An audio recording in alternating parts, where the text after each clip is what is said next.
For some unknown reason, the front door of this young man's home had turned into a gateway leading to an underground dungeon, trapping Jin Xianbo inside his apartment with no way out. At first, Jin Xianbo was at a loss. He steadied himself and took a look around the dungeon. Jin Xianbo thought he might be the chosen one, just like the protagonists in fantasy novels. Reality hit him hard when he encountered his first real goblin, getting beaten up and chased until he was in a sorry state. The goblin's head rammed into his wound, nearly finishing him off. Fortunately, Jin Xianbo managed to escape back to his apartment. Using his survival instincts and the first aid supplies at home, he survived. But the strange events weren't over. Once his condition stabilized, he began seeing simulation windows like those in a virtual reality game. A system notification informed him that he had met the requirements to become a dungeon explorer. Jin Xianbo couldn't bring himself to feel happy about it. After his fantasy of being a dominant protagonist shattered and he experienced the brink of death firsthand, he became a shut-in, locking himself at home. Even if he wanted to leave, he couldn't, his front door now connected directly to the dungeon. Jin Xianbo even tried posting online for help, but of course, no one believed him. He attempted to contact the police and fire department, but it was all in vain. Luckily, he found a few others in the same situation on a dungeon-related website. Soon, bizarre messages started appearing online. From dungeon clearing guides and beginner zones to various tips for newcomers, even quests with rewards. After some research, Jin Xianbo discovered that his home was connected to dungeon number 07959. He was supposed to team up with others trapped like him to conquer it. But since Jin Xianbo was a certified procrastinator, he firmly believed that among the 30 connected individuals, someone else would take care of it for him. In the end, Jin Xianbo still had to step up and hunt. Because he needed to eat to survive, after all. If Xianbo kills these monsters, he can earn a reward. With this money, he can buy essential supplies in the support zone of the dungeon website. The early days went smoothly, but later, Jin Xianbo read an article saying the deeper you go into the dungeon, the stronger the monsters become. So, he continued to scrape by, choosing to kill goblins at the edges of the dungeon to survive. Jin Xianbo lived like this for 3 months. Until one day, he discovered in horror that out of the 30 people connected to the dungeon, only 5 were still alive. This realization plunged Jin Xianbo into a crisis. He was terrified he might die too. If all the other adventurers were dead, he might have to spend his life killing goblins. But what if one day, monsters from the dungeon crawled out and came through his door? The sense of urgency drove Jin Xianbo to search for information on the dungeon website all night. Eventually, he found a post that seemed useful, posted by someone who had received the same mission. That person wanted to gather the remaining 5 survivors tomorrow to challenge the boss. Seeing this post, Jin Xianbo saw a glimmer of hope for survival. Though he had no idea how strong the others were. It was still better than surviving alone. However, a few days later, Jin Xianbo discovered he was the only survivor in Dungeon 079 this year, which terrified him even more. And he had only 274 days left to survive. With no other options, Jin Xianbo could only continue struggling to survive by killing goblins.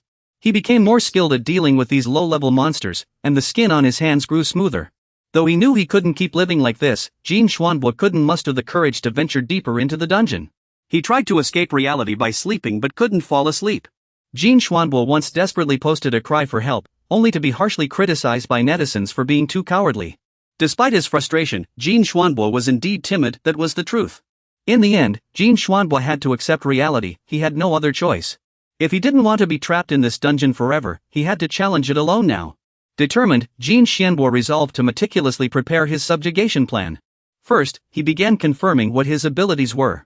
According to the registration system's results, Jin Xianbo appeared to be a spellcaster who relied on control abilities and mana manipulation. Additionally, the website mentioned his luck stat had reached A rank, though it wasn't clear how it worked. Luck might be a power in itself. Eventually, by learning to use his mana and control skills, Jin Xianbo successfully tamed the goblins and turned them into his minions. To test it, he tamed one goblin, then successfully tamed another. Jin Xianbo thought his life had turned a new page, but new problems arose. He was drained of mana, unable to use his abilities any longer. The moment his mana ran out, Jin Xianbo's limbs stiffened, leaving him unable to move. Footsteps echoed from deep within the cave, so he hastily ordered the 2 newly tamed goblins to carry him back to his apartment. To survive, Jin Xianbo had to recover as quickly as possible. Ironically, he discovered too late on the dungeon website that magic and related abilities were extremely rare. The key to successfully clearing a dungeon was teamwork. Yet now, he was the only survivor in this dungeon, making cooperation impossible. Jin Xianbo regretted his cowardice for not joining a team sooner. He berated himself. If he had joined a team earlier, they might have already cleared the dungeon. Belated tears rolled down his face. Overwhelmed by regret and despair, Jin Xianbo was in agony, but the fact remained, he was the only survivor. Dungeon number 079 was just a low-level instance, yet Jin Xianbo had struggled here for so long, always on the brink. With only 272 days left until mission failure, he still hadn't found any way to break through. At the peak of his despair, as he collapsed into a stupor in the hallway, a knock suddenly sounded at the door. Jin Xianbo jolted awake, instinctively grabbing a wooden stick for defense. Had he imagined it? Ever since the door connected to the dungeon, no one had ever knocked. But there were no terrifying monsters outside, nor had the dungeon vanished. Only a delivery package sat outside the door. Jin Xianbo would never have dreamed this package was sent to him by the president of South Korea. He explained his actions were for future investments. Even though the president believed most dungeon explorers wouldn't survive a year, they all had potential. But just because they have potential, does that make them worth investing in? His secretary was frantic. Don't worry, I only spent $3,000 today. But Mr. President, you've already spent a total of $900,000 on this. Do you realize how many people you've bought things for? $900,000 is no small amount. The president's secretary kept complaining. True, he knew $900,000 wasn't a small sum, but aren't people more valuable than anything else in the world? The president simply felt that if he helped them in their darkest hour, they'd be forever grateful. And even if only 1% of the explorers succeeded, it would still be a worthwhile investment. I understand your point, but I don't think I could ever do what you're doing. This just seems like a waste of money. I'm glad you understand, but as a government member, you should be careful with your words. Back to Jin Xianbo, the package he received was labeled Feogwo. Inside was a short note saying the sender had read his post on the DGN website's bulletin board. It seemed he was in trouble, so the sender had personally bought 2 books to send him, hoping they might save his life. The signature read Mage President, but Jin Xianbo could never have guessed it was actually his country's leader. Skeptical, Jin Xianbo opened the package and found 2 books inside, each priced at a staggering $2,000. At first, he thought they were fakes. He'd seen plenty of scams about these books before. But when Jin Xianbo peeled off the book's label, tiny fireballs flickered across the pages. This was the mark of authenticity, proving the books were genuine. Wow, he thought over and over, his eyes welling up with excitement. Though I don't know who you are, Mage President, but I promise to cherish your kindness in my heart. That night, after his 2 goblin subordinates fell asleep, Jin Xianfu continued studying the book intently. He learned how to precisely control his magical power instead of relying on instinct. It was like a cradle, requiring balance and visualization.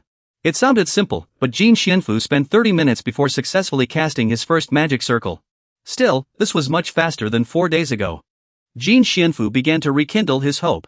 If he practiced diligently, he would improve even faster. Moreover, today Jin Xianfu needed to enter the dungeon. The system imposed a penalty if he didn't enter the dungeon regularly, his level and attributes would drop. Seizing the opportunity, he took his 2 goblin subordinates inside to test his new magic. Before long, he tamed another goblin as a subordinate. Unlike before, this time, perhaps due to proper mana usage, his magical energy remained abundant. Just as Jin Xianfu was about to tame another, he spotted a group of skeleton soldiers. These creatures were far more intimidating than goblins. But if he could tame them like the goblins, they would be incredibly useful. The problem was that skeleton soldiers were just moving bones. To tame monsters, Jin Xianfu needed his blood in theirs. Skeletons had no blood, yet destroying them would be a waste. Jin Xianfu began examining the skeletons' attributes. Not only were their stats higher than goblins, but they also had skills. This convinced him even more that he had to tame them. With the help of his 7 goblins, it didn't take long before Jin Xianfu subdued the 3 skeleton soldiers in front of him. Even after controlling them, he still couldn't figure out how to tame them properly. Jin Xianfu's mind went blank, he had no idea what to do. At a loss, he hurled the magic circle at the skeletons' faces. Though they had no blood to drip, he tried sensing them the way he did with goblins. Slowly, he channeled his mana through the magic circle into the skeletons. The bones thrashed for a moment before calming down, obedient as a puppy. Jin Xian couldn't believe his eyes, but it seemed he had truly succeeded even without the monster's blood. Following his instincts had been the right choice after all. Thinking about it, Jin Xian was so excited he nearly lost his mind. He felt the path to becoming an adventurer finally held promise. However, just the first skeleton had drained a significant amount of his magic. With no other options, Jin Xian had no choice but to return home for now. Once home, Jin Xian finally had time to carefully examine the spoils he had claimed. It turned out this skeleton had once been a girl. Since she was a girl, he couldn't just call her this or that. So Jin Xian gave her a name, Christina. Chapter 4. That night, with a new disciple in tow, Jin Xian slept soundly. But Christina couldn't sleep at all.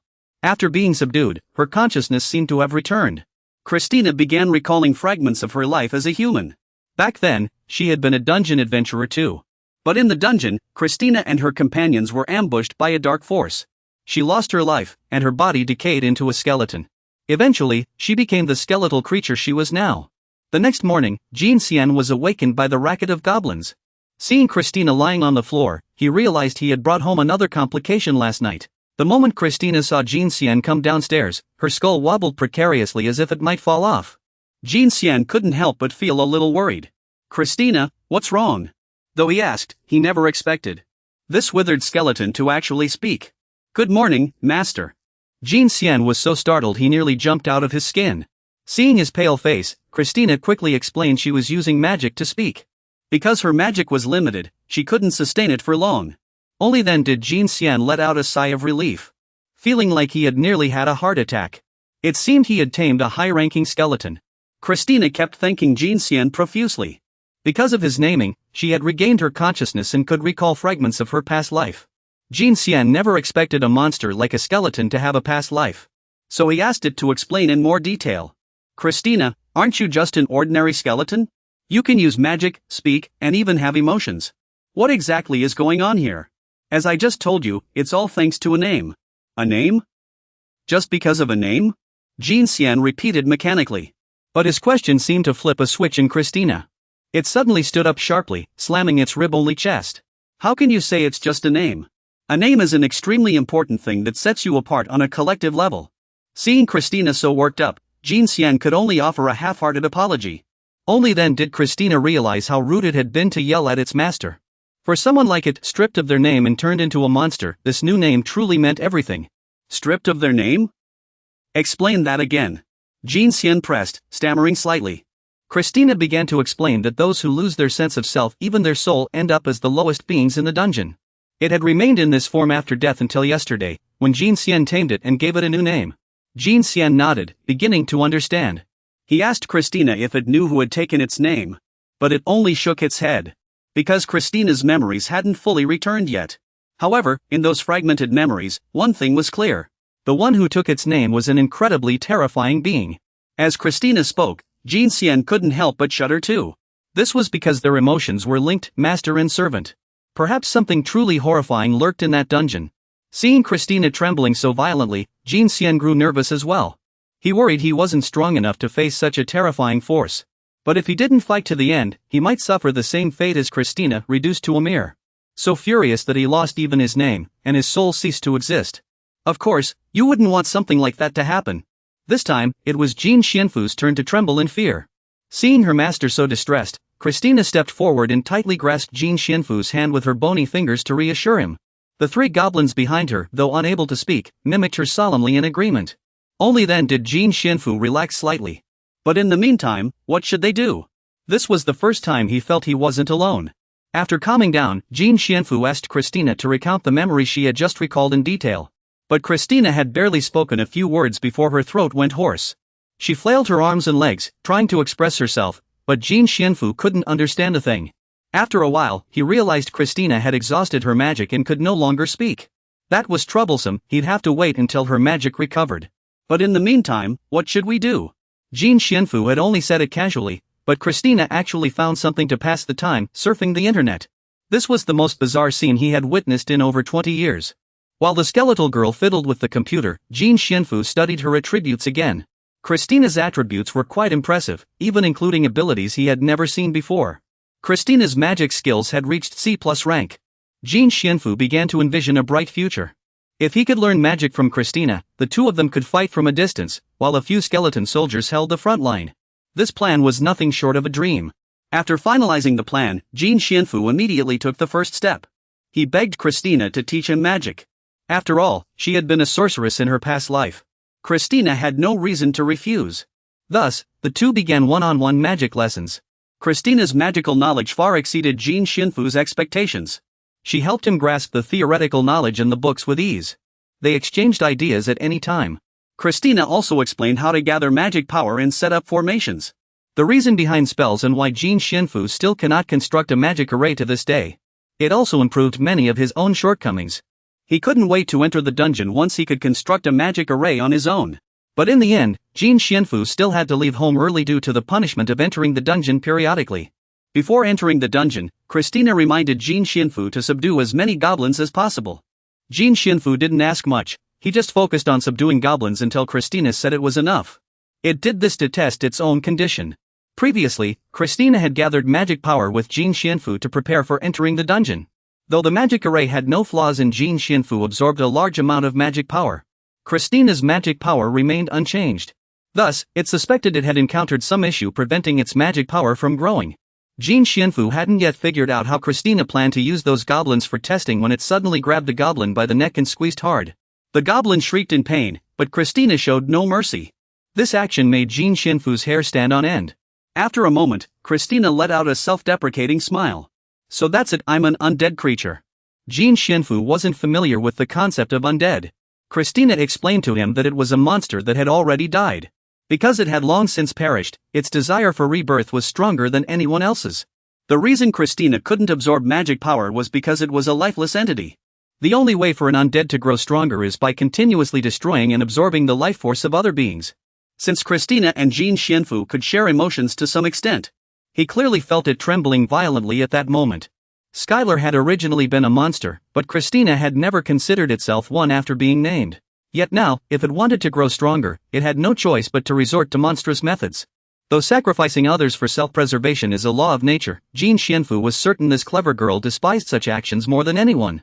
Noticing Christina was deeply distressed, Jin Xianfu came up with a reason to help it accept the situation more easily. Christina, you once said you'd protect my life at all costs, right? Yes, Christina answered weakly. Then this is an order, Christina. Grow stronger through killing. What? Christina thought she must have misheard and asked again. Jin Xianfu stammered as he repeated his earlier words. He demanded Christina become stronger at any cost for him, even if it meant wiping out all other creatures. To spare Christina from pain or hesitation, Jin Xianfu also insisted she shift all the blame for the brutality onto him, since it was his command. After a long silence, Christina suddenly spoke, Master, you're truly a kind person. Jin Xianfu squirmed under Christina's gaze, as she had seen right through him. He didn't want her to overthink it. But in truth, Jin Xianfu had no other choice. He was just looking for an excuse to keep going. Then, Christina was ordered to absorb the life force of all the goblins they had hunted that day. After finishing, she muttered to herself. Thank goodness I'm not a zombie. Ha! What's the difference? Ever since meeting Christina, Jin Xianfu felt his knowledge was far too lacking, he understood so little. This time, Christina took the initiative to explain it to him. Unlike skeletons, zombies retain some life, so they grow stronger faster. But they need to feed, not absorb life force. In other words, if Christina were a zombie, she'd have to devour the flesh of living creatures to grow stronger. Imagining that horrifying scene, Jin Xianfu shuddered. He nodded repeatedly. Right, I'm glad you're a skeleton too. After this hunt, Christina's attributes finally improved. Though the increase wasn't very noticeable. After some thought, Jin Xianfu decided they couldn't keep hunting goblins like this, they needed to find stronger monsters. Just as he said this, his goblin underling suddenly grew excited, pointing frantically into the distance. You follow the direction it's pointing and spot enemies launching an attack. The opponents are still goblins, but this time there's a whole horde of them, and each one looks like they've lost their minds. Before Jin Xianfu could act, Christina had already stepped in front of him. She said she could handle this alone. Though Jin Xianfu was worried, Christina's firm tone made him step back and watch. The slender girl moved with fluid grace, weaving a series of motions, drawing a complete magic circle before beginning her incantation.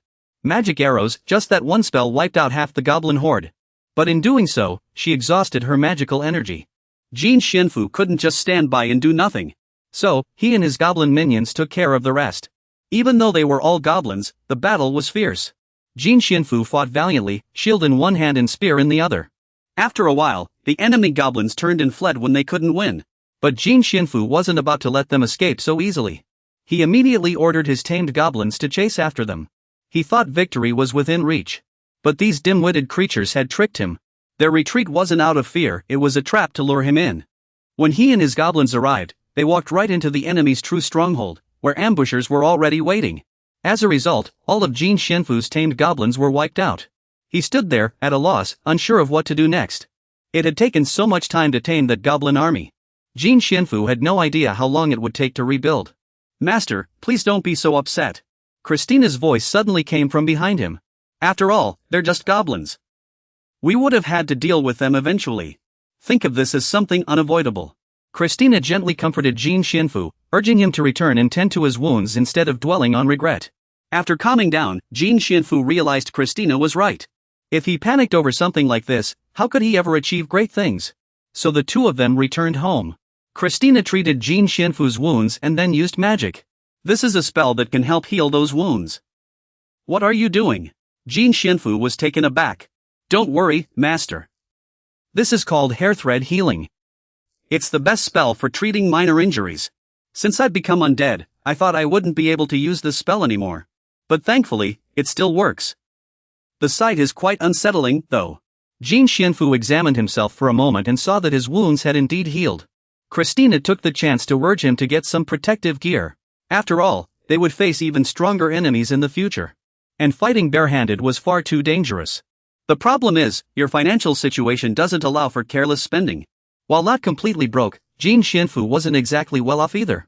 And even the cheapest armor cost $1,500. If you plan to raid dungeons, that kind of cheap armor won't do any good. Christina waved her hands repeatedly. But don't worry about the money, I have a plan.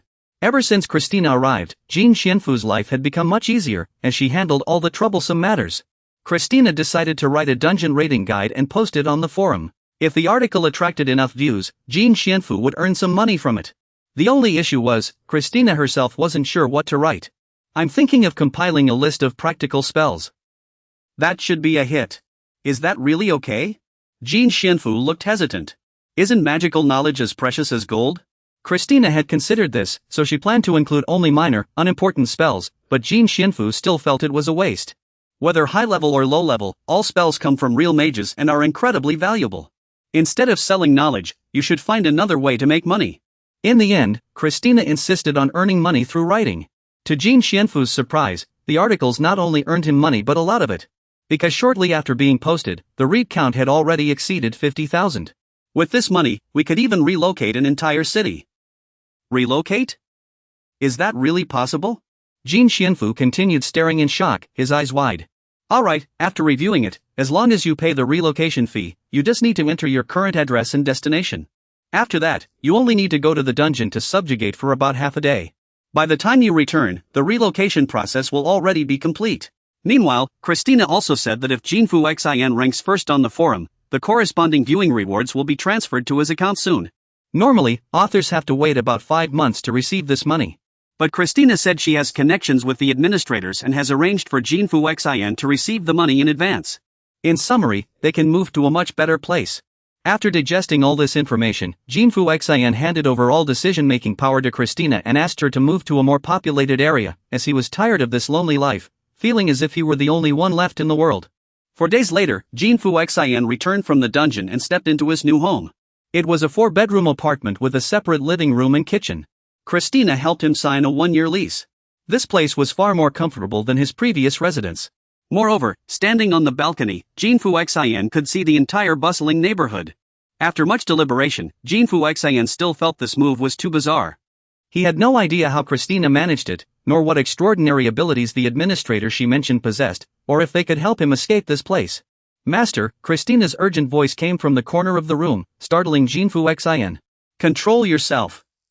The only way to survive is by conquering the dungeon. Haven't you already accepted this reality? Jinfu Xin trembled all over. Christina could read his thoughts. Setting aside how she could do that, her intense reaction now frightened him. But there must be a way to leave this place, right? Even if you somehow escape, what then? If the consequences are worse than now, would you still run? It's time to stop thinking that running away will solve anything. Though Jinfu Xin knew he was living pathetically, being scolded to his face by a skeleton still made him deeply uncomfortable. Jinfu Xin slammed his fist against the invisible wall separating him from the world. The outside world has left his hands drenched in blood. He could clearly see the world outside, yet he was trapped in this invisible cage. Jin Xianfu had made up his mind freedom was within reach, and he had to survive, had to escape this place. I must go in. I must succeed in conquering the dungeon and escape from here. Jin Xianfu declared, his voice filled with determination and fury. But at that moment, Christina wasn't concerned about his tone. She was focused on the sudden surge of abundant magical power from her master. Soon after, Jin Xianfu noticed something strange about himself.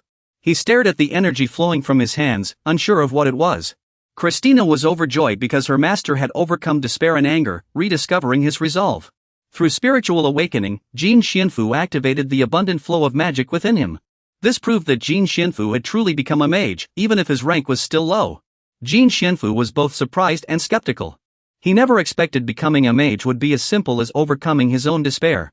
But soon, he could indeed feel the magic orb surging within him. This was the cycle of magic. Jin Xianfu had truly become a mage. Afterward, Jin Xianfu entered the dungeon as a first-rank mage. There was no denying he had grown much stronger. Jin Xianfu began to imagine he might actually have a talent for magic. But Christina, ever blunt, had to point out that 90% of his power came from his equipment. Christina really knew how to crush someone's enthusiasm. Jin Xianfu was brought back to reality. He had just bought a set of armor worth $10,000 and a $5,000 thorn scepter. No wonder he felt stronger. Today, their hunting expedition went quite smoothly. After all, Jin Xianfu's targets were just 2 skeleton soldiers. One had D-rank swordsmanship and C-rank defense, while the other had C-rank swordsmanship and C-rank command ability. After squeezing out the snails, you finally thought of 2 names, Queso and Kai. Like Christina, these 2 reacted the moment they got their names, though they seemed a bit slower than Christina had been. After careful observation, Christina suggested that Jin Xianfu temporarily restrain these 2 new recruits. There was no guarantee they would recover like Christina had. No matter what, memories of death and wandering as lost souls were terrible experiences. Christina wasn't sure if these 2 would stay sane after recalling those memories. Despite his doubts, Jin Xianfu eventually followed Christina's advice. He bound the 2 skeletons and locked them in the wardrobe. After some time, Jin Xianfu heard rustling sounds coming from the wardrobe. Assuming the 2 had regained their memories, he opened the door. Queso burst out first, rolling around on the floor in excitement. Christina guessed it had regained its memories. What's more, Queso seemed to understand their words. Unlike Christina, though, it couldn't use magic to speak. Still, Christina tried to communicate with them, knowing they could understand her. Congratulations, you've just been given a chance to change your fate. At the mention of changing fate, Queso immediately calmed down. Kai's eyes lit up too, clearly listening intently. Seeing their positive reaction, Christina continued. You must know, we were once forgotten beings. But we still have a chance to reclaim our past lives' memories. All thanks to the master here, who gave us new names. After Christina's lengthy speech, thousands of words long, Jin Xianfu had become the savior of the skeletons, and Queso and Kai believed her completely. Seizing the moment, Christina pressed on with psychological tactics, lamenting that Jin Xianfu was in danger. This world is going through something similar to what we experienced in our past lives. So, to avoid losing our names again, we must do everything we can to protect our master's life. The more Queso and Kai listened, the more it made sense to them. They wanted to finish what they hadn't in their past lives. Taking advantage of their softened hearts, Christina then suggested.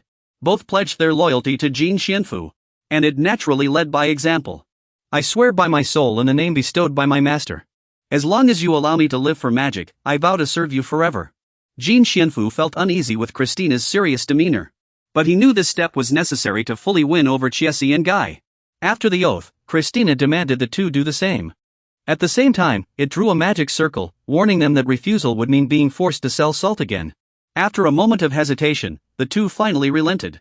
They swore loyalty to Jin Xianfu, on the condition that he helped them avenge their past lives and fulfill their unfinished wishes. In a short time, Jin Xianfu had gained 3 sentient skeletons as subordinates. After the oath, Chiesi, Guy, Christina, and Jin Xianfu's bond grew stronger. Thus, Chiesi and Guy could finally speak without expending magical energy. Once able to communicate, Jin Xianfu's first question was about their specific goals. During the oath, both had mentioned wanting his help to avenge themselves and fulfill their wishes. Chiesi's memories had not fully returned, only faint recollections of how he died in his past life. In life, Chiesi was a mercenary. The pain of an enemy's blade piercing his chest was indescribable. Thus, Chiesi vowed to find his killer and ensure they met a grim fate. Guy, however, had a different wish. In life, he was a knight from a prestigious family. His family had a treasure passed down through generations. Yet, when the eldest son came of age and entered the dungeon, the family lost contact with him. And the treasure's whereabouts vanished with him. Guy's mission was to find the treasure and bring it back. As for Christina, it was a mage in its past life and remains one now. Its wish was simpler than the other 2. It only wanted to reach a higher magical realm than before. Nothing more. After sharing their hearts, the three skeletons stared at Jin Xianfu, who looked somewhat awkward. Compared to the grand ambitions of the three skeletons. Well, all Jingxianbo wants is to survive in peace. For others, that might be simple. But for Jingxianbo, who has already died once, he never wants to experience that terror again. So please help me survive if you can. Christina, Kazul, and Kai glanced at each other before bursting into laughter. We like your honesty. After that, they formed a tightly knit team. With these three powerful allies, Jingxianbo's dungeon clearing journey became much easier. Goblins are no longer a match for you, Jingxianbo. They quickly adapted to the situation. Jingxianbo couldn't stop grinning. Sure enough, with those two holding the front line, he had plenty more opportunities to cast spells from the back. They could also speed up their dungeon clearing progress significantly. Even Jingxianfu wouldn't have imagined reaching the first boss's lair so soon. According to previous explorers' intel, behind this door lies one goblin warrior and 20 regular goblins. Kazul scoffed, calling them a disorganized mob, and wanted to charge in right away. Kai, on the other hand, was far more cautious. After all, since being recruited by Jingxianbo, they had only faced regular goblins. No one knew how strong that goblin warrior really was. Christina agreed with Kai. Besides, the guide Jingxianbo read was posted ages ago, it couldn't be trusted anymore. Christina suggested they prepare thoroughly before entering. In the end, Jingxianbo followed her advice and took the two of them back. After returning, Jingxianbo checked Christina's stats on his phone. Compared to last time, her attributes had improved dramatically. Next, he checked the stats of Castle and Kai. Unlike Christina, these two were burly men, and their attributes had also improved significantly. Of course, Jingxianbo still showed the most noticeable improvement. Now that he had reached a certain level, their dungeon clearing progress was going smoothly. But Jingxianbo knew it still wasn't enough. Because one small mistake could wipe out the entire team. For this very reason, Jin Xianbo decided that this dungeon operation required thorough preparation. After some deliberation, Christina announced that to ensure success this time, they needed one thing. That thing was mana crystal dust. As soon as she said it, Jin Xianbo was taken aback. Though he didn't know the exact price, it was extremely expensive. Specifically, just 10 grams cost $1,000. Yet Christina wanted to buy a full kilogram. Even with the item shop's current 50% off sale, a kilogram of mana crystal dust still cost $50,000. With his current account balance, Jin Xianbo couldn't afford it at all. Even if he had enough, he wouldn't want to spend his savings so recklessly. I skimmed through the dungeon website and found we can pay in installments. Christina continued persuading Jin Xianbo. Though she was nominally a monster tamed by him, her words carried more weight in the team than his. In the end, Jin Xianbo agreed to Christina's request, spending $50,000 in installments to buy a kilogram of mana crystal dust to fulfill her wish. After getting what she needed, Christina declared she would devote herself entirely to crafting items in the fortress from now on. If they wanted to raid dungeons, the remaining three would have to go alone. Christina's door slammed shut, leaving Jiandao and Kai with no choice but to sigh in resignation. Though they didn't know what she was working on, it seemed that door wouldn't open again for a long time. However, even with Christina occupied, the remaining three couldn't afford to delay their leveling. But they couldn't enter the boss's lair, so they had to wander around outside. Now, their targets were no longer low-level goblins but the skeletal soldiers deeper inside. Yet, despite defeating nearly 300 of them, Jiandao and Kai still hadn't found a new companion worth taming. It's like our luck ran out, or maybe we used up all our good fortune earlier. Jin Xianbo muttered. Luck, huh? Is that really the most important factor in life? Kai suddenly countered, but what about humans? No one can control their own luck. It was just a casual joke, but because of this conversation, Jin Xianfu suddenly recalled a piece of information from his personal profile. There was a talent called luck, or more precisely, luck activated in desperate situations. Xiaobo just thought this talent sounded a bit unreliable. Kai remained silent for a few seconds before reminding Jin Xianfu to stay extremely cautious in all situations. Why? Jin Xianfu was puzzled. Kai explained that luck always needs to balance on a scale. Or rather, this was one of the three great legends among the spirit mercenaries. If luck brings good things in life, it also means it will bring bad things. So, if luck could save Jin Xianfu in desperate times, it would turn into misfortune in other situations. Perhaps this was also why they hadn't found other skeleton talents yet. Maybe the master had met us when his luck was activated. Xiaobo suddenly laughed, inexplicably feeling overjoyed. That must be it, Kai agreed. Seeing them so happy to follow him, Jin Xianfu suddenly felt a little embarrassed. But regardless, they still needed to focus on the task at hand. Today, they had hunted 287 skeletons but found nothing.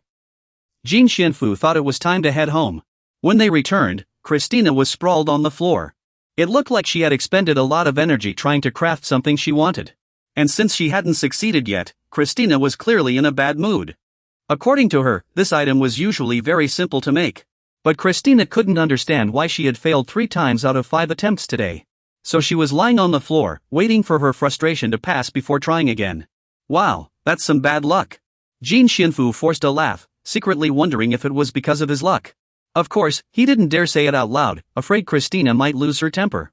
But just because Jin Xianfu didn't say it didn't mean Xiaobo and Kai wouldn't. He had just tried to comfort Christina indirectly. Those two immediately started whispering to each other. Could it be that the master's luck is to blame? What? Luck? Christina retorted. Then, Kai began gesturing wildly as he explained Jin Xianfu's strange talent to Christina. He had expected that after hearing this, the bony figure would fly into a rage. And then shift all the blame onto him. Instead, Christina surprisingly drew a clear line between personal and professional matters. I really don't understand what you're talking about. The mess up is all my fault. Because I made it with my own hands. But if part of the failure was due to the master's bad luck, then it's not so bad after all. Jin Xianfu let out a sigh of relief. He didn't know when it had started, but he now had to live by the mood of a skeleton named Christina. Still, not getting scolded was already lucky enough. After a bit of small talk, Christina stood up and prepared to return to her room to continue her work. Despite the curiosity of the other 3, she still refused to reveal what she was making. After Christina returned to her room and slammed the door shut, Jin Xianfu glanced at the remaining 2 skeletons. They quickly caught on, and Ben Zhanchan tiptoed to Christina's door to eavesdrop. I suppose you all must be very bored. Christina's voice came from inside, icy and sharp. Instead of sneaking around where others are working. You'd be better off going to the dungeon to continue your punishment. The door cracked open just enough for them to see Christina's piercing eyes, as if she wanted to devour them whole. The 3 of them trembled in fear, nearly dropping to their knees to apologize. We understand. We're sorry for disturbing you. The door slammed shut again, leaving Jin Xianfu in despair. He couldn't fathom why he had ended up with such a troublesome skeleton as a subordinate. The boring days dragged on like this. Jin Xianfu, Kai, and Castle all started running a fever. She's been so timid because Christina locked herself in her room for too long. The last time anyone saw Christina was 3 days ago. Jin Xianfu originally wanted to help her, but Kaisol had to remind him about how she glared at that group of people a few days ago. Now, trying to help might just get him in trouble. I think if you trust and continue to wait for Miss Christina, she'll be happier. Kai comforted Jin Xianfu. True, Christina is a smart person. She'll be fine. Jin Xianfu took a sip of coffee and decided to stay carefree, no longer worrying about Christina. Are you asking me? But just as he finished speaking, Christina's voice rang out, startling Jin Xianfu into spraying his coffee everywhere. Christina, are you done? Seeing her expression wasn't great, Jin Xianfu thought he was about to get an earful. Fortunately, Christina then broke into a very happy smile, though she looked completely exhausted. In her hand was a card, the result of her days-long battle with magical dust in her room. Christina said it was a magic card, essentially a card engraved with a spell formation. By channeling magic into the card, imagining the spell, and reciting the incantation, anyone could use magic. It also shortened casting time and allowed the user to cast spells 2 levels above their own. Jin Xianfu took the card from Christina and examined it closely. He couldn't help but marvel at the intricate spell formation on it. Christina continued. In my world, spellbooks are the standard because these magic cards are too small. Plus, magic cards are really hard to make, so I didn't use them often before. Whoa, did you draw all these formations by hand? It must take intense focus. Jin Xianfu still hadn't taken his eyes off the magic card.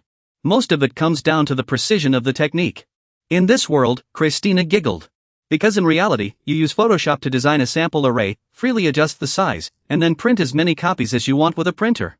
Though there might be some printing errors, overall it goes smoothly, much better than copying by hand. What was it that failed last time you were brewing? Jin Xianfu asked, puzzled. Oh, that was part of the process for making that spell card, Christina explained. Printing the formation is just a small step. The most time-consuming part is turning these ordinary printed papers into spell cards using magic crystal powder. After a few days of seclusion, Christina successfully made 20 spell cards, 14 first-level and 6 second-level ones. She divided them into 2 sets, one for herself and one for Jin Xianfu. Originally, Christina only made these low-level spell cards because different ranks required different amounts of magic power. The higher the spell's rank, the more magic power the user needs to expend. And Jin Xianfu hasn't reached the level to handle such high magic consumption yet. The tailor and the servant listened to their conversation for a while, completely lost like ducks hearing thunder. Finally, the tailor couldn't hold back anymore and slammed the table to voice his opinion. "Miss Mage, don't you have anything for us?" "Unfortunately, I barely have enough materials to make more of these spell cards. But I'll make some essential gear for you both." The tailor and the servant were easy to appease. Once Christina said that, they stopped complaining. After wrapping up the spell card matter, Jin Xianfu couldn't wait to take Christina to level up. They needed to reach the highest level to clear the first boss. After those few days of seclusion, Christina's level was now the lowest in the party. 16 days later, they all reached level 12 and confidently approached the boss's door. Christina's spell cards were also ready to use. Jin Xian especially emphasized the role of Kai, who was a knight in his past life, for this boss hunt. After some mental preparation, he stepped forward first and pushed open the heavy door leading to the boss's chamber. Inside was a ruined hall, vast in size. At the center of the altar stood a stone throne, where a goblin warrior, likely the boss, sat. Around it were a few ordinary goblins, looking no different from the rest. The number of goblins Jin Xianfu's team once faced was nothing in comparison. The enemies were just far more numerous than expected. Queso and Kai continued to serve as frontline fighters, acting as shields for Jin Xianfu and Christina. The two quickly used their magic cards, unleashing powerful fireballs at the enemies. With goblins swarming like ants, the fireballs wiped out waves of them at once. With support from the rear, Queso and Kai fought even more fiercely, especially Knight Kai, who wielded his sharp sword like a relentless killing machine. Jin Xianfu couldn't help but admire Kai's performance. Only now did he realize that handing command to Kai had been the right decision. Meanwhile, the mercenary Queso was just as fearless. He leaped repeatedly, cutting down goblin after goblin, quickly closing in on the goblin warrior. After Queso slew several of the chieftain's guards, it flew into a rage. After a while, seeing its minions were useless, the goblin warrior finally rose from its stone seat, roaring to intimidate them. Queso was eager to take down the chieftain himself. But the goblin warrior's strength was far beyond that of its underlings. And Queso was knocked back again. What rotten luck! "If only I had armor," Queso grumbled. "Just survive this, and I'll buy you a full set when we get back," Jin Xianfu shouted. Hearing this, Queso seemed to regain his energy. He charged forward again, this time with Kai covering him. From the rear, Jin Xianfu and Christina waited for an opening. The moment the chieftain showed a weakness, they activated their magic cards, firing a magic beam straight at it. Struck by the beam, the goblin warrior's strength visibly waned. It tried to flee, but Queso wasn't about to let it escape. He seized its head and delivered a decisive strike. With the goblin chieftain defeated, Kai finished off the remaining minions. The remaining three didn't dare let their guard down until the very end. After a grueling battle, they finally claimed victory. This was the first dungeon Jin Xianfu had successfully cleared. Though it was only a suppression-level difficulty, he never could have done it alone. Thankfully, Christina, Kai, and Castle were here. Otherwise, Jin Xianbo really wouldn't have known if he could have made it through this. Christina, Kai, and Castle immediately began absorbing the enemy's vitality to level up. Just as they expected, that boss was on a completely different level. Christina even felt like crafting advanced spell cards was a breeze now. Unlike them, Jin Xianbo didn't absorb the vitality from those corpses, so he wasn't as excited. He just felt completely drained, so he lay down on the ground, planning to rest for a bit before heading home. But as soon as Jin Xian rolled over, he saw his boss lying right beside him. He was so terrified that he scrambled back over 10 meters in a panic. Apart from that boss, the area was filled with battered goblin slayers. Only then did Jin Xianbo realize how reckless it was to try and rest in the middle of a battlefield. Despite his exhaustion, he was eager to get home as soon as possible. Before leaving, Jin Xianbo didn't forget to check his phone for any new messages. Sure enough, he saw something called instant teleportation service. He had never seen it before. It must have been the reward for defeating the dungeon's final boss. Since it didn't seem dangerous, he decided to tap into it. Suddenly, a door like Doraemon's Anywhere door appeared right in front of them. Jin Xianbo was stunned, so that's what instant teleportation service meant. The door was right there in front of them, making things incredibly convenient. They no longer had to walk all the way to the dungeon's exit. While everyone was amazed by the door, Christina's reaction was clearly over the top. She walked up to it, trembling all over, muttering how absurd this was. How could something like this even exist? "Christina, are you okay?" Jin Xianbo asked with concern. "Never mind that, master." The others seemed unfazed, knowing that mages like Christina tend to get obsessed with magic and related phenomena. Hongqi is a mage who deeply admires magic, just like Christina. Those two believe you shouldn't disturb mages when they're in such a state, especially someone as fiery as Christina. Since that reckless girl was too absorbed in studying the magical door, the other three minions had no choice but to wait patiently. Only after Christina's curiosity subsided a little was Jin Xianfu able to pass through the door and return home. Their first dungeon subjugation mission was finally complete. Jin Xianfu's F4 squad returned home utterly exhausted. The moment he got home, he collapsed onto the floor. But before he could rest for long, the doorbell rang again. At first, he thought Christina had ordered something online again. But the impulsive girl shook her head and went to check. When she opened the door, no one was there, just a massive package. Jin Xianfu checked the sender, it was the mage president again. He couldn't wait to open it, finding a set of gleaming armor and a letter inside. I was delighted to see the top-ranked strategy guide posted by someone I've taken under my wing. I'm also impressed by your steady, methodical approach to clearing the dungeon. However, exploring the dungeon alone is extremely difficult and dangerous. So, I've sent this gear to give you a helping hand. The armor in the package was described as being made of interlocking metal rings, much lighter than solid iron armor, allowing the wearer to move with far greater agility. Christina immediately recognized the armor's high value, and the letter emphasized the president's hope to meet Jin Xianfu in person someday. This is encouragement for you to emerge from the dungeon soon. This was the second time Jin Xianfu had received help from the mage president. Though he didn't know who the person was, he truly wanted to repay their kindness. Judging by the armor's price, the sender was clearly someone of great means. Christina then suggested Jin Xianfu send the mage president a few spell cards in return. According to the letter, the sender was also a mage by trade. So magic cards would be a meaningful gift. Plus, it's a great learning opportunity, master. As Christina said this, Jin Xianfu couldn't shake an ominous feeling. Sure enough, Christina continued right away. Now, master needs to learn the first magic array in formation. Since you're a mage too. Besides, if you make and give a gift with your own hands, it'll mean so much more. So we should start right away. Jin Xianbo couldn't accept being ordered around by someone he had once subdued. This time, he decided to fight back. I just got back from the dungeon and need at least a day to rest. But Jin Xianbo's objections were completely ignored. Because in Christina's eyes, research and training are a form of rest for a mage. So she immediately dragged the exhausted Jin Xianbo back to his room to train until he could craft a new magic card on his own. Kai and Castle felt bad for their master too. But in front of Christina, the tigress from the east, they had no right to speak up. After sending the gift to Jin Xianbo, the president summoned his secretary, Mark. Seeing the president's beaming face, Mark immediately guessed something good had happened. Do you remember that young man from last time? The one who was the last member in your dungeon. He's still alive and keeps challenging the dungeon. So I gave him a set of cat-shaped armor. Mark was stunned for several seconds. What? Why would you give such an expensive gift? The president was already used to his subordinates complaining about his generosity. But as always, he didn't regret it one bit. Then, the president pulled up the top post on the dungeon website for Mark to see. The post was originally written by Christina, but outsiders like the president naturally assumed it was by Jin Xianbo. That's why the president thought he was the most promising dungeon explorer of them all. The higher his expectations for Jin Xianbo grew, the more he couldn't stop supporting him with supplies. Meanwhile, Jin Xianbo really hadn't had a moment's rest. After learning the first magic array, Christina dragged him off to challenge the second floor of the dungeon. This time, all four of them were fully equipped. Especially since Jin Xianbo has a new set of armor gifted by the president. Behind him follow several goblin guards. Though the second level of the dungeon looks no different from the first, according to Christina, the monsters here are stronger, one careless move could spell disaster. Jin Xianbo wasn't nervous at first, but after hearing Christina's warning, he started to feel uneasy. Speak of the devil, right on cue.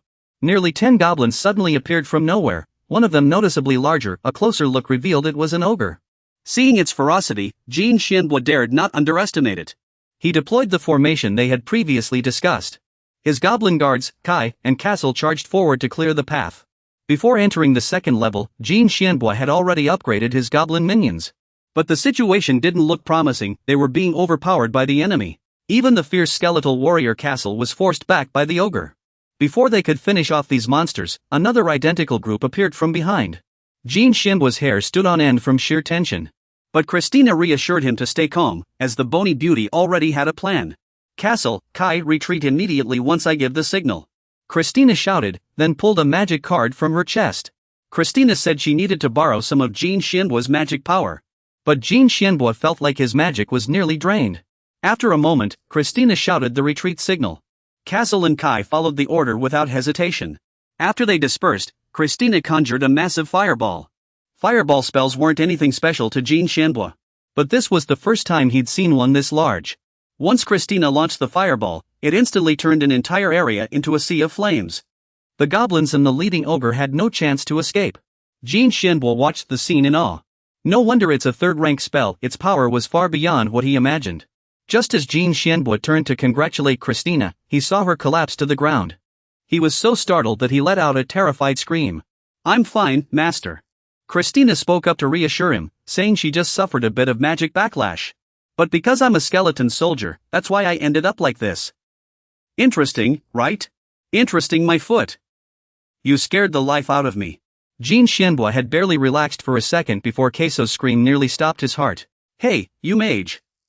Do you have any idea how close you came to getting us killed? My legs just vanished all of a sudden. It turned out the fireball was too powerful." Queso didn't have time to reach safety before it exploded. His legs were injured, and now he's being carried back. Seeing Queso like this, continuing forward would be too dangerous. With Christina's magic depleted, Jin Xianbo had no choice but to order the team to retreat.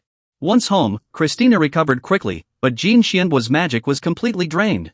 As for Queso, Christina reassured everyone not to worry. Because a skeleton knight's bones can regenerate on their own, he'll be good as new in no time. Or in an emergency, we could temporarily replace them with someone else's bones. Hearing Christina's calm tone, Queso only grew angrier. "Oh, sure, it's easy for you to be so cold, it's not your legs. This is all your fault. Shouldn't you at least apologize?" "Apologize, now. I'll be more careful next time." Instead of calming Queso down, Christina's response only infuriated him further. What kind of apology is that? In the end, Jin Xianbo had to step in to mediate. Otherwise, Queso's screaming might have ruptured your eardrums. We're lucky to have made it back safely. It's just a shame we lost all our goblin guards. Now that we're settled, Jin Xianbo finally had time to ask Christina about that massive fireball. "How did you even create such a huge fireball? Don't tell me you prepared it in advance." "Well, I did prepare it in advance, just in case." Jin Xianbo nodded. "It's a good thing we have someone as thoughtful as Christina on the team. Otherwise, we might have ended up hiding naked on top of a cabinet today. The monsters on the second floor are much stronger than the ordinary goblins on the first. But to be fair, they still can't match the strength of a goblin warrior. Even those brain monsters, though bigger and stronger, are nothing compared to goblin warriors. As long as you avoid getting surrounded, you can control the battle."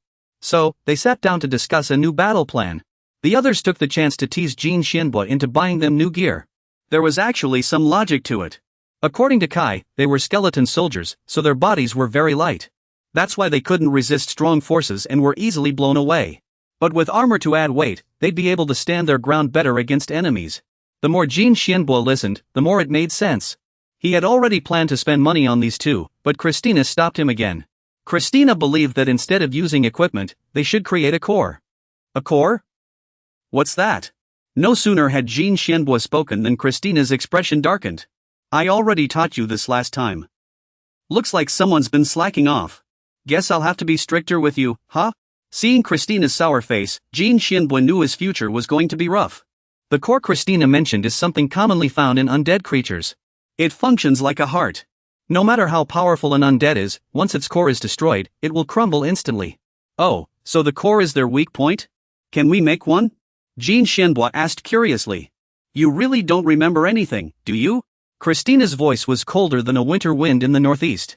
Jin Xianbo decided it was best to keep quiet from now on. Still, his question wasn't wrong. Undead creatures don't feel pain or fatigue, making them extremely tough to deal with. Their only weakness is the core. Destroy the core, and the undead will be eliminated.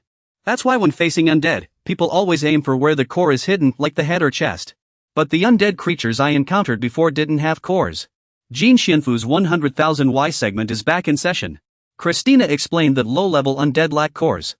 They take a long time to form and require accumulated experience. Thus, undead who are too young or weak in cultivation usually don't have them. Even Christina and Kyle Castle themselves are undead without cores. But after today, Christina has changed her mind. To explore deeper dungeons, they need to strengthen their power. Jin Xianfu still doesn't see how making a core relates to that. Based on Christina's description, it sounds like nothing more than a weakness. The benefits of a core outweigh the risks, master. Christina sighed at Jin Xianfu's ignorance. With a core, you can use magic arrays and auras. These are crucial for swordsmen and mages alike. Then why can you cast spells anytime without one? Because I've stored a fixed amount of magic in my bones so far. But that method isn't truly efficient. That's why I'm asking everyone's opinion about creating cores now. Jin Xianfu didn't need to think twice. He knew Christina had no intention of harming herself. So he quickly agreed to the idea. However, crafting a core can't happen immediately. It's made from materials that absorb magic, like special minerals, monster hearts, or gemstones. Of those, gemstones are the most feasible for them right now. And only pure gemstones can enhance magic absorption. Hearing this, Jin Xianfu realized his problem. Pure gemstones are extremely expensive, and his budget is under $30,000. According to Christina's research, a 1-carat diamond, 6.2 mm, now costs $1,000. The smallest core needs to be at least 5 centimeters in diameter. He didn't even need to calculate to know he couldn't afford it. And with 3 undead, that means 3 cores. Is there any other way? Jin Xianfu let out a long sigh. Of course there is. Give me a moment. Kristen cheerfully replied and hurried off to fetch something. Shortly after, Christina emerged from her room with a thick book titled Business Plan. Looking at the slender, melancholic girl, Jin Xianyu guessed Christina had already prepared everything. It seemed asking for his opinion was just a formality. He wasn't even sure who the real master here was anymore. Getting back on topic, Christina said funding for purchasing gems wasn't an issue. Because it had already spawned a highly profitable product, magic cards. If they sold spell cards, they could earn massive profits, enough to buy gems. Buyers could use the spell cards as trump cards in critical battles, making it a win-win for both sides. Though the raw material, magic dust, wasn't cheap, Christina had found a way to turn 1 pound of it into 1,000 spell cards. Factoring in failure risks and labor costs, she estimated each card would sell for $3,000 on the market. After explaining her plan in detail, Christina handed the business plan to Jin Xianyu. After all, he was the master, and she needed his approval to proceed. Jin Xianyu listened to her explanation and felt like he'd been brainwashed. He just took the plan and signed it without a second thought. Kai and Casa watched as their master was led around by Christina, sighing in resignation. But in the end, trusting Christina had never been a mistake. The only thing Jin Xianyu worried about was the $3,000 price tag. He feared no one would buy them. But Casa reassured him that when it came to survival, money was no object. The more Jin Xianyu thought about it, the more it made sense, so he signed the plan with a flourish. Christina had even arranged the sales details with the dungeon website's administrator. After her pitch about the benefits of magic cards, they immediately agreed and promised to feature her sales post at the top. With everything so thoroughly prepared, Jin Xianyu had nothing left to worry about. He decided to launch the magic card production line starting today. Additionally, they needed to regularly enter the dungeon to keep their combat skills sharp. The get-rich-quick plan is in motion, and Jin Xianfu feels overjoyed just thinking about his bulging money pouch. But his excitement quickly fades. Crafting magic cards is even more exhausting than dungeon battles. However, the cards he put up for sale are far more popular than he imagined. They sold out in just 5 minutes. After all his hard work, Jin Xianfu's account balance now stands at $449,327.58. This is the first time in his life he's seen such a large sum of money. The amount is more than enough to start crafting cores. Christina wants to begin right away. But Jin Xianfu was already gasping for breath from exhaustion. So, he playfully pleads with her. Can I rest for just 1 day? I'm completely drained. Christina stares at him for a long moment before sighing. We have to move anyway. Fine, take a day off. Christina's core crafting process is incredibly fast. Before long, Kai and Castle each have a gem-like heart glowing in their chests. They feel reborn, their bodies brimming with endless magic. As for Christina, though she doesn't show it, she's genuinely thrilled. With the magic cores, using the third-tier magic array is no longer an issue. Is the difference really that big? Jin Xianfu eyes the three of them skeptically. Honestly, he doesn't feel any change at all. His doubt is understandable. The 3 cores cost a staggering $1.6 million. If they don't produce a noticeable effect, it'd be a colossal waste of money. Christina knows Jin Xianfu was upset about the cost, so she tries to comfort him by mentioning her use of lab-grown diamonds. Compared to natural diamonds, they save some expenses. However, lab-grown diamonds only hold 70% of the magic capacity of natural ones.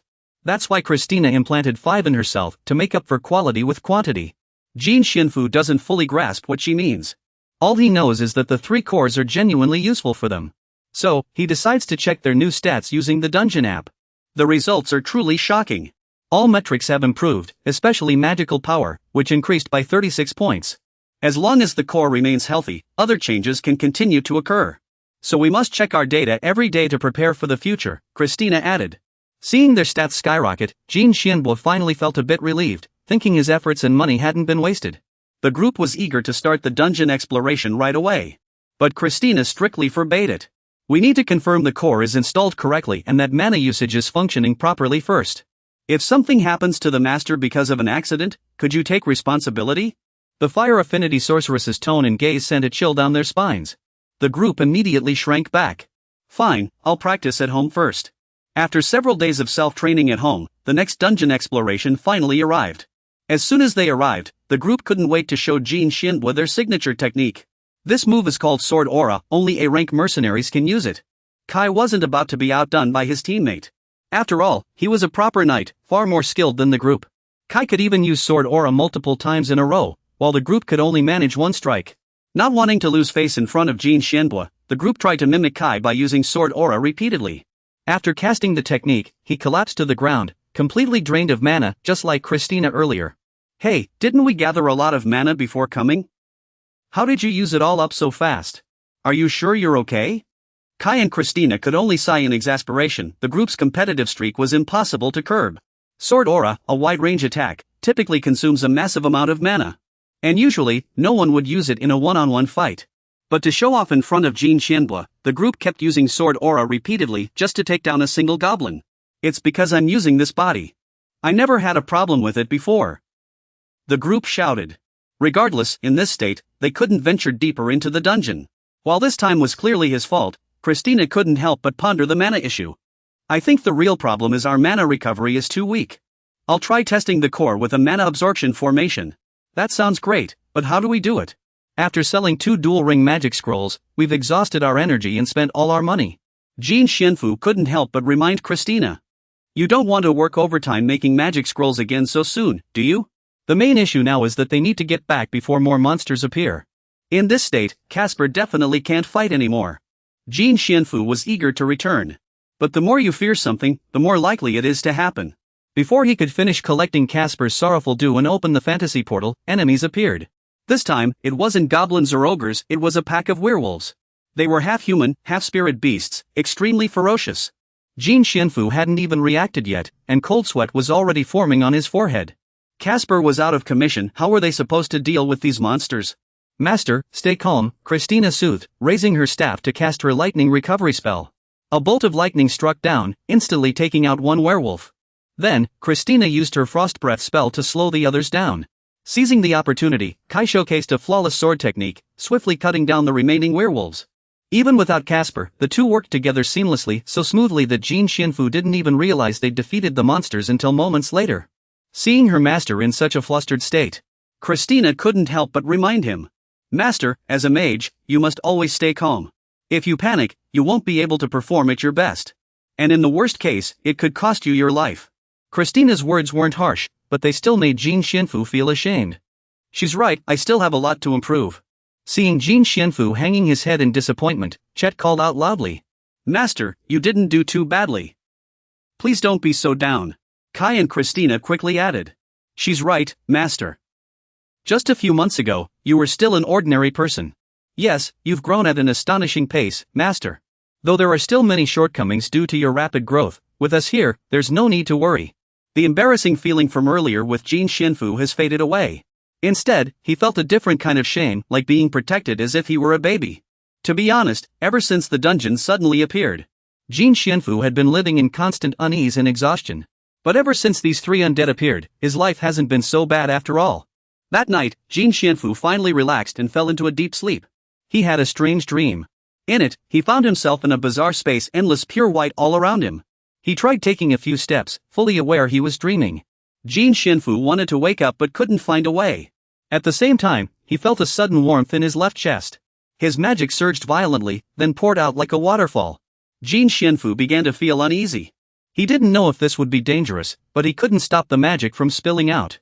As his body grew weak from exhaustion, he suddenly felt someone shaking him, accompanied by urgent calls. Master, wake up! Jin Shinfu opened his eyes. The first thing he saw were 3 skulls leaning in, staring at him intently. Seeing him trapped in a nightmare, they all seemed worried. It turned out that Christina had suddenly sensed an extremely unusual surge of magic in Jin Shinfu's room and rushed in with Kai and Kaso. When they entered, they saw magic overflowing from his body. If it had continued, Jin Shinfu might have been in danger, so they took the risk to wake him. It matched the dream exactly, but Jin Shinfu had no explanation for it. Besides, Christina, Kai, and Kasa weren't the ones who stopped the magic flow. It just suddenly ceased on its own. Afterward, the magic within Jin Xianfu flowed much more steadily than before. If it wasn't them, then did I do it myself? Jin Xianfu asked skeptically. After a moment of hesitation, he raised his hands and tentatively began reciting the light spell. Then, Jin Xian evenly released a dazzling golden glow from the palms of his hands. At that moment, Jin Xian suddenly had a realization. It seemed he had truly mastered the source of magic within him. It was like a general manager overseeing the employees in a company. Jin Xian could control the flow of magic in and out of his body, even transferring it to Christina and the others. Congratulations, Master, on becoming a true mage. I never expected you to break through the second magic circle and reach the third in one go. That's truly astonishing, Christina suddenly remarked. Jin Xian couldn't hide his shock. Though he knew he had gained control over his magic, jumping straight to the third magic circle was still surprising. But Jin Xian had no idea what he had done to achieve such a leap. Magic is a discipline deeply influenced by mindset and comprehension. Like I said before, breaking through in one go isn't that strange. What did you realize? That sounds too incredible. Jin Xian was full of doubt about himself. Christina had no choice but to explain it to him. Realization doesn't always have to be something grand. It's like understanding ourselves better to reach a higher level. Of course, everyone's understanding of realization is different. For example, the insights Jin Xian gained during his growth might be meaningless to others. Still, mage families share their realizations with each other, whether useful or not, and Christina was no exception. So, Master, please share your realization with me. Christina suddenly gripped Jin Xian's hand tightly, pleading. It was the first time he had seen her, usually so cold, look at him with such puppy dog eyes. Alright, but can I eat first? I'm starving. Unfortunately, Christina insisted on hearing Jin Xian's realization first. So, despite being famished, he shared all his insights. After listening, Christina came to a conclusion. I see. From now on, you'll need to study magic anytime, anywhere. Jin Xianfu was instantly petrified after hearing that. Why did this happen? Because with the master's abilities, the more magic he learns, the more his power can be maximized. So today, we'll have a special learning session. No time to waste today, let's get started right away. Thus, Jin Xianfu, still on an empty stomach, was dragged off by Christina, under the helpless gazes of Kai and Castle. Thanks to his unique magic control abilities and Christina's grueling training, Jin Xianfu had indeed made significant progress. Though it left him with dark circles under his eyes, he still felt like he was improving rapidly. Christina, however, seemed completely oblivious to her master's exhausted state. Every time they finished training with the dungeon monsters, Christina would immediately schedule the next session, paying no mind to whether Jin Xianfu had any energy left. Additionally, there was another procedure the three undead were looking forward to. That was checking their stats after each dungeon training session. Jin Xianfu was no longer unfamiliar with their steadily rising numbers. But today, something was different, their classes had changed. Previously, they were all listed as undead, but now Castle had become a warrior, Kai an assassin, and Christina a mage. Their ability caps and limits had also increased, though their skills remained the same. Yet, Jin Xianfu seemed to be the only one surprised by the trio's class changes. It seemed they had seen this coming. How did you all know? We changed ourselves, so of course we'd notice. Plus, you can tell just by observing from the outside, Kai said as he stood up. Only then did Jin Xianfu notice another issue, those two had grown quite a bit taller. Just moments ago, they were the same height as him, but now they towered over him, exuding confidence. Jin Xianfu's only comfort was that Christina's height remained the same, though he could still sense significant internal changes in himself. Even if Jin Xianfu hadn't noticed, Christina and the others could feel his transformation. Jin Xianfu had successfully constructed a Tier 3 magic array. This was what had influenced the creatures he had tamed, namely, the three skeletons. Put simply, as Jin Xianfu grows stronger, the creatures he tames will also become more powerful. It seems the plan to raid the dungeon is becoming more promising. Speaking of the dungeon, Jin Xianfu has recently learned a few new spells, making him even more eager to continue the assault. But Christina, who holds the most authority in the guild, still disagrees. Even though Jin Xianfu is strong enough, better equipment would still increase their chances of success. The moment Kai and Cass heard the word equipment, their eyes lit up. It turns out that while training Jin Xianfu, Christina had also been crafting gear for the two of them, which would be ready early next week to resume the dungeon raid. A week later, when everything was ready, Cass couldn't wait to battle the monsters. With their new armor and enhancements from Christina's magic, even a Minotaur's attack felt like a pinprick. Their speed was boosted by acceleration magic, and their weight could be adjusted with lightning spells and self-repair magic. Their weapons were also enchanted with sharpness, reinforcement, and self-repair magic. Compared to a week ago, Kai and Cass were much stronger. Seeing them so excited, Jin Xianfu couldn't help but share their joy. Especially since he had something for himself too. Christina had made a coat for Jin Xianfu, enchanted with reinforcement, self-repair, and lightning magic. The pockets were expanded with spatial magic, so he no longer had to worry about carrying too much. Hearing this, Cass immediately ran over and started rummaging through Jin Xianfu's pockets to test it. Then he stuffed a bunch of things inside to check. Jin Xianfu knew without asking that these gear had cost Christina a lot of money and effort. But no matter what, to go further in the dungeon, they had to invest everything they had. After all, no matter how good the equipment was, it was still expendable. If they encountered stronger monsters, the gear would wear out faster. That's why Christina had to remind the other three to take good care of their equipment. After the lengthy reminders, Kai and Cass were already itching to charge into the dungeon. Jin Xian had finished gathering demonic energy, so the four-person team entered the dungeon together. Just like last time, their first opponents were a group of goblins, with a large brain monster acting as their leader. Queso couldn't wait to charge forward, but before he could act, Christina's fireball roared past, wiping out the monsters in front of them. Is she even awake? Queso started throwing a tantrum again. Last time, it was because of your fireball that I lost my leg. It was just an accident. Why are you so worked up? I didn't measure my strength back then. Besides, this time I just attacked first. It's totally different from last time. Christina and Queso bickered like kindergartners fighting over candy, completely ignoring that they were in a dungeon. Jin Xian and Kai tried to stop them, but it was no use. Worse, while the two were arguing, the half-dead monsters had all fled. Kai peeked outside and saw a crowd of green-skinned imps and fierce vengeful spirits blocking their path. Among them were a few injured imps. Kai turned to the others and said, "It looks like those creatures have gathered about 50 of them." Kessler shouted, "These guys are pretty tough." Xian said, "Good. Let's finish them all at once." Kai and Kessler pushed open the door, startling the monsters. Christina and Xian followed behind, wands at the ready. Christina quickly drew a flame card, raised her wand, and shouted, "Fireball." A massive fireball shot forward in an instant. Thick smoke billowed, but the monsters seemed unharmed. Even worse, a vengeful spirit charged forward with its sharp spear. Two red flashes appeared as Xian calmly flicked his fingers. He shouted, "Sword control." A faint blue aura appeared in front of him in the blink of an eye, blocking all the monsters' sharp spears. Not only that, he used sword control to take command of their weapons, forcing all the blades and spears to turn against their owners. Countless weapons pierced the monsters' bodies, making them shriek in agony. Kessler, itching for a fight, rushed forward excitedly. "Now it's my turn." He immediately attached the spikes from his armor to a vengeful spirit's face. But one vengeful spirit dodged Kessler's attack and retaliated. Shouted out, "Xiao AI." Xiao AI slowly draws her sword, unleashing a breathtaking slash of light toward the charging spirit beast. Countless impacts against the rocks echo, startling several fairies into turning pale with fear. Nearly losing control of themselves.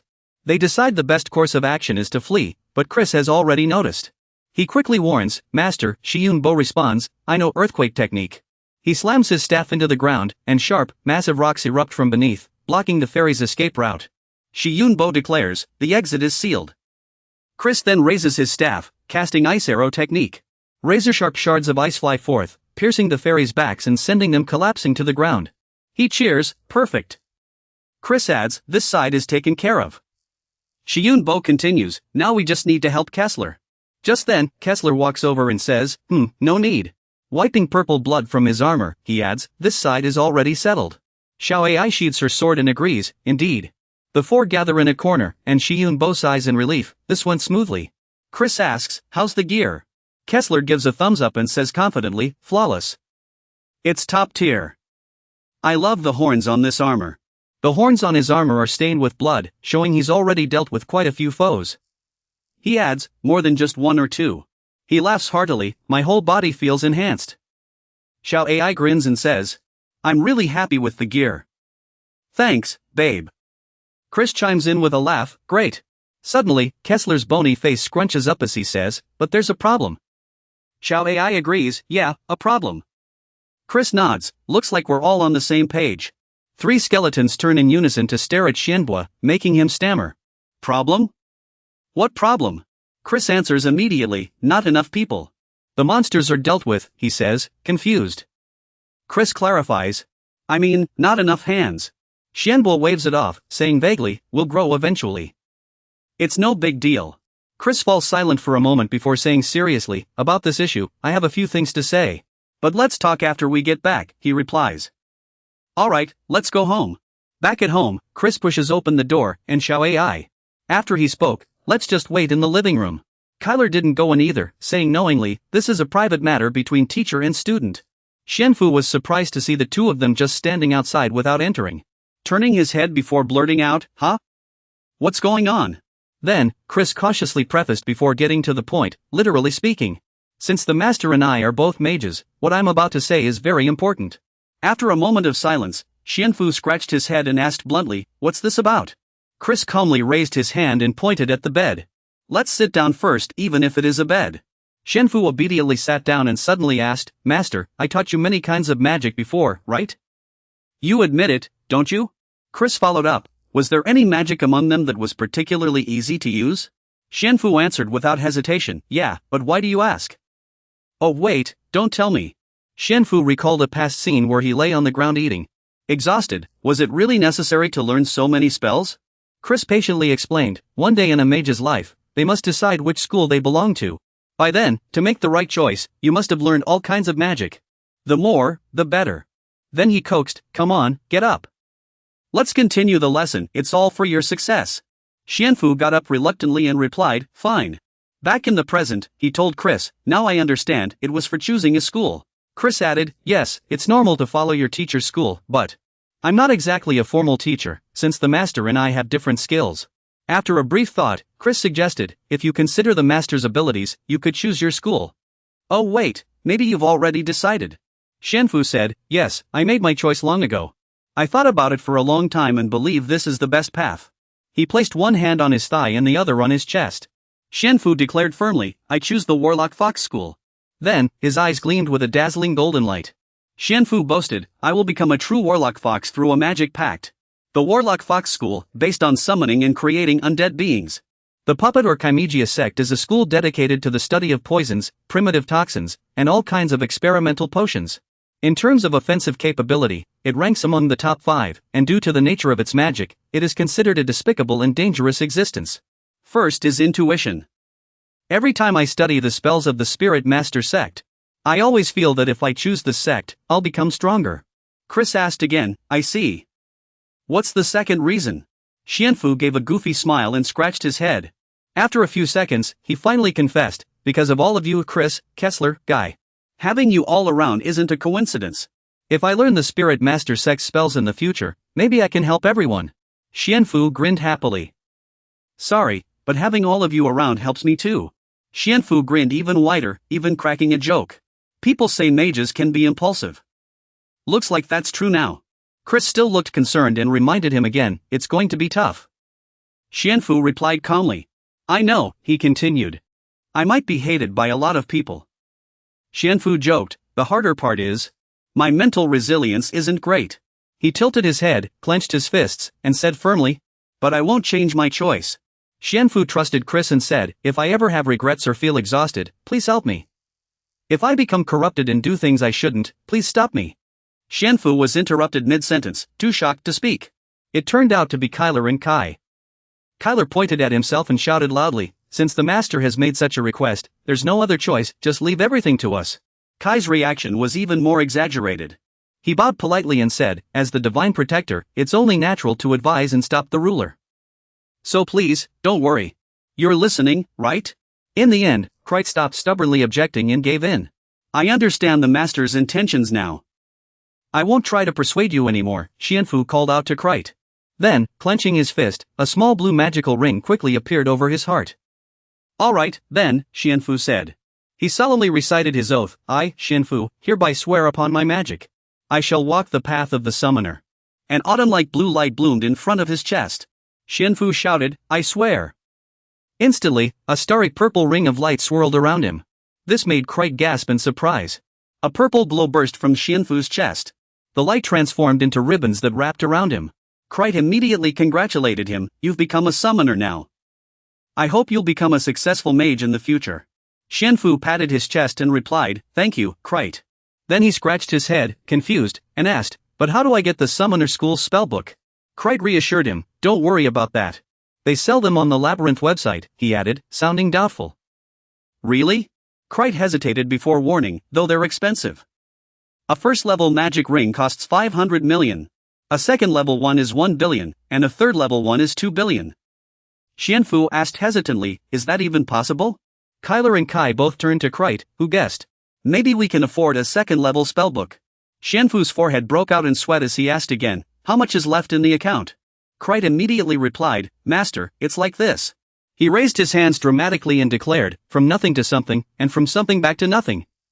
So, let's celebrate. Xianfu sighed. Krite, stop messing around with internet slang. He took a deep breath. In the labyrinth, Xianfu gripped his staff and said, this time, I'll try it alone. Please support me from the rear. Kyler readily promised, leave it to me. Those summoned creatures from memory, the lazy skeletons, the sluggish skeletal archers. A purple magical artifact instantly infiltrates the scattered bones on the ground. Controlled by that surge of magic, they reassemble, slowly rising to form a skeletal legion.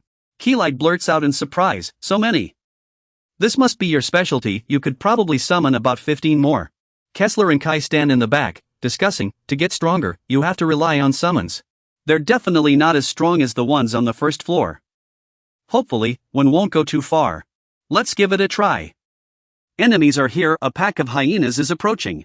He raises his hand and points forward, commanding the skeletal legion, go. The fully armed bone warriors charge toward the ferocious hyena monsters. The hyenas viciously tear at the skeletons, but they're struck by several arrows in return. The skeletons clamp down on the hyenas' heads, savagely biting into their shoulders. Purple blood sprays like a fine mist. Before long, the skeletal legion defeats the hyena pack. The hyenas are all gone, but a few skeletons remain standing. One exclaims in surprise, that was way too easy. He turns around and says modestly, this level of power seems pretty useful. Before he can finish, Kessler praises enthusiastically, more than just useful. Lane chimes in with a smile, with the right weapons, they could be even stronger. Excited, he declares, great. Today, we're pushing all the way to the end. Kessler laughs heartily, while Kai cautiously reminds him. But we can't let our guard down. We can't afford to neglect our master's side. Finally, the system announces, Dungeon F0795. 148 days remaining until conquest failure. Jin Xianfu begins dungeon conquest in 127 days. Leon slams the table in frustration. Damn it! We missed it again. Exhausted, he asks Mark, how's it going on your end? Mark reports, everyone in the guild has tried, but no one could gather them all. A phone screen displays the second round of magic card trading listings. Leon sighs in disappointment. I didn't expect we'd have to go to the black market. Those people dare to resell spell cards and others' life tokens. All for profit. We can't even buy a single one. The phone suddenly vibrates, and Leon grabs it immediately. The message on the screen makes his eyes tense. He jumps up in excitement. Contact the entrance. There's a package in the connected basement. Bring it here. The beer crate was opened, revealing 3 small boxes inside with very familiar packaging. Mark couldn't help but sigh in amazement, unbelievable. The person you helped turned out to be a wholesale dealer of spirit charms, and they even included a printed thank you letter. Leon laughed. Didn't I tell you? Even if only 1% of the people I help succeed, that's still a golden opportunity. He happily hugged the items. Now, I'll leave the task of acquiring more spirit charms to you, Mark, because I'm busy studying these things right now. He reminded, remember to keep them for use. Storing them in the basement might come in handy just in case. Leon responded, his eyes filled with calculation. Got it. But wouldn't it be even better if I could make spirit charms myself? Chris suddenly announced, looks like we need to sell more spirit charms. Henbo was stunned. Ha! We just finished selling the second batch. Meanwhile, Keisler sat beside him, intently staring at a plate of rabbit-shaped apple slices. He continued, fake spirit charms have appeared on the market. Henbo gasped, really? Chris revealed, there are a lot of counterfeit spirit charms out there now, and they're not as effective as the real ones. He stroked his chin thoughtfully. But judging by the timing, they're producing and releasing fakes much faster than we are. Chris grinned wickedly. So we need to sell more as fast as we can. We have to monopolize this product. He broke into a cold sweat but forced a smile. Right, the more we earn, the better. They had to proceed cautiously in the labyrinth. Kai and Keisler led the way, carefully scanning their surroundings. Henbo was nervous. According to Watro, the third floor has violent zombies and ghost kings. We need to be careful of those ghost kings. Keisler doubted, but can we really trust everything Watro says? Kai agreed. Yeah, the info about the first and second floors wasn't exactly accurate either. They confirmed that the second floor boss was far stronger than Watro had described, and there were powerful figures around. He and the gunman stepped forward to clear the path. The boss and the brain mage are both at the third tier circle level, much stronger than I expected. Facing the boss's magic, Chris snapped his fingers. The magic dissipated instantly, shocking the brain mage. But in the end, the brain mage was just a brain mage. It turned feral and attacked but was ultimately defeated. He effortlessly wiped out the massive creature in front of him with magic. Chris waved his hand dismissively. If it were any stronger, I'd recruit it into our team. But her strength isn't there yet, so Schwanbo could only give an awkward, cold laugh. Kai was stunned. Something felt off. The Demon Lord monsters should have appeared by now. But there wasn't a single one. We should assess the situation before moving forward. He looked around. Since descending, I haven't sensed any signs of life. Kessler sneered excitedly. Did they all run away in fear? Chris shot him a glance and suggested, we should listen to Kai. Schwanbois understood. Alright, I'll summon the undead to scout. He called out, and black spirits rose gracefully into the air. Schwanbois assigned tasks, some widened their eyes, while others squinted as they accepted their orders. Once ready, the spirits departed one by one. Han guessed, maybe they're hiding, waiting to ambush us? He replied, even though we've grown stronger, we can't let our guard down. We should use this power to investigate. Schwanbois shared vision with the undead, revealing scenes from the cavern. A mysterious-looking door suddenly appeared. He gasped, eyes widening. I think I just saw something. After confirming the target, they began moving. Everyone quickly gathered in front of the door. Yes, this is the boss's chamber, the only place with signs of life. All four looked up, but I can't sense any movement inside. Because this room is where dungeon explorers are eliminated. A chilling aura emanated from it, spreading outward without dissipating. Kessler firmly declared the boss was undead. Schwanbois asked in surprise, so soon? Kai and Creed didn't object. Maybe because we're undead too, we can sense it immediately. Based on undead traits, whether high level or low level, monsters appearing here would be tough to handle. In the worst case, we might be overpowered. He worried, but since we're here, we should test the monsters before leaving. We can use the undead, but be careful. If the boss is undead, it will detect the spirits. A controlled undead entered, moving slowly. It seemed extremely cautious, creeping closer. The undead hid behind a pillar, peeking out. Darkness shrouded the center of the room. The eerie atmosphere revealed a bizarre skeletal figure. Schwanbois recoiled in shock. What in the world is that? He fell back in terror, gasping. Oh no, oh no. Shenbo's face tensed up. This isn't rain, is it? How could something like this be here? Kai and Kessler exchanged awkward glances. Shenbo buried his head in his hands, distressed, and slumped onto the table. Critical Strike let out a sigh. Now tell me, what did you see in the boss room? After a moment of thought, Shenbo spoke. A dragon. All three were stunned, lost in thought. Tell us more. A dragon with white bones, it's marrow. Clyde concluded, white bones? That's not bone. Shenbo jumped up in shock. What? He continued, dragons are creatures that can alter their own nature. Thus, all of a dragon's traits are reflected in its appearance. A dragon with white bones is a white dragon that dwells in icy mountains.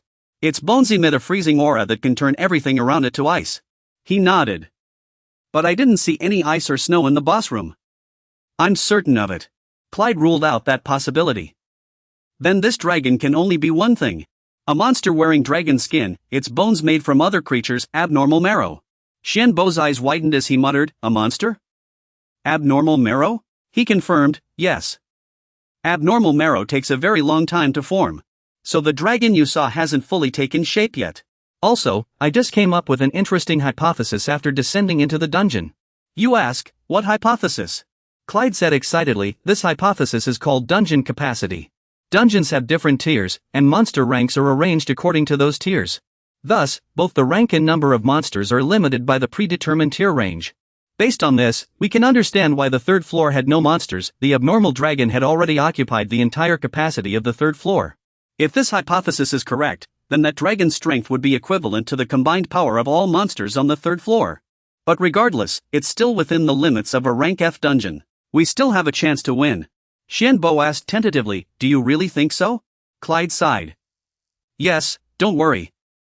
I'll make sure we all come out of this safely and victorious.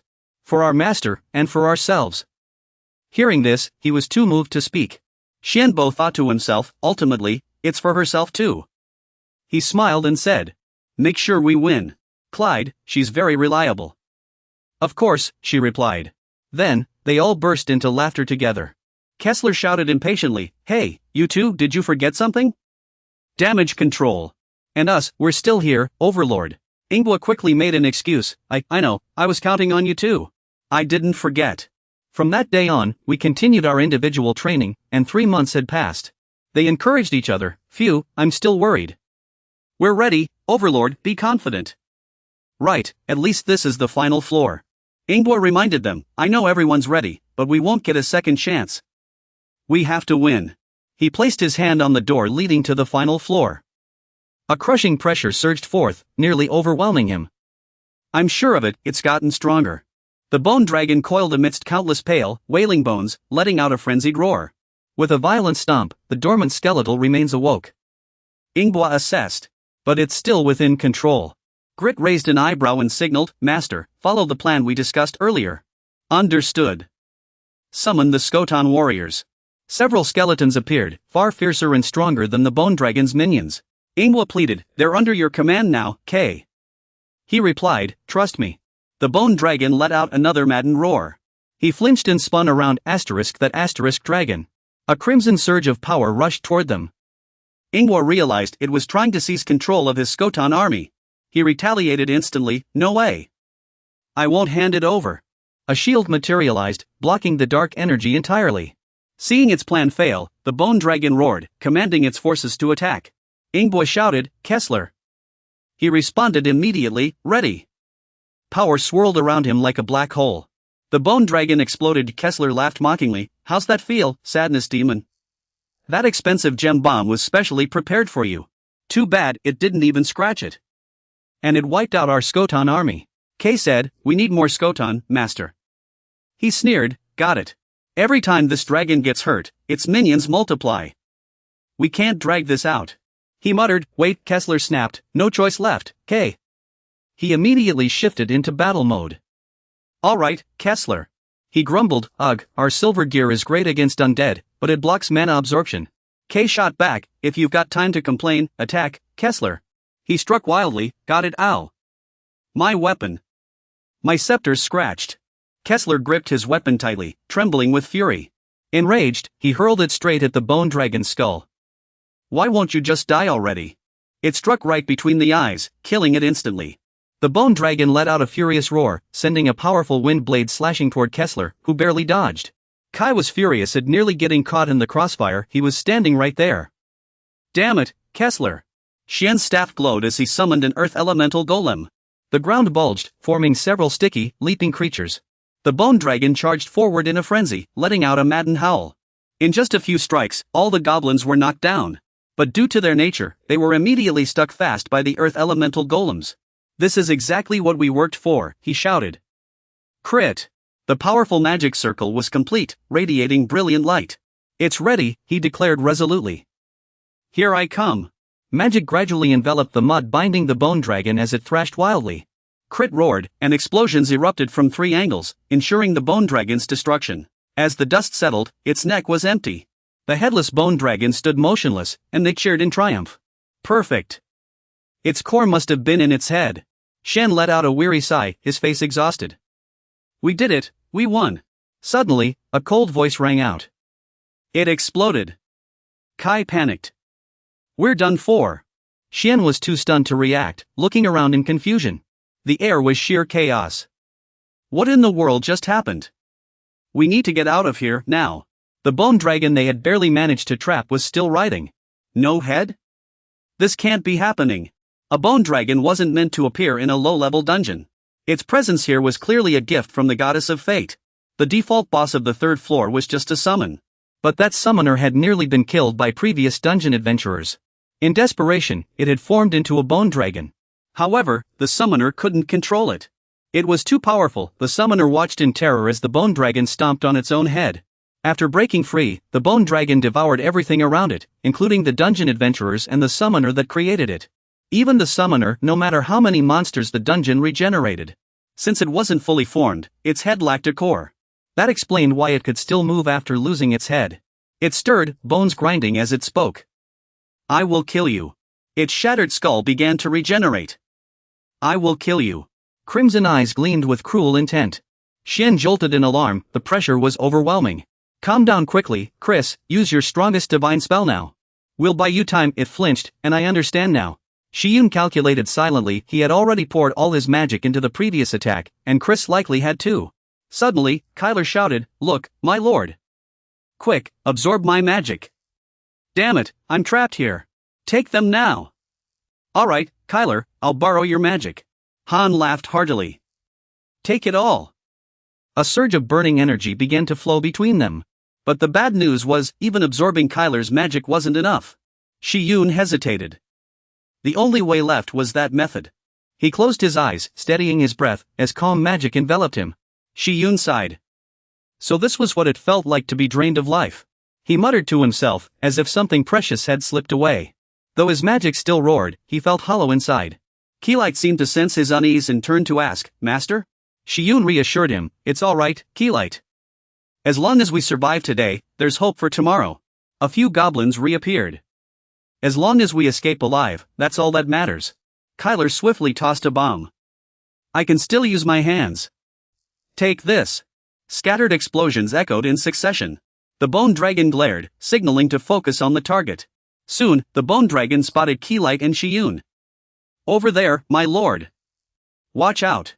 It charged wildly, ignoring the goblin defenses in its path. The bone dragon unleashed a powerful, magic-infused strike. Kyler immediately realized, it's a breath attack. Dodge. Keelite quickly erected a magical barrier to shield everyone. The attack landed, its overwhelming force obliterated all the goblins. Even Keelite's barrier shattered under the impact. Shiyun hastily raised his hands to protect himself. Moments later, only he remained, surrounded by scattered bone fragments and shattered armor. Shiyun coughed up blood, writhing in pain. Damn it. He struggled to lift his head, the armor was still there, but the three skeletons were reduced to dust. Shiyun trembled in fear. His companions had sacrificed themselves to protect him. The bone dragon stood tall, roaring with unrelenting power. It was a hopeless situation. The enemy was too strong, his body immobilized, and his allies too weakened to fight. Shiyun steeled himself. I can't die like this. My instincts tell me. He knew there was one last option, but it was incredibly risky, it might not even work. Shiyun charged forward resolutely. The odds were slim, but he had to try. You grit your teeth, steel your resolve, and prepare for battle. Shiyun Bo touches the bone dragon and roars, surrender at once and submit to my rule. Suddenly, the two are pulled into a different space. The bone dragon lets out a deep growl. Pathetic human, you dare try to control me? I am a mighty dragon. You retort angrily, nonsense. You're nothing but a knockoff of the real dragons. Just a cheap imitation. You know that, right? Shiyun Bo declares, what does it matter if I'm a knockoff? There's no law saying imitations can't be stronger than the original. Surrender to me, and I'll help you ascend beyond even the true dragons. It snarls fiercely, how dare a mere human challenge me?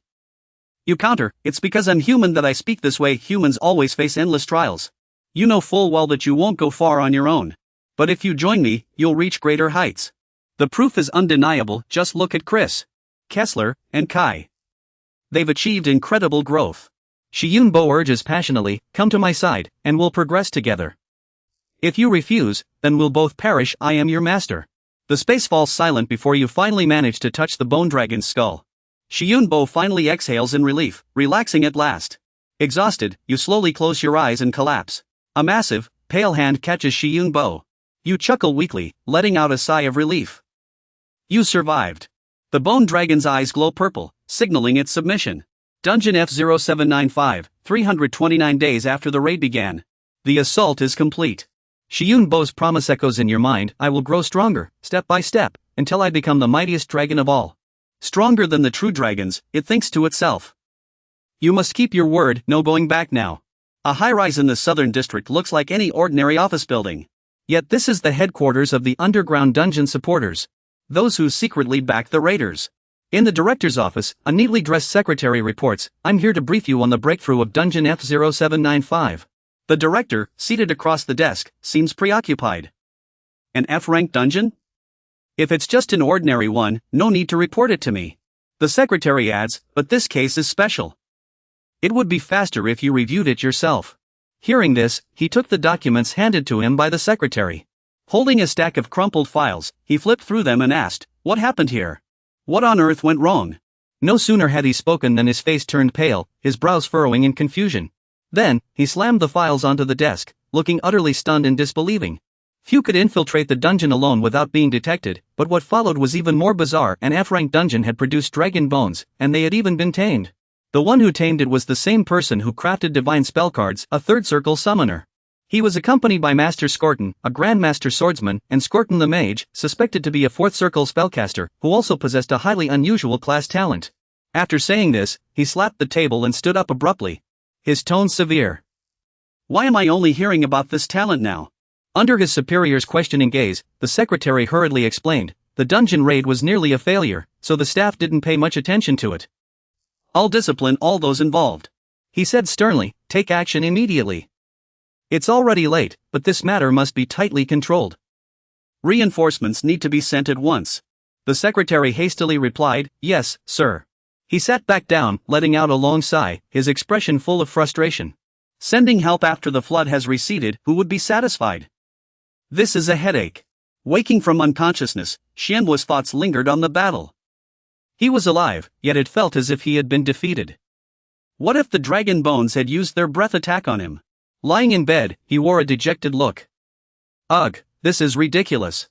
Seeing he had finally woken, Chris stepped forward and asked, "You're awake?" Chris, Kai, and Kessler had all survived, but no matter what, Chris had died protecting him from the dragon's breath. When the attack came, they had moved the skull out of the breath's range, avoiding death. After I woke up, Chris had already explained everything in detail. He said that for the sake of the seal, we swapped the course position, only doing so when absolutely necessary for the team's survival. And so, we managed to make it out alive. Learning from mistakes is good, but regret is still a toxic emotion. Abo smiled at Chris, who responded, "Yes. Judging by the results, our raid was a complete success. We suffered only minor injuries, no casualties, and I even managed to tame an Manhwa."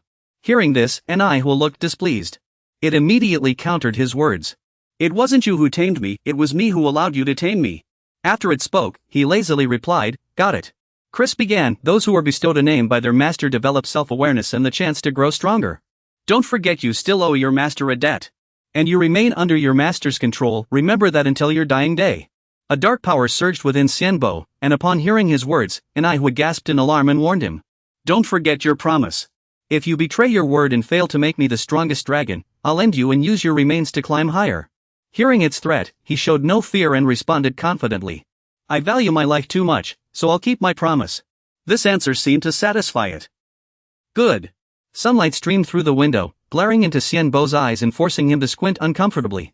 Gazing out the window, Xianbo murmured to himself, "I want to go out soon. Since I've completed a dungeon raid, I'm entitled to a short leave." Chris, sensing his restlessness, tried to reassure him. "It's fine. Your free time starts counting from when you leave the house. Your injuries have mostly healed. Just rest for about 15 more days, and you'll be free to go out." Just as he finished speaking, Kai and Kessler walked in through the door. They had overheard the conversation. Kessler chimed in, "Eager to go out already? Looks like you're recovering well." Noticing them, he asked curiously, "What's up, Kessler?" "And Kai?" Kessler gestured to Kai behind him. "Nothing much. We're here because Chris and Kai are switching shifts. With someone taking over, Chris didn't linger. Before leaving, he told Xianbo, "I'll go make some talismans and gear." Kessler didn't stay either, leaving immediately. "Seeing you recovered, Master. I'm off too. I have a date with a lady." After the two left, Kai walked up to him and asked with concern, "Is something wrong, Master?" He glanced at him and replied, "I'm fine, don't worry, Kai." After hearing that, he simply replied, "Got it," then naturally sat down in a chair and opened a book to read. After some time, once Shiyun had recovered, he could no longer contain himself. He quickly got dressed, pushed the door open, and stepped out to explore the world outside. Excitement was written all over his face. Even the sunlight streaming through the window filled his heart with an indescribable feeling. Stepping out of the building, he was greeted by a bustling scene, cars rushing by and people coming and going. His eyes welled up with emotion as he struggled to contain his excitement. Kyler was just as thrilled, finally able to explore the outside world. Before, we can only see this world through a computer screen. Now that we're here, Kai said eagerly, I can't wait, Master. Nihua was seeing this world for the first time. Is this another world? I've lost all memory of the world I once lived in, so I'm really curious, Chris said. Since we're hidden in Nihua's subspace and connected to your consciousness, you can experience it fully. Shiyun shouted, alright, let's go. They walked through the streets, moving from one road to another, visiting famous landmarks from dawn till late at night. Time flew by, and they showed no signs of fatigue. Shiyun held a cup of hot coffee, a satisfied look on his face. Today was amazing. Time to head back. After a brief silence with no response, he couldn't help but feel a little exasperated and asked again, don't you want to go back yet? On the way back, Chris asked curiously, I never expected you to head home right after your free time ended. Master, he said, still looking ahead, with a faint smile before answering, at first, I didn't plan on it. But everyone has a place they belong. After leaving, you always return, it's only natural. I'm just going back to where I belong. From now on, we'll use the rest of our time to travel the country and find a new home. If I don't go back now, I'll just get lazy again. The driver, seeing him out so late, asked with concern, are you visiting Seoul? The sudden question caught him off guard, and he paused before replying, huh? Uncle. He spoke again, getting out for a walk is good, but come back early. Things have been chaotic lately. You tilt your head, puzzled, and ask, chaotic? What do you mean? The driver explains. Recently, many people have gone missing. There have already been 50 cases nationwide. Even worse, all of them were found in pools of blood. You lightly stroke your chin and hum an acknowledgement, brushing it off casually. Right, in some cramped space like that, you say to the group, what do you all think? Is something wrong with the monsters in the dungeon? They immediately respond enthusiastically. It seems like it, but Master, it might not be the monsters. Not just monsters kill, humans slaughter each other too. Hearing this, Shiyun rests her chin in thought, her expression turning annoyed. Maybe it's something we haven't considered yet. Oof. So, Master, how do you plan to handle this? You reply, do nothing. After all, I'm just an ordinary person. With these small hands, there's only so much I can do. As long as it doesn't involve me, it's none of my concern.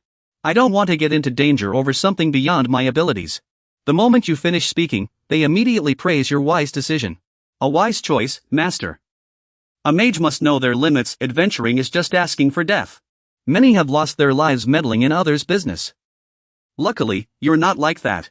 Don't get involved in unnecessary danger. You have a duty to uphold our agreement.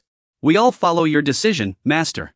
After stepping out of the taxi, a single snowflake gently lands on your shoulder. Soon after, a heavy snowfall begins, lifting your gloomy mood into something brighter. Standing in the snow, you murmur, thank you, everyone. After some searching, Xianbei finally finds a suitable house and slowly pushes the door open. What greets him is a dim, cavernous space connected to the underground city. Seeing it, he suddenly feels sluggish, his free time ended too quickly. As he shuts the door, Chris suddenly appears behind him. It says, they say happy moments always pass too fast. Especially when we've been so busy finding a new place. Time really flies. Looking at this house, he felt very satisfied. It was incredibly spacious. I'm also happy. Finally, I can let Xiaodong out. He couldn't come out at all in the old house. Beneath this house lies a magical stream, also known as a mana vein, the best environment for growing magic herbs. Chris spoke up, it was such great luck to buy this place so cheaply. More importantly, we need to prepare to explore a new dungeon. Kai and Kessler then crawled out from the cramped space of Xiaodong's den. Kessler said, I've been cooped up for a whole week. I'm itching for some action. Mentioning this, Zinbuli immediately took out his phone and said, I just remembered. There must be a new mission now. Hearing this, the other three gathered around. The phone screen displayed the new mission, F1139 Grade Dungeon. After completing the first dungeon upgrade, adventurers will face higher tier F+ dungeons. Please be cautious, as this may be a dungeon of the same or higher tier than the one you previously upgraded. This dungeon could be far more dangerous and challenging. Don't underestimate it. Stay alert at all times and clear it as quickly as possible. Seeing the mission tier, they couldn't help but sigh. They had hoped the next dungeon would be E grade, but it was only F+. It'll be as easy as eating candy. Chris didn't agree. He said, this is a good thing. This time, we'll get to experience a real F-grade dungeon. Zinbek was still staring at his phone, then spoke in a slightly serious tone. Aren't you all being too relaxed? In the last dungeon, a special creature, Xiaodong, appeared, so the F+ dungeon is likely to be much riskier. Since the tier is higher, as Chris once said, no one knows what might happen in a dungeon. Confidence is good, but overconfidence leads to carelessness, and carelessness leads to failure. Chris found his words reasonable. You're right. We were too complacent earlier. Thanks for the reminder. Kai and Kessler felt deeply ashamed of their recklessness. We're so sorry, Master. We know carelessness is bad, but we foolishly made a mistake. We're sorry. Looking at them, he could only sigh helplessly. Alright, just be more careful from now on. Alright, let's plan our second raid. Kessler immediately perked up. Great. Let's do our best, everyone. In the F+ dungeon, a blood-curdling scream echoed through the entire space. Save me, stop. A young man sat motionless against a massive boulder, his mind still filled with confusion. How did things end up like this? Before him was a ferocious monster devouring his companion alive, the screams echoing endlessly. That creature. It all started when my home connected to an underground fortress. At first, I was terrified, but after joining an exploration team, we managed to escape. Though a few lost their lives, in my free time, I had the chance to meet companions outside the fortress. I was deeply moved and immediately decided to form an alliance with them. Yet now, the horrific screams still rang in my ears. This was too much to bear. The monster had already consumed most of his companions. Such a brutal scene was hard to believe. Was this really how it would end? Just as he was about to give up and wait for the end, a strange voice suddenly spoke. Do you want me to help you get revenge? His eyes snapped open, bewildered and lost. The mysterious voice continued to whisper in his ear. Shwa, keep your voice down, it's clever. If you're willing, I can help you get revenge, but I need its intelligence. We've only just entered this third underground fortress. Sweat dripped down his face as he gritted his teeth and said, I'll tell you everything I know. After he finished sharing the information about the dungeon monster, the voice spoke again. The wandering boss monster had growth abilities. The warning wasn't exaggerated. Skeletons controlled by Xianfu surrounded the boss, and as the beast glared at those preparing to attack, it radiated fury. It swung its arm, shattering a skeleton instantly. The other skeletons immediately closed in, and the monster let out an enraged roar. Two skeletons combined their strength to attack, successfully wounding the beast. After its leg and shoulder were injured, it suddenly turned and fled. It vanished into a spatial rift. Xianbo walked to where the monster had disappeared. Thinking it had escaped, he couldn't help but curse, darn it, it got away. The young man stared wide-eyed at that person. A masked man is standing right in front of him. Suddenly, he shouts, look out, behind you. A monster suddenly appears behind Xianfu and swings its fist, striking him hard. But things didn't go as the monster had planned. The young man's eyes widen in shock as he exclaims, what in the world is that? A scaly foot emerges from a black rift in space, crushing the monster beneath it. Its head and wings gradually appear, revealing its full form. Staring at the man and the creature before him, he gasps in disbelief, is that a bone dragon? Xianfu quickly answers his question, it's not a bone dragon. Just a dragon form scorching. Though much weaker than a bone dragon, one day it will surpass even a true dragon in power. Anai lets out a loud roar, as if trying to say something. He glances at her, then turns to the boss and speaks. This is that man's first gift, little fire, take care of it. As he finishes, a pitiful wail follows. After sending little fire to deal with the monster, he plops down in front of the young man and continues, more importantly, you're in a bad spot. Here's the deal, if you agree to my terms, I'll help restore your arm. He looks incredulous and asks, really? Xianfu replies, I won't lie to you. I already said this is a trade. Can you do it? Hearing this, he suddenly shouts, I'll give you anything, please. Xianfu points at him and says calmly, anything? You shouldn't say that so easily. Anyway, I'm not a bad person, so I'll just take your soul. Send an email to those customers who bought the fake divine spell cards. The fake divine spell cards are ineffective and have a high risk of exploding. Our authentic divine spell cards are made using the founder's secret method. Note, the effects of the city god have been verified by the management department. Chris and the others gather around Xianfu, who says, the sales department has already started handling it. Chris is furious. Ugh, I already sent enough production methods and detailed analysis, and it still took a month to fix. He glances at it, forces a smile, and sighs, Chris, go easy on them. Their skills can't compare to yours, they've only been studying magic for less than a year. Back in the dungeon's forced resonance zone, Shiyun Bo was still negotiating with the young man. If you agree to sign a soul contract with me, I'll help you restore your arm. One of his other companions didn't believe him and suddenly shouted, "Restore his arm? How is that even possible?" But he didn't explain further, simply replying, "It is," leaving the other stunned. Shi Yunbo stepped closer to the young man and spoke again. "I know it's hard to believe, but let's give it a try." The other had no idea what he was planning. A purple glow emanated from his arm, and a spell activated where the young man lay *restore star. The moment he finished speaking, the young man's arm began to change. The young man's eyes widened in disbelief. His severed arm instantly regenerated. "My arm." The young man stared at the masked man with a mix of curiosity and awe. "It actually worked. Who are you?" Hearing the question, Shi Yunbo thought to himself he couldn't reveal his real name. After a brief pause, he made up a name on the spot. "I'm Yuan Hui." The young man repeated the name under his breath. Yuan Hui. In the young man's eyes, Shi Yunbo now seemed to radiate the light of the Buddhas. "Then, can we sign the contract now?" The young man immediately agreed. "Yes, I'll sign the contract with you. Please, I'm counting on you." That day, Shi Yunbo successfully signed soul contracts with 21 individuals. He set 2 conditions. First, they must never reveal any details about the contract. Second, they had to hand over the magic crystals they obtained from clearing the dungeon. In return, he would give them a guide on crafting magic cards. They could sell the cards and earn commissions, a clever way to profit from magic cards. This way, we can earn money without doing anything. Is this what they call passive income? Shi Yunbo laughed. Exactly. Kalu mused, "I never thought you'd make contracts with others, my lord." Kyler also found it surprising. "Yeah.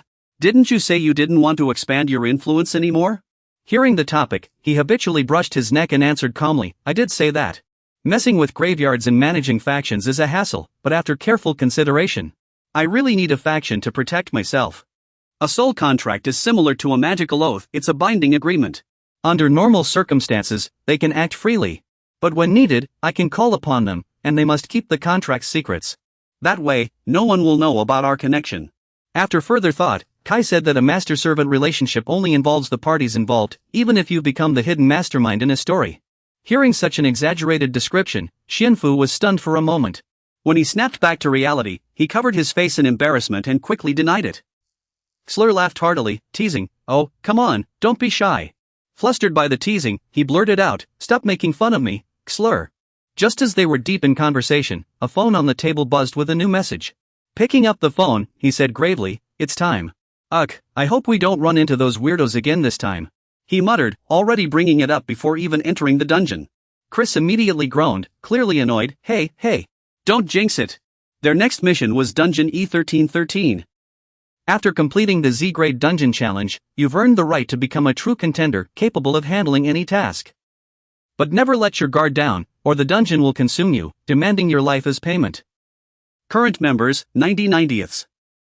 Remaining time, 500 days. After reviewing the mission rewards in details, Chris spoke up. "Even if there are mutated monsters, we're prepared.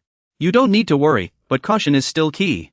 In the E-grade dungeon, Slur, wearing his horned helmet, shouted in frustration, "I'm so bored. Not a single monster in 30 minutes? This is ridiculous." Seeing him lose patience so quickly, the others shook their heads. Xianfu called out, "Slur."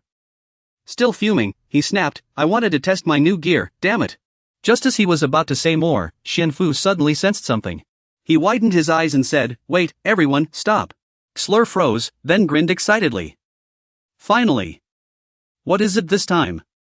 Snails or cannibals?" Hearing his question, Xianfu rubbed his face in exasperation and shook his head.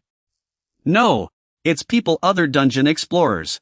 He huffed in dissatisfaction after hearing that, then asked suspiciously, "How far away are they?" You replied, "About a 15-minute walk. There are 19 of them, all armed with crossbows. Judging by their gear, they must be elite members of the frontline escape team." Kai immediately asked, "What should we do now?" You pulled a mask from your pocket and put it on, saying, "Let's go meet them first. Just in case, everyone get ready for a fight. From now on, we'll communicate telepathically." Xianbei and the others walked toward the underground explorers. Seeing you and the other three, they looked a bit confused. You and Creek's group stood still, watching them in silence. One of them greeted first, "I'm Jin Zhanghe, the leader of this guild. How about we team up? Even just temporarily?" Xianbei immediately nodded in agreement. "We'd appreciate that." Seeing you agree, he laughed loudly. Ah, that's more like it. Let's go. I'll introduce you to everyone, he said. You coldly replied, sure. Thanks. Kessler didn't like those people at all. He eyed the man with suspicion. Oof. This guy. You were pulled over to their group, and they chatted happily. The more Kessler looked at him, the more annoyed he felt. What a nuisance. The man reached out his hand, trying to be friendly. Nice to meet you. You politely extended your hand and introduced yourself. I'm Yuan Hui. The man spoke again. It's an honor to meet you, Yuan Hui. If I may ask, do you belong to a guild? You answered calmly, no, I work alone. As soon as you finished, he glanced doubtfully at the three behind you. Then asked again, alone? Then who are they? You gestured toward them and explained, they're the living dead. I tamed them in the first floor dungeon. His eyes widened in surprise. Impressive. You managed to bring Skotos this far. His gaze suddenly sharpened. Then he made a suggestion. If you're alone, why not join our team? Judging by your followers, you must be a mage, a powerful one. But mages have a fatal weakness, they need time to cast spells. That's why you need Skotos to protect you, right? This is an E-rank dungeon, and who knows what we'll face next. Xianbei glanced at him, sensing something off. This guy. Xian's phone screen displayed a mission alert. After reading it, he furrowed his brow and said gravely, just one day, and 16 people have died. Chris walked over to him, finding nothing unusual about it. Our abilities are what they are. What's so strange about that? Hearing this, Xian realized Chris had a point. Indeed. The skills of those dungeon explorers were truly disappointing. We've cleared 2 dungeons already, and I thought they'd be stronger. But their combat strength is mediocre at best, and they're struggling. I don't think we need to team up with them anymore. Chris spoke again. Anyone seeing this notification would panic. And those who lost teammates would feel even more terrified. Looks like they've found their savior. They'll go wild for this. He held up someone's business card. Chris said meaningfully, this is the card of the team leader we met in the dungeon yesterday, Jin Hei. Staring at the phone he had just snatched from Xian, Chris asked, what do you plan to do? According to the forum, Jin Hei is quite active. Seeing his empty hands, Xian glanced at Chris again. Instead of answering, he countered, why did you take my phone? Kessler said seriously, no matter what, we can't underestimate that guy. If he gathers the remaining people into a team, his followers will only grow. I'm a bit concerned about that Jin Hei, Chris mused. Kai seemed thoughtful as well. I just don't like him at first glance. No sooner had he spoken than Kessler excitedly pointed and said, exactly. Well said, Kai. I don't like that guy either. His tone is always so off-putting. Hearing this, Xian asked in confusion, why don't you like him? Kessler crossed his arms, clearly annoyed just mentioning him. His looks, his gaze, his mannerisms. His attitude.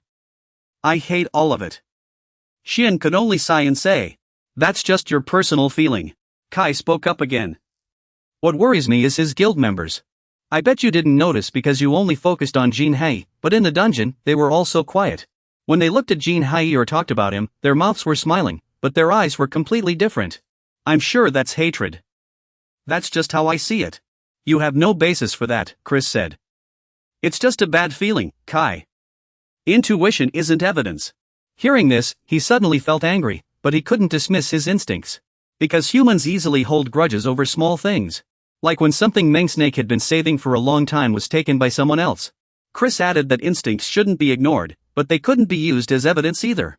Listening to their conversation, Kessler suddenly asked, hey, Chris, do you mean you think that guy is trustworthy? She immediately replied, no. In my opinion, we must eliminate him before he grows stronger, sooner rather than later. But we can only do that once we have concrete evidence. After hearing her answer, Kessler asked again, so, you have valid reasons to eliminate him? She answered firmly, that's right. Yunbo pressed further, then what are the concrete reasons? So Chris began listing the reasons we should eliminate Jinjinri. After hearing her explanation, I couldn't help but agree. You said, we must eliminate Jinjinri before it's too late. He's already set the stage for us. He posted this on the dungeon forum, sending it to the survivors of Dungeon E1313. Hello everyone, I'm Jinjinri. I assume you've all checked today's task window. Today, a total of 16 victims lost their lives. Those who fought yesterday should know that E-rank dungeons are far more difficult than F-rank, to minimize the risk of death. We should unite. I found a spacious place for everyone to gather. I hope you can all come to discuss the current situation and make decisions together. Since this is a matter of life and death, I hope everyone will attend. The meeting will be held in 3 days. The location will be attached below. If anyone has difficulty attending, contact me, and I'll come get you. After reading it, you said, we have 3 days. Chris, who had stood up from her chair, spoke. Before then, prepare everything necessary to eliminate him. We absolutely cannot let him build a stronger force. Her gaze locked onto your eyes, leaving Xianbo mesmerized, thinking Chris was truly extraordinary. I could feel her unyielding spirit and her hatred for the mistakes made. Kessler suddenly blurted out. Wow, as expected of a mage. Kai chimed in, we should. People often say you should never cross a mage. 3 days later, in a basement, many gathered for John Heek's meeting. Seeing most had arrived, he began, everyone, listen carefully. Did you all hear me? Now that everyone's here, let's get started. First, I want to thank all of you for taking the time to read the post and come here. We're all busy, and no one's here to waste time, so I'll get straight to the point. I'm sure you've all noticed that E-rank dungeons are much harder than F-rank ones. In a short time, 16 people have lost their lives. I was prepared. But the monsters were far stronger than I expected. Fortunately, our group was large and well coordinated, so no one was hurt. Dungeons are extremely dangerous, one wrong move could cost you your life. But that doesn't mean we can't clear them. There are plenty of guides online on how to do it. We're no different from them, so we can do it too, right? Of course, everyone has different skills. If we work together, we'll make it. Since everyone's abilities vary, I've made some plans. I'll share them with you later. We can't live on ideals alone, we have to face reality. The biggest issue is money. Our main income comes from rewards for slaying monsters. If we split the loot among so many people, everyone's share will be smaller. What if conflicts arise? With everyone being so strong, things could get ugly. That's why we need a leadership system to manage these issues. To solve practical problems. So, I'm announcing the formation of a guild here and now. I checked the dungeon website and found out the guild system will be upgraded soon. Once we form a guild, monster slaying rewards will increase by 30%, along with other benefits. In the crowd, Shiyun watched him. Thinking, this guy's finally showing his true colors. Maintaining a righteous expression, he continued, so I propose we form a guild, with me as the leader. Jiang Shishu dove into the heart of his speech, I want to form a sect, and I'll be the leader. The crowd erupted into chaos at his proposal. Jiang Shishu laughed as he continued, of course, I have my reasons for wanting to be the leader. After exchanging skills, I gained a superpower. The crowd's reaction grew even more intense, with everyone buzzing in discussion. It's hard to believe someone would speak so lightly about this. Exchanging skills for superpowers, something like this is unheard of. Will this even work? What kind of superpower is this? Jiang Shishu began explaining his ability. First, I have a B-rank skill called Control Subordinates. This skill allows me to issue commands to those of lower rank or under my authority. However, while my skill can influence others, everyone still retains their free will, I can't force them. He didn't stop there, continuing, I can only briefly immobilize someone's body. And I can't control those stronger than me. So I train every day to improve this skill. Jiang Shishu gestured with his hands as he spoke.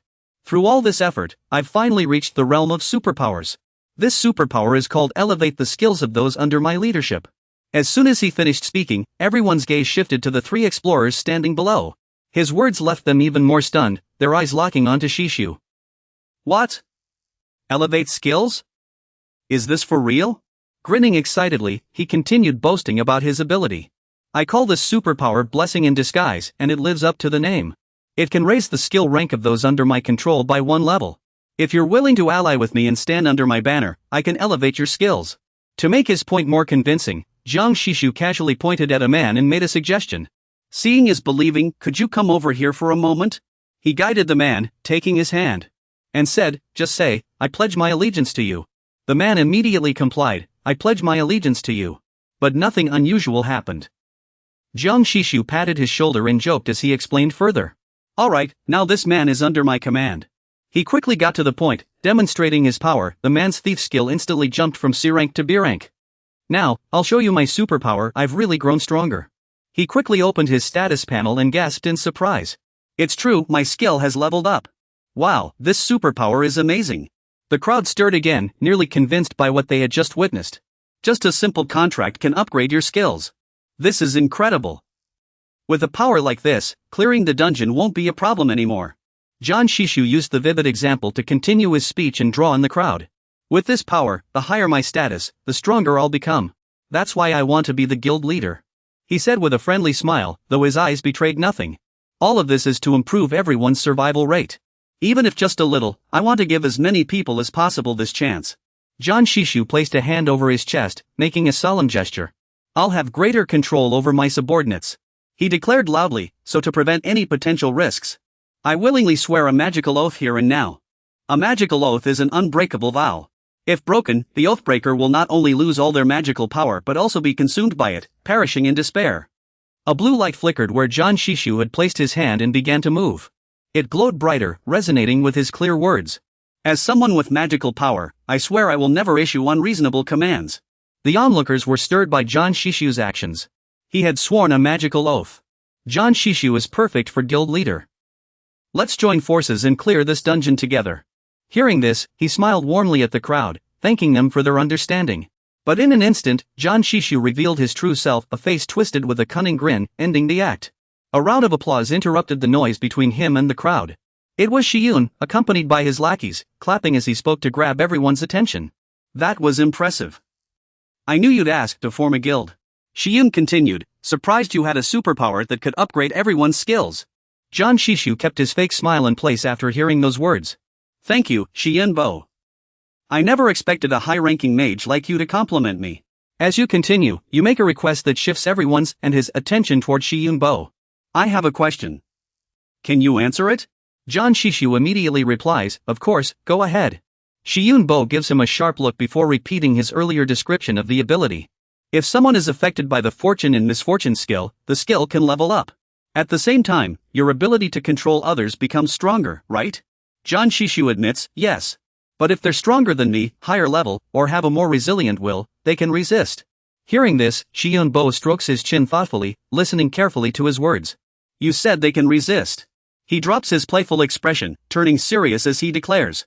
So that's how you took care of those 16 people. The crowd's expressions darken at Shiyun Bo's words. John Shishu breaks into a cold sweat but forces a naive smile, asking, what do you mean? I took care of 16 people? Shiyun Bo cuts him off, stop pretending. I mean those you tried to control, who died resisting your commands. Or were there more? John Shishu grits his teeth, cursing inwardly, that bastard. Then, John Shishu quickly places a hand over his left chest in a blatant attempt to cover something. Saying, Shiyun Bo, what are you talking about? I've never harmed anyone in my life. If you don't believe me, I'll swear on my magic right now. The blue glow of a magic oath appears again, brighter than before. I have never killed another adventurer. I swear on my magic, this is the truth. His words seem to work, the others waver, glaring at Shiyun Bo. A magic oath can't be faked, this mage must be lying. Kyler has had enough. This is getting annoying. Why don't we just tear his throat out and be done with it? The host urges, patience, Kyler. Acting rashly will only cause trouble. Shiyun Bo steps forward, declaring amid the murmurs. Allow me to correct myself, you didn't kill them. Then, he accuses loudly, you ordered those 16 to slaughter each other. What you said next really rubbed John Heck the wrong way. Did I say something wrong again? By your logic, it was just a request, wasn't it? Back in the Labyrinth dungeon, John Heck's team had 28 explorers, and he wasn't particularly outstanding. So he relied on his control skills, undercutting others to get ahead. In the end, he gained a stroke of luck with his supernatural abilities. But one thing never changed, he remained a despicable coward. Using a magical oath to lull everyone into a false sense of security, he seized control of all the explorers just as the maze was about to end. He would reveal his true colors, issuing orders, demanding that those who defied him turn on each other.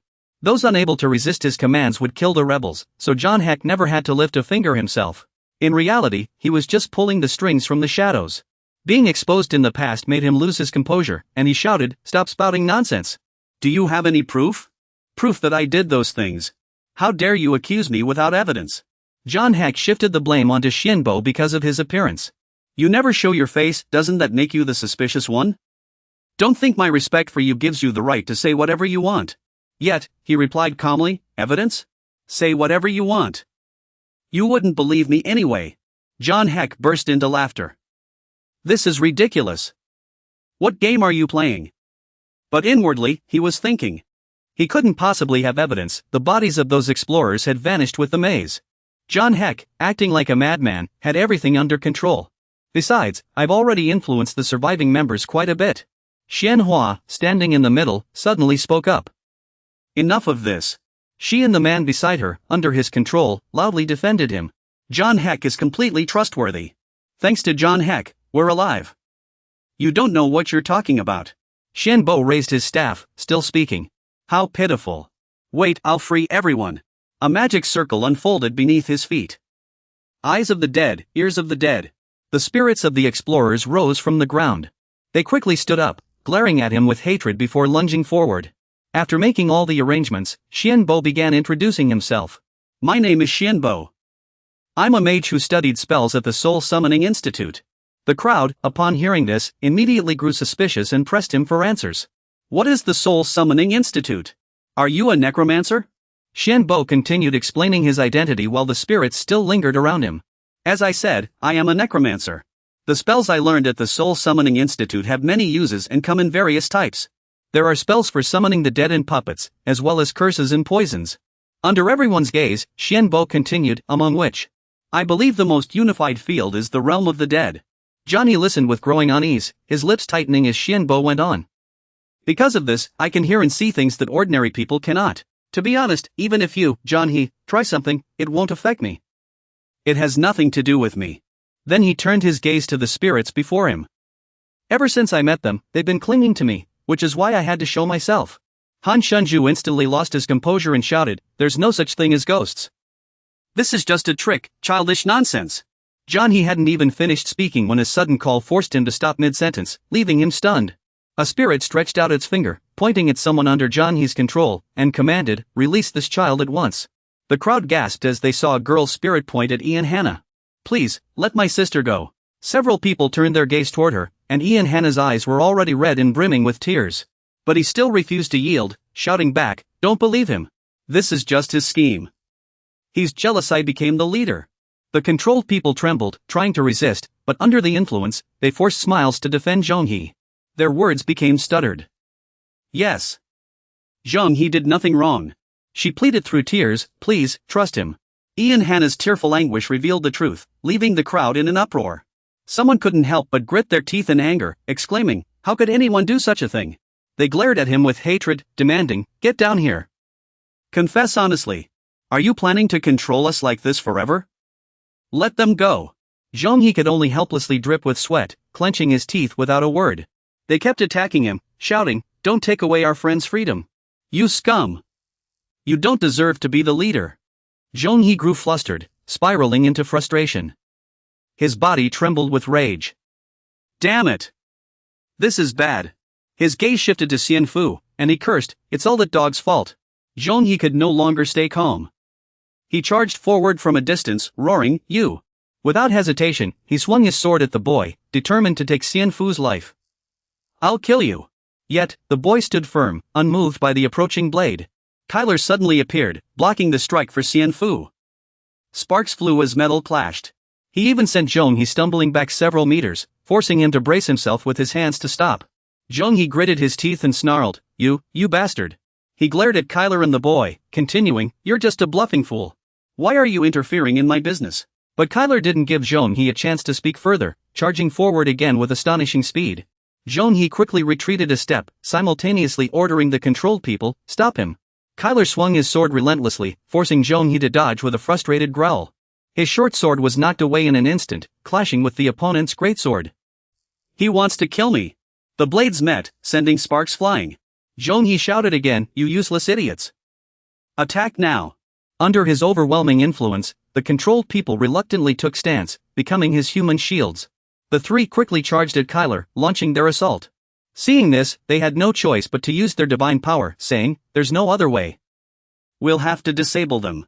Kai understood Kyler's intent from behind and rushed forward to help. No, Kyler.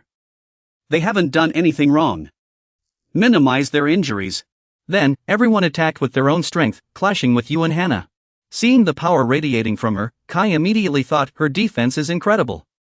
She wasn't pushed back at all. Has her ability upgraded? Meanwhile, Zhongri, seeing the situation, immediately taunted Yuan with a smug laugh, fighting my men with that pile of bones? Don't make me laugh. The moment those words left his mouth, Yuan Hana was sent flying right in front of him, leaving Zhongri speechless. The attacker wasn't anyone else, it was Kraid, who used his formation to knock her back. His smug expression instantly turned sour as Yuan Hana landed steadily on her feet. Zhongri quickly activated a formation in his palm but didn't stop his threats. "Don't get cocky. I'll show you what real desperation looks like." Her eyes widened suddenly as he intensified his control over Yuan Hana's abilities. Overuse made her head throb, and a crimson aura radiated from Yuan Hana. But it wasn't just her, the two men beside her showed the same symptoms. Their stats surged rapidly, and Zhongri explained with a smirk. "This is Rampage mode, trading your life for a massive power boost." In an instant, the frenzied group lunged at them. From the back, he barked orders, "Try fighting them now.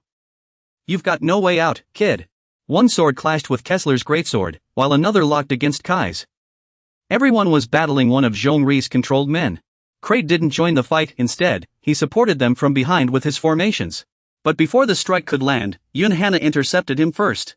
Shiyun Bo watched from behind, and with his sharp eyes, he quickly noticed their stats had skyrocketed, but before he could finish the thought, Zhongri charged at him, shouting, "My men are way stronger than your puppets."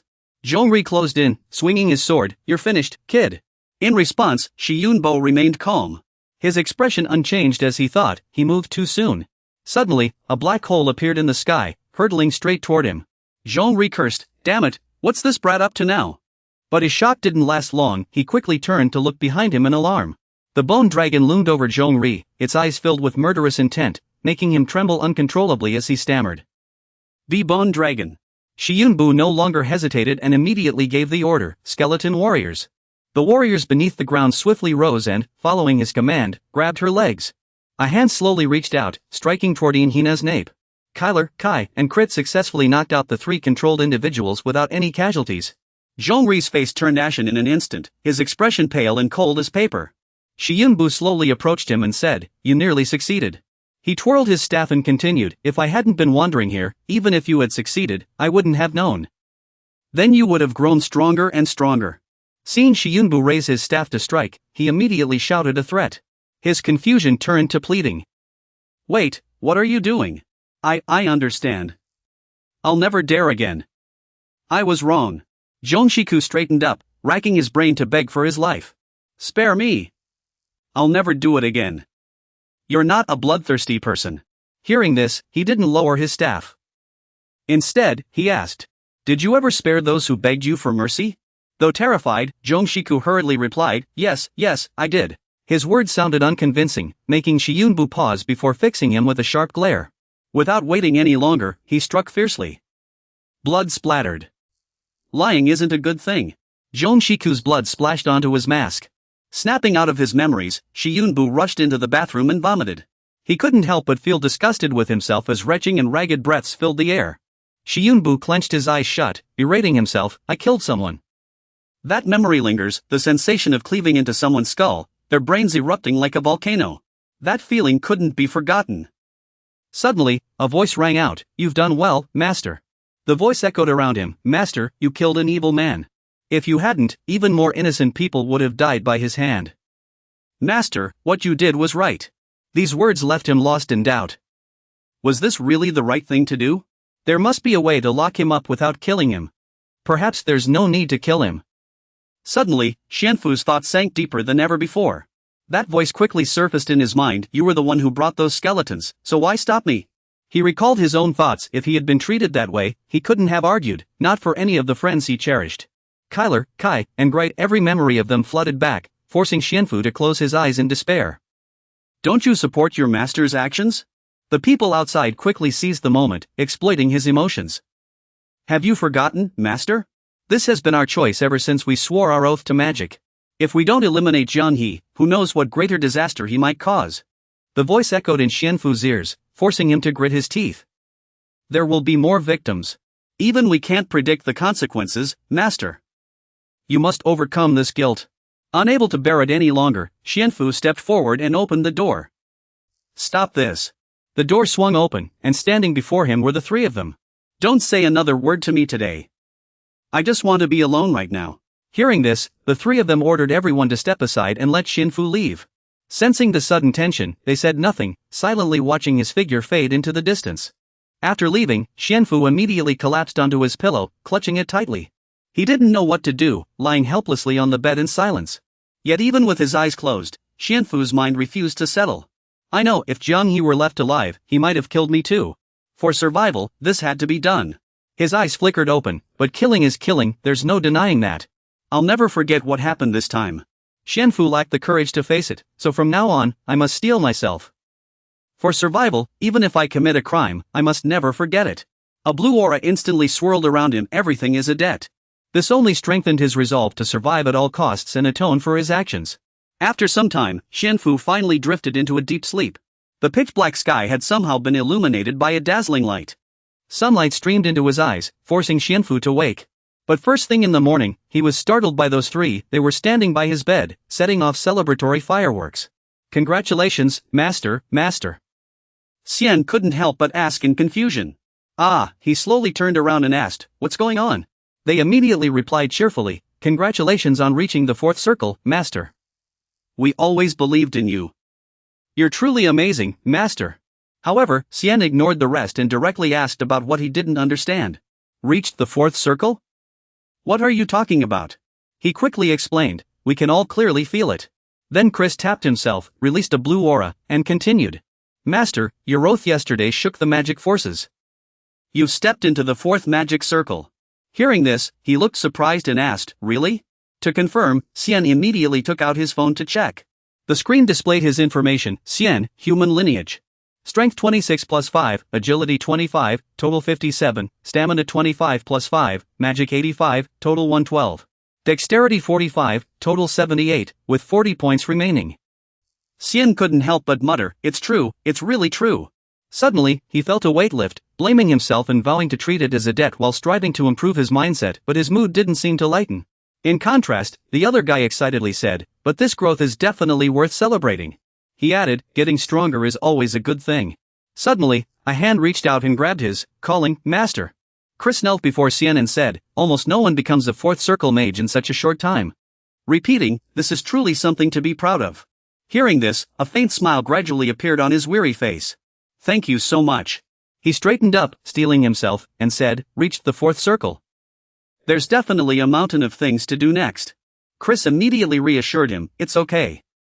So much happened yesterday. You should rest first. Xian suddenly realized something. Why didn't you respond like Chris? Hearing this, he could only explain. The situation in the dungeon is a bit complicated right now. Chris slowly recounted, according to the bulletin board, after we returned, the remaining dungeon explorers formed a guild. He lowered his head and continued, but no one has the ability to lead. It seems that because of Jiang He's incident, distrust has grown among the explorers. Now, the free bulletin board is full of discussions about you. Hearing this, he scratched his head with a wry smile and said, yeah, it turned into quite a mess. Meanwhile, the bulletin board was broadcasting news yesterday. Someone named Xian Bo claimed to be a spirit summoner and controlled a corpse core. He appeared like a savior, striking down that guy without hesitation. Even worse, he smashed his head with some kind of staff. Wow, seeing that scene, I thought he was a raving lunatic. Someone watching the bulletin board suddenly said, no one acts as recklessly as Xian Bo. Meat, standing behind Leon, glanced at the screen and asked, then who's going to stop him? Are you reading the comments too? He quickly replied, I'm just looking at the news. After listening, he shared his thoughts. A spirit summoner controlling a corpse core? Who would believe something like that? Isn't this just written to grab attention? That comment is ridiculous, no spirit summoner could move that monster. He rolled his eyes and continued, at the very least, you'd need a 6th circle cultivator to summon it. A corpse core is that powerful our guild can barely handle it. Yet that monster was summoned by a dungeon tier summoner? Hearing this, Leon immediately turned and replied, no, this is likely true. It instantly left him confused. Wait, didn't you just say it was impossible? He explained to Mark, there are tons of similar posts on the Dungeon Circle forums. And since so many people have posted about it, I think it's real. Leon suddenly remembered, besides, the late 5th circle is almost at the 6th circle level, you can't rule out the possibility of a spirit summoner. After hearing his analysis, Mark was so shocked he couldn't speak. Leon grinned and asked, why so tense? The unexpected keeps happening, but we're still here. Mark still had his own opinion, even so, don't forget I'll fully support the president's actions when we take the dungeon. Hearing this, Leon laughed heartily. You're right, thanks for that. Mark immediately turned serious and said, "I'll handle the tasks the president assigned first." Leonhardt replied seriously, "Alright, I'm counting on you." Meanwhile, on the other side, they were sparring non-stop with wooden swords. Kessler kept slashing his sword at Xianbo, who made no attempt to fight back, only dodging relentlessly. This forced him to step forward and remind him, "Master, dodging alone won't let you control the enemy." Suddenly, Xianbo's eyes gleamed as if he had realized something, patiently waiting for the right moment. Watching Kessler flicker in and out of sight, he mused to himself that after reaching the fourth ring, his memory, speed, thought, and calculations had indeed become much faster than before. Despite being lost in thought, Xianbo didn't let his guard down, swiftly blocking Kessler's attacks. Most basic moves were predictable. He quickly seized the advantage, countering to knock Kessler's sword aside, as if he had transformed into a different person. Facing Kessler's astonished, gaping mouth, the sword clattered to the ground in an instant. Kessler sighed in amazement, remarking how he had improved to such a level in just a day or two. Xianbo wiped the sweat from his brow in response. Gri explained it was a gift from the magic in his brain, prompting Xianbo to blurt out in surprise, "The brain? Not the muscles?" Just as they spoke, Kai suddenly interjected, "To prevent overpowering opponents with brute strength." Hearing this, Kessler scowled and glared at Kai, "Are you saying I don't have a brain?" Without even turning around, Kai replied, "What brain?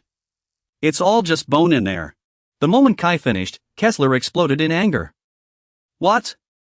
Step outside and settle this." Xianbo quickly restrained the furious Kessler, assuring him, "Kai didn't mean it like that.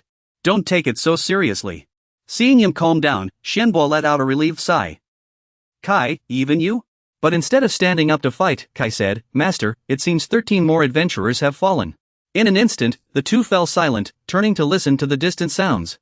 Kai quickly spoke up, "Those dungeon adventurers formed a guild. Though they named it Norma, it felt rushed. Most importantly, they're still trying to recruit you, Master." A sudden shout rang out, "Is anyone still alive?" He chuckled bitterly and interrupted, "I have no intention of teaming up with them." The voice replied, "Right, Master has already reached the fourth ring. There's no reason to be loyal to them. The Master has tamed more monsters than those gangs have members." Hearing this, Xiao couldn't help but laugh, but the thought of the dungeon's difficulty only made me more determined to conquer it though. Suddenly, Chris appeared out of nowhere with a strange look on his face and said, "No way." After startling you, he continued, "How many times have I told you? This is the time for self-improvement, so you should drop the idea of going to the dungeon." Hearing this, you scratched your face awkwardly and replied, I know.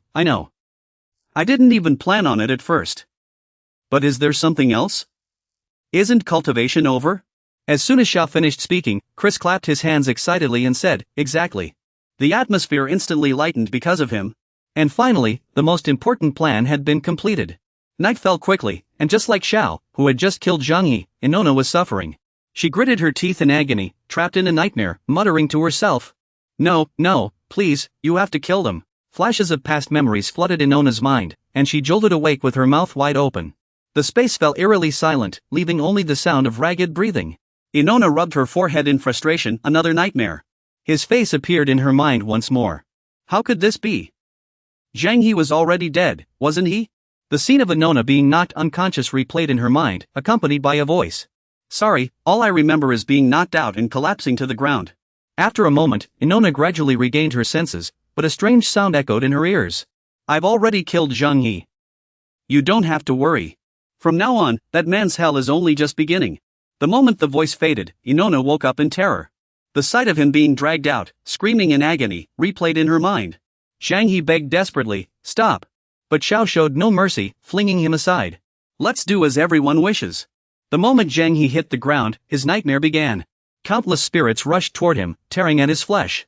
The wretched creature made him scream in pain, "Stop it." Watching the scene unfold, she stared in shock. What was happening? Suddenly, Inona once again felt a sense of freedom. She quickly lowered her head at something that belonged to her. Was she really acting on her own reason? While she still sat on the ground, confused, a soul had already drawn near. Everything was over. Huanai's sister stepped forward, wearing a relieved smile as she spoke. "Ian Huanai, your body is finally free.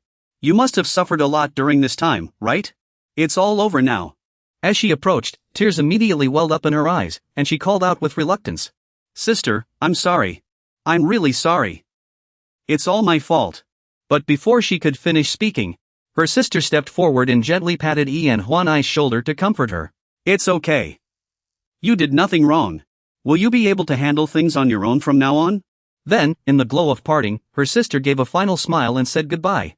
You must live on, do you understand? This made her cry out in panic. Sister! In an instant, her sister dissolved into bubbles and vanished into the air. This is our fate. Witnessing the scene, En Huanai spoke fearfully. Wait, sister. Wait for me. Sister. Back in reality, she recalled that past moment, tears welling up in her eyes. The usual cheerful smile was no longer on her lips. En Huanai clenched her fists and said firmly, I can't keep crying at home like this anymore. I must be strong so that nothing like this ever happens again. When that time comes, she quickly imagined herself battling fierce monsters. Despite this, En Huanai fearlessly raised her shield and attacked. Suddenly, she let out a loud roar. Enough! Stop it now! The moment the words fell, blood splattered. The scene shifted. Xianbo asked cheerfully, Chris, I still don't get why we need to establish a stronghold. It immediately pointed to the recycling project. As you know, Master, it's impossible for there to be only 1 or 2 dungeons in this world. We can't possibly attack all the dungeons like this. Chris continued explaining. If the attack fails, those monsters will remain unharmed. And the dungeon explorers will end up like us, furious and turned into the undead after losing their lives. If we leave it unchecked like this, those monsters will be able to leave the dungeons through the homes where the explorers once lived. That's right. The voice in the car echoed in Shio's mind again. Visiting is fine, but you'd better return before it's too late. Something terrible has been happening lately. There have been many disappearances recently. I heard 50 people worldwide. It's horrifying, they all died from excessive blood loss. Shio continued thinking. This could also be the work of monsters.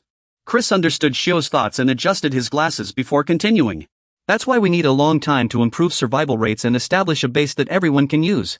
I see. So when does the project start? It raised a finger in response. First, we need to resolve other issues, the ones that are bothering you. Chris pointed to the chart on the wall. Building a base requires a lot of funds, and the profits from magic cards are gradually decreasing. It waved its hand and said, recently, the quality of magic cards has been relatively good, so the prices naturally match. You blurt out in concern, wait, Chris, are you okay? If we lose money on this production again, it won't be a small matter, right? He immediately answers confidently, don't worry. The talisman cards were just to test how far my money-making skills could go. Magical items are different. Chris laughed smugly, my previous job was as a magic-obsessed mage. That's the answer. Seeing this, they can't help but gasp in surprise. So confident, no wonder he's a formidable mage. Seeing this, he immediately asks, if you want to join me, let's give it a try. Xiao immediately and without hesitation signs the stamped document. I agree. In an instant, he reveals his true intentions. That means my master and I will be busy for a while. You can look forward to magic lessons too. I frown hesitantly and ask, do I have to join too? Chris leans in and says loudly, of course. Crafting items is the best way to build a strong foundation. Xiao sighs and replies, it seems I have no choice. The next day's magical item crafting lesson begins, but Chris still keeps a close eye on me, guiding me step by step whenever I make a mistake. Thanks to Chris, I'm improving rapidly. If I keep making the same mistake, I'll face strict consequences without mercy. She gives me a potion that's good for the body, but I have no idea what it's called. It's so hard to drink, utterly unbearable. Bitter, spicy, foul-tasting, and reeking. Did she mix mustard, stinky tofu, and shrimp paste to get this flavor? Of course, I've never tried that. 3 months later, one day, Xiao runs out with white eyes and trembling, shouting, I can't take it anymore. This is too much. Yet, from behind, someone approaches with that cursed potion, calling out, Master, you forgot something. Xiao immediately bursts into tears and flees, stay back. Just end me now. Suddenly, a voice stops him. It's you, she says sternly. The moment has finally come. The two quickly turn around, listening solemnly as the speaker announces, we found the E-rank dungeon robot's chamber. Time quickly ticks to 11:33. Someone in the corner, holding a phone, mutters, they probably won't show up. The person next to them immediately chimes in, if they do, it'll be a huge help. Suddenly, Ian Hannah appears out of nowhere and adds, either way, we weren't expecting much. Standing in front of the main gate, she gives the order, we must launch our attack now. Ian Hannah's guild leader, Norma, turns around. Attention, everyone, prepare to move out. We're about to enter. With me leading, I won't say much, just don't get yourselves killed. Suddenly, amid the cheering crowd, someone noticed something and turned their gaze to the side. Then, he turned around and shouted, "Look! Someone's coming!" In their line of sight, a group of glowing, indistinct figures surged forward like a squad of soldiers. Leading the group was Shinbo, followed by his teammates Kai, Chris, Kessler, and the other mages. Like two opposing factions, they stood on either side, silent and unmoving. In the remaining 392 days, the assault on the E-rank dungeon failed 1,313 times. Kernbach began his assault on the dungeon after 108 days, waiting in front of the first-floor boss room. After a moment of silence, Shinbo was the first to speak. "Hello, everyone. It's been a while." Wearing a mask, he said casually, "It's an honor to see you all again." Hearing Shinbo's words, the crowd immediately buzzed with murmurs. "Look at how many people he brought. Did he train them himself?" "That's impossible." From the crowd, Manhwa suddenly spoke, drawing everyone's attention. "We're honored to see you as well. We truly appreciate you coming here like this." Unfazed by the number of people he brought, she stood tall and continued, "Back then, I had no choice but to leave without a proper greeting. I am now the guild leader of the Norma Guild, Manhwa." She then bowed respectfully, flashing a radiant smile. "Thank you for avenging my sister.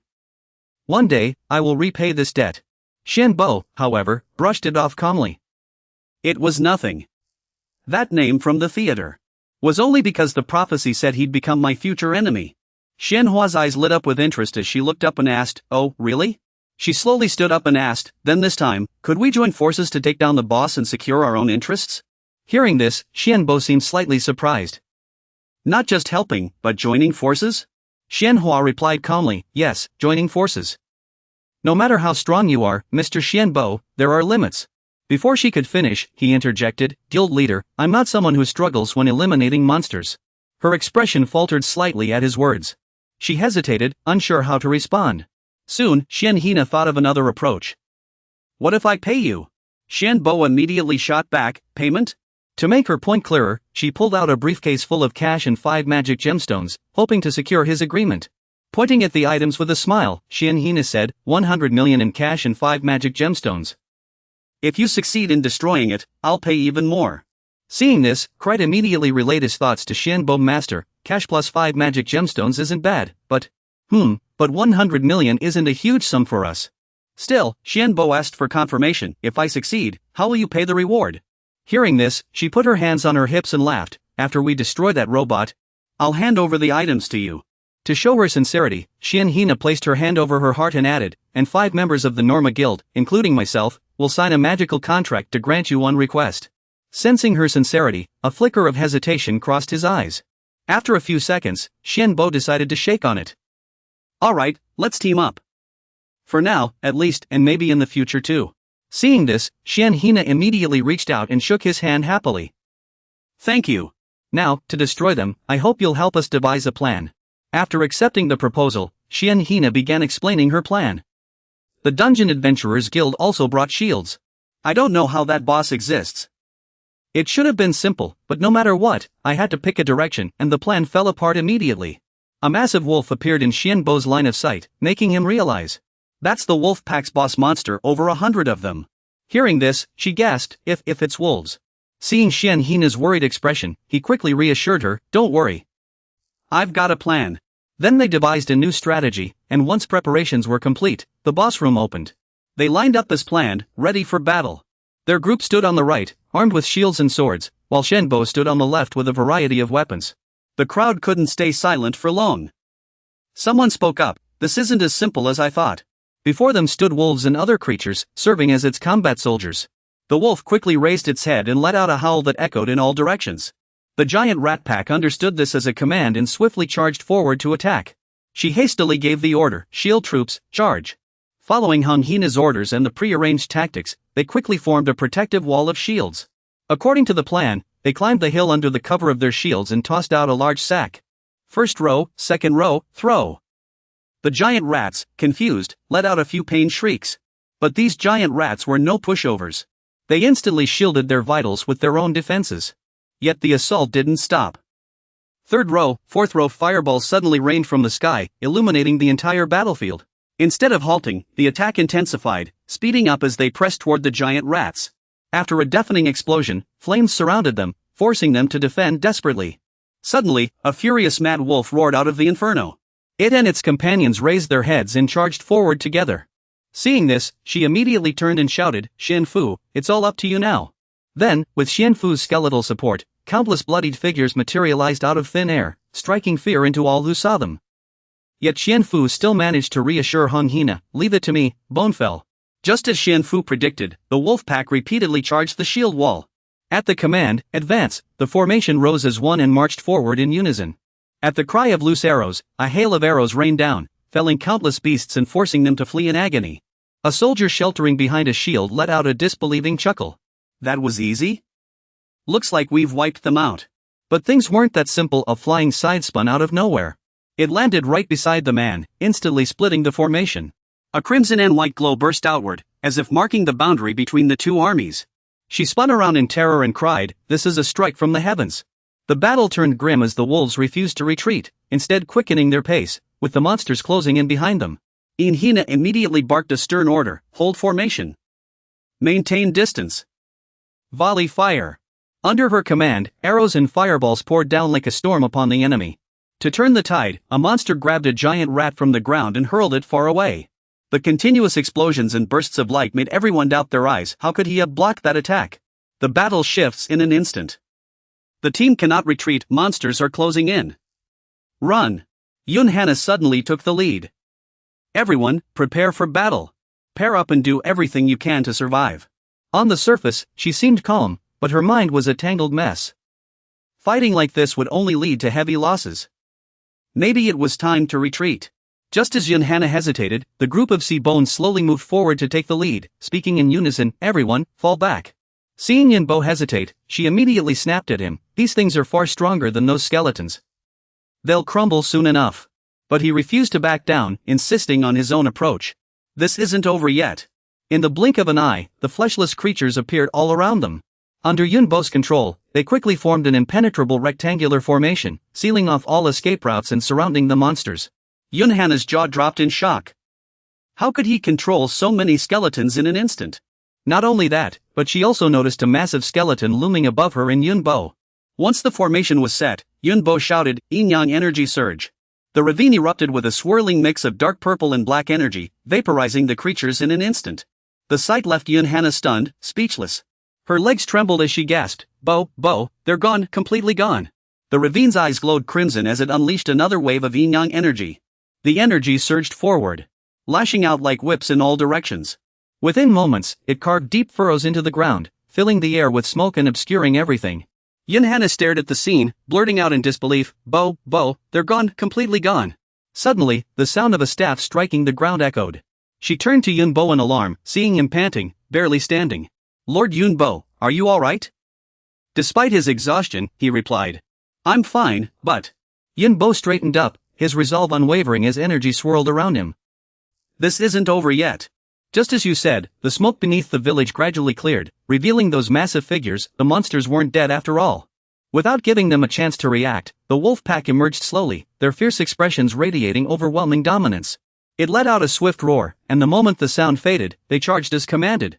Seeing this, Hina issued a stern order, and everyone prepared to launch another attack. Under her command, the group quickly assembled, archers and shield-bearers standing ready for the next instruction. Fire! The moment Hina's words fell, everyone drew their bows with solemn expressions and let loose. The dense hail of arrows pinned the rats down, leaving them nowhere to hide. Each one was struck and collapsed. The instant they hit the ground, the surrounding zombies lunged into action. Without hesitation, they charged at the group, forcing the shield-bearers to brace for impact. The sheer force of the assault made the shield-bearers tremble. Suddenly, the ground rumbled with the sound of shifting bones, as an increasing number of skeletal warriors threw the zombies into disarray. Meanwhile, Xian Fu was casting a spell. "I'll intercept the fireball. You all go stop that giant rat." Hearing this, she turned back in concern. At this rate, Xian Fu will run out of magic.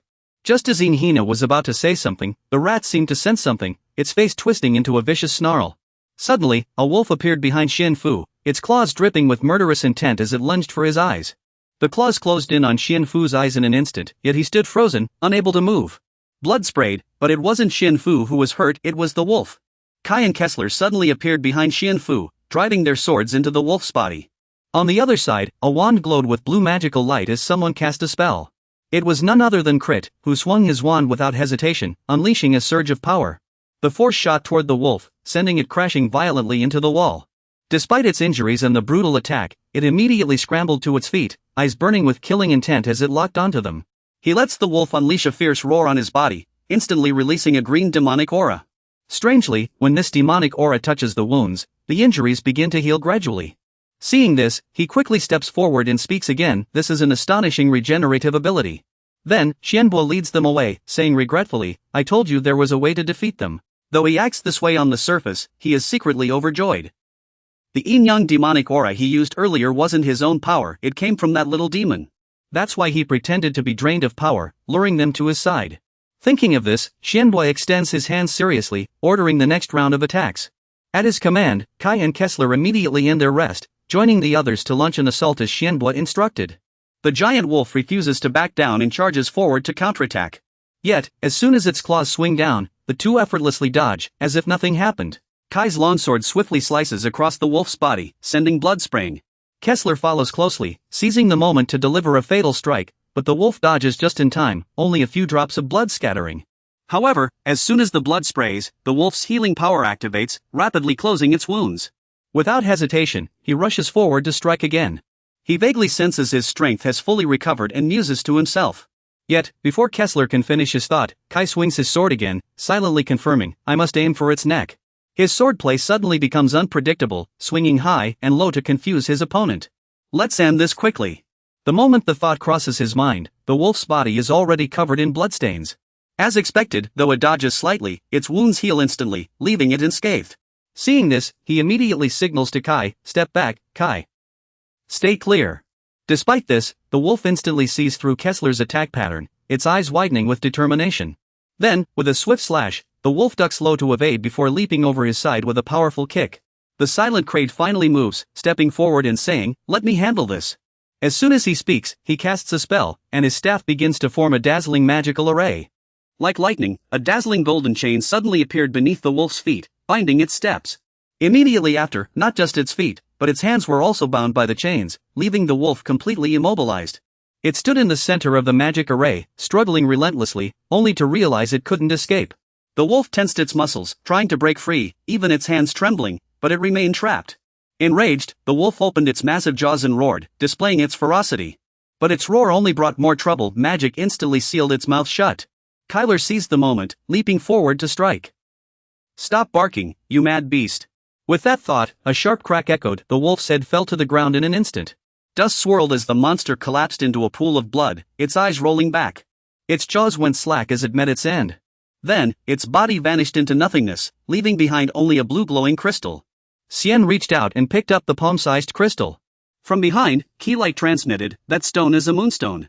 A magical gem infused with lunar power, extremely valuable. It will be very useful to us.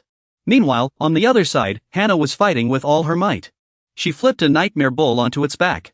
Hannah drove her sword into its chest, and the bull crashed to the ground. Panting, she surveyed the battlefield. Elsewhere, her teammates and the undead were joining forces against the bull monsters, flames erupting as someone shouted, charge through the firewall. Hold the line. In another corner, the archer fired at the scattering rat swarm, yelling, the monsters are fleeing, cut them off. Suddenly, a figure leapt out, blocking the rats' escape, sending them scattering in panic. A man in white priestly robes revealed amber eyes, staring coldly. Instantly, horrifying screams rang out, blood spraying everywhere. Hannah wiped cold sweat from her brow and muttered under her breath, that undead. A voice suddenly came from behind, startling her. It was just her exhaustion playing tricks. She excitedly announced, the dungeon battle is over. Congratulations, everyone, we've defeated all the monsters. Hearing this, Hannah, Norman, and the others were stunned into silence. Someone else asked in confusion, was the boss monster captured? Others stood dumbfounded, guessing that seemed to be the case. Then the two exchanged glances, disbelief written all over their faces. One lowered their head, the other sweating profusely from excitement. Immediately after, cheers erupted at the cave entrance. They had won, survived, and successfully raided the dungeon. Hannah turned back, tears of joy streaming down her face.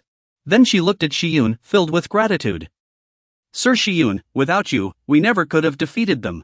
Hannah bowed deeply at a 90-degree angle and said loudly, thank you so much. He replied arrogantly, I merely did what any ally should. After hearing this, Hannah tilted her head and asked with concern, "What are your plans now, sir?" Shi-yun pondered for a moment. "From now on?" Holding his staff, he turned and continued, "When the need arises, let's join forces again. "But you must listen to me." Then Shi-yun left with his guards. "We'll take our leave first." Hannah suddenly called out from behind, "In 3 days, we plan to venture into the second level. If you're free, you must come." Shi-yun left without looking back. "I'll remember that," he said, as a system prompt appeared. Dungeon E1311, first floor cleared. Day 108, successfully eliminated the first floor monster boss. Someone behind Hannah remarked, "He's even stronger than we imagined." Norman's teammates watched the retreating figures and commented, "Even his warriors are so formidable." And as swiftly dealt with the wolf. Others began praising Shi-yun. It's truly fortunate to have him as an ally.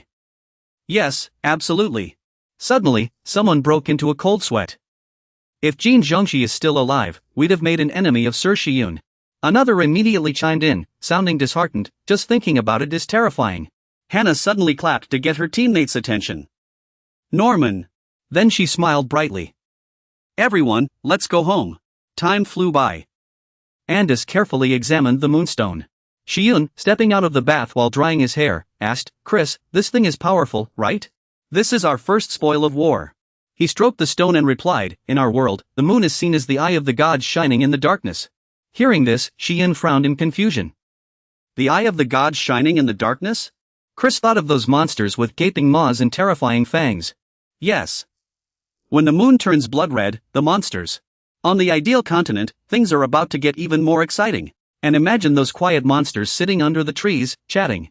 When the moonlight turns blue, the monsters become even more composed. Moonstone holds the power of the moon, so there are many ways to use it. Shi-yun leaned in closely to examine the moonstone, eyes wide and mouth forming an O, asking, like Chris pointed out earlier about that fierce wolf, could this stone's regeneration power control or even eliminate it? Hearing this, Shi-yun suddenly understood and exclaimed excitedly, "Ah! That's why its regeneration power is stronger than I imagined." Suddenly, Kessler leapt up from the couch and shouted, "That's why I smashed its head, to stop it from reviving here." Shi-yun praised, "Exactly. Thanks to you, we won so easily. Good job, Kessler." Then he turned to Chris and asked, "So, how do you plan to use this moonstone?" Stand-in Kessler stomped his foot in frustration, complaining. Why did the master only give a half-hearted compliment? Praise me some more. Chris didn't mind and simply replied, "Whatever." Chris said seriously, "I think it's best if only one of us uses it." This made Kessler fall silent, while Kai glanced over to see what was happening. Meanwhile, Shi-yun scratched his head, thinking, just one person? Kessler crawled over from the couch and said, "If that's the case, the answer is obvious." Then, as if on cue, Kessler and Kai said in unison, "Chris has to use it. Chris has to use it." Hearing this, she turned in confusion and asked, "I can use it?" Kessler and Kai immediately started wrestling and arguing. "Obviously, this thing and I don't mix." "Who dared to interrupt me?" "Same here." "I just have a feeling this thing isn't for me, we just happened to say it at the same time." Shi-yun said in surprise, "Oh, so that's the reason? Then it's settled. No one understands how to use it properly better than Chris." She clasped her hands together gratefully and said, "Thank you all for your support." "I'll take it, then." Chris promised with tears in her eyes, "I'll do my best to fulfill this responsibility." Shi-yun, Kessler, and Kai all smiled in satisfaction, with Kessler and Kai even high-fiving in excitement. Suddenly, Chris ran off, saying, "I'll go study how to craft it. Don't look for me for a while." Then it ran into the room and slammed the door shut. Here, Sen scratched his cheek and laughed awkwardly, saying we probably won't be seeing Chris for a while. 3 days after Sun's team obtained the moonstone, Huakai stood with her teammates on the stairs, overlooking the basement. Norman planned to proceed to the second level of the dungeon as scheduled. A teammate said nervously, "The forest trial isn't over yet, right?" Huakai suddenly turned around and said, "As everyone knows, the second level of the dungeon is more dangerous than the first, right?" Then she loudly reminded them, "So everyone must stay alert and protect each other." Afterward, they raised their weapons together and shouted in unison with Huakai's command, "We must remember our goal is to survive and return." After a while, someone missed a step, and a few pebbles tumbled down the stairs. Norman swapped places with a teammate and warned, "Watch out. Look, you almost fell." The other stammered an apology, sorry. I'm a little dizzy from walking down for so long." Suddenly, a light appeared before Huakai.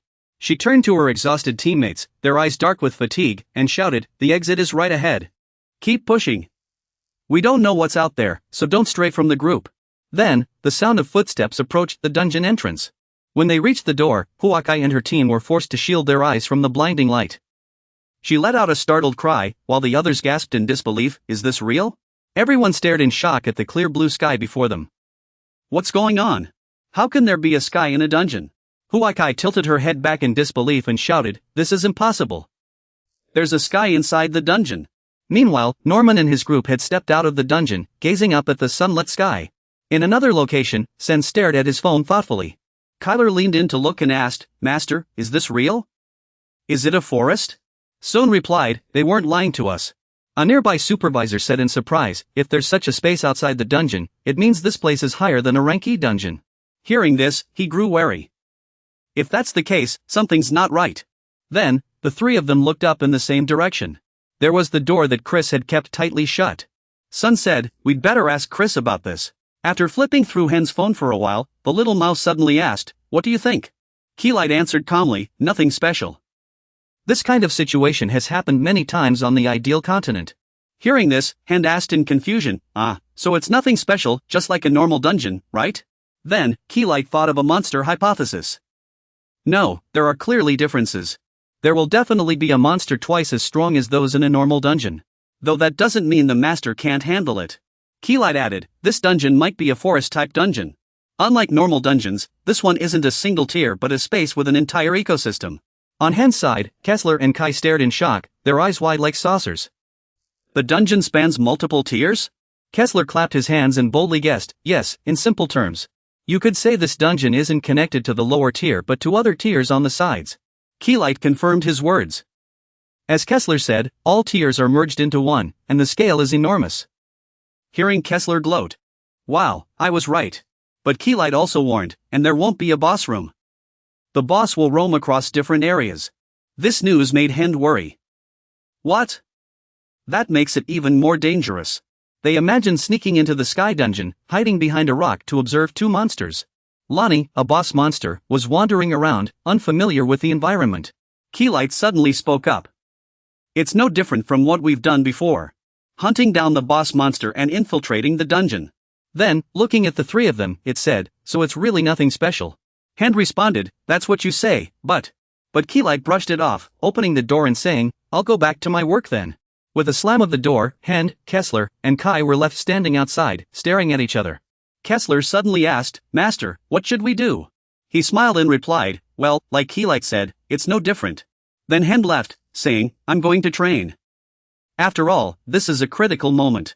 Kessler and Kai emanated blue and orange energy, their resolve unwavering. Every day, they could see their master's growth and their trust in him more clearly. We can't lose. After Kai made his decision, I had no choice but to finish reading this book. Meanwhile, Kessler returned to his room and said, alright, I need to finish watching Squid Game, there's a very important scene. Shenhua, with nothing to do, said, we've divided the work as usual. A few days later, I devised a new plan and presented it to the Norman explorers. Around a small bonfire, the group sat idly as Hua-Na and the others gathered nearby. Her phone buzzed. When she unlocked the screen, Hua-Na saw a new message from Shenhua. Someone next to her leaned over curiously. What does the message say? She told him. It didn't mention joining us, just an announcement about a new dungeon area. Hua-Na gasped in surprise. Again? Another condition? Her companion widened his eyes in confusion. What condition? The next day, Kessler roared angrily, over there. Dig faster. Put your backs into it. At that moment, the Norman group was sawing wood, following Kessler's instructions to build fortifications. If that side collapses, you're done for. No one's going to help you. If you don't want to end up like me, get it done now. Two nearby workers carried a large log, panting heavily. No matter how much we reinforce it, isn't this just exploiting us? Still, their idea for building a battlefield wasn't bad. Once it's done, we can focus on training. Their complaints reached Kessler's ears, and he snapped, don't those guys have legs? Make them carry it. The scolded workers broke into a sweat, stammering. Ugh, I'm exhausted. Why are you yelling? Kessler grew even more impatient. There's still so much to do, get moving. Suddenly, Shisun spoke up. Norman accepted the conditions so easily. Hearing this, Kessler turned and asked, did the master come by today? What's the matter? He gazed ahead inside. I wonder how everyone's progress is. I plan to gather mana, it accumulates 3 times faster here than at home. Hwana suddenly waved at him. Has Lord Shisun arrived? Great. Kai must come too. Hearing this, he turned in confusion. What about Kai? Then Shisun turned to Kessler and said, I'll go get Kai. I'll leave the work here to you. Kessler immediately saluted. Leave it to me. Then Shisun followed Hwana out of the construction site. Instead of letting Norman train in combat and magic, I asked them to build a camp in the second layer of the dungeon's practical combat zone. The dungeon explorers accepted my request, and the plan proceeded smoothly. The work is primarily managed by Kessler and Kai. Kessler acts as the overseer, wielding a rope to intimidate the Normans. Don't you understand? They won't learn until they're truly scared. Fear keeps them in line. I'm sorry, sir. I'll work harder. Kessler is extremely meticulous in his work. Thinking of the olive green hut, Shishuan couldn't help but ponder. Kai handles external tasks with the same precision. Kai was once a knight, so he understands combat well. Which is why he's so strict with the Norman explorers. Shishuan entered the hut and saw Kai studying a map with the Normans. He said, You've worked hard today, Kai. Well done. He heard someone turn and call out, Master. Then he asked, Any discoveries this time?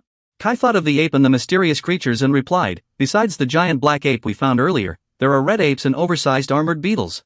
Recalling the cold, red armored beetle, he reported, the oversized armored beetle is a flying insect about the size of a human head. It's a terrifying creature with kite-like horns on its head.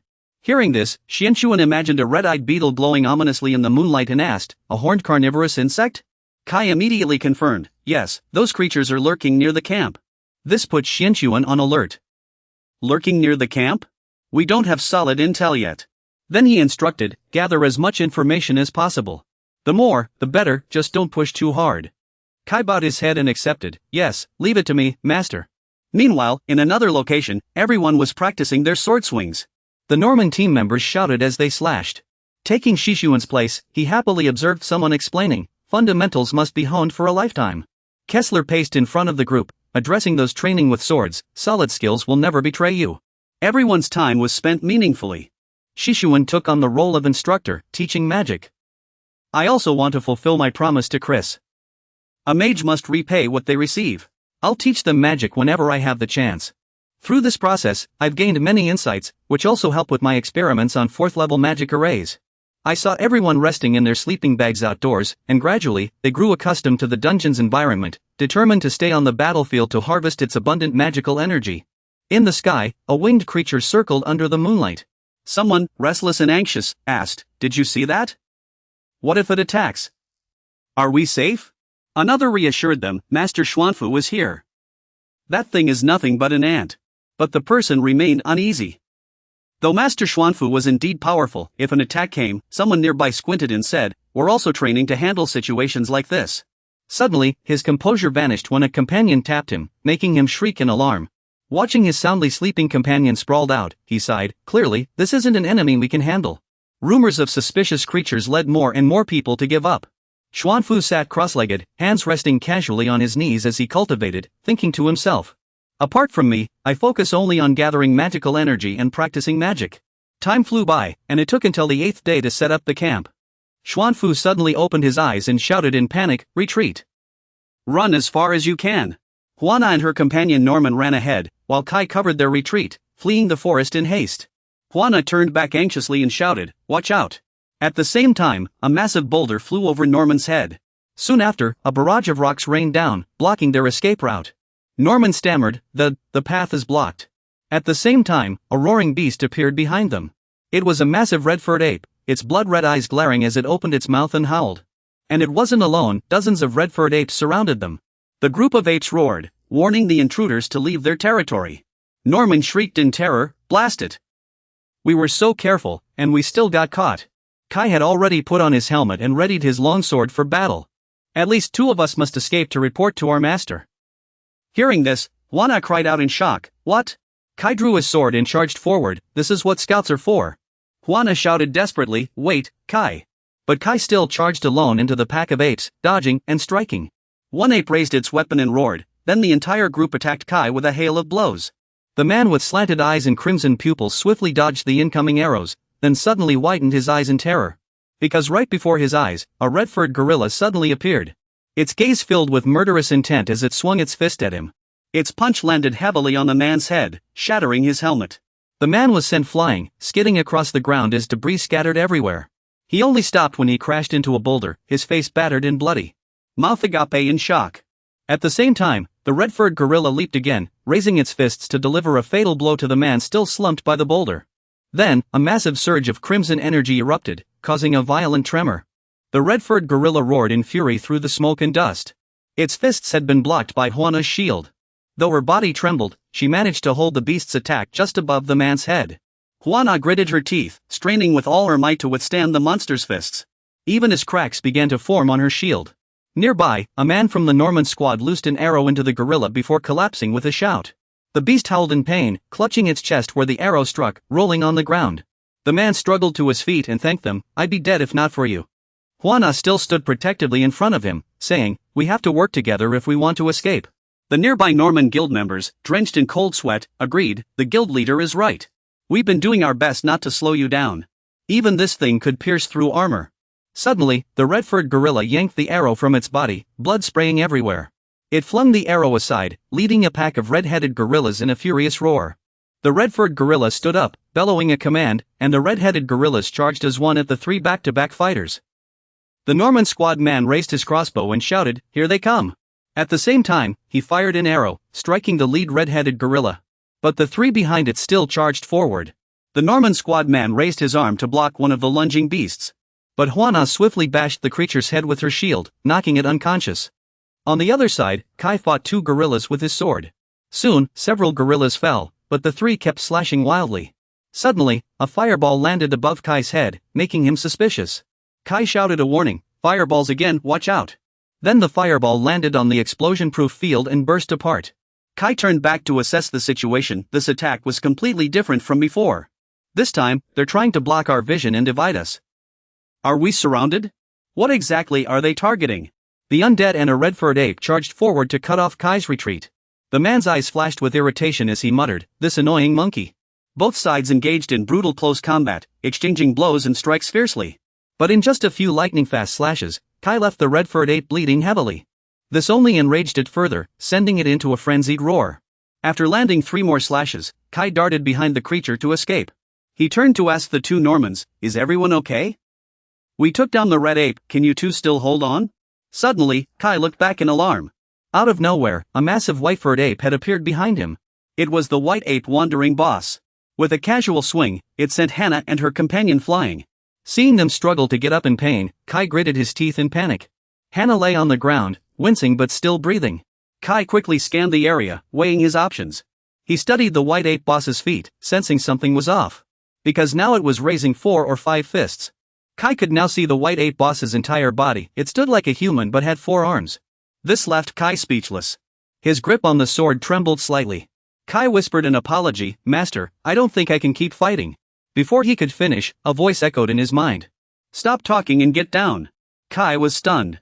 Meanwhile, the white ape boss glared with bloodshot eyes, roaring as it unleashed its power. Just as Kai ducked to the side to shield his head, a massive stone fist struck. It quickly blocked the white ape boss's incoming punch. The white ape's replacement stared in shock.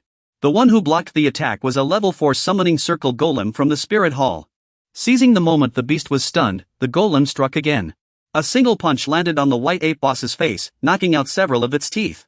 Even the white monkey chief was blasted away along with the stone man's yellow spiritual energy. At this moment, Xianbo stepped forward and said to Kay and Kessler, "Don't forget, before any of us achieves our goal, we must never give up." Beside Kessler's comforting words, he said, "You came, that's enough. Now go in peace." Seeing the supervisor turn around in shock, he called out, "Master." Chire Shenbo looked ahead in confusion and hummed, On the other side, the white-furred monkey king paced unharmed, shrieking as if in conversation. Seeing this, Kessler couldn't help but admire the creature's unwavering gaze. Suddenly, the white monkey bared its teeth, grinning happily. Kessler immediately stepped in front of Shenbo, shouting a warning. "Master, be careful, we don't know what it might do." Suddenly, the monkey king threw its head back and took a deep breath. Then it lifted its head and let out a mighty, resonant howl. The terrifying sound forced Xianbo to cover his ears, trembling. For a long time, the roar echoed through the forest. Suddenly, a red-furred beast stepped forward. Somewhere in the distance, treetops still swayed violently from the Monkey King's earlier cry. Noticing the change, Chris turned back to warn Xianbo while holding Hannah. Master, we must stay alert. Moments later, as the echoes faded, two dog-like monsters emerged from behind the Monkey King. They both lifted their heads and let out threatening growls. Those were the twin-headed Blood Fawn Elite and the Blood Fawn Elite. Someone shouted to use a skill, healing. Chris spread his bony palms, summoning a blue magic circle. Then, Hannah slowly opened her eyes, looking confused. She jolted awake, sitting up with a pained cry. Chris turned and asked with concern, "Are you alright, Leader Xin Huan, Hannah?" Only then did she notice the people around her, stammering, "Chris, what happened to you?" Xianbo explained the situation from the side. "Looks like I overdid the patrol orders. Sorry, let's defeat those bosses quickly and head back." At that moment, Xianbo's group of 6, along with the stone golem, watched the Monkey King and the two Bloodfangs. Suddenly, one of the Bloodfangs charged forward, letting out a low growl. It raised its head, attacking the stone golem. Though startled, the stone golem swung its fist. The stone golem's punch landed squarely on the Bloodfang's face. Blood sprayed out instantly. Then, they used the blood to summon even more Bloodfawn monsters, surrounding the stone golem. Soon after, 3 Bloodfangs encircled the stone golem. Meanwhile, 4 or 5 others lunged at Kessler, forcing him to curse and raise his sword. The more this idiot forces them to scatter, the harder they are to wipe out. Meanwhile, Kessler slashed through the jaws of a bloodwolf beside him. But it wasn't even scratched. Instead, the splattered blood transformed into another bloodwolf. They charged toward Kessler's back. He glanced around and couldn't help but mutter, "Those beasts are fast." On the other side, the white ape chieftain grabbed a large boulder. Then it hurled a barrage of rocks into the crowd. Roaring, it charged alongside the bloodwolf pack. Xianbo rushed to cover the gap, shouting as he turned to Kessler. Suddenly, the white ape chieftain funneled red spiritual energy into a single point. When it struck the ground, it triggered a smoky explosion. Then the chieftain stomped the earth violently. Instantly, the ground beneath it turned to mud, swelling upward and startling the white apes into panic. It gritted its teeth and growled in confusion, staring down. At that moment, Xianbo placed a red orb on the ground, summoning a massive earthen golem. Its back bristled with jagged, interlocking bone spikes, forming a protective barrier over everyone. The white apes tumbled right at the golem's feet. Xianbo withdrew the red crystal from his hand, hearing someone gasp. "Master, you're incredible. I never expected you could revive such a golem using its heart. This clay golem is controlled through incantations." Xianbo straightened up, gripping his staff as he warned. "But I've expended a massive amount of mana. I can only hold on for 20 more minutes. First, we must eliminate them." Nearby, Hannah suddenly shouted a warning. "Lord Xianbo, look at our feet. Red patches are appearing on the golem's legs. They're slowly turning into bloodwolf heads, their eyes glowing." Xianbo immediately gave orders. It seems they infiltrated the earlier bombardment. "Chris, let's counterattack together." Chris obeyed. "Yes, Master." Then it spread its palms, unleashing a lavender-pink defensive spell. "I'll show everyone the power of core enhancement." Chris roared, the wrath of the Skotan mage. Meanwhile, dozens of withered skeletons emerged from the soil. They all had pale purple eyes. This sight made Shiyun blurt out in excitement. "Amazing! Even though I'm not a necromancer, I can still use this kind of magic. This is the power of the Moonstone." Then he turned to Kai and gave the order. "Alright, you take command of the skeletons this time, Kai." Immediately, the guy responded, "Leave it to me, Master." Then he shouted, "The wrath of the skeleton knights." He summoned many armored knights with white bones and purple eyes. Then he charged forward, leading the skeleton knights and mages to attack the blood wolves. Roaring his command, "Knights, charge!" Kai slashed at the blood wolf in front of him. Another skeleton knight pierced another blood wolf's abdomen, making it howl in pain. Soon, 2 blood wolves were torn apart. The knights quickly took down another, pinning it to the ground. Seeing this, the white ape chieftain gritted its teeth, its face twitching in fury. Suddenly, it grabbed a massive round clod of earth even bigger than itself and roared in rage. The white ape chieftain clenched its teeth and looked up in terror. At that moment, the mud golem swung its massive hand, smashing toward the ape. But it still managed to hurl the boulder into the air with all its strength. The boulder collided with the mud golem's hand, shattering instantly, and the fragments rained down on the ape. Even the golem's hand slammed down, causing the ground to explode violently. The Norman man in the helmet stared in shock, exclaiming, "Did we take it down?" Next to him, one knife furrowed her brow. Suddenly, a piercing shriek echoed all around. Hearing it, the man stammered nervously, "Could it be?" Huan Nai snapped. "Stop jumping to conclusions." In an instant, a 2-headed blood wolf descended from the sky, landing inside the bone cage protecting Xuanbo, startling him. The blood wolf's 2 heads opened their jaws wide, unleashing a crimson spell. Then they fired a red beam at the bone cage. Someone screamed in terror, "Watch out for the blast!" Inside the bone cage, Xuanbo raised his staff and shouted, "Bone prison!" At the same time, the Blood Wolf's terrifying crimson energy struck the mud golem, shattering the bone prison. 2 Norman warriors without magic were knocked down, screaming in fear. Meanwhile, Xianfu was commanding, while Chris and Kessler observed from the back. As everyone was still floating in midair amid flying debris, Chris cast a golden spell on Hannah, shouting, "Undead, pay homage to your master." Meanwhile, Kessler caught the man wearing the Norman helmet. On this side, Xianfu stood atop the bone dragon and shouted, "Dispel." Suddenly, the 2-headed blood wolf on the other side opened its maw and released a crimson spiritual energy. Then, they fired a crimson energy blast at the bone dragon. But the bone dragon's eyes flashed red as it reared its head and exhaled black smoke, cursing under its breath, "Darn it, who do they think they're copying?" Startling Xianfu. He hastily shouted, "Bone dragon, wait. That's no ordinary monster, you absolutely cannot use energy blasts." Yet the bone dragon ignored him, firing a violet energy blast to counter the blood wolf's crimson one. As a result, the bone dragon seemed to be at a disadvantage, its violet blast overpowered by the crimson one. The bone dragon's claws dragged long furrows into the ground. Xianfu urged anxiously, "We can't hold on much longer. If we keep this up, we'll run out of magic power. Let's retreat first." The bone dragon roared furiously, refusing to quiet down. This infuriated Xianfu, making him clench his teeth. The bone dragon glared with red eyes and snapped, "I am the bone dragon. Don't you dare command me." Xianfu balled his fists in frustration. He pressed his hand to his chest, feeling the bond's power weakening in his anger. His bone dragon, it couldn't sense the impending loss of control. Then, Xianfu placed his hand on the bone dragon's head and unleashed a blue spell, with no other choice left. He threw his head back and shouted, determined to go all out, "I'll exhaust all my magic power. Now reveal your true dragon form." At the same time, Xianfu endured the transformation as yin-yang energy instantly turned into a violet-black aura, enveloping the bone dragon. Its violet energy blast surged, infused with dark energy, repelling the blood wolf's crimson blast. Then, the yin-yang energy seized the opportunity to engulf the blood wolf, reducing it to nothingness. But the violet-black energy blast didn't stop, continuing to surge into the distance, destroying everything in its path. After a long while, the dust settled, and Xianfu lay collapsed on the ground, his eyes tightly shut. After some time, he slowly opened his eyes. First, he looked around to assess the situation.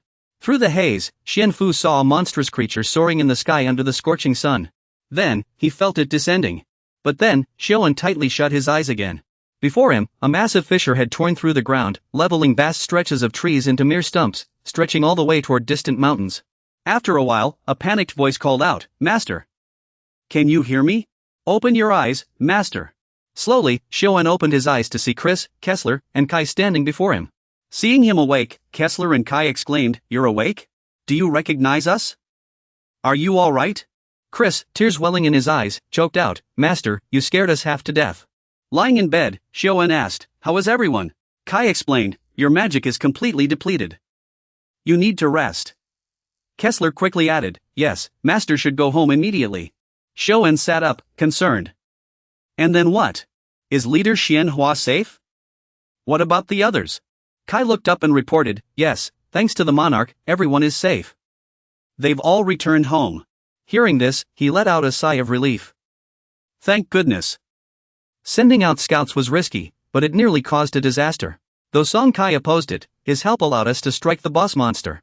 Kessler warned, "If we don't pool all our magic, we might not stand a chance." Chris nodded in agreement. Kessler is right. We'll have to face those creatures eventually. Better to deal with them sooner. Xiaoan wiped his brow and admitted, "Yeah, you're right." Still, unease lingered in his mind as another concern surfaced. It said, "Stop making noise. I'm the core. Don't order me around." What worries me is, it might act recklessly out of pride. Kai spoke up, "Master, though your condition isn't stable, I think you should know this." Xiaoan asked curiously, What is it?" Kai reported gravely, "Yes. Leader Yunhua and I discovered a new type of humanoid monster during our scouting." He recalled the man with a single horn on his forehead, called a giant. The news shocked Xiaoan. "What? A giant?" Kai confirmed, "Yes. I believe the giant is low-level, only slightly stronger than a white ape." This eased Kessler's mind a little. If it was the lowest tier, it shouldn't be too strong. But Kai countered with a finger, "Don't underestimate it so easily. Even if it's the weakest among all monsters, Imagine it fighting a mage one-on-one with just a finger. It'd still be stronger than other monsters of the same level. Especially with its high magic resistance. For mages like Master and Madam, it's a real headache. It's also known for its relatively high intelligence. Akai added gravely, this might be the most dangerous opponent we've faced so far. Suddenly, a swirling red-tinged storm cloud appeared above them, sighing. How interesting. A giant? A crimson eye materialized, glaring at Xianbo as it growled, when I hunt it, I'll take it on alone. You all just watch from behind. The bone dragon radiated killing intent as the red eye warned, don't interfere like you did this time. Annoyed, Xianbo shot back, and if I do? The bone dragon ignored him, tossing out one last remark before vanishing, enough. Don't waste my time. I'll handle it. A monster studied the crossed-out images of the two-headed blood wolf and Xianbo, lost in thought. Chris chimed in, we can't let the bone dragon keep doing whatever it wants. He insisted firmly, Master is strong enough now. It's only a matter of time before we tame it. This aligned with Xianbo's thoughts, so he agreed, of course. But first, remembering their location, he added, we should go home and rest. Meanwhile, in some dark corner, a clawed finger traced a red line across someone's portrait. A monster looked at the crossed-out portraits of the two-headed blood wolf and Xianbo, and thought to himself. I spent so much effort creating that two-headed blood wolf, and you took it down so quickly? How amusing. The monster gazed at a series of crossed-out boss portraits, sighing. This small land called Korea seems to have many strange and fascinating beings. My creations haven't even done much, and 20 have already been hunted down? It raised a finger, spinning it like a roulette wheel. Well then, let's begin. The wheel is spinning. The portraits began to whirl before its eyes, spinning faster and faster. The speed is so fast it's dizzying, you can't tell one from another. Suddenly, the wheel stops, and that mysterious creature shouts loudly, oh, we have a result. It bares its sharp teeth, grinning smugly. How strange, this was supposed to be the last thing it wanted to eat, yet it got the tastiest food first. The stopped image shows the crossed-out two-headed blood wolf and Xianfu. Back in the underground dungeon, no one knows when the darkness will fall or where it will strike. Xianfu and his companions begin preparing for their operation to take down the giant. One person is wearing gloves, assembling some kind of device. Another is using a hammer to break up the dirt, extracting a red magic crystal. Xianfu holds up the red magic crystal, carefully inspecting its quality. Suddenly, someone speaks from behind, startling him. He turns to see the puppet heart, personally upgraded by the elder. Xianfu explains to Huan Nai that it's incredibly useful for summoning and maintaining puppets, as it absorbs surrounding magic. Its duration depends on the type of puppet. He hands the puppet heart to Huan Nai, continuing, I struggled to use it many times before, but now it's finally complete. Hearing this, she responds, I see. Huan Nai studies the puppet heart intently, as if she has something to say. Xianfu looks at her curiously and asks, is there something on your mind? Huan Nai places the stone on the table and begins, first, I want to apologize. I mentioned before about Lord Xianfu's cooperation with the Norman Guild. She looks away, unable to meet his eyes, and explains, if Lord Xianfu was willing to help us, it wouldn't be anything special. The strategy seems easier, but if one day we lose your support, we won't know what to do. Huan Nai looks directly at Xianfu and continues, I can sense how determined you are to eliminate that monster in this battle. Those monsters are far too fierce, no matter how much I train, I can't handle them. She lowers her head sadly, saying, it seems no one in the Norman Guild can face those boss-level monsters. That's why I've come to recognize Lord Xianfu's unmatched strength. Xianfu listens, growing more confused, silently observing Huan Nai's intentions. Then, Huan Nai lifts her head firmly and says, so, I have to make a choice. Frowning sadly, she adds, the Norman Guild has decided to abandon this dungeon conquest. Xianfu was stunned by her words but remained silent. Huan Nai tightly gripped her powerless hand and said firmly, continuing this battle will only lead to more casualties. To avoid repeating past mistakes, I've decided to prioritize my personal growth. Now, Xianfu finally spoke up. If that's the case. Suddenly, Huan Nai bowed deeply and said loudly, I apologize again. I'm sorry for ending this collaboration without your consent. Xianfu silently looked at her for a moment before smiling warmly. Then he replied, I understand.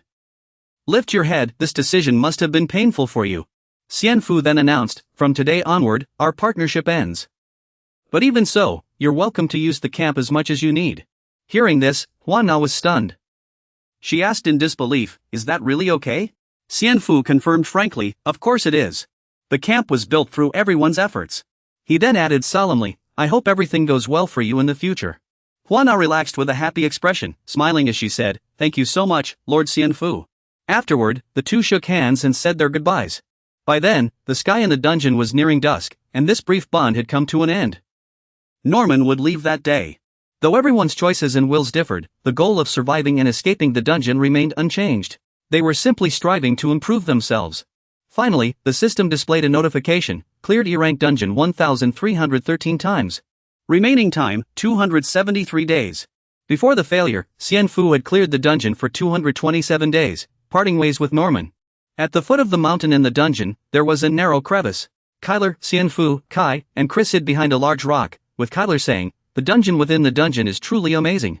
Kai suddenly raised his index finger and reminded them, "Let me awaken it."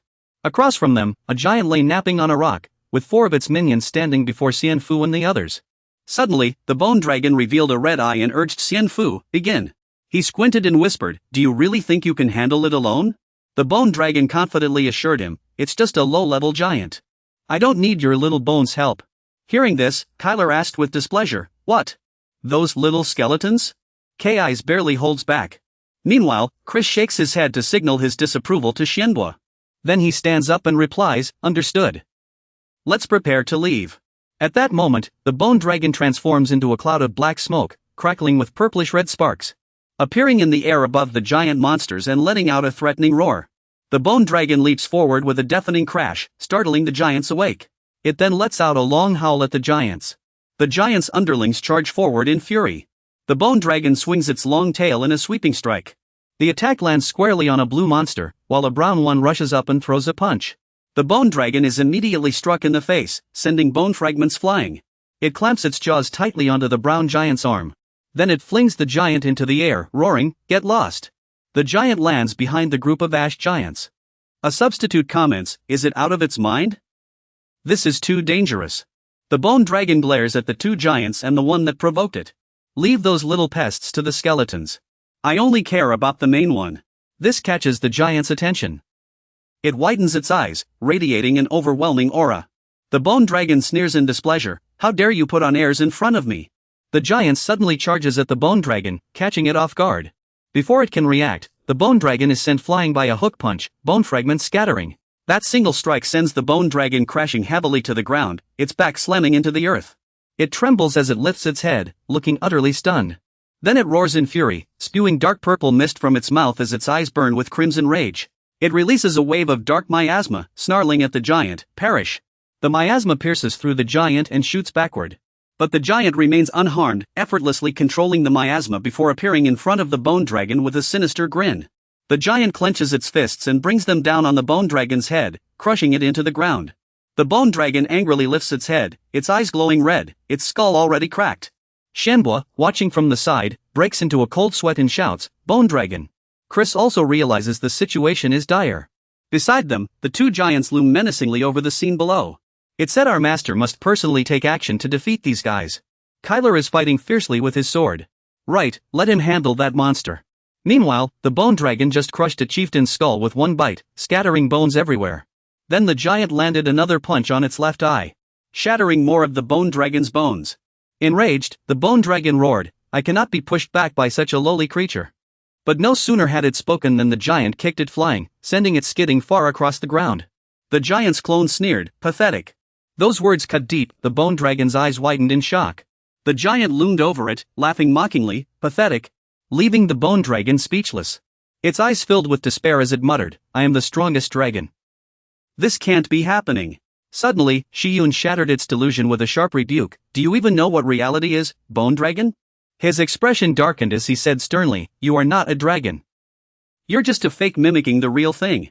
The bone dragon snapped back in fury, "Shut up. I am a dragon, not some imitation." The giant swung its fist, taunting, "Pathetic." The bone dragon was caught off guard as a crushing blow struck its face, sending bone fragments flying. The giant followed up with another punch, sneering, "Pathetic." Then it delivered a flurry of kicks, leaving the bone dragon helpless and howling in pain. Shion suddenly goaded it harshly, "You know you're just a fake. When will you admit it? You might as well take the beating." Just as the bone dragon was about to roar at him to shut up, Shion continued, "No matter what you do, you'll never be a real dragon." The bone dragon grew more agitated, snarling, "I told you to shut up." Moments later, the giant tore the bone dragon's body apart with its bare hands, tossing the remains into the air and holding only half its torso. The bone dragon crashed to the ground in disarray, watching helplessly as the giant mocked its upper half. The giant bared its teeth in mockery, pathetic. The bone dragon lay still, not even protesting. Its eyes reddened as it transmitted, "Shiyun, you promised me. You said you'd make me as strong as a real dragon." Then it glared at the giant, who was rolling its shoulders, and demanded, "But look at me now. It's all over. You didn't keep your promise to me. You deceived me." But Shiyun countered, "Yes, I did promise you, but you did nothing," like a stubborn child, refusing to acknowledge the power of teamwork, so arrogant. "Do you remember the analysis? For a time, you were my strongest trump card. Unless you truly see us as partners, I'll leave you here alone." Hearing this, the bone dragon furrowed its brow, its eyes filled with confusion. It glanced at Kai, Kessler, and the others surrounding the giant rhino beast for a moment. Kai and Kessler fought in perfect sync, while Chris unleashed blue magic to attack. Soon after, the three successfully took down one of the giant beasts. The bone dragon suddenly realized, while they had grown stronger, it had. Then it came to its senses, crawling on the ground and pleading, "Please teach me." Which made the giant hesitate in confusion. Suddenly, the bone dragon's eyes gleamed with determination. Its shattered bones began reassembling as it continued, how to grow. How to become a powerful being. A whirlwind formed around the bone dragon as its bones swirled through the air. The sight sent a chill down the giant's spine. The bone dragon had nearly fully reconstructed itself, towering even over the giant. Standing on its head, Shiyun commanded, "Go. Bone dragon, eliminate our enemies now." Shiyun conjured a set of armor for the bone dragon and shouted, "Enchanting demon armor." The power of yin-yang enchantment. Soon, the bone dragon's entire body was transformed. Not only had it regained mobility, but it was now clad in armor with sharp horns, radiating immense energy. Shiyun, standing atop its head, cheered. "Enchanted weapons, well done." Then he looked ahead and said, "The magic I use carries a life or death essence. You must get used to it. If you want to grow stronger, learn any magic with that same essence. It will make you far more valuable." The bone dragon immediately obeyed, "I will remember your teachings." Leaving Shiyun stunned by its sudden humility. Pleased, he smiled and stood on its back, commanding, "Go! Destroy our enemies now."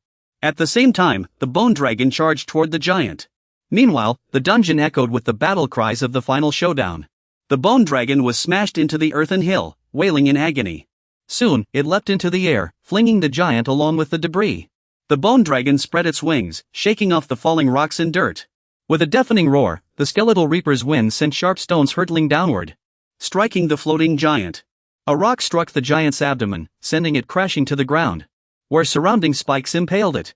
The bone dragon's eyes glowed red as it thought, "It's over." Suddenly, the spikes in the giant's abdomen emitted a blinding golden light, startling it. At the same moment, a massive explosion erupted like a nuclear blast, golden light scattering everything, sending rocks and debris flying while a shockwave surged into the sky. In the distance, Chris, Kessler, and Asai could see the flames and smoke from the explosion, the shockwave even reaching them. Kessler sighed, "Now that." He watched as Shen Bao, riding majestically on the bone dragon's back, had caused the tree-scorching blast, marveling, "This is what a dragon should be."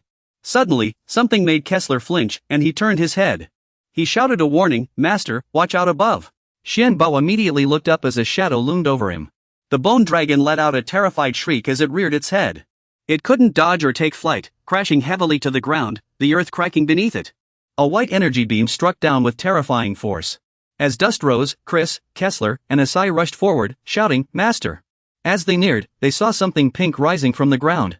Suddenly, a translucent pink cocoon erupted from below, enveloping the giant as it shot skyward, startling Kessler into a cry.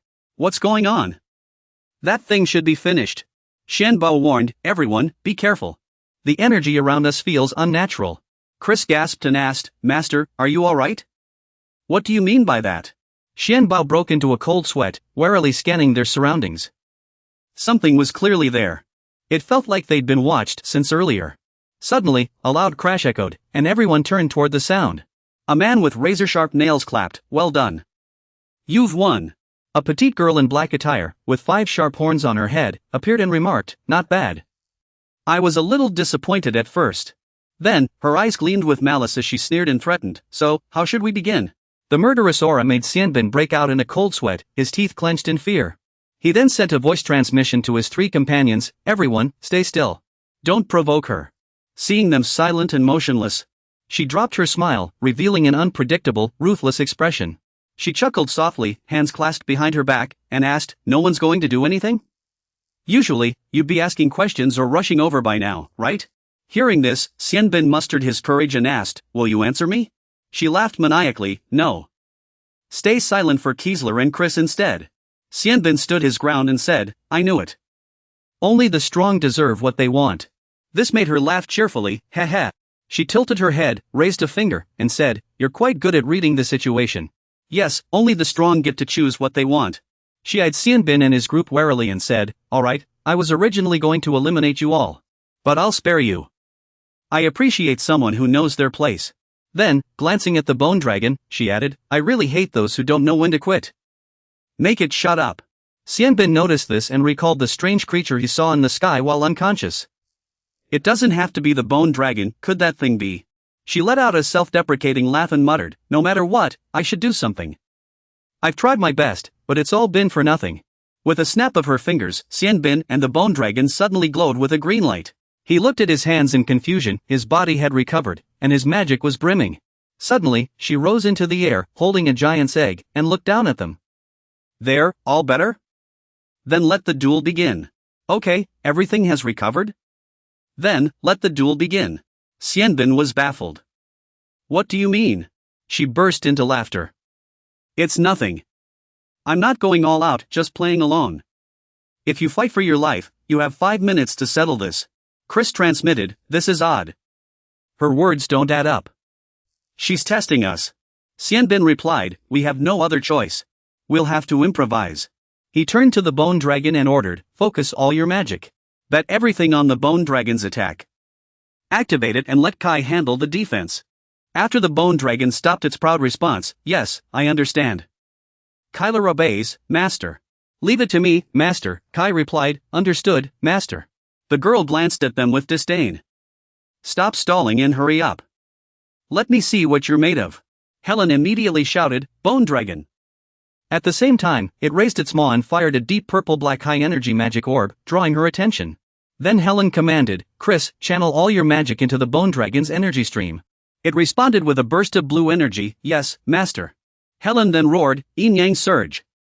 At the same moment, the bone dragon unleashed a massive purple-black energy wave toward the girl. But she raised a hand, transforming it into a massive beastly claw. "Is this the best you can do?" Then she slammed the claw down, shattering the Yin-Yang Surge. How disappointing. The bone dragon was instantly shattered, its bones scattering everywhere. Helen's eyes widened in shock, her teeth clenched in terror. He watched as the girl's claw sent the bone dragon's bones flying, his mind reeling. Even after being strengthened to such a degree, it was destroyed with a single wave of her hand.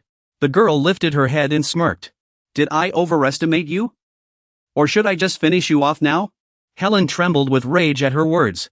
Kyler, beside him, shook uncontrollably, stammering, "Impossible.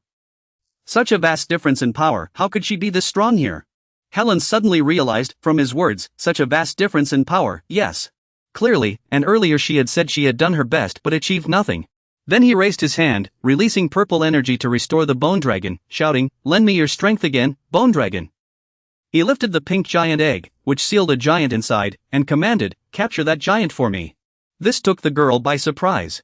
At the same time, he turned to Chris and said, "Chris, detonate now." It immediately joined Helen, extending their hands forward and releasing red and yellow energy, replying, "Understood." Meanwhile, Helen shouted, "Detonate now."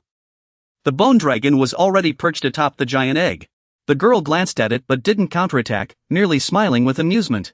Then the sky erupted in a massive explosion, like a nuclear blast. The intense shockwave sent Helen's hair and clothes flying, forcing him to shield his eyes, while Chris collapsed to the ground. Helen stared in confusion at the scene ahead. The pink giant egg, containing the giant, had shattered. And the fragments along with the giant remained suspended in midair. Suddenly, fragments began gathering as someone shouted, "The barrier was reconstructing." Xian desperately pressed his hand to the ground, forming a stone hand to support Kessler as he urgently gave orders. "We must take down Kessler before the barrier fully reforms."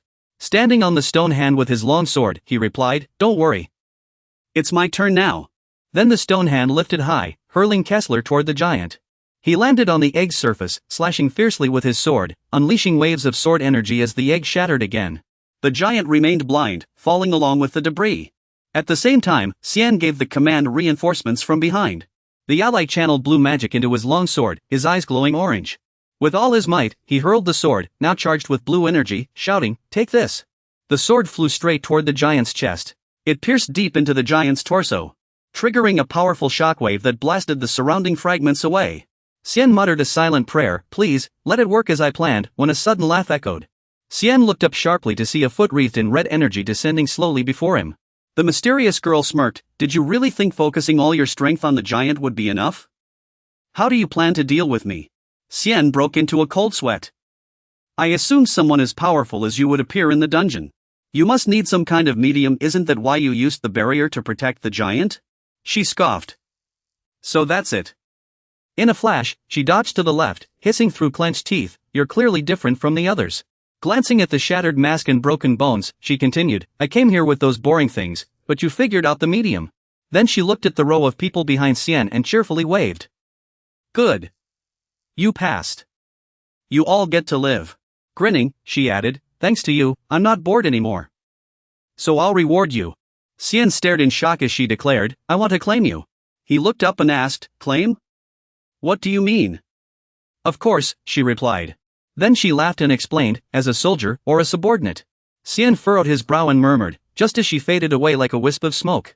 Heian said, "Time is up, but since you've passed, I'll tell you my name."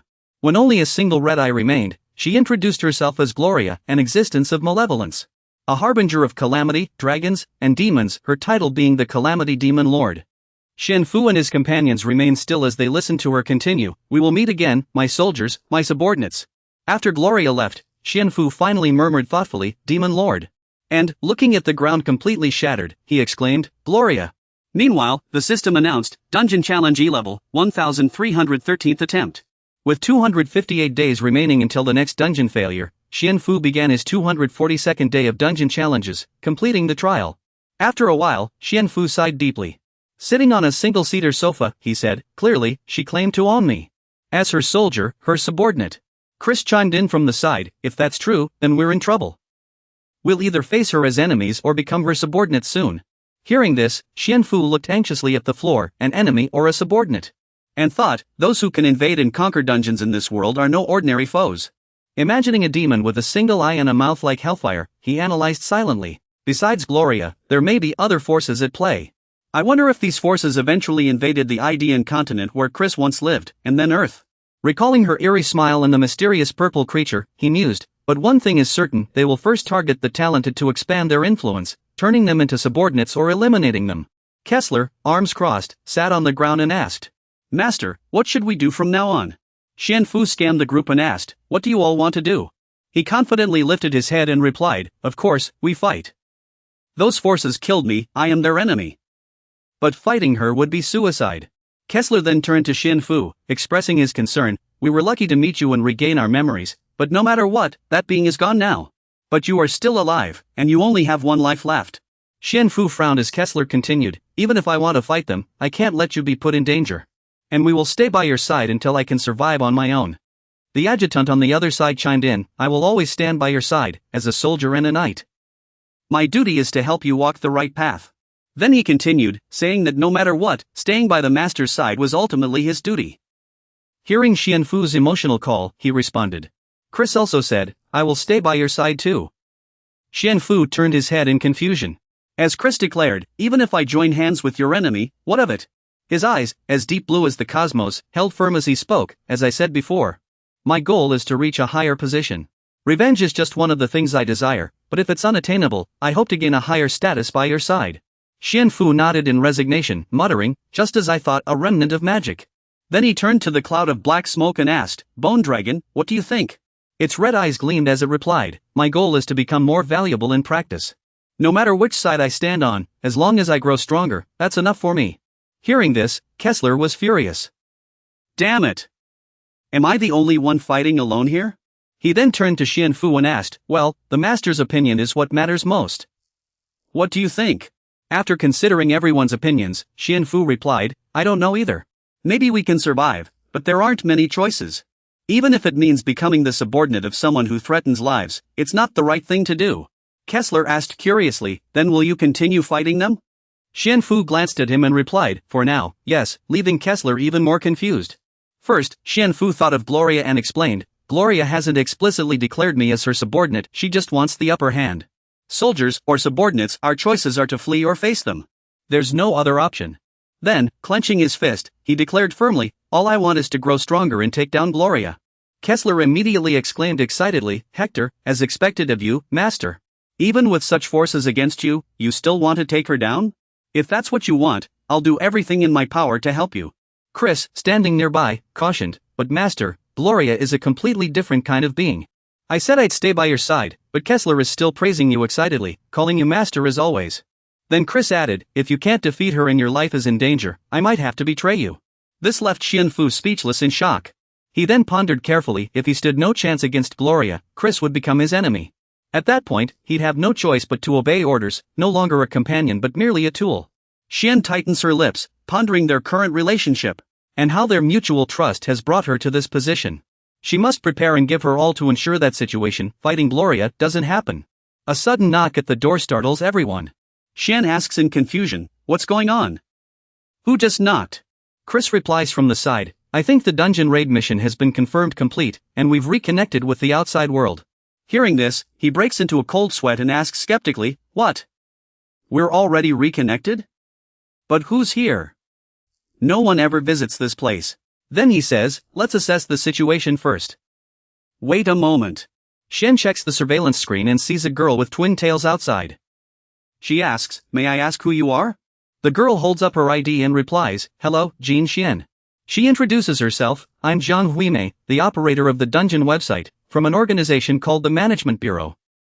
May I speak with you? Inside, Shen turns to everyone and says, what now? Nothing special, just someone from the dungeon website. Yeah, like anyone ever comes to this house. Suddenly, all 5 of them scream in terror. She said she's from the dungeon website? Does that company even exist? Why would someone from the dungeon website? Someone slams the table and roars, blast it. Can anyone hear what's being said? A brown-haired man with a red tie frowns and asks, could you explain what kind of creature appeared in the E-rank dungeon raid? And why only 16 explorers failed? The male secretary flips through his documents and replies, but there were survivors.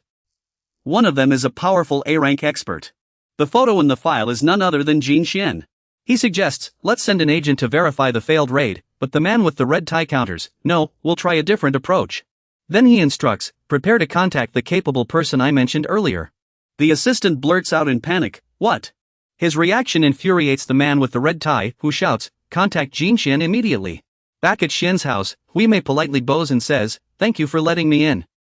I'm Zhang Huimei, the operator of the dungeon website, part of the Management Bureau. Xian also politely bows in response, I'm Jin Xian.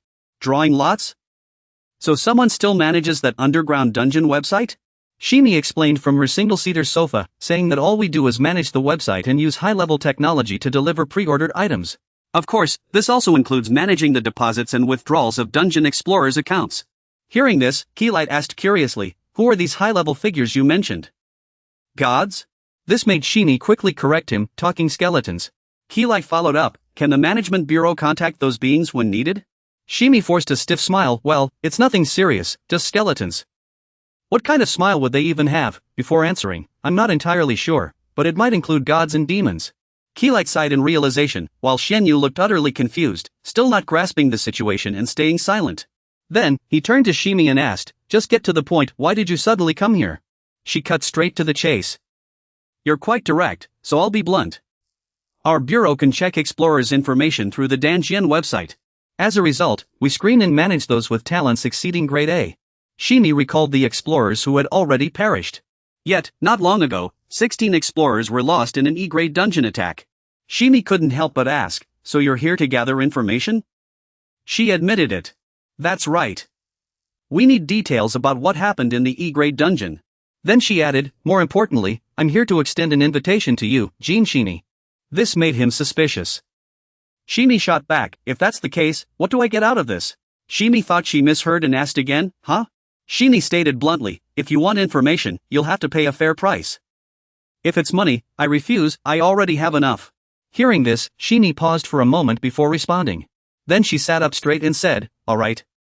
If you provide the information, we'll sell you some of the magic stones we hold. Shimi asked curiously, magic stones? Shimi thought of the colorful, oddly shaped stones and explained, the items sold on the website are all screened and released by our bureau. We also have some rare magic stones that aren't publicly listed on the site. Shimi immediately looked at Keylight, pondering, what should we do? If that's true, we could use these rare magic stones to craft tools we couldn't complete due to material shortages.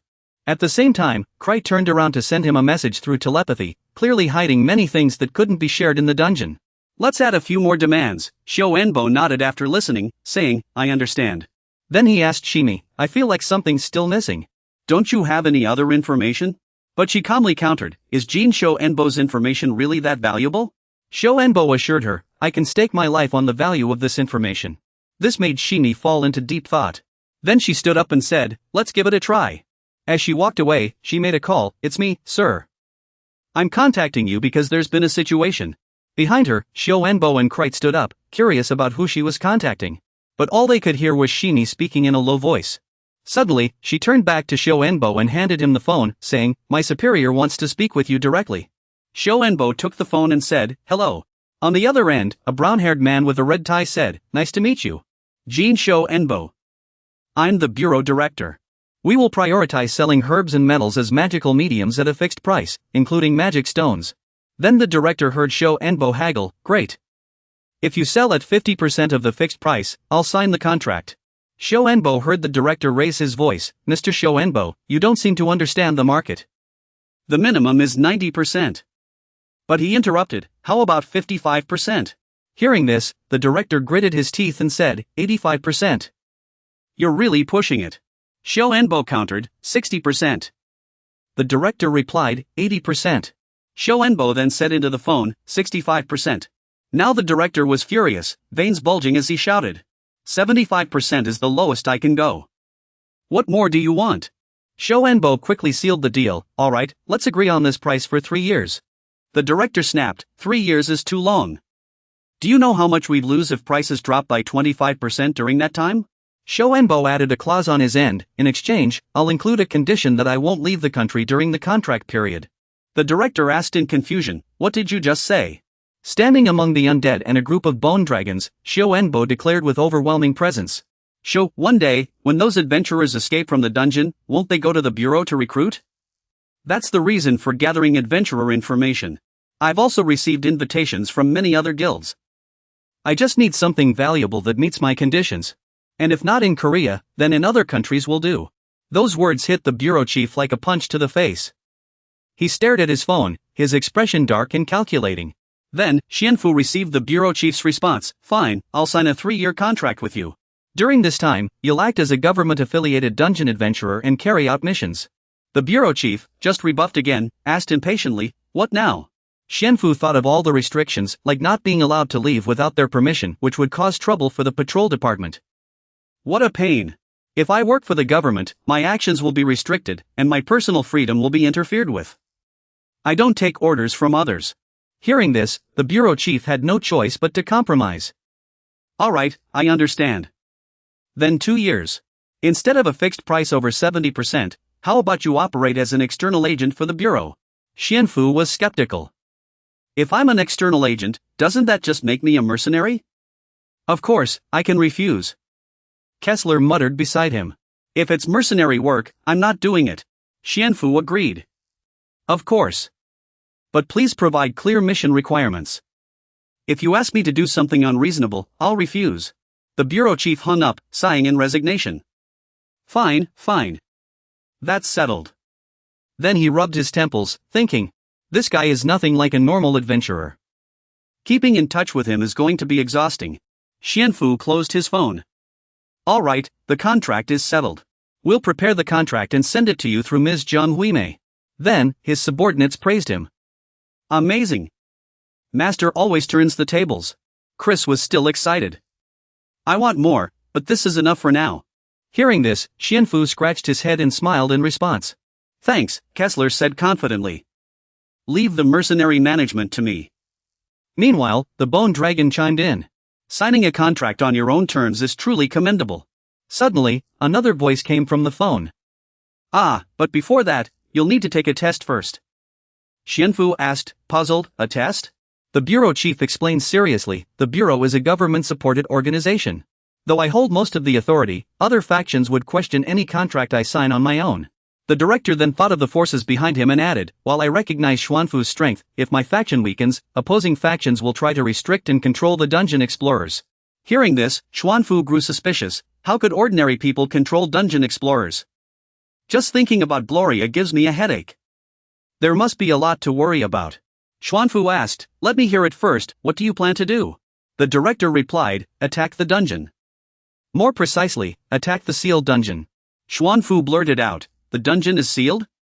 Thinking of the cordoned-off area off-limits to outsiders, the director explained, it's the dungeon where explorers once failed. It connects to our world. And we sealed the monsters inside through that passage. This news sent a chill down Xuanfu's spine, so that's it. Some monsters have already noticed and escaped, which is why they need dungeon explorers like us. The director continued, the dungeon you need to clear is rank F. But it will be far more dangerous than an ordinary one. Do you want to try? Xuanfu didn't answer right away. Instead, he messaged the group, what do you all think? Is signing a contract before the test a good idea? Kai chimed in, if it's a fair fight, both sides will end up exhausted. Kessler agreed, exactly. Even mercenaries have to consider the nation's situation. Chris had other concerns, but we need to get stronger. He warned gravely, from now on, this might be our biggest battle yet. Xuanfu fell into thought, recalling the mysterious girl with unimaginable power, and murmured, Gloria. Xuanfu gripped his phone tightly, veins bulging. Then, he raised his hand and replied under the watchful eyes of the four behind him, all right. I'll take the test. I hope to receive your guidance in the future. In a clearing of the military zone, 3 soldiers waited for a helicopter to land. A middle-aged man, seemingly a military officer, stood waiting with a stern expression. Moments later, the helicopter door opened, and Xuanfu stepped out with 3 undead and Raimai. As they approached, the officer began, Sir. You're talking about Shimi, right? That's her, isn't it? She answered straightforwardly and introduced him, yes, Colonel Jin Jun, an external attack squad member for the underground dungeon, and part of the Xuanfu expedition entering the dungeon. Jin Jun furrowed his brow, remarking that it was unbelievable for such a young person to conquer a monster-filled dungeon. His words left Xuanfu momentarily speechless. Shimi countered, saying that despite appearances, he had cleared the dungeon multiple times and had received approval from superiors. But Jin Jun still refused, stating that as the administrator, he was the final decision-maker, and no prior discussions were allowed. Hearing this, Shimi stiffened and reminded him that the authority was granted by the Army Chief of Staff, and openly defying orders would violate civil regulations. Her warning immediately had an effect, and Jin Jun fell into an annoyed silence. He then turned and said, if anything goes wrong, severe measures will be taken. You handle it yourself. Kyler huffed in frustration, muttering, they've sealed off the dungeon entrance already. What's there even left to inspect? Just step aside. A nearby guard guessed, maybe it's some kind of ritual? Kyler scoffed, this place is way too spacious for that.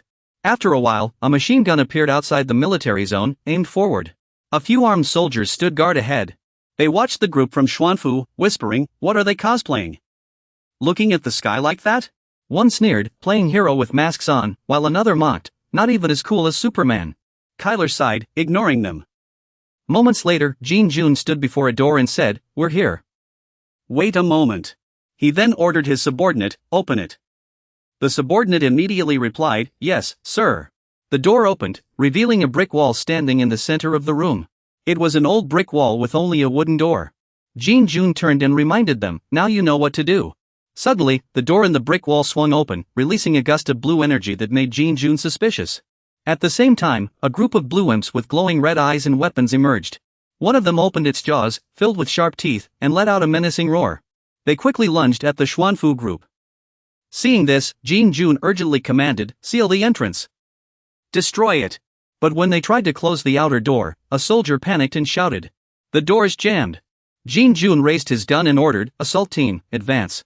We can't let a single one escape. The soldiers immediately opened fire on the demons, triggering eerie howls that echoed endlessly. Suddenly, a staff with 3 heads at its tip began to sway, releasing golden energy. A demon dressed like a monk in a round robe raised the staff, summoning fireballs to attack, shocking the soldiers. Then, flames rushed toward the soldiers, igniting a fierce blaze, but someone shouted to avoid the fire. A soldier, engulfed in flames, fell to the ground screaming, help! Help! Jin Jun urgently ordered the medical team to treat the wounded. Then another was burned by the flames and collapsed, panicking him. Suddenly, Xianfen charged into the inferno, ignoring Jin Jun's shock, wielding a long staff. His expression was resolute as he called upon the core power with unwavering determination. Meanwhile, above Jin Jun's head, the core power manifested as a crimson-purple beast's head in the dark mist. Then Xianfen commanded, "End this." The core power transformed into a massive frost hand, striking the demon horde. In an instant, the ground shattered under the force of the giant hand. Next, a blue spell blasted the dungeon gate, exploding with a deafening roar. Jin Jun was left stunned and speechless by the spectacle. Xianfen said, "I'll go in first," as Jin Jun stammered a response. Then, standing before the gate radiating blue energy, Xianfen turned back and said, "I'll be back."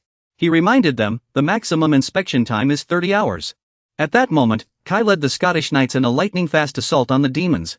Xianfen stood before the bone dragon, assessing the situation. Chris raised his staff, casting a purple spell array on the ground, while the knights ahead fought fiercely with their blades. Xianfen thought to himself how far they had come compared to the struggles in the F-rank dungeon. Time passed quietly as dawn broke at the Sword and Bullet Bureau headquarters. A screen displayed Gloria's image. After the inspection, I signed a contract with the Bureau as an external agent. Gloria's information had been handed over to the Bureau. The large screen showcased the power of this mysterious girl. The director exclaimed, "There's actually such a monster? This is beyond what we can handle." The director frowned and said, "We must unite globally. I'll immediately share this with other nations and report it discreetly." Then, he handed a secret letter to one of his subordinates and instructed him to keep an eye on us and take immediate action if anything unusual was spotted. After receiving the order, the man responded grimly, "I will carry out your command, sir." Meanwhile, at Xianhua's home, as he looked at the price list for the blue magic stone, he asked, "Chris, is there anything worth buying on the list we got from the Bureau?" Chris turned around from his computer and replied, "There are magic stones from low to mid-grade, and magic alloys." "Aren't there a lot of things better than me?" When no one was paying attention to the screen, Xianhua asked, "So, what about it? It's 25 million won, you know?" Chris explained, "Team leader Zhang Weimei said this is the price set by the higher-ups." After hearing this, Xianhua gave it a skeptical glance, asking, "Are they selling it at the actual value of that stone? How much should we buy, then?" Chris's eyes sparkled with excitement as he eagerly replied, "I want to buy it all, I want to spend every penny I've saved." But Xianhua objected, "No way. We've already spent a fortune on this move alone." Suddenly, a deafening crash shook the entire house, and the two of them looked up in confusion. Moments later, an explosion sent debris from the ceiling raining down behind them. Staring at the massive hole in the ceiling, Xianhua shouted, "What's going on?" From above came a stammering voice, Sorry about that." Kessler, gripping his sword, poked half his body out and explained, "I was recarving the magic mural my master asked me to finish." "I didn't punch through the floor. That's the ceiling." Xianhua sighed and reminded him, "Can you be more careful?" "Oh, and by the way, I still need to study for the Bureau's exam in my free time." Then, he turned to Chris, who stood with her hands on her hips, grinning, "And we just moved into a new place. A new base. The first floor is the hall, and the second floor is Chris's lab. This is a high-rise building nestled in a lush garden. The third floor is my lab, plus there's space for the young dragons, Kai and Kessler to train. It's practically a fortress." On another floor of the house, a sword painted on the wall erupted in flames and golden spiritual energy. This is the base for dungeon exploration. The entrance to the house connects directly to the dungeon. As Kai used magic to paint on the wall, Chris wanted to carve magic murals all over the house to study the matter more deeply. Holding his sword glowing with golden light, Kai said, "We could carve a magic painting." "This is mirror technique. Sit by the bone dragon and critique it, give it a try. That magic array is accumulating data to find the dungeon's answers." The bone dragon raises its index finger, casting its own purple spell. Time passes, and the truth will be known someday. The bone dragon sits cross-legged, drawing on the wall in front of it. Master Kai gives a thumbs up and praises, "Amazing. Just watching feels like wielding a sword." Hearing this, the bone dragon happily replies, "Thank you for the compliment." Suddenly, someone enters and sighs, "This place is really nice." Shimi, holding documents, looks at Xianfu, who's carving the floor, and says, "Moving must have been tiring." Seeing her, Xianfu stops and looks up, asking, "Didn't I already say? Even in this dark dungeon, if I have free time, I'll use the last day without letting anyone disturb me." Shimi explains, "That's why I'm here. Before your free time ends and the dungeon reconnects." Hearing this, he asks in confusion, "What do you mean?" Shimi smiles and answers, "Exploring the dungeon and its connection isn't the Bureau's responsibility, but we need to know how well it's linked. This time, it's you who's connected to the dungeon. She continues, a team of 35 explorers, ordered by the Bureau, will be sent. This news leaves Xianfu and Chris stunned. Then Shini adds, please join them in clearing the D-rank dungeon, suspected to be the Dark Ghost Slayer. Holding the documents, Shini says, we'll have the 35 explorers, ordered by the Bureau, participate. We hope you can assist them. Please cooperate to ensure they complete the mission safely. This makes Xianfu ponder. He turns away and refuses. Sorry, I can't accept this request. Hearing this, Shini asks in surprise, why? Xianfu glances at her and firmly explains, I don't have the strength to protect 35 people attempting a D-rank dungeon for the first time. Besides, if you place me as their protector, it means the Bureau doesn't trust them. That would likely cause conflicts between me and them. After listening, Shini realizes, I see. Then she quickly makes another request. Then, could you gather information about the D-rank dungeon? How about that? Xianfu agrees. Alright, this is the only way I can do it. Then, Huimei took out a USB drive and said, this is a USB drive containing the new reorganization system. Hearing this, Xianbo took it skeptically. About the structure, Huimei explained. Yes, besides the dungeon clearing mission, there are additional side tasks. When you complete the tasks, you'll earn some merit points as a reward. Then she reminded him to check the USB drive for detailed instructions. Looking at the small USB drive, Xianbo felt curious. If that's the case, why not just email it to me instead of coming all this way? Then Huimei happily said, I thought handing it to you in person and explaining would be better. Which left Xianbo confused. Yes, Huimei said politely, bowing her head. Oh no, I just hope everyone can successfully complete the D-rank dungeon clearing mission. Xianbo firmly replied, yes, we must survive to meet the management. Time passed quietly, and before them lay a pitch-black dungeon, with only a faint blue light floating in the air. Xianbo looked at his phone and muttered in confusion, though it's D-rank, the name of this dungeon, Doubtful Ghost Cavern D-rank dungeon, makes me suspicious. It was originally an E-rank dungeon, but it started devouring adventurers who entered, so it became a dubious dungeon. Stay alert at all times, one careless move and you'll be attacked instantly. Current participants, 300. Time remaining, 750 days. Reward, 3 billion strings, 2 selectable items, 1 mid-grade magic stone. Instead of the usual ranking, 300 people is way too many. Can I check more details? Xianbo responded, let me take another look. Kyler, standing behind him, sighed, just the name of this dungeon gives me a headache. The adventurers entering this dungeon will likely suspect each other and end up arguing. Which made Xianbo even more confused. So that's why it's called Doubtful Ghost? Suddenly, he bumped his head against a stalagmite in the center of the cave. Kyler and Kai quickly shouted, Master, are you alright? Xianbo rubbed his head and complained, what kind of dungeon is this? It's pitch black. Hey, light up the way ahead. Ouch, my head. Kyler behind him spoke up, we're undead, so we should be able to see in the dark just fine. Then he asked, by the way, what do you think about training to see in the dark? Shouldn't we practice before attacking? This made Xianbo curious. Training? Xianbo, seeing stars, argued, it's not like I'm stupid. If I had the chance to learn, of course I would, but what do we do now? Kessler explained and demonstrated in detail it wasn't difficult. First, lower your stance more than usual. Xianbo crouched down and tried asking, like this? Then Kessler shared a trick, focus your mind and try to sense the airflow. Due to the humidity, it was hard to feel at first, but it would become easier with practice. If you used your own mana distribution method instead of relying on your senses, the effect would be even better. Xianbo immediately closed his eyes, releasing a blue mana. He concentrated on replacing his senses with mana distribution. Soon, blue sound waves spread out, ricocheting off the cave walls. They could even bend, weaving flexibly through every corner of the cave. Xianbo gasped inwardly, feeling the sensation of his mana gradually expanding. He mused to himself if he amplified his mana and focused his senses further.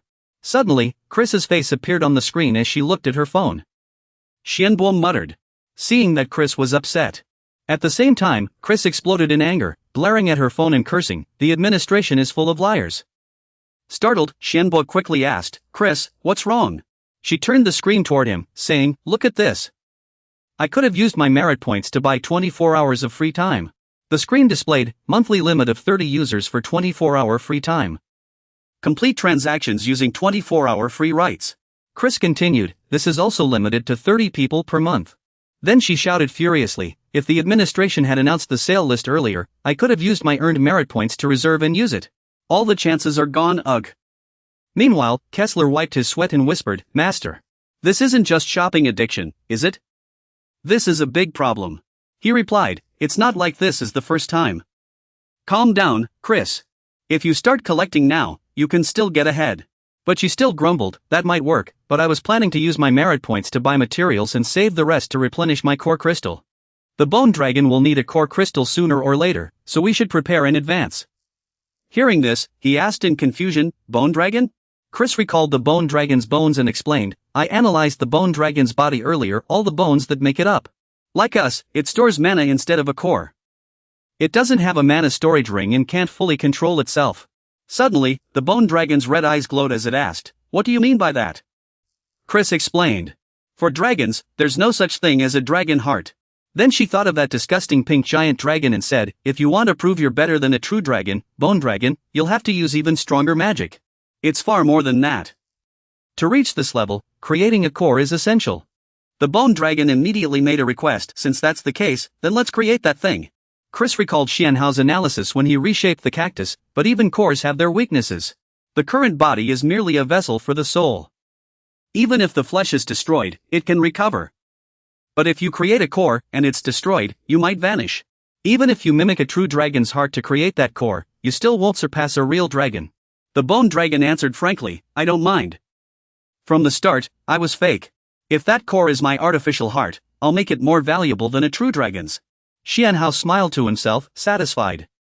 After the battle with Gloria, the bone dragon had changed.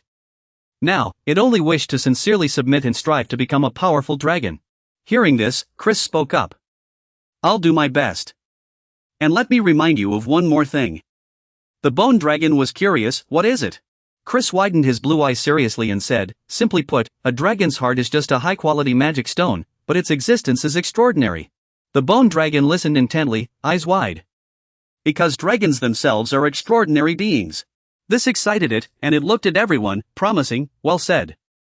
I'll remember that. Kessler then said to Kai, now we should be called partners, right, Kai? But the dungeon manager beside them had already vanished without a trace. Kessler panicked, looking around and shouting, where did Kai go? Don't tell me he was attacked while we weren't paying attention. Kai suddenly appeared behind Kessler, his eyes glowing red as he teased, looking for me? Kessler yelped and fell onto the ground, still shaken. Where have you been? Kai looked down and replied, I thought you'd be talking for a while, so I just looked around. After hearing this, Xianhao asked, did you find anything? Kai turned and reported that the explorers had discovered signs of an ambush. This puzzled him. An ambush? Like in the E-rank dungeon? But he answered gravely, however, this dungeon seems more strategic.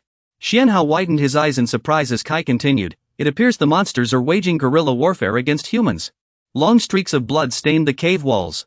They all led from a door, extending into the dark corners. Meanwhile, inside the dungeon, a human-built camp had appeared. It was shaped like a square fortress, formed by 4 towering watchtowers. Neatly arranged rows of small thatched huts stood in the center. In one corner, 2 swords clashed fiercely. 2 people were locked in a sword fight, with onlookers gathering around. Someone shouted, what on earth are you 2 doing? Dahan, the leader of Dahan faction, snapped angrily, shut up. You started this, and now you dare act so arrogant? Jinhao, the leader of Kongjin faction, retorted furiously, what nonsense are you spouting? It was clearly someone from your faction who brought us here. Suddenly, a young man in yellow robes ran over, accompanied by a demonic beast and an injured person, shouting, stop. We can't keep fighting among ourselves. Something was causing this chaos. Hearing this, Jinhao turned back in confusion and asked, what do you mean? Guhan, the leader of Taming faction, stepped forward and said, we're not sure yet, but that creature is highly intelligent, it can even make us turn on each other. In the back, Jin Quan, the leader of Himoso faction, was tending to the wounded. Suddenly, a girl leaped down from above and shouted, found you. Zhao, I won't let you get away with this. With a fierce cry, she slashed at the demonic beast's back, making it shriek in pain. Guhan rushed over and scolded, what are you doing? That's our tamed beast. Without my orders, you can't harm any of them. Mi Yang, the leader of Survivor's faction, wiped his brow in confusion and exclaimed, what's going on? I was clearly chasing the monster that attacked us. Hearing this, Jinhao gritted his teeth, cold sweat dripping, muttering, is this really the monster's doing? This is bad. Everyone paused, turning to look at the demonic beast Guhan was tending to, thinking, with so many factions gathered here, this is the perfect chance to take them all out at once. Suddenly, the ground shook violently. Jin Hao cried out, "Is that an earthquake?" Dahan immediately turned and shouted, "Li Setsi." At the same time, a silver-haired girl leaped onto a rooftop and flew toward the observation post, saying, "I'll go check it out." Setsi, the deputy leader of Dahan faction, landed gravely on the ground. She knelt on one knee, scanning the entrances to the dungeons around them as battle raged. Then her face paled, and she stammered, "Oh no!" Standing atop the observation platform, she shouted, "Everyone, prepare for battle. Form ranks." Below, Dahan asked in confusion, What's happening?" A horde of green-faced, fanged skeletal monsters surged forward like a tide. Setsi responded, "A monster army is attacking. They're pouring out from every tunnel entrance, surrounding their camp." Dahan sliced off a monster's head with his sword, but the blade immediately warped. Dahan panicked in confusion. Why was his sword melting? On the other side, a man's arm began smoking, terrifying him out of his wits. "My arm! Help me!" That snapped Dahan back to his senses. He quickly ordered, "Slin's blood is corrosive, stop cutting them. Use fire instead." Right after, Jin, Yuan, and their teammates each grabbed a gas canister with a detonator. This must be the Blood Demon Gang's signature move. "Everyone, prepare for an ambush." Then he and the Blood Demon Gang members hurled the canisters into the monster horde, shouting, "Danger! Get back!" The timers on the canisters ticked down, signaling an imminent explosion. They detonated simultaneously, and the team had already leapt onto the rooftops to take cover. The blast was massive, igniting a raging inferno that spread in all directions. The shockwave overwhelmed the wooden huts, causing them to collapse.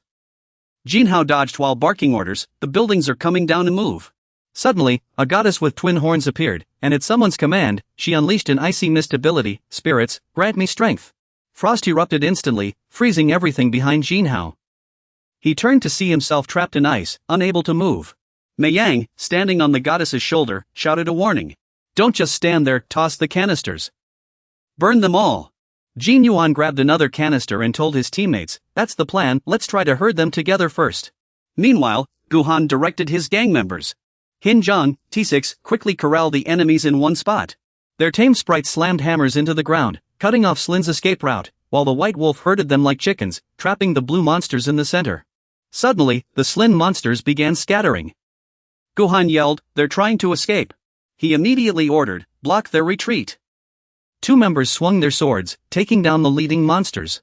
Jin Yuan charged forward with a canister, shouting, "Ready to throw the bombs. Everyone, take cover." A series of explosions erupted around the camp, sending flames soaring into the sky. Watching the firestorm, Suji raised her bow and mused, "So this is the Blood Demon Gang? Their power is incredible, I should learn their methods." Suddenly, something caught her attention, and she turned to look to the side. At the dungeon exit, a group of masked figures wearing bone masks rode on divine lizard beasts. Xing Fei arrives, Suji shouts a warning as the other monsters swarm down. Hearing this, Dihan grits his teeth warily, thinking, was the first wave of attacks meant to disarm us? We have to keep fighting in this situation. Suddenly, Yang loudly commands the survival gang to channel all their spiritual power into their souls. Then she uses her skill, Frost Spear, firing countless ice spears into the lizard monster horde. Meanwhile, Dihan's gang follows their leader's orders, clenching their fists in preparation for a desperate last stand, worriedly thinking, "Are we going to die here? How are they still alive?" Then he roars at the blue lizard monster, trying to fight it off, "You won't burn me alive, you wretch." On the other side, the fairy steps in front of arrows to shield Guhan, making him cry out in panic, "Iron Lock." It seems the riders on the lizard monsters have the upper hand, knocking the people near the river gate into the water.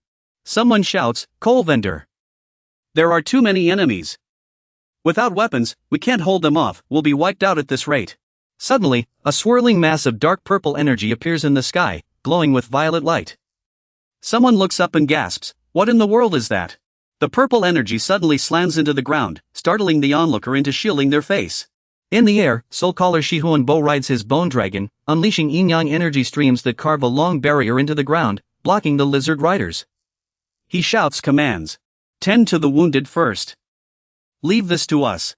Then Kai, Creed, and Kessler charge forward, shouting, "Assault team, charge." Witnessing this, Dihan is stunned. The Skotan Legion and a bone dragon. If that's the case, then that man must be. Seeing Soul Caller Shihuan Bo riding the bone dragon, he blurts out excitedly, "The legendary Soul Caller Shihuan Bo." Meanwhile, in the distance, a lizard rider stands on a cliff, watching the bone dragon bombard the camp. His eyes flash with sharp intent. After a moment of thought, he turns and orders, "Retreat." A command rings out, and the lizard riders in the camp immediately turn and flee. The replacement soldiers shout, "The monsters are retreating." The crowd cheers in celebration. We held off the attack. We survived. The Soul Caller has won a great victory. After a while, the wounded are taken for treatment, and everyone begins to reorganize, opening up buildings and setting up barricades. Quickly gather all equipment that can be used as weapons and divine technique cards. Give me healing potions. Meanwhile, a warning appeared on Mi Yang's phone, stating that a large number of monsters were nearby and to handle them before trying again. Half convinced, she tried replacing it again, but the same error popped up. Where were these monsters? Nearby, several guild leaders were speaking with Shi Yunbua. "We are truly grateful to you, Mr. Shi Yunbua. As we've heard, your abilities are indeed exceptional, and we will surely repay this kindness." Suddenly, someone ran over from a distance to report that something big had happened. Our Yuan clan had been tricked, and this place was too. There wasn't a single trace of monsters anywhere. Wiping the sweat from his brow, Dihan asked, "Is this happening again?" Beside him, Jinhao worriedly asked, "Should we increase the guards? There's no way we'd be fooled so easily." After hearing this, Shi Yunbo turned and said, "Perhaps a monster is lurking among us." His words shocked Mei Yang. "Ah, I see. Since the monsters unknowingly blended in with us, the return function must have malfunctioned." Dihan, standing nearby, asked, "Lord Shi Yunbo, is there any way to tell humans apart from monsters?" He replied, "If there were killing intent from a disguised monster, we could analyze it, but right now, there's nothing." From behind, Jin Yuan spoke up, "At least we know the reason now. We can go back eventually." Dong Gahan frowned and asked, "But how?" Jin Yuan quickly pulled out a diagram of the safe zone's flight path, explaining, "If we're in combat or surrounded by monsters, the return function won't activate. This way, a certain number of people can make it back. If someone can't return, it means there's a disguised monster among them." Hearing this, Jin Hao imagined those left behind being surrounded by lizard-like creatures and quickly asked, "Wait. In that case, only the disguised monsters and a few dungeon explorers would remain, right? The ones left behind would be in great danger. Who would willingly stay until the end?" Dahan, standing nearby, suggested, "Why don't we take turns guarding this village to protect everyone? If we can return to recover our strength, we could use this place as a base." Jin Hao immediately agreed. "Great idea." "I'm in," Jin Hao said, though he shook his head doubtfully, "but we should use this method to attack the dungeon." Mei Yang suddenly spoke up, "Let's vote now. Everyone will choose who stays behind in the clan." Dahan added, "And decide the order of waiting, as well as which instructions to announce first." Guahan beside them suggested, "Why not decide with rock paper scissors? It's simple and quick." Jin Hao agreed, best of 3, or 1 round to decide. Then they discussed whether 1 round would be faster and better, and if they should compete in pairs or all at once. Tie-Dye Keisler sighed and conceded. Then his massive figure startled everyone, making them all turn around in shock. "Good heavens, these people, is this really the time to be playing games?" Dahan was taken aback, blurting out, as he turned to Xian Wen and asked, "Mr. Xian, what are you talking about?" He replied, "Just that matter." Before he could finish, Kyler spoke again, "My master has no demands. It was my idea, just hear me out. If you all keep attacking this dungeon like this, more than half of you will perish. No, every single one of you will be wiped out." Hearing this, Jin Kuan retorted indignantly, "What do you mean? Are you saying we're too weak?" Guhan chimed in, "We've climbed all the way here, and now you're just spouting nonsense?" Kyler calmly crossed his arms and explained, "You're strong, just push harder. But that kind of strength only lasts a short while. Your focus and observation skills will decline." Then he bluntly pointed out their weaknesses. "You felt it too, haven't you? The master of this dungeon is incredibly cunning. If it weren't for my master, you'd have been annihilated already." His words rubbed salt into the wounds of the 5 gang leaders, leaving them speechless. Mi Yang mustered his courage and asked, "Then what should we do? Just wait here to die? Or are you telling us to go home and rest?" Kyler admitted, "Yes." She seemed confused. "What?" He continued, "Do nothing. Go home and wait. We'll handle this dungeon." Hearing this, Xian Fu whispered in shock, "Kyler, what are you saying? How can you be so overbearing?" Chris placed a hand on his shoulder and whispered, "Master, if you trust us, let him finish. Kyler isn't the type to act recklessly." Kyler added, "With us and the master here, there won't be any casualties. Even if there are, we have countermeasures. Isn't that better?" Then he declared firmly, "Of course, we won't take any payment." This was hard for Dahan to accept, so he turned and asked, "Can Master Xian Fu really handle this alone?" Cornered, Xian Fu sighed. Then he answered gravely, "It's not impossible. Fight. If we can't, then we'll just have to wait for the end. A system notification followed, D-grade dungeon, suspected to be the Dark Ghost Cavern. Remaining time, 748 days. Current participants, 279. Jin Xianfu will begin attacking the dungeon the next day. Jin Xian decided to launch the attack on his own. At that moment, the camp was eerily silent, completely deserted. In Kessler's room, he bowed his head in apology, saying, "I apologize to you, Master, for acting without permission." Facing the questions from the three sages, "Why did you act without consulting me?" Kessler continued, still bowing, "Master always seeks the best solution. But this time, not everything could go according to plan. If we had taken the payment before attacking, it would not only waste time but also make other gangs resent you." Jin Xian countered, "It's fine not to take the money. The more we have, the more we'd just do anyway." Kessler replied, "But as I just said, ever since you became a mage, I've noticed you overthink things and plan too thoroughly." Then he pointed out, sometimes, overanalyzing can backfire. The best results often come from acting without overthinking. Is that true? Jin Xian listened carefully. Even if our actions were well-intentioned, could overcalculating lead to misunderstandings? Chris chimed in, "This might be a valuable lesson for us." We've already reached an understanding with Kessler. He then bowed his head in apology. "Acting without consulting you was clearly wrong. I sincerely apologize." Kai nodded in agreement. "I support Kessler's opinion. I was just standing by, but I deeply apologize, Master." Jin Xian sighed and said, "Forget it.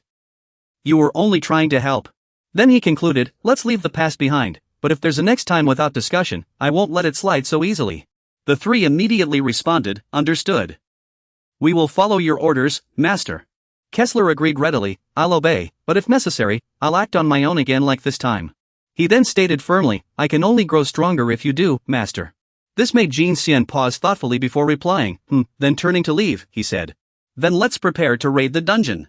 Meanwhile, in the dark dungeon, someone spoke, "You and I think alike. Once we capture one of them, the rest will become our prey."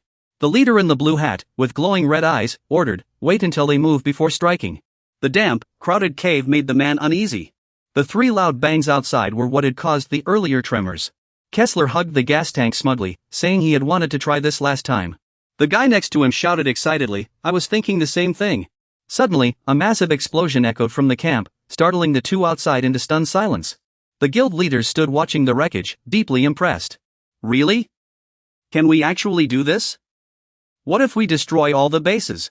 Xian and Chris stepped forward to explain there was no other way to dispel the boss monster's magic here. "Restoring the maze will consume a lot of magic, let's enjoy this opportunity while we can."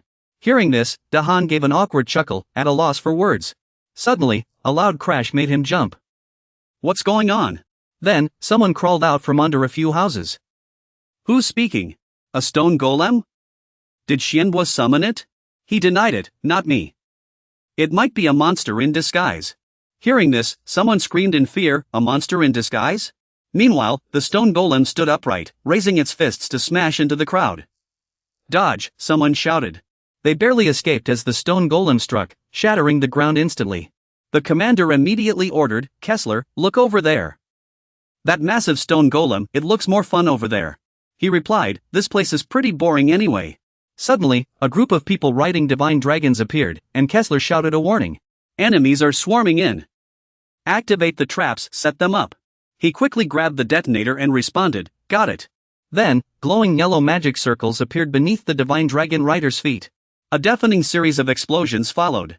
And someone sighed, "Explosions are truly an art." Outside the fence, Jinghua turned to watch the flames and commented, "Look over there, the traps worked perfectly." Blood Demon Clan's tech never disappoints. Hearing this, Dahan roared in front of the stone golem, "Is this really the time? Deal with the monster first." Jinghua stammered an apology.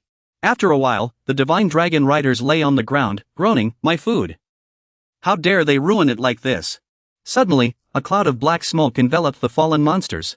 Facing it, Xianbo sent out a bone dragon, commanding, "Finish it. Release the energy." A beam of blue-purple light shoots from his mouth toward the monster. With a loud shout, the yin and yang energies transform into a beam and strike the monster. After being hit by the energy, the monster roars in fury, "Do you really think these tricks will make me disappear?" Then, it glances at the mysterious patterns on the ground and shouts, "Gather my fragments." The fragments quickly melt into pools of red, viscous substance, merging together. In place of Kessler, someone gasps, The pieces are melting, this is disgusting. Shiyun, standing nearby, corrects them, then exclaims in shock, could it be? Soon, the viscous substance coalesces into a writhing, nauseating mass of flesh. Shiyun breaks into a cold sweat, muttering to himself, I did say few monsters mimic humans, but I guess I was right after all. Staring at the mass of flesh sprouting skulls, Shiyun sighs. I never expected a dual-form mutant. This is the master of the lower dungeon, the suspected ruler of the demonic lair. An incomplete dual-body entity. Suddenly, a fist emerges from the viscous mass, roaring, boy, I'll devour you and make you part of me. Shiyun immediately commands, stay alert. Ghouling, this dual body doesn't belong in a lower dungeon. Follow my orders. Its eyes glowing, it responds, understood. Meanwhile, the dual body swings a punch and snarls, die. But Ghouling counters with a blue-purple magic barrier. Shiyun shouts, burn this abomination. Ghouling silently assesses, my arm is already warping. The punch not only leaves Ghouling unscathed but sends them flying, with Shiyun stumbling on their head. Ghouling thinks of Gloria, this punch is nothing compared to hers, and effortlessly dodges the next attack. Shiyun notices red fragments sticking to Ghouling's wings and yells, the dual body's fragments, they're merging. Then, Ghouling is dragged downward while Shiyun is flung aside, shouting, we're falling. Kessler, Tree, it's your turn. Immediately, the two on the ground grab their spears and leap up. Don't worry, Master. We'll follow your orders, we've been ready all along. Kessler Tree hurls his spear at the dual body, let's fight. But the two spears merely sink into the mass without causing any harm. The spears remain stuck in the viscous substance. In Kessler's place, someone mutters, huh? Why isn't it working? Is that all? The overseer beside them is ruthless too. It seems Xiang met the same fate. Suddenly, the twin insects roared and charged at the two. Are these the only tricks you have? Then, the two long spears inside the twin insects suddenly glowed blue. Next, they made the twin insects explode like water balloons, infuriating Kessler, who cursed, why did it take so long to blow up? Meanwhile, Chris raised his staff and shouted, spell parallelization, special invocation. Released the yellow magic array with a thunderous roar. Then, eyeing the fallen puppets, he directed Guken and Dahan from the sidelines, now is our chance to defeat them. Suddenly, an enraged roar echoed, shaking the ground. Dahan panicked and asked, what is that thing this time? The camp officer pointed at the exploded twin insects and said, look over there. What was that explosion? The fragments are falling now. Hearing this, Dahan turned back in confusion, what? Then, globs of viscous goo rained down where they stood, bursting on the ground. Someone yelled, what is this now? Suddenly, one twin insect dissolved into a pool of viscous liquid, startling everyone. Dahan paled and shouted, the liquid is transforming. Chris cast a lightning spell and commanded, everyone, focus all your strength to destroy them. Meanwhile, Dahan still asked curiously, what is that? Now, every pool of goo had turned into a terrifying red twin insect. Chris explained these were clones of the twin insects. Red command, charge. But one twin insect struck the white wolf hard, making it howl in pain and twist its head. Then, a twin insect with a bull's head swung its arm and smashed into Jin Hao's body. You fools will all end up as my food. Dahan screamed, stumbling back. Jin Hao. Trapped in the goo, Jin Hao gasped for air, his mouth agape in agony. Undying spirit, Xianfu fired an arrow from afar and shouted. Bone-withering reaper, shattering the goo binding Jin Hao. Then he coldly ordered, take the wounded away. I'll handle this. But the twin insect opened its maw and sneered, I won't let you escape so easily. Then, it commanded the other twin insects to surround Xianfu, snarling, die. Crush him, obliterate him, for our glory. He raised his staff and summoned the Skotan Knights, Wrath of Skotan, and commanded, destroy the enemies at once. Each knight immediately charged at a twin insect. On the other side, Kai grips his sword tightly with both hands, leaping into the air alongside Kessler and roaring. The dual beast, fighting for its master, lets out an enraged howl. Get back! It then unleashes a gust of wind toward the two, Kessler shouts, and Kai swings his sword to strike. At the same time, Kai moves like a gale, slashing several sharp golden blades toward the dual beast. Finish it! But a fragment of the gust scatters, hitting Chris on the head. He yelps, such a small thing. Yet the squad leader orders them killed, startling Chris. Meanwhile, the fragment hits the ground and explodes violently, sending Kessler rushing toward Jin Hao in panic. Kai lands a critical hit. Elsewhere, several dual beasts gather, firing countless orbs of light to engage the Skotan Knights. These pests won't stop us. Watching from the sidelines, Xianbei frowns as he analyzes the battle. He had destroyed the dungeon to divert the dual beasts' power, but their fragments are far stronger than his Skotan warriors. He stands before the knights, pointing forward, silently vowing that he must win. On the other side, the dual beasts continue their assault on the Skoton knights, scattering them. Get back! With a fierce sweep, it sends several knights flying. Though gravely wounded, with limbs severed, the knights' eyes remain resolute as they fight on. Elsewhere, 2 Skoton knights slash at a dual beast, cleaving its body into countless fragments that scatter across the ground. Yet from the remains, a new dual beast emerges, small in size and trembling all over. After sensing the anomaly, it stammers, why are you so powerful? Over here, Xian Fu steps forward to taunt it. You must be wondering why I'm still standing here talking to you, right? His stand roars, what did you do? Holding a blue cube, Xian Fu replies, humans can only carry so much magic at once. You joined this battle for that very reason. He raises the cube and continues, I foresaw this and created a magic storage device to prevent depletion. Of course, crafting such a device and charging it is both time-consuming and inefficient. The dual beast behind him lifts its head and roars, don't think the toy makes you stronger than me. Suddenly, it's cleaved in half. Kessler, appearing out of nowhere, severs its head with a single strike. Xian Fu coldly continues, you planned to kill and devour me all along to become a complete dual beast. Alright, the plan is indeed meticulous and cautious. Kessler leaned on Xian Fu, listening to his judgment, but you shouldn't over-optimize your calculations in pursuit of the perfect outcome. As a result, someone else seized that opportunity instead of you. Don't confront Xian Fu directly, and don't argue with those shallow excuses. Don't even dream of it. It won't be me who falls, but you. It sneered angrily, even if you destroy this entire dungeon, my magic will still overflow everywhere. After hearing this, Xian Fu curled his lip and asked, really? Suddenly, the twin bodies began moving inexplicably. Then, it threw its head back and roared, its inner energy bursting forth violently. They surged toward Xian Fu's outstretched palm. Soon after, the twin bodies began melting in terror. At that moment, a purple soul took the shape of a skull in Xian Fu's hand. He recalled the 2 spears he had thrust into the twin bodies' abdomen earlier. I infused some magic into the spears piercing you to analyze your physical structure. A bone dragon gradually materialized behind Xian Fu. He continued, at that time, I discovered your true form is independent, sharing your soul with the other clones. Upon hearing this, all the twin bodies roared at Xian Fu, give it back. That's mine. Return my soul. Suddenly, Xian Fu shouted, Bone Dragon, swiftly eliminate the twin body's true form. It immediately soared into the air, while the knights shielded Xian Fu, blocking the twin bodies from approaching. The bone dragon opened its maw and roared, unleashing a surge of yin-yang energy and dark purple terror toward its foes. Meanwhile, a collision occurred in the air as the bone dragon's yin-yang energy shattered some kind of protective barrier between the twin bodies. Finally, the glass-like barrier shattered and fell, revealing a brain with a single eye. It shrieked in terror, no, this can't be. I was so close to completing it. The bone dragon suddenly released another blast of yin-yang energy, striking the twin bodies. It began to dissipate, still roaring defiantly, even if it's not you. Before it could finish, it exploded in midair like a detonation. This sight made Dahan scream in horror, that explosion. On the ground, the twin bodies floated behind Dahan as Jin Hao rushed over, shouting, look out, danger. Dahan turned in panic, stammering, what? The twin bodies opened their mouths as if enraged but could only stand there, melting while letting out low growls, asking in confusion on Dahan's behalf, what is this? Soon after, the twin bodies continued melting, reduced to incoherent whimpers. Dahan looked shocked as the fragments started bleeding. Meanwhile, Xian let out a deep sigh and plopped down on the ground, lamenting. This is a disaster, it's a war of attrition. I nearly exhausted my magic. However, Chris stepped forward and reminded him, it's not over yet, Master. Kai added from the side. We must destroy all of his remaining fragments. After hearing this, Xian wiped the sweat from his forehead and replied, right, we're not done yet. Suddenly, Kessler appeared before him and said, you've worked hard.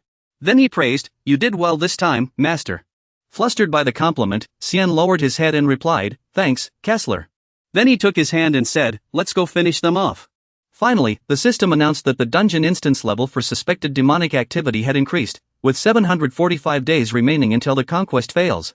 Currently possessing 245 golden xians, the dungeon conquest succeeded on day 5. 3 days after completing the dungeon conquest, Xian lay in bed sighing, bored out of his mind, unable to sleep or eat. And even the novels and comics he usually enjoyed no longer interested him. He stared at his phone, wondering, have I experienced too many life and death struggles to feel joy in survival anymore? Then Xian sat up and said, maybe I should go out for a walk. I can't waste this free time like this. Suddenly, Kessler burst into Xian's room, shouting, Master, I have a favor to ask. Startled, Xian asked in confusion, Kessler, what's wrong? Han hurriedly said, Please allow me to go out for a bit. This time, I've decided to gather my gaming friends. Xian curiously replied, what a waste of free time. Besides, you're Skoten. But Kessler argued, that's why I came to ask for your help, you have to do something for me. After a while, a fleshy, full-haired head appeared, marveling. How fascinating, my expressions can change freely now. This is a level 42 genderless nameless at level 5. Dual imperfect fragment level. Strength, 1/15, agility, 3/25, endurance, 9/41, magic, 18/51, dexterity, 9/35. Remaining points, 4. Xian explained from the side, because it's connected to your brain through magic, while holding up a mirror Kai was holding. Kessler stroked his chin and asked, why only the face and ears? Can't it be used for the whole body? Xian immediately pinched his ear and scolded, little one, show some gratitude. You've already done an amazing job. Kessler is howling in pain. Master, I'm sorry, my ears hurt so much. It's killing me. Creed excitedly gives a thumbs up in praise. I never expected you to pull this off, Master. You're incredible. Hearing this, Xian smugly raises his chin and laughs. Is there anything I can't do? It's just adding a little flair to the double clones. Creed continues to praise, but Master has already achieved results. It's truly impressive. Kessler chimes in, you're amazing. Xian basks in the praise. Fine, I'll accept your compliments. Kessler, sweating profusely, speaks up. But Master, we decided to eat dinner outside, isn't that a bit much? Xian shrugs indifferently, pointing confidently. Don't worry. The food you eat is prepared for the double clone sensory enhancement. The absorption is minimal, but you'll still taste it. Hearing this, Chris, Kai, and Kessler's eyes light up like stars in surprise. We can taste it? Really? So I can enjoy flavors now too? Chris suddenly leans in to discuss. Master, if you can, why not mass produce this? I'll help you wholeheartedly. Xian scratches his cheek, hesitating. You smell money already, Chris? Soon after, the day arrives for Kessler to meet his friends. The three see him off at the door, waving goodbye. Have fun, and don't get into fights. Be back by midnight. I'm so jealous. I want to go out too. Kessler, dressed like an ordinary person, replies excitedly. Don't worry, nothing will happen. Xian thinks to himself, we'll discover something shocking later. Afterward, Kessler returns drunk, needing help to walk. But upon seeing the other two, he asks with concern, I'm back. Master, why do you both look so surprised? Meanwhile, you and Chris stare at your phones in shock, complaining. I didn't go out, but I never expected Kessler and Kai to make such use of their free time. Then he smirks, and an idea strikes me. If free time never ends, the dungeon won't be divided. If that's the case, I can use this to avoid going to the dungeon. Thinking of the office workers outside, Xian calculates to himself. I can just use the double clones as proxies to handle external work. When handling external work, mercenary system, task list, task registration, rewards. Xian sits at the computer, having already completed a patch on the website. The dungeon said to the three behind him, what do you think of the scent of the mercenary system? Chris wondered, the dungeon website has added so much content. It seems raiding dungeons isn't as simple as I thought. Kessler scratched his head and sighed, mercenaries, huh? Brings back memories. Meanwhile, Kai suggested analyzing the situation and asked, it seems best not to be assigned to raid new dungeons. We should raid dungeons as mercenaries, Master. What do you think? Shenbo replied without turning his head, I was thinking the same thing. Then he thought of those mercenaries quietly considering the system. The mercenary system, a new feature recently added to the dungeon website. Explorers who've spent less than 2/3 of their time raiding dungeons can register. This way, they can use the system and receive assistance. They'll receive an item chest, along with rewards for registering as mercenaries. Raid rewards will also be increased. Additionally, free time after raiding dungeons will be provided during the corresponding period. Shenbo scratched his head, pondering, but this mercenary system only benefits capable explorers and guilds. He then wondered, why add it in the first place? Crit thought of the global system and speculated, perhaps it's because magic is leaking from dungeons and spreading into the world. Hearing this, Shenbo quickly asked, what? How big is the difference in magic density between dungeons and the real world? Then he answered, the difference isn't noticeable yet. Crit added, thinking of global energy. The rate of density growth can't keep up with the pace of development. In about a year, or even a few months sooner, the magic density of dungeons and the real world will equalize. Hearing this, Kessler clapped his hands and suddenly said, exactly. To prevent the magic density from balancing out, we need to raid as many dungeons as possible and focus on developing those who are already capable. Kai, standing nearby, reassured him, it'll be fine. Kessler looked confused, what's wrong? Xianbo also reassured him, yes, it'll be fine. But he frowned, thinking, but if reality really changes, we can't just ignore it. What if dungeon monsters appear in the real world?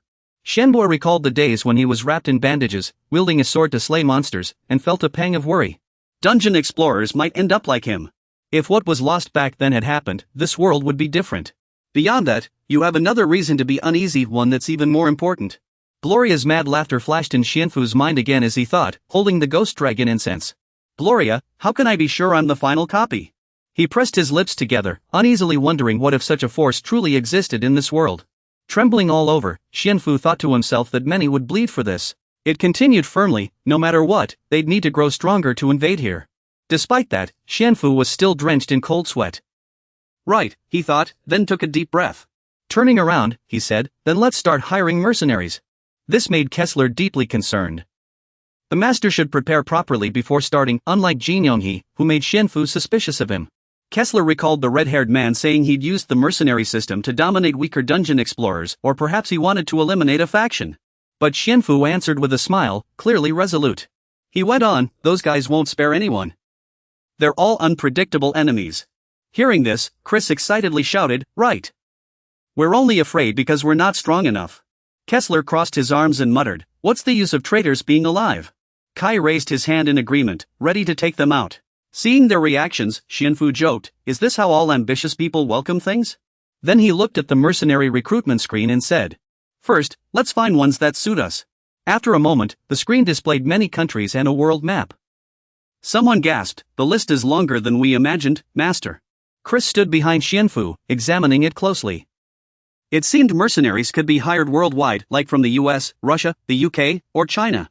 But Xianfu worried, what if there are no suitable mercenaries in Korea? And we don't know foreign languages. Chris, taping his glasses back together, reassured him, don't worry. There's magic to break the language barrier. Someone suddenly exclaimed in surprise. A magic translator. He said confidently, adjusting his glasses with a dictionary in hand. Simply put, it uses telepathy to communicate. It's hard to get used to at first, but it becomes very convenient. The other three gaped in amazement, like children seeing magic. Then, a flash of light passed, and Chris's eyes turned into the shape of Korean 1 coins. Excited, he jotted down notes and shouted, let's also design a product with translation functions. Hearing this, Xianbo awkwardly agreed, then I'll leave it to you. Suddenly, Kyler reminded him, since you're in this state, Master, why not pick a task that rakes in big money? Xianbo pondered for a moment. Wealth was tempting, but... Kai pointed at the screen and asked, what else are you worried about? Even if the pay isn't great, I think we should take this task.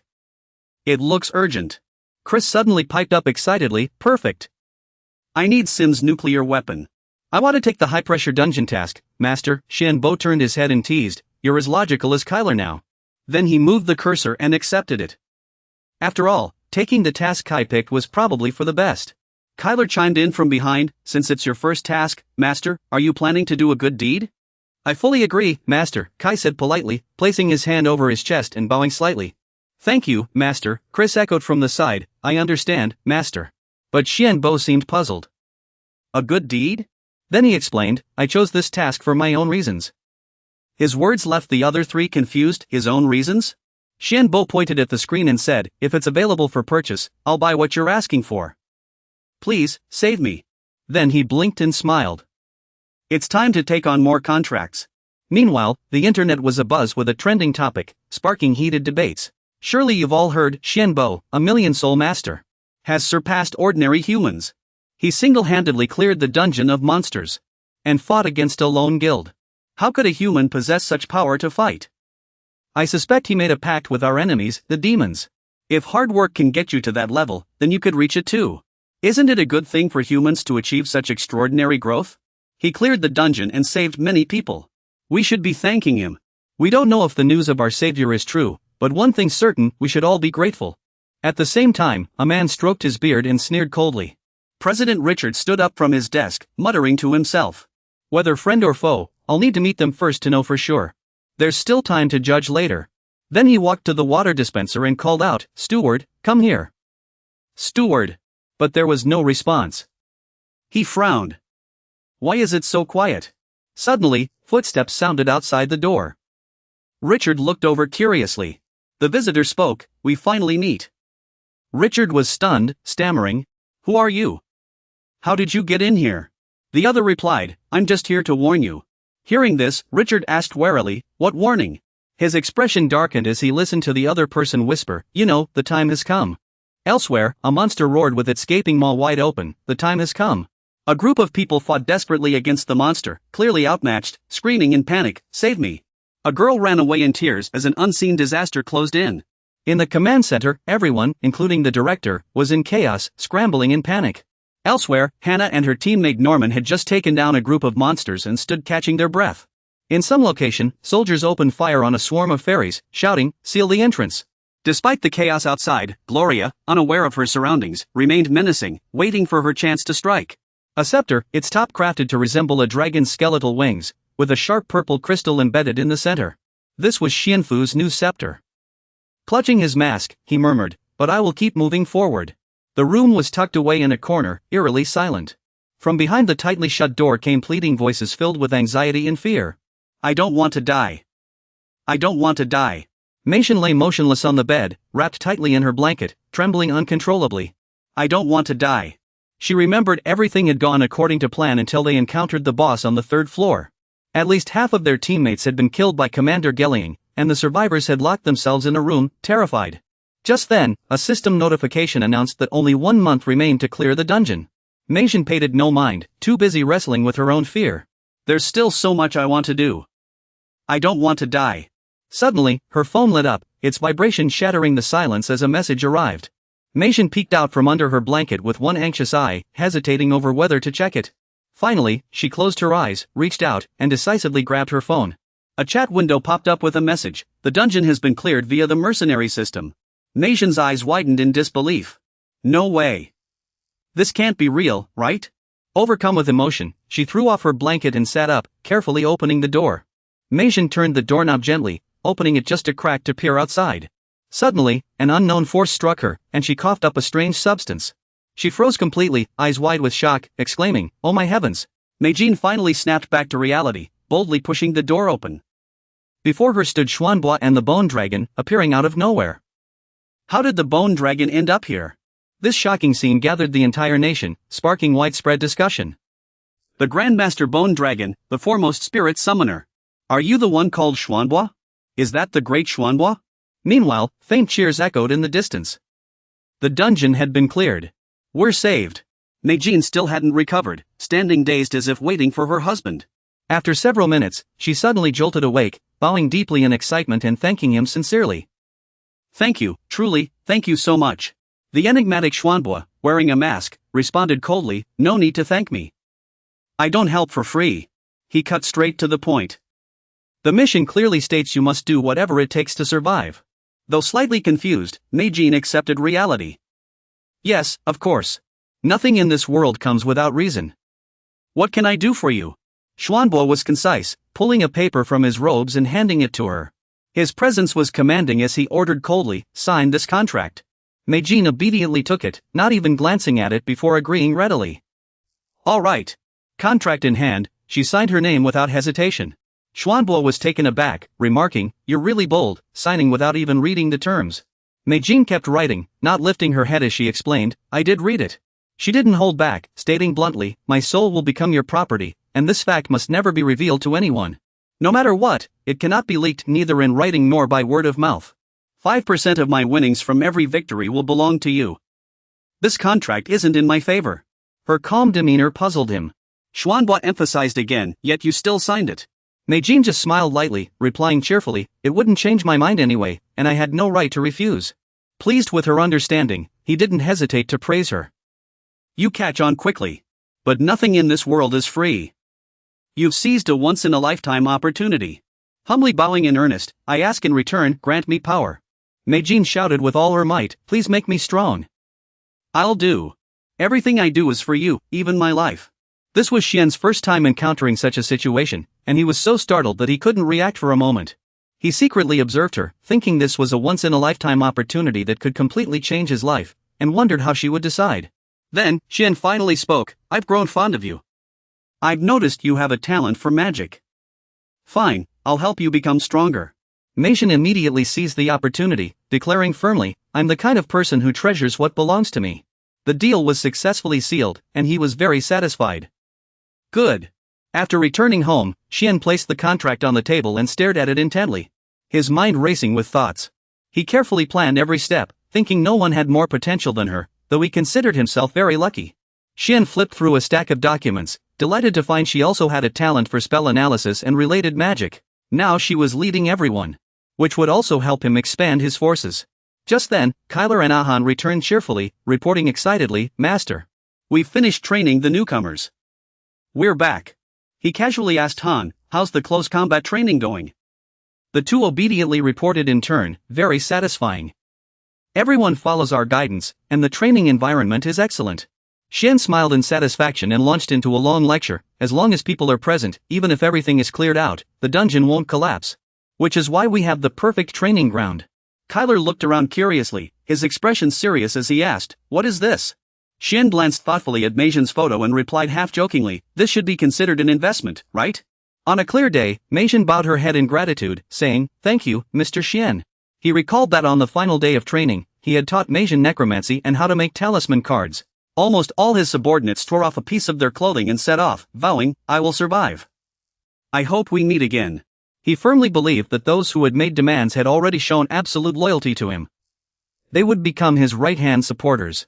At the moment, Kyler was even more anxious than him and quickly suggested, "Master, I suggest we prepare to clear the dungeon. We shouldn't keep circling the lower levels." Kai nodded in agreement from the side, showing his approval. "I feel the same way." Shenbo seemed to accept it but not obviously. He changed the subject, saying he would consider it, and now Crete could. Before he could finish, Crete already understood and immediately took out a piece of paper, proudly displaying it. "I've already made a list, and there's even my own proposal on the last page."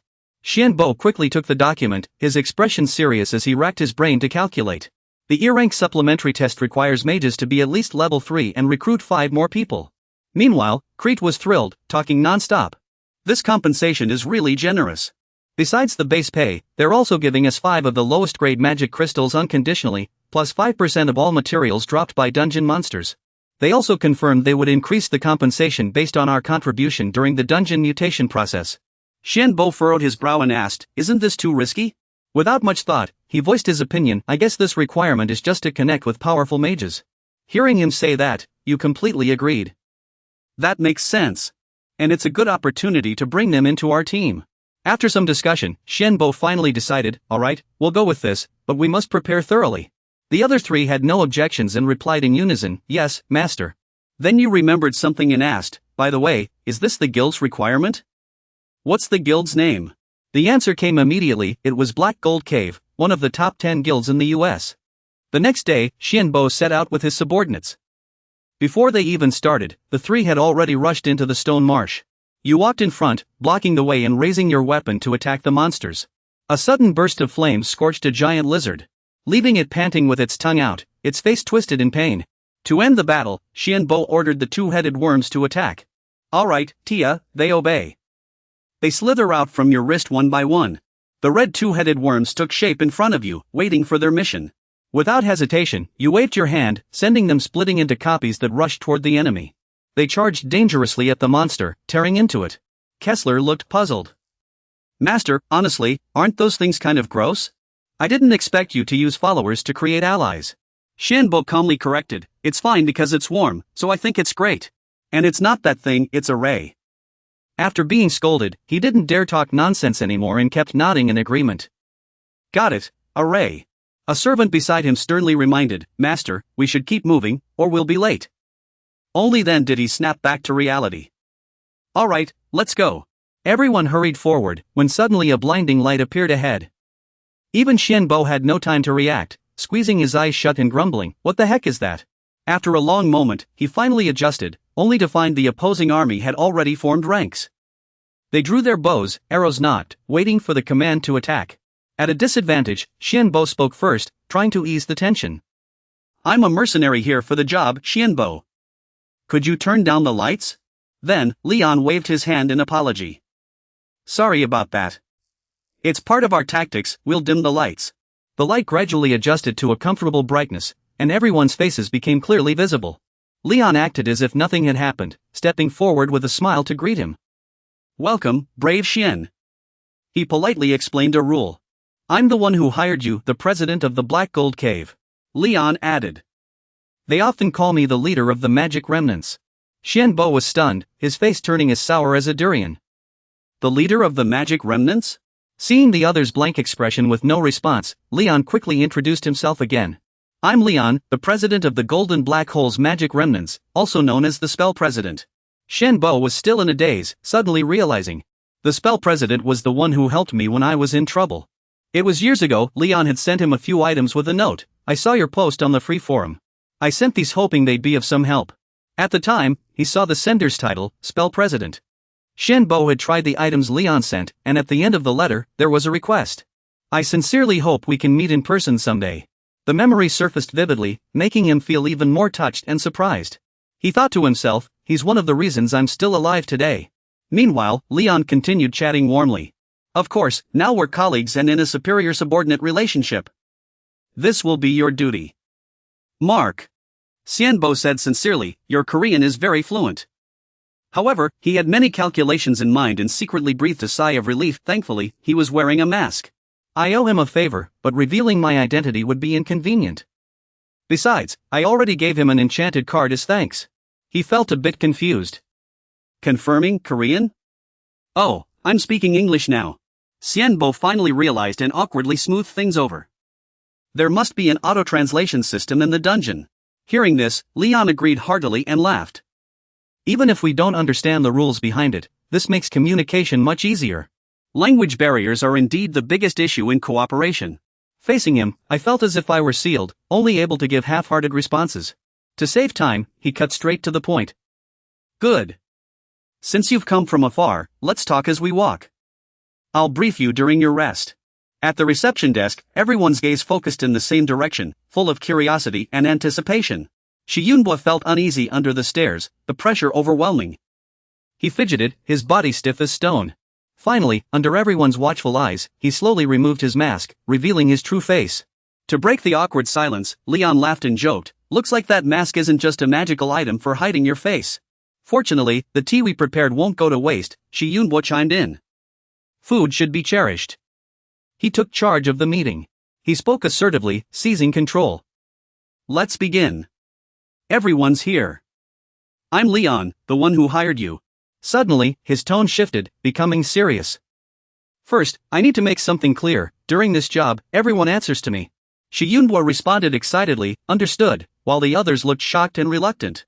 The two on the left seemed unconvinced, gritting their teeth as they replied, got it. Fine. The other two, however, were pleased, cheerfully saying, that's only natural. Of course. Leon stated bluntly, during the dungeon purge, the cottage and the Golden Black Hole will remain. As my employees. You will do the same. The red-haired man muttered in dissatisfaction, what kind of logic is that? Yunbo also asked, confused, long-term? What do you mean? With years of experience, he remained calm as he answered, 1 month. Or 3 weeks if things go quickly. Those unable to fight or injured may stay home, but everyone else must enter the dungeon. Kessler, who had been listening quietly, finally couldn't help but whisper to his master. Their dungeon-clearing performance was quite impressive. I like it. Xian lowered his voice in response, we'd have to do it sooner or later anyway. He seemed excited, full of confidence and hope. Yes, very good. Let's keep it that way for the future. Kessler glanced at the pitiful mages beside them, his face twisting in disdain. These useless fools, master, may I speak freely? He pretended to squint in reluctant permission, 3 parts indulgence, 7 parts resignation. If you've already said it, why ask? Only then did Kessler dare to continue, the journey from your home to the dungeon usually sounds ridiculous. Don't do that anymore. For a while, we really couldn't return home because of interference from dungeon-level enemies. The shocking news left everyone restless, murmuring in disbelief, how is that possible? Is this information accurate? Leon was equally skeptical but probed cautiously, dungeon-level enemies? What do you mean? Watching his spellcasting, he couldn't help but sigh, such a small difference in formations, yet the gap is so vast. He listened intently, taking notes, and said gently, I understand. If there's a chance, I'd like to hear more details later. For now, let's continue. After a while, Xuanhua and his men put on a spectacular monster-slaying display. In the distance, Lian watched the situation, his eyes filled with hope for a brighter future. Having a summoner around sure makes things easier. Mark nodded in agreement. I couldn't agree more, sir. Seeing his casting figure, he couldn't help but sigh that the difference between the two magic circles was such a huge distance. Mark's eyes gleamed as he watched Xuanhua, admitting frankly, I really wish he'd join our team. It would reduce casualties and improve survival rates, but I don't think he plans to join any guild. What a shame. Meanwhile, Lian thought ahead, cautioning everyone, tell everyone not to pressure him into joining. No matter how skilled he is, forcing a bad relationship would backfire. He still had one question to clarify, understood. But is the rumor true? To be honest, he still doesn't have a definite answer, replying with half belief. You're talking about that bone dragon, right? I think so. I'm also curious to see if he can really summon them and how strong they'll be, but it's better if we don't find out. If possible, Mark is just like Leon Wild but without ambition. Yes, I think that's for the best. Across the vast desert, Leon's team and Shi Yunbo's group had all gathered. And he carefully scooped up a handful of sand to examine. But Su, however, commented that the sand here was fine, nothing more dangerous than shifting dunes. Beside them, Mark looked doubtful about life, his face uneasy. This makes me question if this is really an E+ rank dungeon. The situation before them left Shi Yunbo sighing in resignation, too tired to say much. His team began murmuring among themselves. Chris spoke first. This has happened before, while Keisler groaned in frustration. There's nothing we can do. I don't like this. I really don't. But Kai is different, he's confident, just like last time. No matter what happens, I'll protect you, Master. You're not exactly thrilled either, your face is as dark as a pot's bottom. I don't like this situation either. This usually happens when common sense doesn't apply. We have no idea how dangerous it really is. Kai, however, earnestly asked for your opinion, Master, what do you plan to do? I think it's best if we share everything we know with each other, but... Seeing his companions hesitate, Keisler firmly insisted, of course we must tell them, Master. The worst-case scenario? If the enemy is as strong as the last demon dragon, we'll end up as mincemeat. Now, Chris agreed, we have to survive. Master, please hear us out, the three of us. Shi Yunbo finally made his decision, we need everyone's cooperation. To use that method, we have to tell them. With the plan set, he turned toward Leon, who, upon seeing him, hurried forward to ask. Anxiously, he asked the young man, so, have you all decided? I assume you know something about this. You'll teach us, right? On the surface, Shi Yunbo appeared calm, replying casually, of course. He had told them that in high-level dungeons, many types were structured this way, and such dungeons usually had many boss monsters. After learning the intel, Leon broke into a cold sweat. This is terrible, things just went from bad to worse. The environment was already hard enough to handle, and now we have to watch out for those monsters lurking nearby. Mark added with concern, but he also noted that this was truly agonizing. We can't track them by movement trails, so we need to end this battle as soon as possible. Before they could catch their breath, Xianbo cautiously continued, saying there was even worse news. Suddenly, Leon set up a barrier around them. And the soldiers, witnessing this for the first time, couldn't help but gasp in awe. The elder explained that this way, no one outside could hear them. Then, Xianbo began to reveal that in the abandoned cave he mentioned earlier, he had encountered a massive creature who called herself a calamity dragon. Leon's face paled in shock. A calamity dragon? This was beyond disastrous. He carefully added that she was even more terrifying than the rumors suggested. She used the monster leaders as sacrifices to extend her own existence. The exact number wasn't clear, but there were at least 3. The elder was stunned, unable to believe it. She used monster leaders as sacrifices to make herself easier to manifest? Xianbo calmly nodded. Leon, unafraid of offending anyone, spoke his mind bluntly. I'm honestly surprised you're still alive. He had to admit he was lucky she hadn't appeared to kill him but to test him. The elder grew even more confused. A test? Xianbo stood across from him and patiently explained. Yes. Just as we were struggling with her presence, she challenged us to a battle.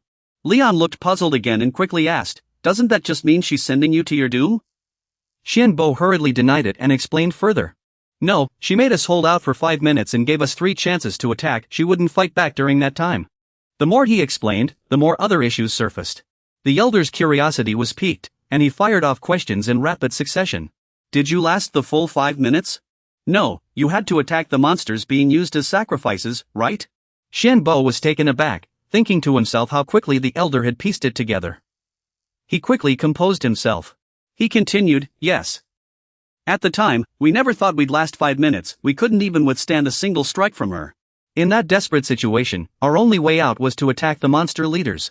After we got it right, she said we passed the test and then told us she'd come find me later. This statement left Leon deep in thought until he reached a conclusion. Based on what you said, the Calamity monsters are among the creatures that invaded Earth and caused this situation. They screened humans, either devouring them directly or turning them into their subordinates. The authority both suggested and cared, saying that in the worst case, he would let you act alone. How many people do you need? Shiwen confidently refused any help. No need. I can handle this myself. After hearing this, Leon could only respect his decision and handed him an item. Here, take this. It's a magical communication device developed by the guild. We only have 8 of them, so remember to return it. Shiwen was slightly taken aback, his eyes flashing with a sharp evaluative glance. This is surprising, an actual magical communication device. Nevertheless, Shiwen accepted it and promised to stay in touch regularly. No need to hold back. Get moving. Next, Shiwen tossed an orb to the ground with a wave of his hand. The orb exploded without warning, kicking up a cloud of dust. Then, a car suddenly appeared. He coldly ordered, Kizile, you drive. Kizile happily accepted, grinning from ear to ear. Leave it to me. On a clear day not long ago, the lights in Shiwen's room suddenly turned on. And all his subordinates had gathered. Just as everything seemed calm, Kizile suddenly slammed the table and roared. A mountain. We need a mountain. Shiwen, sitting across from him, looked utterly confused and clearly annoyed. Kizile, what nonsense are you spouting now? He hurriedly explained, we've wasted too much time around the labyrinth. Chris chimed in from the side, quickly offering a suggestion. I agree with him. How about riding some kind of stamina-recovering creature? Shiwen found the idea reasonable but still needed to think it over. True, riding a bone dragon consumes too much magical energy. Meanwhile, the Treant, indifferent to worldly affairs, sat on the couch playing a racing game, muttering, Idiot, where's your warrior spirit and courage? Seeing this, Chris proposed a new idea, why not use a car? Shiwen fully agreed, nodding. I'm familiar with it, and it's easy to handle. That's why, now, cars have become the preferred mode of transportation. You sit in the car, Xiangfen gives the order, and Keisler obediently steps on the gas. Take notes, Overseer, watch and learn from me, she says, full of herself. This scene leaves Leon and Mekong stunned and utterly confused. He watches the car speed away, mouth agape in disbelief. Mekong, did you see that? That was a car. Mekong gasps in awe. Xiang Xiu sighs, who would have thought something like that existed in a dungeon? Leon crosses his arms and remarks, that guy appeared out of nowhere like a golem. So, all we need is an engine to build a car in the dungeon? He laughs heartily, delighted. We've learned a lot from him. Alright, let's set up a temporary shelter first. Under his command, the subordinates spring into action, quickly assembling the structure. In the desolate desert, a little girl suddenly appears, clutching a teddy bear tightly in her arms. A dense, ominous aura surrounds her as she mutters, Ugh, finally made it to the 2nd floor. She's extremely dangerous. The prey below said they're splitting up. Perfect. Meanwhile, Xian Fu's car continues speeding along the sandy road. He senses something off and mutters, this is strange. Chris and Keisler also feel uneasy. It is weird, they say. The overseer adds anxiously, I have a bad feeling about this. The eerie calm puts Xian Fu on edge. He needs to confirm. We've been driving for half an hour, right? No one answers in the car, which he takes as confirmation. Chris complains in confusion. And yet no monsters have attacked us. Xian Fu doesn't hesitate. Something's wrong. Stop here. The car halts. His ring suddenly glows and vibrates in warning. This device is unstable.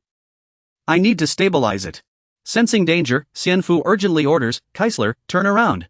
Keisler responds immediately, swiftly turning the car around. The car whips a 180-degree turn, racing back toward the starting point. The surroundings unsettle him. And he keeps asking, are we sure this is the right path? Keisler drives while reassuring him, yes, the path is correct. I even used magic to double-check, just in case. As expected, he warns them grimly, that means something's here and I don't think we want to find out what. Chris rubs his temples, picking up the thread. All I know is I don't know the reason or how to handle it. In the end, Xianbo also decided to get out of the car to inspect the surroundings in person. The 4 of them solemnly split up to investigate from different directions. Chris seemed to have everything figured out, But he turned and asked, "Do you want to hear the good news or the bad news first?" Xianbo calmly accepted everything and replied without hesitation, "The bad news first." I'm the kind of person who prefers to tackle the bad news right away. After listening, he immediately pointed out the issue. "The bad news is we're trapped because this is a type of magic neither my abilities nor yours can break." He raised an eyebrow, looking skeptical. "We're trapped in a magic formation?" Chris admitted with a sigh. "Yes, my energy is as weak as a needlepoint, which has caused some of my magic to dissipate." Xianbo had already guessed part of it but wasn't sure. Dissipate? Meaning there's no need for the mastermind to bother guessing. He quickly explained, "I've lost control of the magic because it's beyond my range, but I noticed the energy was redirected elsewhere. A trace amount of magic was redirected to a fixed location, which might be our chance." Xianbo wasn't entirely familiar with this, but he boldly speculated, even the most basic energy transfer requires 5 stages. If it's targeting a single person, it needs 7 stages, and affecting a specific area requires 8, right? So the person who set this trap must be at the 8th stage? He sank into despair and asked desperately, "Then what's the good news?" Chris's answer shocked everyone. He said, "The truth is, we're trapped." Xianbo stared in disbelief, looking confused, but soon understood his point. "How is that good news?" "Ah, right, you're correct." Keisler, who hadn't understood after listening for so long, immediately questioned, "What do you mean by that?" Chris patiently explained, "If someone went to such great lengths to deal with us, they must have a reason to isolate us." Creed rationally pointed out the most important goal. "Under any circumstances, we should find a way to escape." Xianbo fully agreed, "Exactly, we can't miss this opportunity." Meanwhile, on Leon's side, a fierce bombardment was underway as his forces suddenly came under attack. The sound of command horns blared repeatedly. "These cursed puppets. They're like relentless pests, and there are too many of them." His men fought desperately, slashing away at the enemies without pause. After an intense battle, they finally took care of the sand puppets, leaving everyone completely exhausted. Leon had been observing the whole time, his face filled with concern, grumbling about how sudden the attack was. He took a deep breath to steady himself, then immediately gave orders to check on the new spirits, see who was injured, and return to the temporary camp. Everyone sprang into action, knowing they had to move fast. Even now, Leon still hadn't fully recovered, his brows knitted so tightly they nearly touched, stammering to himself how necessary this really was actually. Just then, the strange girl from earlier suddenly reappeared, flashing a dangerous smile as she spoke. As expected of the chosen ones. Your reactions were quick. She locked eyes with Mark, her tone dripping with mockery. "You, the troublemaker, I suggest you follow his orders." "My test isn't over yet." Mark suddenly called out, flinched as if startled, his nose twitching. He was about to snap into combat mode when Leon swiftly covered his mouth, stopping him from acting recklessly. Seeing the scene, she burst into laughter, amused as she praised, "Smart move. But watch your words, or you might lose your head." Her threat left Mark sweating nervously. She declared bluntly, "You have 1 hour to rest. After that, the attacks will resume. As your examiner, I have a question for you. Would you prefer double the quality or double the quantity?" Trying to lighten the mood, Leon forced a laugh and joked, "Can we double the emotions instead?" To his surprise, her eyes widened, as if genuinely intrigued by his suggestion. Unexpectedly, she agreed, offering, "A third option, then? For someone of your level, that'll earn you extra points. So, I'll add it."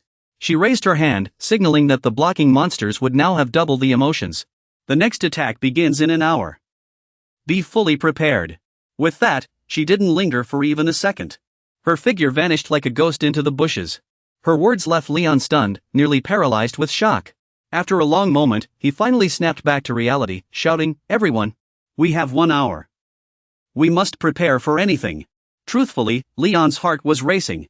His mind filled with worry, things had already gone terribly wrong. Is she testing me? And now I have to test the others too, on top of everything else. After the most meticulous preparations, his entire army sat in a circle. As they began discussing strategy, Leon spoke first, "Everyone, listen up.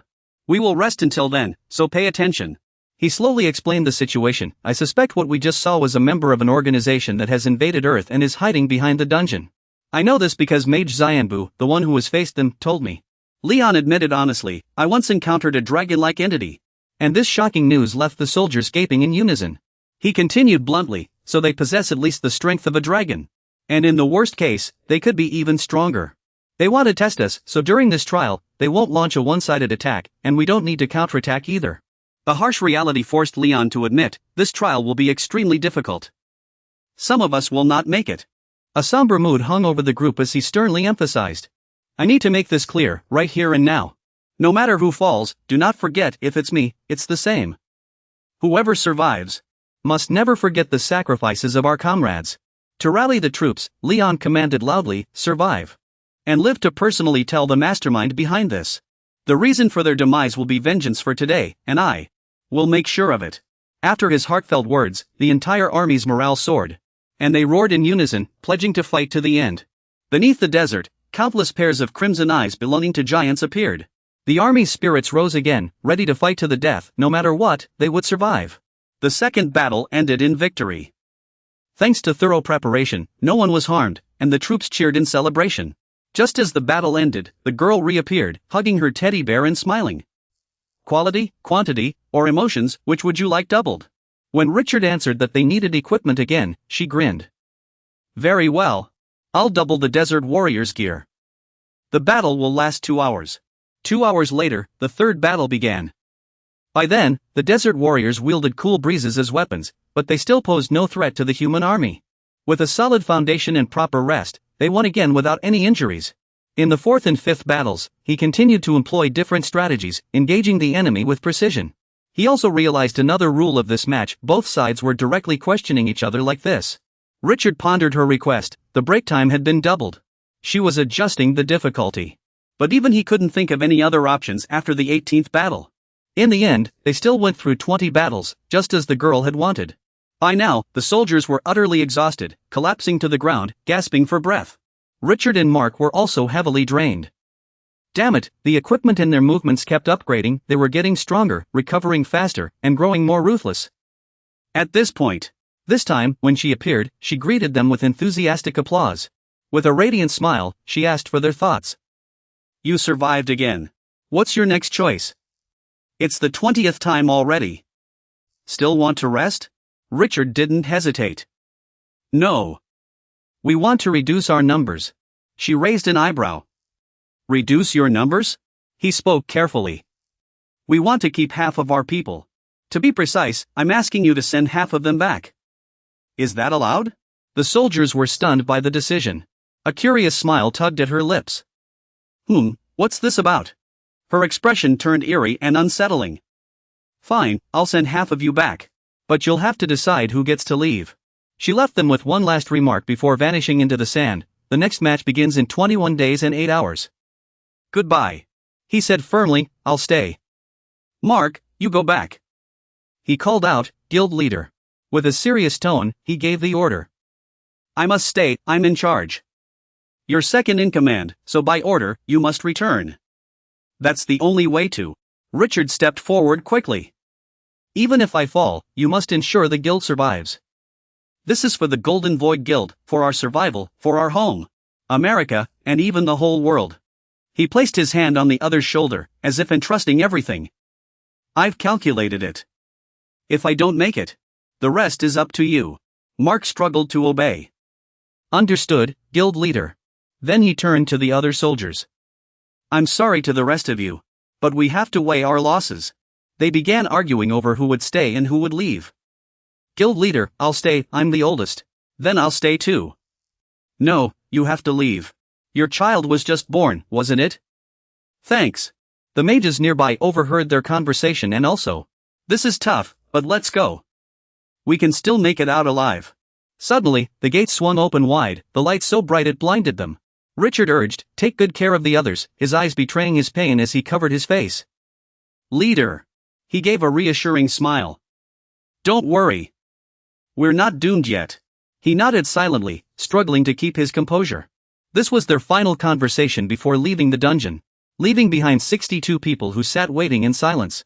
Richard quickly ordered, once the gates open, we'll have medical supplies and medicine. Rest up for now, I'll lay the groundwork. Richard paced anxiously across the vast desert. The other soldiers followed nervously.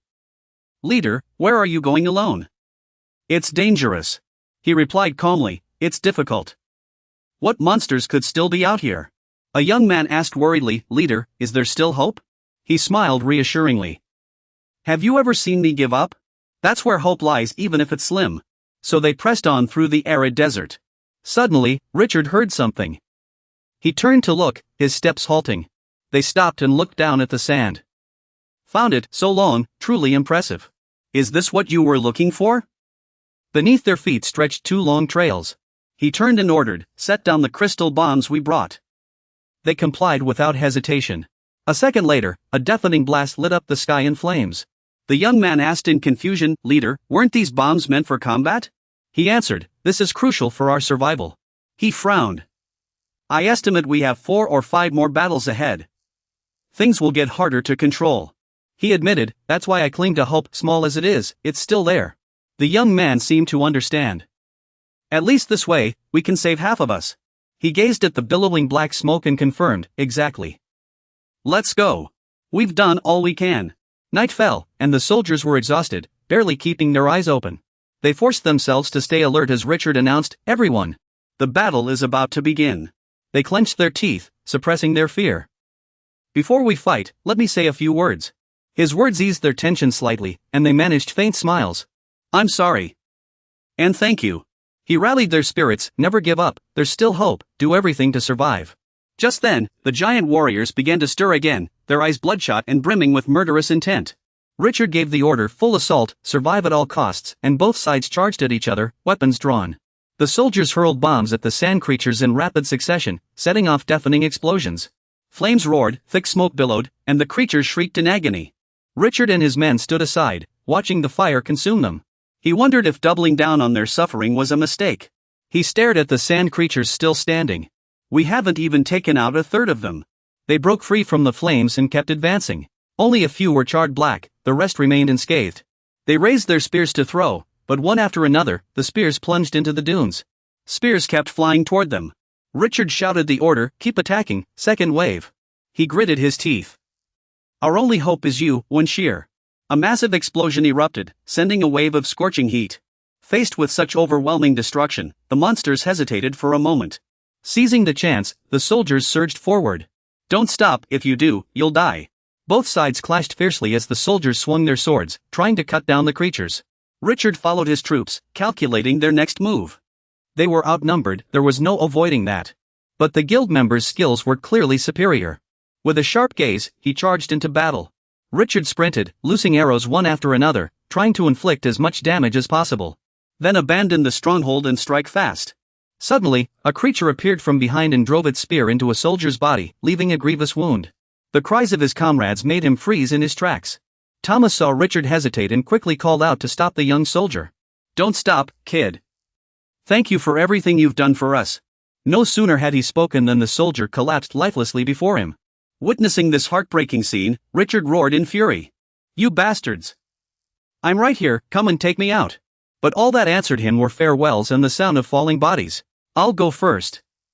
"Thank you, sir, for taking care of Eddie the cat all these days." Richard scanned the battlefield, his gaze finally settling on a soldier ambushing the monster. The soldier circled behind the creature and locked it in a tight embrace. Another explosion erupted, engulfing both the soldier and the monster in flames. Explosions rang out one after another without pause. Fire spread across his vision, consuming everything in its path. The sight burned into Richard's eyes, yet he was powerless to stop it. Richard steadied himself and rallied the soldiers. "Stay strong, we have to survive."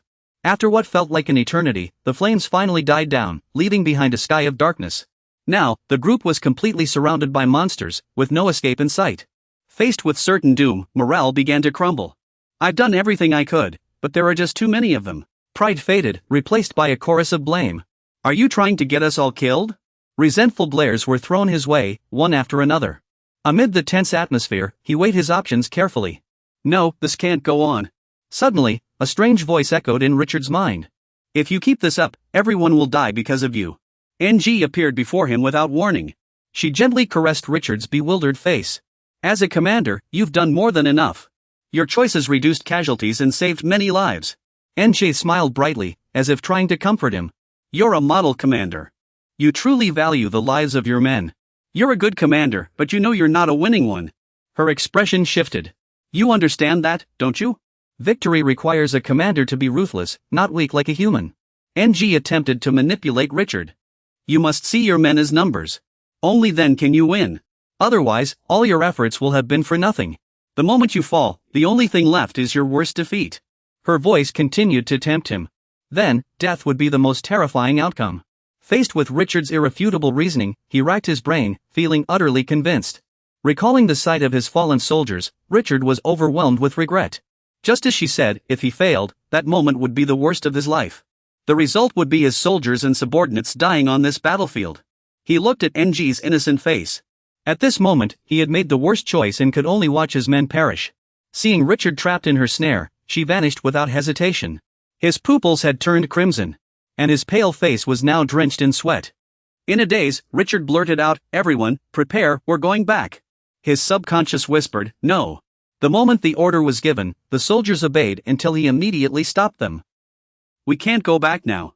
Watching his soldiers being taken by the monsters, Richard's heart screamed, "Please, stop." One after another fell, and with each loss, his heart shattered. "No!" Black mist coiled around Richard as his body trembled. "You must survive, and avenge us." NG's voice echoed in Richard's mind again. "Let me teach you something useful. My talent is command, fitting for your style. It should be called Commander. You can have this power too." A spark lit in his eyes as Richard thought, "Fine." His pupils glowed crimson. If he had that power, victory would be within reach even if it meant becoming a monster. He raised a hand and thought. No more hesitation. Make your choice and act swiftly. Richard's gaze hardened like never before. If sacrificing a few. A familiar hand swiftly stopped him. Stop. Xianfu had silently appeared behind Richard without a sound. If you turn into a monster, you'll gain its power, but at the cost of never being able to kill another monster again. Heroes always slay monsters. You unleash a dense wave of violet magic toward the horde. The overwhelming, untapped pressure roots the monsters in place. Xianfu holds his staff in one hand and helps Richard up with the other. I'm late. He shook his head gently and said thanks. Richard asked hesitantly in a soft voice, how much did you hear? Without looking directly at Richard, he began speaking from the middle of his thought. I heard that monster mocking and tempting you. He couldn't help but wonder, how did you hear that? Gloria's image flashed in his mind. It seemed she had ordered him to despise the monsters here, and thanks to her, he could hear them. Richard, observing the situation, said, I could resist the temptation because of your help, but I'm not sure about the future.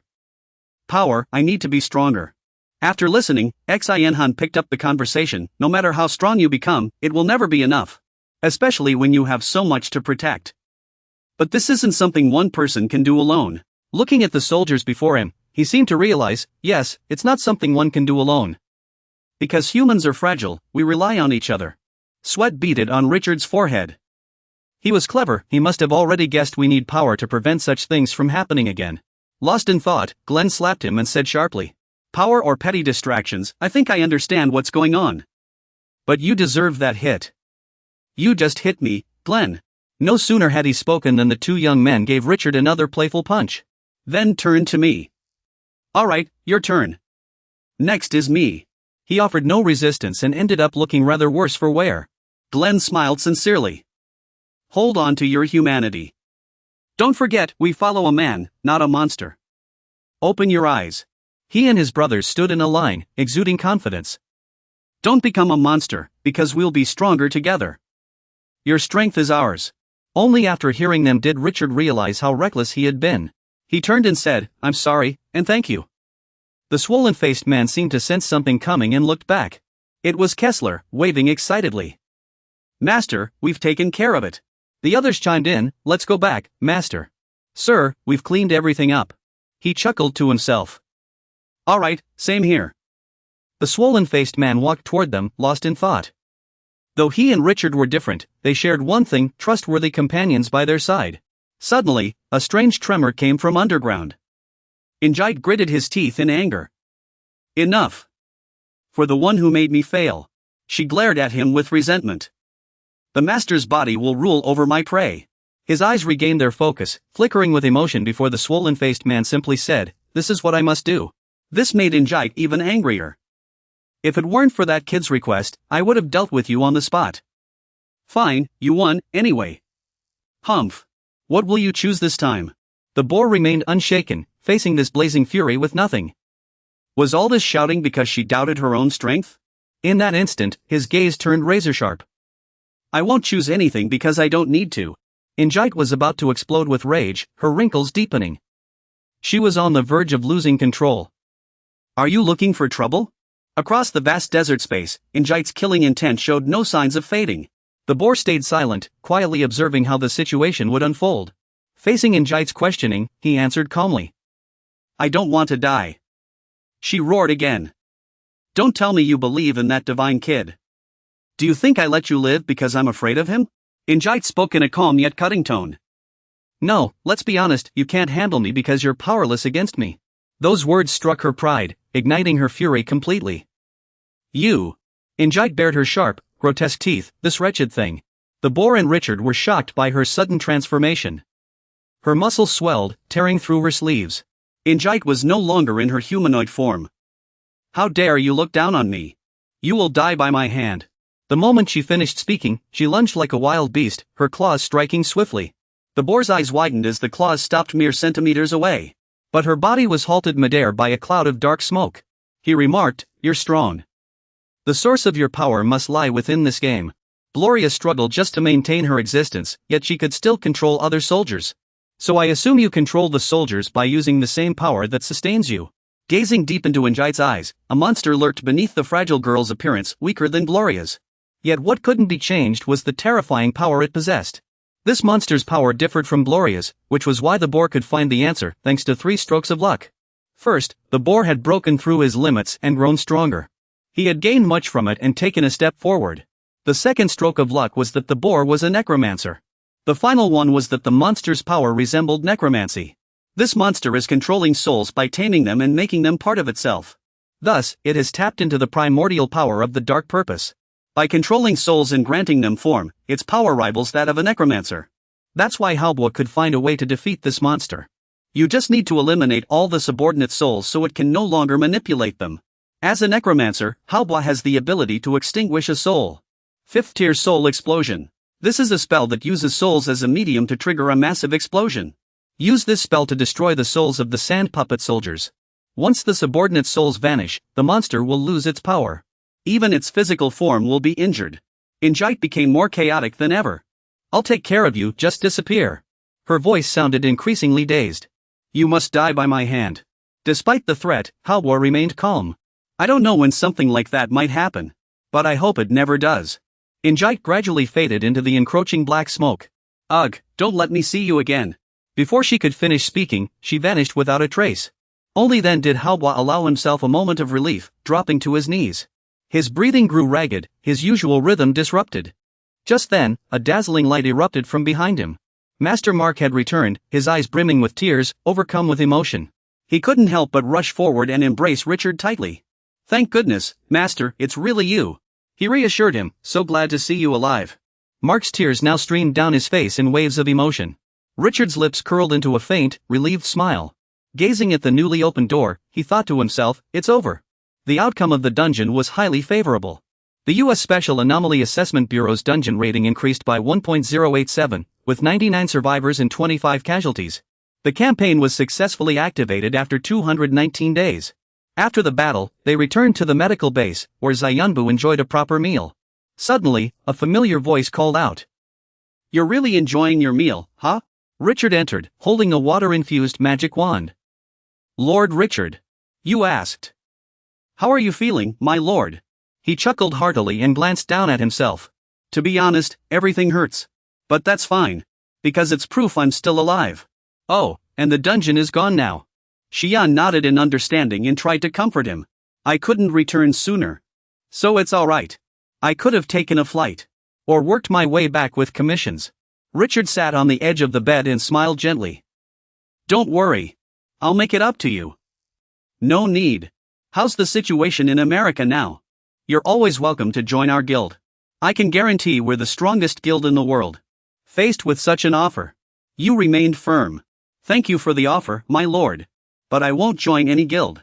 If possible, I'd like to create my own guild. Hearing this, he didn't press further. Just as I thought. Then why not move to America? We'll help you. Richard's kindness was truly overwhelming. Thank you for the invitation, my lord. But I don't plan to leave Korea for now. He looked slightly curious. Is it because you were born there?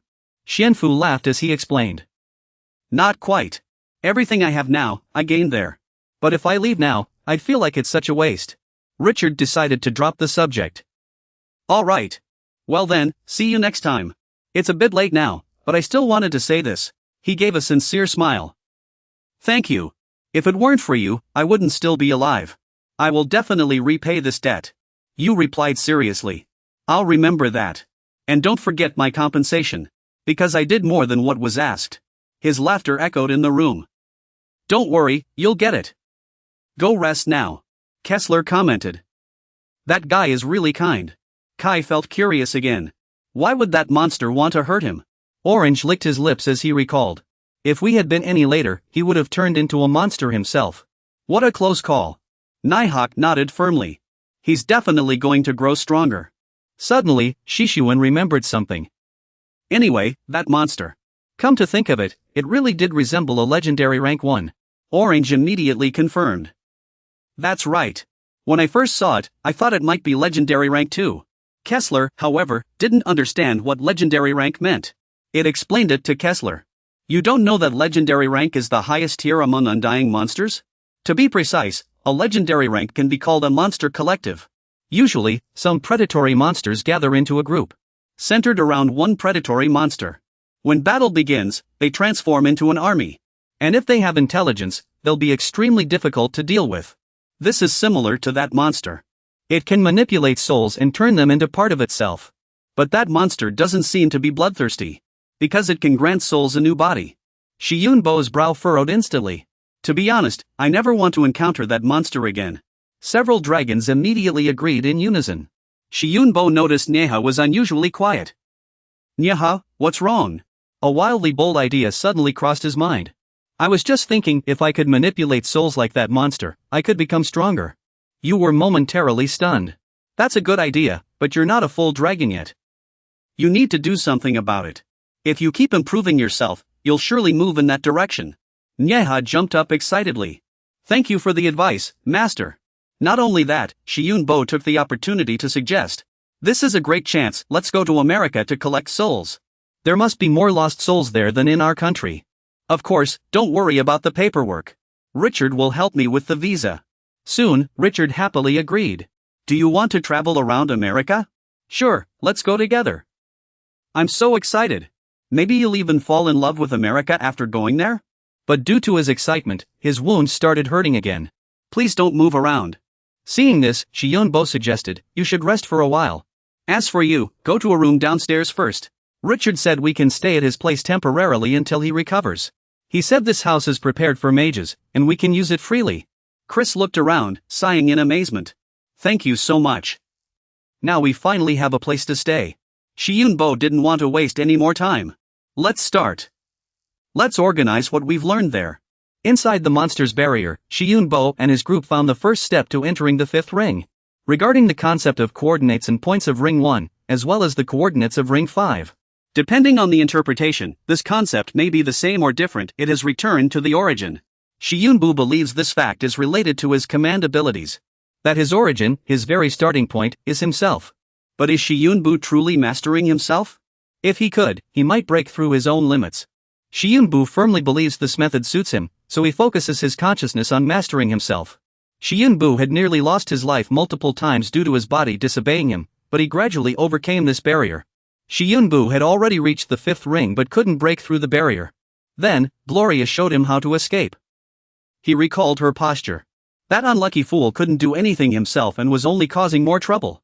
Gloria had even suggested, I'll teach you how to escape. You must intercept that guy, use your abilities to amplify the attack power of the creatures you control, and then fire them toward external coordinates. Hyen did his best to use teleportation magic in the 7th circle, firing Nihoki's SR aura from outside the barrier. The barrier shattered, leaving Nihoki and himself paralyzed from pushing beyond their limits. Gloria's laughter rang out, full of delight. I thought you'd fail, but you actually succeeded. Well done. I'll reward you with special treatment. Gloria helped Shi Yunbo's team recover so they could continue fighting the monsters.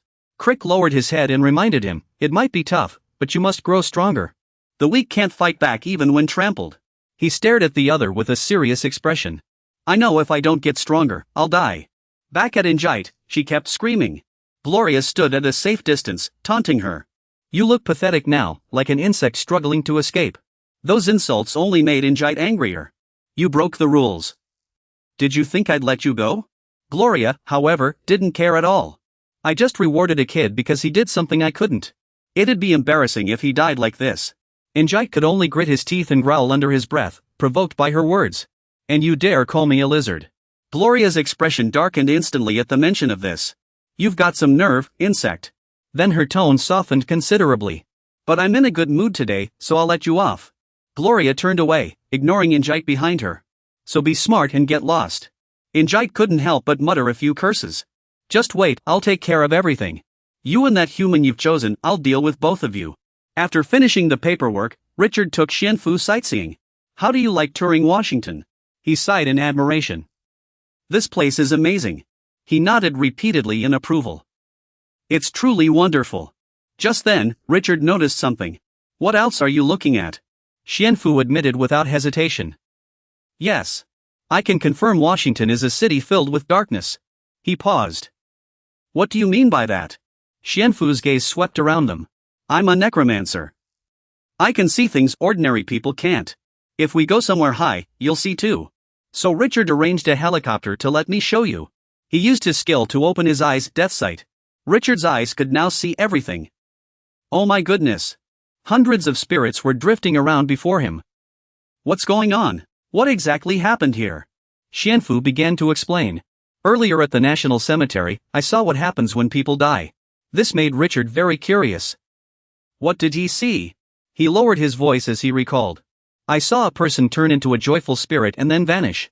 The salvation ritual isn't just about soothing the departed souls. Yet the answer in his heart remained unclear.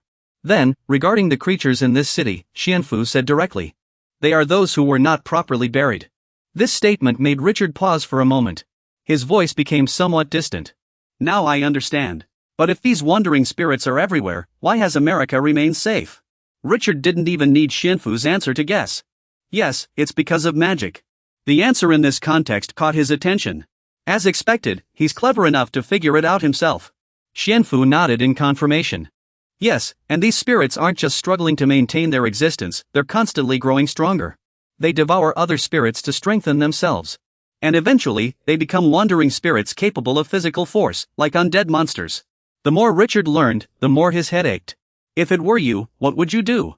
Just as he was at a loss, you appeared like a savior. I have a solution.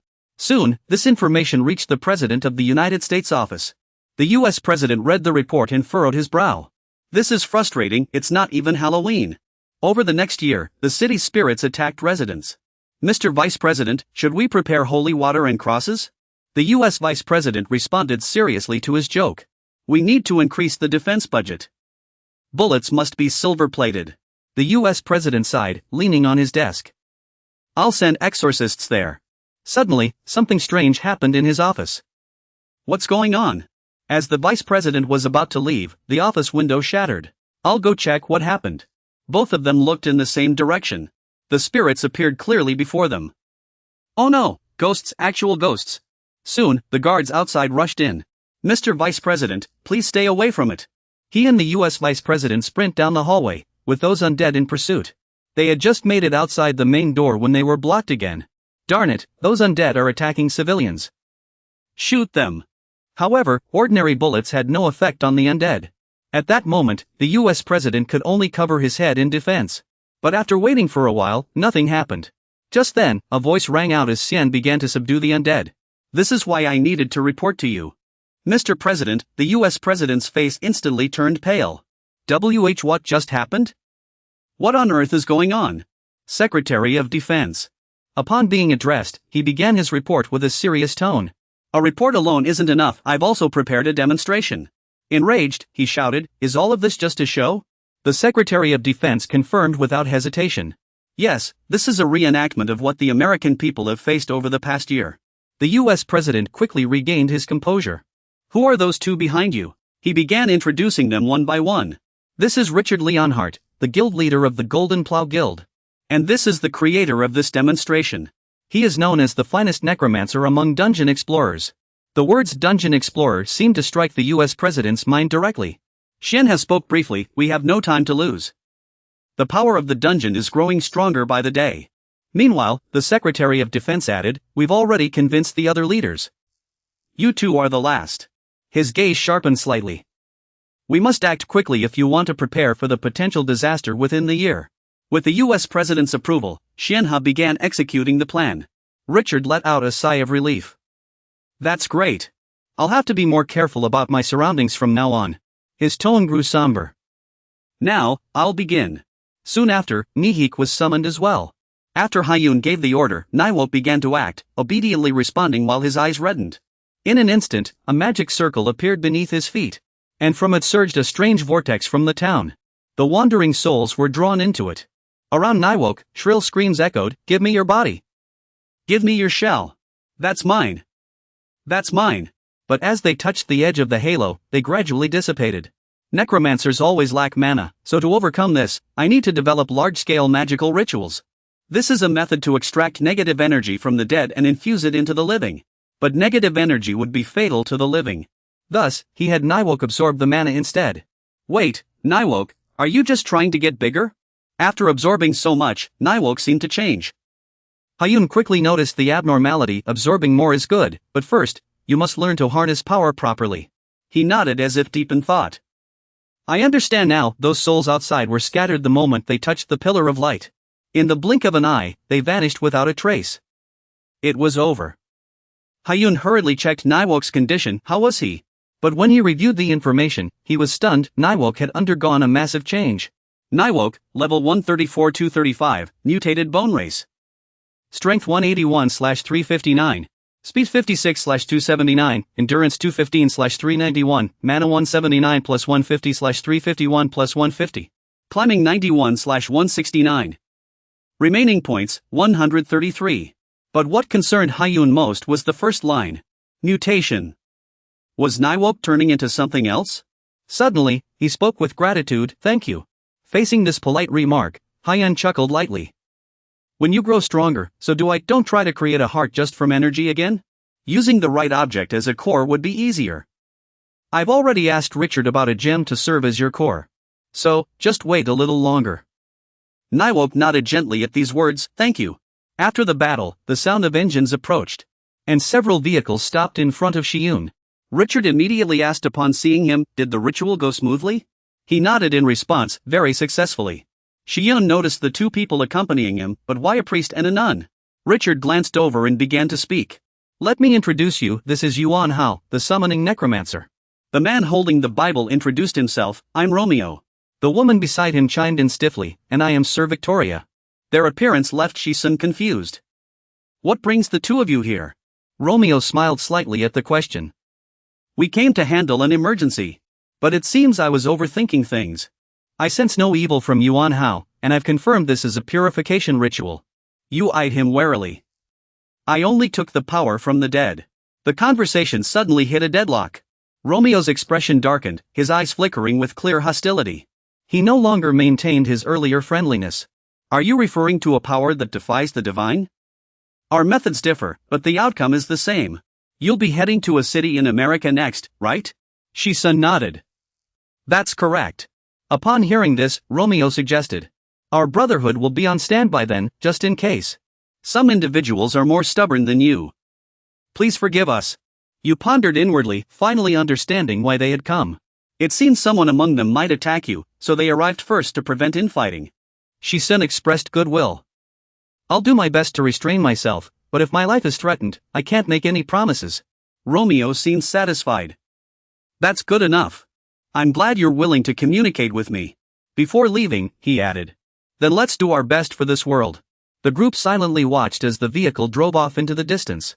Richard then revealed a piece of news: they were sent by the president. An exorcist, a dungeon explorer, and someone wielding holy power. Shisun raised an eyebrow. Wielding holy power. Regardless, this ritual was a success. His mood lightened considerably. With this, the next ritual had a better chance of succeeding. He couldn't help but sigh in relief. What a stroke of luck. After a few steps, Richard turned, wearing an innocent expression. Oh, and there's more good news. Though it's just one, we've already reached an agreement. Shisun, however, looked puzzled. About what? He quickly took out the item in his hand, the Hope Diamond, also known as the diamond that brings misfortune. Meanwhile, Romeo's car sped through the night as Victoria commented that he would grow stronger. Perhaps it was time to eliminate him.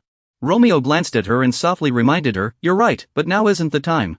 Humanity will face greater challenges in the future, and by then, even the useless will have to be put to use." She had no argument against that, so she held her tongue.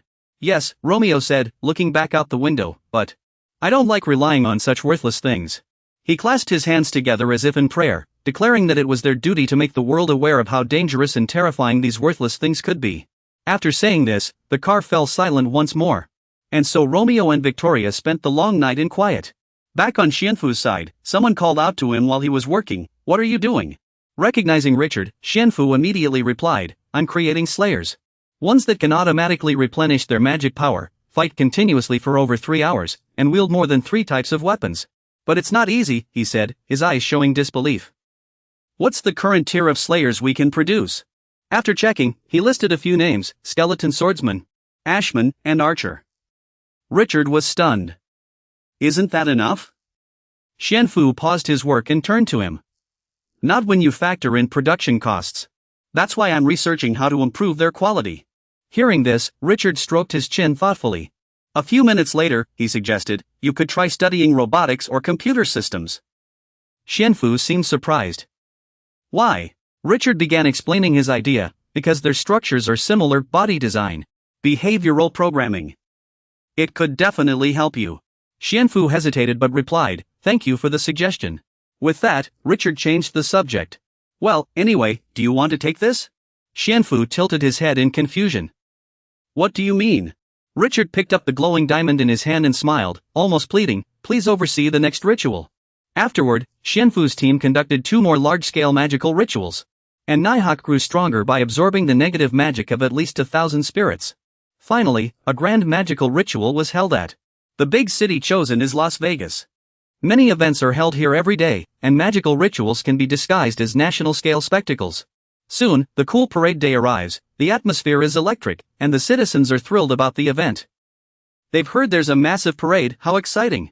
The rewards for the winners are incredibly generous, and some are curious about what the prizes might be. Suddenly, dozens of soldiers descend from the sky. A man standing on top of a truck takes command. "Everyone, gear up and move out quickly. We'll provide new weapons developed by the military.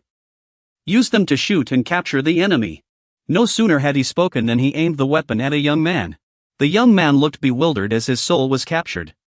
"What's happening? I can't feel anything." Then, a towering soldier announced, "As you can see, this weapon doesn't harm the living. Use it against the dead and zombies to harness their power. When the weapon turns red, run to get a new one. The more zombies you capture, the better weapons you'll receive." On a giant screen, a battle between humans and the dead has begun. The soldiers roar, rallying their spirits, "We must win." The sky is filled with military helicopters. Richard nods in approval. "The scale is so massive, there's no way we can't help. Humans are hard to control, but this will aid the large-scale ritual. Then, the rest is up to you, wicked necromancer." He responds immediately, "Understood." Then, he transforms into a frail-looking mage. Next, a massive dragon spreads its wings and soars into the sky. The citizens cheer as they witness the spectacle. Xian Ben appears riding the dragon. "Look. A red dragon. They must have spent a fortune on this event. I'd love to ride one myself." He casually taps the dragon with his staff, and a purple beam of light appears, drawing the dead toward it. Xian Ben solemnly declares, "From this moment on, we will perform a ritual to stop the dark forces. Let us stand together." The dead shriek as they rush toward the same direction. From above, he urges the citizens below, "Humans, seize victory, charge." They quickly use the government-provided weapons to fight against the dead. Instead of terrifying the people, the souls only made them unusually excited. One of the spirits roared, "I can't just disappear like this. Give me your power." But the rope that followed was struck directly. And after swallowing the entire bullet, the lost soul gradually faded away. The sniper above looked slightly smug, another soul down. 15 now. Victory is in my grasp. His companion, however, was unwilling. Damn it! As the battle in the mortal realm raged on, the weapons of the combatants suddenly changed color. Mine turned into flames, mine into lightning, and mine into a blade of wind. But someone was unlucky, their weapon didn't change color and even broke. Shen Bo was surprised by the crowd's reaction, they seemed amused by the weapon malfunctions. This was a perfect real-world testing and proving ground. He quickly scanned the surroundings, the event was about to conclude. Everyone looked exhausted. Let's wrap this up. So Xianbo summoned a magic circle beneath his feet. He had the flying dragon circle low nearby. You all did well. Fools. Stealing the power of those spirits and commanding my dragon. You were only serving my purpose, so. Xianbo's voice turned icy. Die. A massive surge of power erupted from the dragon's mouth, piercing the sky. The excited smiles froze instantly. They stared in horror at the scene unfolding before them. After toying with Xianbo, he burst into laughter again, but this time was different, he would benefit too. But there won't be a next time. Look forward to it, I'll destroy this world. With those words, the dragon flapped its wings and flew away. He was quite satisfied with the reaction. Good. It ended just as planned. Exactly as intended. Suddenly, Xianbo sensed something was off. His pupils contracted sharply. He hadn't expected to be surrounded by the military, those bastards. Did you really think we wouldn't recognize you? He glanced at the telltale signs: silver weapons, armor, a long sword, and holy water. Excitement flickered in Xianbo's eyes. Templar Knights of the Roman Catholic Church. Richard was stunned by the sudden turn of events. How is this possible? Didn't you say we were going to cooperate? He turned to interrogate Romeo. You ruined all the plans. What exactly are you trying to do? He stammered, pretending to be clueless. I don't know either. I warned you my brother might act recklessly, but even my own actions have been rather arbitrary. Richard muttered in frustration, unbelievable. I'm in deep trouble now. Just then, the walkie-talkie crackled. 4 helicopters and 7 tanks were advancing toward the central zone without prior notice. He had to endure one surprise after another. What? On the ground, helicopters and tanks moved in formation. Xianfu assessed the situation. This is really bad. It seems some cultists have infiltrated the soldiers. He asked Han with concern, can you escape? He clicked his tongue, slightly annoyed. That's going to be tough with helicopters and tanks. Just then, a soldier stepped forward. Don't worry about the helicopters and tanks. Glenn stepped up with a suggestion. Tell everyone Judas betrayed Jesus. Stick to the plan. Don't attack the summoner. This sudden turn of events unsettled Richard. General Hendrik, this. He was cut off before he could finish. First, let me apologize. I had to stay silent to purge the military from within. He shot back, so you deliberately stayed silent to observe and eliminate those cultists? Glenn admitted frankly, that's right. We've been monitoring the cultists' weapons. It won't be a big problem. Richard nodded quietly. I see. Then he turned to Xianfu. I assume you heard our conversation. You can escape, though you seem hesitant. That's fine, but... Xianfu made another shocking declaration. I won't run. Richard was baffled. Wait, what? He frowned, his eyes filled with resolve. Let me handle this situation. Xianfu glared down at the army. I have shown you all mercy, yet you dare mock me. The captain sneered in response. Shut up, weakling. Today is your end. He even declared confidently, this is the will of God. At this point, he decided to take a hard line. Well said. The God you worship and follow is great, I'll admit that. Suddenly, Xianfu's eyes widened. But those people down there. Suddenly, they had to endure immense pressure. Xiyunbu unleashed a move called Shaking Faith. You are not perfect gods, but imperfect humans. Precisely because humans are weak, they strive in countless ways to grow stronger. Though their methods differ, they share one thing in common: they must take responsibility for their words and actions. But what about you?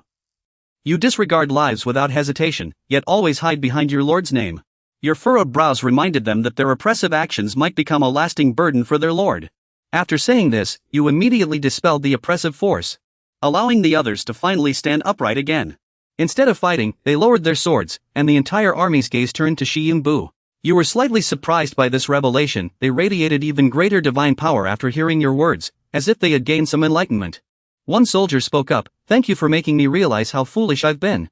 Wretched creature, I admit I once blindly belittled my Lord's greatness and my faith. Now, we are weaker than you. Despite this, Xiyunbu remained on guard, unexpected. As I thought you would attack while I was at a disadvantage. The man explained his actions. I will endure, for I know defeating you would cost many innocent lives.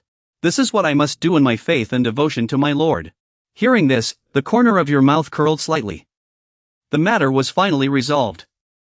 Very well, I'll take my leave, my enemy. I look forward to our battle. You commanded the giant dragon to spread its wings and soar into the sky, signaling the end of the first defense battle on the plaza screen. The people received the news with jubilation, while elsewhere, Xianbu removed his disguise. A thought crossed his mind: this battle had been far more difficult than expected. Something compelled Xianbu to turn back. His phone screen displayed Niehe's extraordinary data. Why is he still under my control? The ritual just now, his data completely surpassed mine. It answered without hesitation, perhaps because of the vow I made with my master. Xianbu recalled his earlier declaration. Even if it was fake, so what? There's no law stating a replica can't surpass the original. Just surrender already. I'll turn you into a counterfeit even better than the real thing. Nihoki's voice was full of warmth. Before, I only imitated dragons, but now I exist as a true dragon. So my earlier promise has become a dragon's oath. This news shocked Xianbu. What? It quickly explained that, according to the oath, I must become a counterfeit more valuable than the original and serve my master, while my master must turn me into such a counterfeit. Kraid added, to be precise, you've become a dragon lord. He muttered to himself, Kraid. It swiftly appeared behind Xianbu.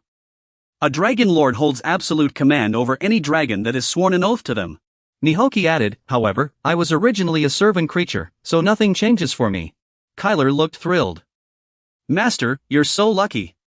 More amazing things are coming. Xianbu still stood frozen for a few seconds. What? He clenched his fists, just like Nihoki.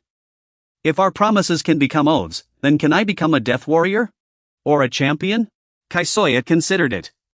And I'll become a night knight or a reaper. But don't worry, I'll always remain loyal to my sovereign. Kraid, hearing their wild speculations, cautioned, nothing is certain yet. Don't jump to conclusions. The higher your expectations, the greater the disappointment. Xianbu was quite satisfied with the situation. Forget it. No matter the outcome, I'm truly fortunate. When you grow stronger, so will I. Kyler happily agreed. Master, you always know the right thing to say. Then he ordered Nihoki, let's return to the city. We can't miss out on all the fun there. The second event took place 45 days later and was a massive success. Kraid, Kyler, and Kai gained a tremendous amount of dark power. Kraid used a moonstone. Kyler used a ruby, and Kai used a sapphire as their cores. Their abilities developed as follows. Kraid, level 122/172, female, mutant lich. Kyler, level 128/179, male, mutant death warrior. Kai, level 128/179, male, mutant death knight. With their explosive growth and power, the three of them, like Nihoki, were all mutants. Xianbu's strength also increased significantly.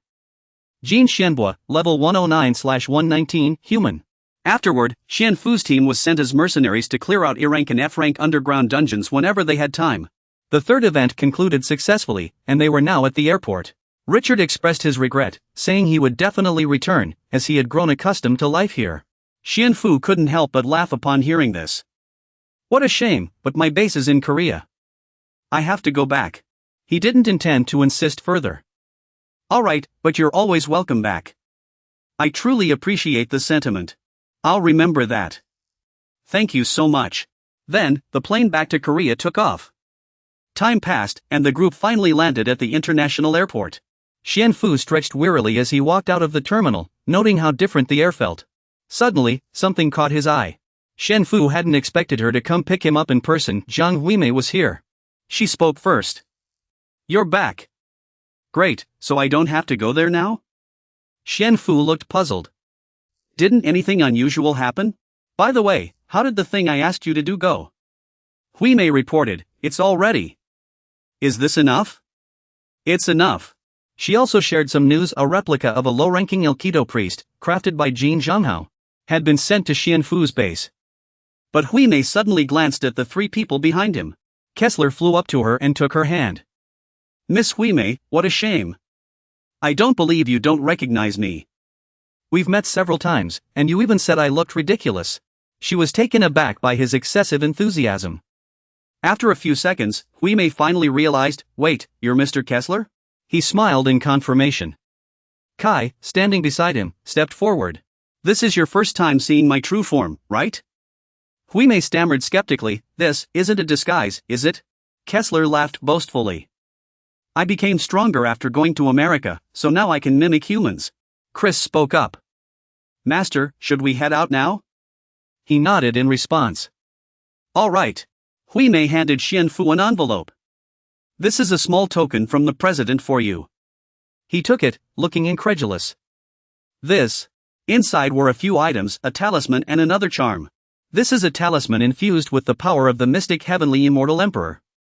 I was able to do this thanks to you, so it's only right you use it. Please do something meaningful with it. Seeing this, Huiyan began pondering something in his mind, and even after returning to the base, his work didn't change much. Training, research, and raiding dungeons, now with the addition of talisman studies. Before, talismans were just ordinary Eastern scrolls to Huiyan. The director's talisman was nothing like what I imagined. Though no larger than an A4 sheet, it held the divine power of someone called the Celestial Emperor Huiyan, and the inattributed magic within exceeded my control limits. Just as Huiyan was busy, Chris approached. I was considering kidnapping the director to extract intel when he spoke without turning around. Tempting. Should I do it? Just then, Kessler rushed in to report, Master, we have a guest. Huiyan immediately put down his pen. Who is it? Jiang Huimei? He shook his head. No. Kessler answered meaningfully, it's the person we wanted to kidnap. Neither spoke, and the atmosphere fell into silence. On the surface, Huiyan seemed silent, but he was actually assessing the other person. He was younger and frilier than expected. Was this really the director? His magic didn't seem particularly special either. After a moment, Zhang finally asked, Are you sure about everything? He didn't look like someone who would answer straightforwardly. Yes, he's the real director. He grinned, acting rather nonchalant. And there's more, I'm not just the acting director, I'm also the one who made this talisman and gave it to you. Still puzzled, Huiyan asked, You're here and not afraid? Don't you know how dangerous mages can be? Zhang's response was rather unexpected. I know very well, I've fought them many times. They're truly reckless. Chris's eyes lit up. Why are you looking at me when you say that? He didn't answer, instead changing the subject. Either way, those guys are annoying. Their magic is getting stronger lately, more troublesome than before. Oh, I meant the mages of this world, not the adventurers in the dungeons. By saying that, you've confirmed my guess, this world has mages too. Zhang showed no surprise, as if he had expected it. Judging by your reaction, you must have figured it out already. Huiyan replied calmly, because magic exists on Earth too. He didn't comment on that, simply continuing, even with weak magic, mages would develop spells suited to this world. Are you interested? Of course, no need to hide it, yes, I am. Zhang squinted with a smile. Then I'll give you all the intel on the mages I've killed as an advance payment for my request. Huiyan furrowed his brow, adopting a defensive stance. Any demands? Do I have to accept them? This is my territory. You came alone, don't cause me trouble. His smile faded into a barely perceptible sigh. You're so kind. Other mages would have killed me first. I'll give your subordinates special guidance. Suddenly, a force pressed down from the void, stripping the three of them of their ability to move. He realized something was wrong, he couldn't move at all. Had he prepared something outside his own territory in advance? Damn it, I was too careless. I thought this was my turf. Zhang stood up, his expression as calm as ever. Today will be a valuable experience for you. Despite having the upper hand, he still asked, Mind if I smoke? Xianfu politely declined. No, there are too many people here. He turned away, showing no sign of anger after the refusal. As I said, the down payment is the intel on those mages. Follow my instructions and finish it within 10 days. Reluctantly, he had no choice but to agree. Understood. Zhang didn't forget to balance kindness with pressure. If you succeed, I'll introduce you to a better place. Much better than here. I'm talking about that base. Oh, and this talisman, I can't guarantee your phone will still work. Before leaving, he raised a hand and waved. I'll contact you later. The door slammed shut, yet the room fell into an eerie silence. It was only then that Chris spoke up. A complete failure.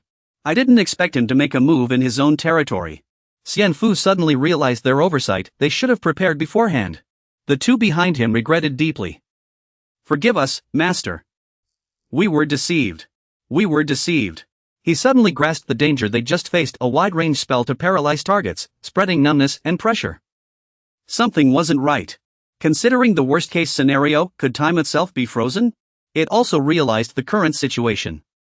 We have no leads. The next day, Shimi was chosen to deliver a message. There was news from the director. This is the down payment and the fee for completing the task. He said it might be too much, but still handed it over. Both were stunned by the convoy behind them. Though forced to accept, Xianfu couldn't help but exclaim, "Good heavens, how is this so much? I'd say this is equivalent to 5 10-ton trucks." Not only that, she also handed over a few other books. He said these 3 are what you wanted most and asked me to deliver them personally. After reviewing them, you recognize these, the foundational theories of modern mages, talismans, and contemporary necromancy. Exactly what I needed. A few days later, the rest of what I needed arrived. Richard on the other end of the phone said he had already sent them not long ago. This marks the end of my relationship with the Vatican. Xian didn't forget to add politely, "You've done well, Richard." Richard, then you looked at the gleaming piles in the room, 1.5 tons of silver ingots and 18 tons of iron ingots. This payment far exceeded the original agreement. Richard had been very generous with himself. Fortunately, Xian still had capable assistants to help move these materials into the hands of the golems. One of them stepped forward and reported, "The progress is going very smoothly. Living metal consists of souls with metallic bodies, though initially, they were cautious spirits. Just as I once confirmed the talents of those 3 individuals, I can now confirm the talents of souls. These are the useful spirits I brought back from America." Jia Ling had long grown accustomed to this pace. "This is a new material. Handle it with care," he said, and it obediently complied. "Yes, to deal with those strong-willed souls, we must meet their demands even if it wasn't us but the US government that conceded.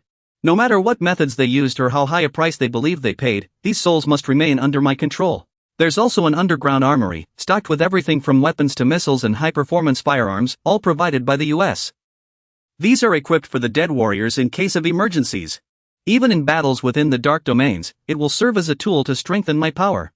To mass-produce tools for the battlefield. I've also received various weapon blueprints currently under development by the US. Now, I'm working with Creed to develop these weapons." Just then, Creed let out a surprised exclamation. And Xian was drawn over to inquire. He read the information on the paper.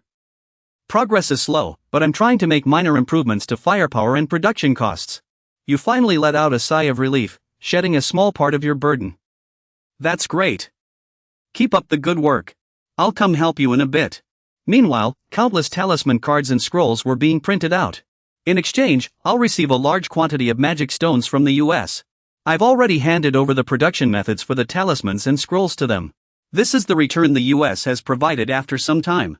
The items sold out at an astonishing speed. People could also feel the world was changing, a great upheaval was coming. A full-scale invasion was about to begin. Xianfu sat alone in his room, hands clasped together. "I've done everything I could to prepare. God, please help me through this disaster." At some point, the dungeon explorers stopped entering. And the connection between their base and the dungeon was severed. Though missions no longer appeared, their abilities and speed didn't decline immediately, even without entering the dungeon. It felt like the world was preparing for a transformation. January 1st arrived, and the sky was overcast with thick clouds, not a single gap in sight. Xiang had just woken up and rushed out to hail a cab. Darn it, he was going to be late on the first day of the new year. As he opened the car door, he glanced at his watch and cursed under his breath. Ugh, it was already 9 a.m. He really didn't want to go to work. Xiang looked up outside the car. Only then did he notice something odd. Strange, even in winter, the sun should have risen by now. Suddenly, the car screeched to a halt, nearly throwing him into the front seat. Before Xiang could react, the driver got out and yelled, "What were you thinking while driving?" Then someone was flung onto the car, coughing up blood. "What's happening?" A blood-curdling scream pierced the sky. The driver looked toward the source of the sound. Over there, a massive monster was slaughtering people. And the sight terrified him. A catastrophe for humanity, or perhaps the apocalypse, had begun. 4 days of darkness lay ahead. A gloomy atmosphere hung over the city, fear gripping everyone's hearts. All that filled the air were screams and wails. "I want to live. I don't want to die without knowing why." On the other end of the phone, a desperate cry came through, "Mom." Xianfu could only watch helplessly. These people were incredible. Even in this situation, they were still filming and uploading videos. Suddenly, his phone screen switched to an incoming call. The caller was the executive director. Xiang murmured, "The time has come." Instead of resisting, he cooperated and asked, "Yes, where should I go?" A voice came through the phone, "Go to Seoul. Clean up wherever you pass through. To be more precise, eliminate all the monsters you see. Don't worry about the losses." Xuanfu was a bit hard to figure out. You said to focus on wiping out the monsters, but when will I get to my destination? Actually, he already had it all planned. He was just waiting for you to say that. Come by tomorrow noon, no problem, right? Now that you're here, there's no backing out. I get it. Xuanfu still had a frown on his face, but this guest, though a bit clueless, wasn't a bad person. Let's go then. We can't let things spiral out of control. Things are getting more chaotic over there, honey. Despite the rush, the young man didn't forget to comfort her. Don't look back. Hold on to me tight, I'll protect you. Behind them, a horde of monsters gave chase. The woman screamed in terror, honey, to the right. All they saw was a massive, gaping maw and razor-sharp fangs. She squeezed her eyes shut and clung to her beloved in the final moment. His eyes widened in disbelief. What was happening? Everything was fine yesterday. The monsters only appeared this morning. I don't want to die. Someone, please save us. The two were thrown from the vehicle by the monsters. The young man struggled to lift his head, unwilling to accept it. What? Are we in heaven now? The sight before him left him stunned. A white bear suddenly appeared, blocking the approaching monsters. The woman scrambled up and ran toward him, honey. But the young man was still utterly confused. What's going on? The sound of iron boots striking the ground caught their attention. She widened her eyes in confusion. You are. Kai didn't answer, only urging them, there are soldiers waiting in the mist over there. Go now. The white bear swiped its claws, driving back the monsters, then paused to catch its breath, clearly exhausted. It stepped forward gently and praised, Gray Bear, you did well. Before leaving, the young man didn't forget to say thanks. The woman just urged, hurry. After a few steps, the two were stunned by the sight before them. A blinding light shone in their faces. Seeing the crowd ahead, the woman was overjoyed, as if she had escaped death itself. Honey, we made it. We survived. Thank goodness, we survived. The scene shifts to a secret underground chamber on the outskirts of Seoul. Daquan stood with his arms crossed, his face filled with concern. How is the situation? On screen is Jean Dachwon, the president of the Republic of Korea. As Mr. Dachwon steps forward to report, the military outside the city is attempting a forced breach. This is Han Ji-seong, the Minister of National Defense. He asked a critical question, what are the casualty rates? He's drenched in sweat, clearly showing the situation is dire. Though exact numbers aren't in yet, the death rate in cities is estimated to be at least 60%. At this critical moment, applause suddenly erupts from behind. Everyone turns to look in unison. Park Won-hee smirks with smug satisfaction. Mr. President, after hearing the current situation, do you still think you can escape? This is Park Won-hee, the youngest son of the Jwonti group. His father immediately steps forward to caution him. Won-hee, how could you be so rude? Before he can finish, Won-hee strikes him violently. Blood sprays everywhere, shocking everyone into gasping. He laughs triumphantly, as if finally satisfied. That felt good, what a meddling fool. Someone beside him can't help but curse, you monster. That's your father. But Won-hee doesn't stop, grabbing the man by the throat. With unsettling confidence, he threatens, shut up. You'll die by my hand eventually anyway. Tokugawa doesn't dare act rashly, only muttering to himself that this power doesn't seem human. It seems he's not a hunter, but a traitor. Won-hee scoffs in disdain. A traitor? That's what you think? I've simply chosen the other side. Besides, I've been granted this power, isn't that amazing? I'm the only one who's become this special. From what I know, even hunters are useless because Earth can't defeat them. As he speaks, he breaks into a cold sweat. What's happening? Not only does he lack confidence, but he's also shaken everyone's faith. I saw clearly when I was given this power, their true strength. Earth is nothing but their playground, but they're merciful enough to give us a chance. So, join their side, become their servants, and offer them the world. Of course, if you refuse, I'll kill you myself. Man, he said as he waved his hand, ending a life before him. Seeing this, everyone fell to their knees, begging for mercy. I'll stand with them. Me too. I'm with you. Despite Tokugawa's attempts to dissuade him, the young man, do you have any idea of the trouble you've caused? People like him will never understand boundaries. Do I need to know? Enough chatter, Mr. President. Anything else to say? Man, he charged forward, fist raised.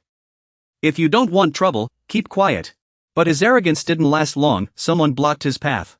Out of nowhere, Yuanshir appeared to shield him. With a hint of disdain, he said, it's just enhanced physical strength. But my hand still went numb. Should I pretend? Everyone was stunned. Yuanshir smiled, becoming their pillar of strength. Well done. Leave the rest to me. Tokugawa alone remained furious, unaware of who stood before him. Who are you? Manny's fist grew numb, yet he couldn't pull it back. He let out a pained roar, as if feeling the suffering of those he had struck. Only then did he smile and introduce himself. I'm Yuancher of the Republic of Korea's Yuancher Squad. Even better, I have experience exploring dungeons. Yuancher's eyes gleamed at that moment. He lunged forward, vowing not to spare traitors and to punish those who betray humanity. With a single punch, Yuancher shattered his opponent's skull. Scraps of cloth and blood scattered across the ground. Nearby soldiers could only sigh in resignation. Yuancher, brother, I've told you before, if you can, keep your head down. He showed no remorse, laughing heartily instead. I forgot. Forgive me this once. As for those who betrayed humanity, you must answer for your choices. Those who had begged for mercy earlier felt their hearts sink even deeper. On the first of the 4 dark days, humanity realized the enemy was upon them and uncovered traitors in their midst. Elsewhere, all warriors fought side by side. Don't hold back on ammunition. Saving yourself now means saving your comrades and subordinates. Otherwise, you'll perish. Blast it, it's too big. Focus the electronic firepower. They were shocked to see the monster had taken a hostage. This is bad. The people inside the vehicle screamed in terror. Save me, I don't want to die. The man leading the soldiers quickly picked up the communication device. All humans, all tanks, concentrate fire, I'll take charge. The command came through the comms loud and clear. Roger that. Artillery, fire. Just as tensions peaked, a voice suddenly cut in. Wait, hold on a second, friend. Kizile stepped out from the group of soldiers, radiating a terrifying presence. Without hesitation, it charged straight at the target the moment it spotted it. A single punch forced the monster to release the vehicle in its grip. Kizile swiftly caught the vehicle carrying the hostages. It was incredibly heavy. After securing its objective, it immediately leapt out of the monster's attack range. The commander, who had been monitoring the battle, seized the moment and ordered, "Fire now." Kizile escaped the blast radius just in time, smoke billowing beneath its feet. It landed in a safe zone, confirming the armored vehicle was indeed very heavy. Though they sensed no hostility, the soldiers still asked, "Who are you?" Kizile's eyes gleamed from under the vehicle. "Reinforcements." The soldier looked puzzled. "Just you for reinforcements?" It slowly set the vehicle down and replied, "No, the rest of the reinforcements are already deployed. From now on, anyone following behind you is our ally. Do not engage them." Though skeptical, the soldiers responded, "Understood." Suddenly, a deafening roar drew everyone's attention. Before them stood a massive army. Good heavens, is this the reinforcements? Kizile remained unfazed. Use these little ones as shields. He didn't forget to ask. Are these forces heading elsewhere for support too? A roar echoed from the distance. It nodded in confirmation. Even now, the soldiers couldn't help but stare in disbelief. But he quickly regained control of the situation. Form up around these puppets, move. From another direction, a voice filled with doubt called out, "This is too bizarre." Some were even clinging to the soldiers. Someone is using magic to control these monsters. Shiyun's eyes widened in shock, as if he had discovered something terrifying. What he saw was a blazing red magic circle. Wait, what is that? What's with this foolish summoning array? Nyeha glanced down, understanding a little, but not much. It's a magic summoning array, but the entity being called hasn't been determined yet. I don't know what it'll summon, but it's definitely dangerous. Shiyun couldn't help but curse under his breath. Darn it, the summoning array is already active, and I can't destroy it. Chris reassured him from behind. Stay calm, Master. What do you plan to do? Hearing this, he turned back in confusion. What do I plan to do? It might summon a high-level creature. The scene shifts to a towering apartment building. Oh heavens above. A faint voice came from the trash heap. Anyone, please. Her voice trembled violently, as if the slightest noise would frighten her. Please, someone, help me. Just yesterday, I was at work like normal. How did things end up like this? Just then, a mutated boar nearby seemed to notice something. It pressed close to the gap she was peering through. She clamped her hands over her mouth, struggling not to make a sound. Did it find me? But fate wasn't on her side. Its eyes widened, as if it had spotted its prey. The mutated boar opened its sharp jaws. No. Fortunately, in the chaos, she managed to escape in time. She ran blindly, screaming, "Help me!" But before long, she was surrounded by monsters. Oh no, there are monsters everywhere. Her face turned ashen, as if she had reached a dead end. She closed her eyes and pleaded, "Help me. Save me, please, someone save me. At that critical moment, a voice rang out. Do you need help? Then, do as I ask. The skeptical girl opened her eyes and looked around. Who is it? Andromalius's voice carried an elusive, eerie tone. It's not fair, is it? You're still so young. Are you just going to give up like this? She simply looked up and asked, Who are you, really?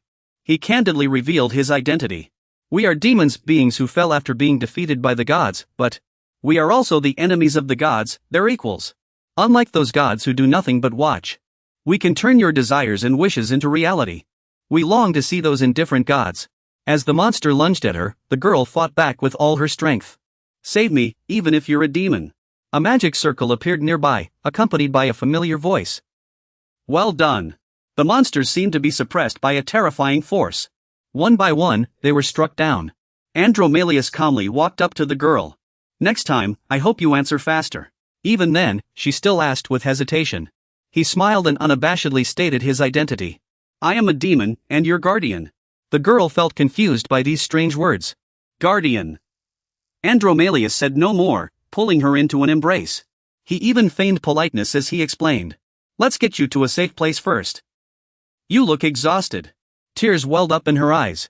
Suddenly, Andromalius looked up at the sky, as if sensing something. Though he said this, his expression remained unchanged. How surprising. I never expected to encounter a necromancer of this caliber. Meanwhile, Shihuanbu had landed safely. He looked satisfied with the spoils in his hands. Thanks to slaying so many monsters, I've gathered quite a few materials. Just then, Shihuanbu's attention was drawn upward as well. Andromalius walked toward them, carrying a girl in his arms. Nya, he immediately spoke up to warn them. Just as I was about to strike, you stopped me. I knew he wasn't human. His manners were incredibly refined. Hello. In modern times, I've never met a summoning sorcerer of your level. May I have a word with you? The summoning sorcerer spoke bluntly, hiding nothing. If you're not an enemy, Andromalius doesn't mind such frankness. So, no problem then. A crimson glow flickered in his eyes. Pleased to meet you. I am Andromalius. You flinched at what you just heard. One of King Solomon's 72 demonic pillars, the 72nd, the Earl of Justice. The summoning sorcerer spoke his mind without hesitation. Called the Earl of Justice, yet you're a great demon. Andromalius chuckled, looking unfazed. Humans see me that way, but your reaction isn't as surprised as I expected. You stated it as if it were obvious. Where there are monsters, assassins, and sorcerers, there will naturally be gods and demons. He smiled, composed, as if he had anticipated this. Your reasoning is quite thorough. Modern people are often trapped by their own preconceptions. Andromalius suddenly rose into the air, closing the distance between them. Nighthawk couldn't help but warn nervously. It's fine, the summoning sorcerer reassured him with a shake of his head. Don't worry, Nighthawk. Though his rank is low, he's still a demon at the end of the day. We can't defeat him right now. He suddenly halted, praising them. I guess that one hasn't been around long. Raising him to this level is no small feat. You tensed up the moment you heard that. How did you know that? Andromalius didn't mind explaining. Demons can sense the moment of life and death in beings. If you have a spell for cleaning clothes, could you use it? I can't just leave our treasures like this. The summoning sorcerer quickly deduced. Then is that girl the demon's treasure? He still wore that non-threatening smile. Yes, up until now, this treasure has only appeared twice. I lost it once, and the other time I got it but ended up breaking it. Take a closer look and think about it. I don't know what happened, but in the end, only a few words came out. This is a very important treasure. Mr. Andromalius chuckled like a gentleman. Indeed, it's quite a long story. Would you like some tea? After a moment, Xian asked without hesitation. How can a great demon maintain its existence in the mortal realm? Did that girl form a contract with you? He shook his head, his voice slightly subdued. Unfortunately, no. I never formed a contract. When that girl was about to die, she begged me for help. Looking back, I even used myself in the process. I think she unconsciously realized her special connection to demons. You couldn't help but be surprised. Could she really summon and control a great demon in the mortal realm just by asking? Xian softly voiced the question he had been curious about. Why are you telling me all this? Andromalius covered his mouth with a clenched fist at that moment. Of course, to build a good relationship with you. You've been asking more and more questions. Why do you ask? Compared to others, I am nothing. He just happened to think of you and said something cryptic. Don't underestimate yourself. Your talents are quite appealing, and there's also. I received advice from Bashego. To clarify, Bashego ranks third among the 72 Pillars of Solomon. Known as the Noble of Prophecy. Possessing knowledge of the past, present, and future. Shiyun looked curious. Advice? Andromalius spoke frankly without hesitation. Make friends with the first talented person you meet on the surface. That encounter will bring many benefits. The first talented person I met was you. You sighed helplessly and forced a smile. What an honor. If Bathego knows who I am, it means I'll still be alive in the near future. More importantly, what will those demons do next? He smiles at me, offering a gesture of goodwill. We plan to act in humanity's favor for some time. Shiwen nods repeatedly, as if he already understands. Well, of course that's the right call in this situation. Andromalius replies, his tone dripping with sarcasm. You make it sound so simple. His expression suddenly darkens. I've seen two figures who look like enemy leaders. Demons aren't the strongest beings out there. Facing enemies like that, it's no surprise demons would side with humans. His words make me glance at him in surprise. Andromalius smiles, seeming even more certain of his decision. Bathego's advice was correct. If possible, I'd like to hear more about the enemies you've encountered. I've already told him about the creatures Gloria and I faced in the desert. Andromalius crosses his arms, clearly intrigued. Soul-based entities are indeed troublesome. Thank you. Either way, knowing one of them has a bloodline connection is a huge advantage. I'll give this to you as a token of my gratitude. It's a monocle infused with Bathego's power. Depending on what you're searching for, it can help you find it at least once, up to 3 times. From now on, I'll step in to help you in your darkest moments. Shiwen quickly declines, saying it's too valuable. Andromalius chuckles softly and waves his hand. Take it. This is a price I must pay. Besides, these things are meant to help us become friends. You'll have to accept it eventually. I'll remember this kindness. Afterward, my conversation with Andromalius continues. I learn about the modern world from him. He tells me about demons and the secrets of dark magic. For over 500 years, demons had no idea what existed on Earth until they were summoned by mages. Even then, Shiwen doesn't hold back his thoughts. He has so much to say. And Andromalius is still enthusiastically going on. So Lucifer fell in love with a human woman, and after being rejected by the one he admired, he shut himself away for 20 years. Only when the dungeons were created could they intervene in affairs on the surface. He finally finished talking. This is why our treasure is so important. After listening to all that, you must have some thoughts by now. I suppose it's only natural since I could bring her here without any cost. Andromalius didn't object and continued, saying that modern mages are extremely rare. In fact, I heard just 3 years ago that there were only about 1,000 mages in the entire world. This remark caught Shiyunbo's attention. So how many are there now? He stated a number outright. There are already over 10,000, and the number keeps growing. In times like these, don't we all crave great power? This is a grimoire that records black magic from the 1st to the 6th circle. If you need it, I can give it to you. Chris was thrilled the moment he saw it. Please let me see it sometime. Meanwhile, you fell into thought. Any time is fine. Suddenly, the talisman on the table lit up. A voice came through it. You arrived in Seoul quickly. Good job. Shiyunbo had never seen anything like it before and was amazed. What is this? It's like a phone. What should I do now? The other party gave very clear instructions. First, come here. I'll be waiting for you at the designated location in the media department. And the Grand General of the Underworld. The higher-ups have already started moving.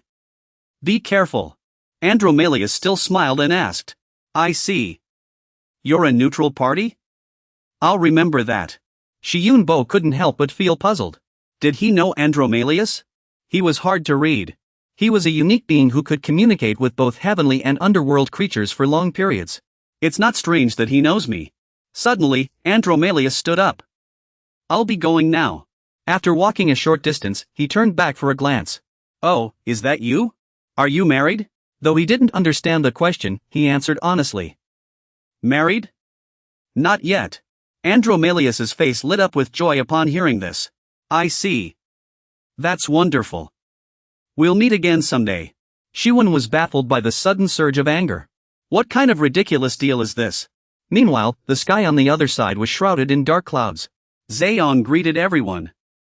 You've arrived. He was taken aback at the sight, clearly surprised. Your face. Are you all right? He didn't quite understand but still replied. What do you mean? Shiwen sighed and spoke bluntly. I'm worried about you. Zayong said lightly. I never expected that. I thought you'd attack and kill me right away. Of course, your response isn't exactly normal either. This must be a good opportunity. He smiled faintly. Thank you for your concern. When I tried to look ahead, my life nearly came to an end. This is the small price I had to pay to change the future. Take this. This is the talisman I gave you earlier. It will be useful to you. Rest well tomorrow, and head to Zoe City the day after. Shiwen nodded without arguing. I understand, but why do I need to rest tomorrow?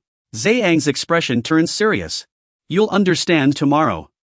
Heading to Zoe City the day after is the best plan. He nodded mechanically. I see. Suddenly, he coughed up a mouthful of blood. Xiong hadn't even stepped forward to ask before he was stopped. It's okay. Things will get better soon. You really want to ask, don't you? Why did you do something like this? Zayong sighed but still answered. Did you think this was for the good of humanity? This is something I did for myself. I'm a selfish and despicable coward. I was born into a family that has served the nation for generations. I hate having to serve the nation in such a family, but in the end, I'm still part of this family. Even those who share my blood want to smear my name to protect this country. But the nation is being destroyed in our generation. This cannot be allowed to happen. So, all of this is for my own sake. Xiong was taken aback. Is that really the case? By the way, am I the only one going to Zoe capital the day after tomorrow? Zayong answered with utmost seriousness. You can bring someone along, but it's best if you go alone. I'll be leaving first then. I still have a lot to do. Jealousy sighed from behind. Should we break this formation? Meanwhile, the soldiers had already noticed. There was a pile of monster corpses over there. Everyone finally reacted and bolted. Retreat! Retreat! At the same time, the idle soldiers were chatting. Hey, have you heard that rumor? The other smiled faintly. I've heard a little. I heard those corpses are worth a lot. He chuckled. Really? Should we take some? Since the higher-ups will just pocket the profits, why shouldn't we? Before they could finish, the two were scared out of their wits. On the dark fourth day, the next day, they screamed in terror. This is insane. The resurrected assassins are still moving. The day of the resurrected assassins. The two kept running while bickering non-stop. That blasted officer. Why pile all the monsters together? Why? Damn it, they're too close together. Suddenly, one of them seemed to realize something and turned around. Behind them, a golem charged out and struck down the monsters. The furnace on its back flared to life. Moments later, an explosion erupted. Shiyun watched everything from a distance. The resurrected assassins. So that's why he told me to rest. If I, a necromancer, appeared fighting the resurrected assassins, they'd mistake me for the enemy. Chris tilted his head in confusion. What should we do then?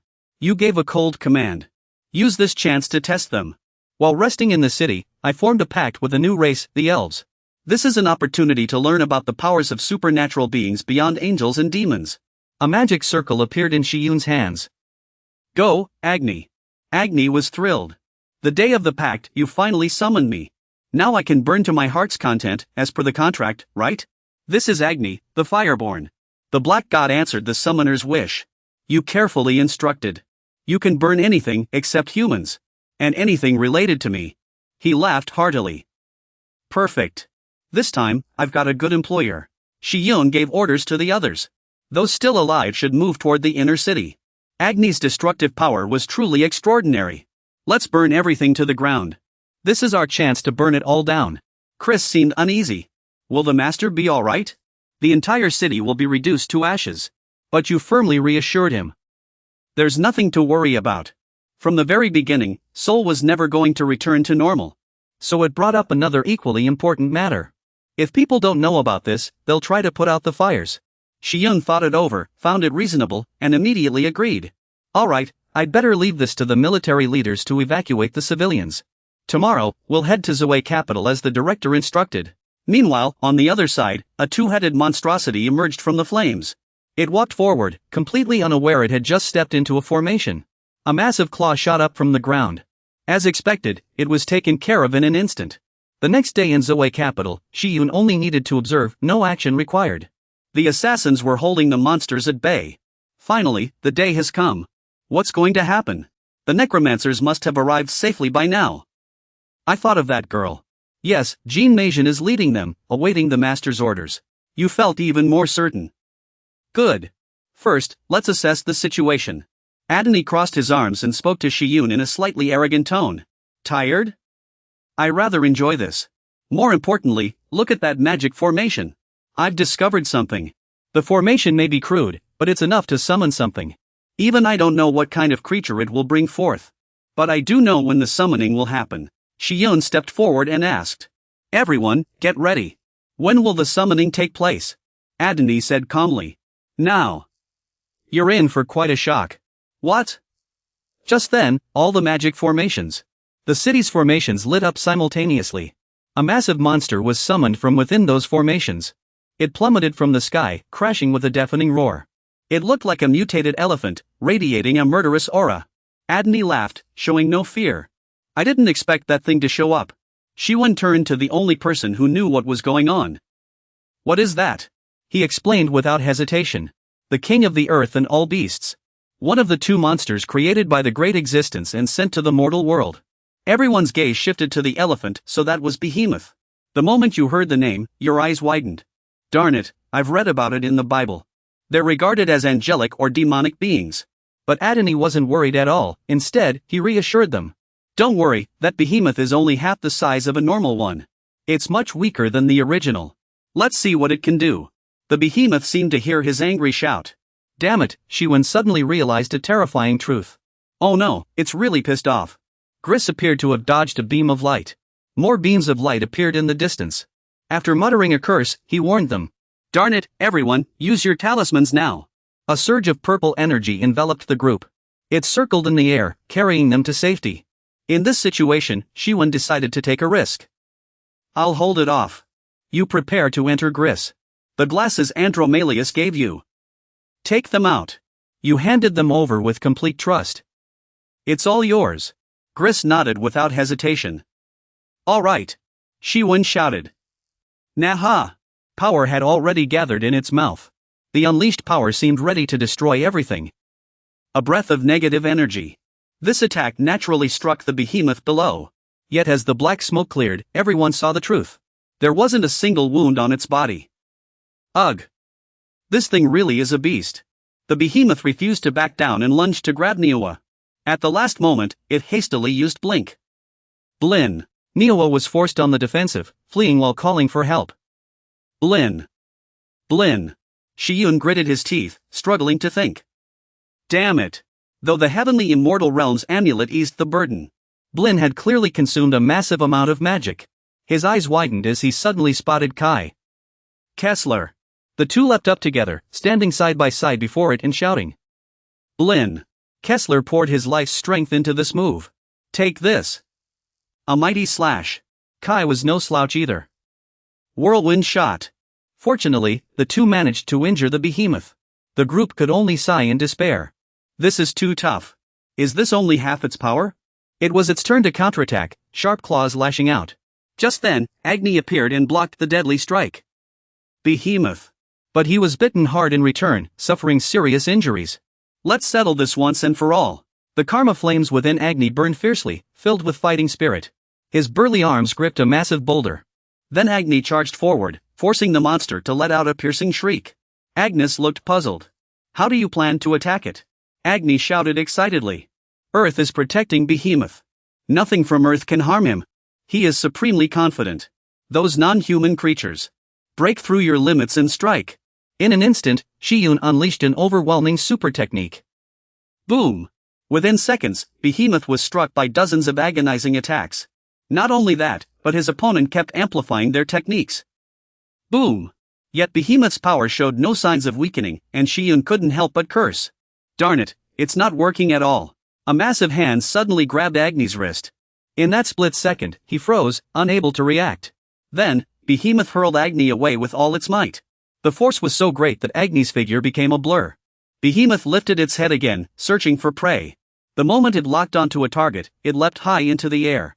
Nighthawk was growing weary from the strain, and Shiyun couldn't help but worry.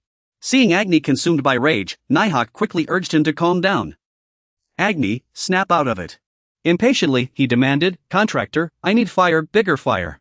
Shiyun had no choice but to agree. Fine, do as you wish. Then he released his power for Agni to absorb. I'll let you die in glory, Slayers. Slayers rained down like hail, and Agni eagerly absorbed the endless surge of magical energy. Kessler watched the situation unfold from behind. The non-human creatures had pushed beyond their limits. Then it spoke, Master, I have something to try. Give me another talisman. The Slayers kept falling, showing no signs of stopping. Kessler was more excited than anyone. More. More. More. It knew this was only possible because they weren't human, combined with the power of the Slayers. Then Kessler shouted, Good. Watch this. Fearless, its massive body stood firm like a statue. Kessler burst into laughter. Not bad. Though I'll admit, moving is tough. Kai suddenly made a request. Kessler, absorb me. Kessler was confused. Absorb what? He felt dizzy for a moment. Wait, hold on. Kai explained, I control the internal connections and energy. You handle the fighting. Kessler wholeheartedly agreed. Perfect. You take charge of everything. The moment they teamed up, he nodded in approval. Wow, moving like this is so much easier. Agni was equally thrilled. Now this is how you fight. Shenhua urged impatiently, Agni, stop grinning and go help Kessler.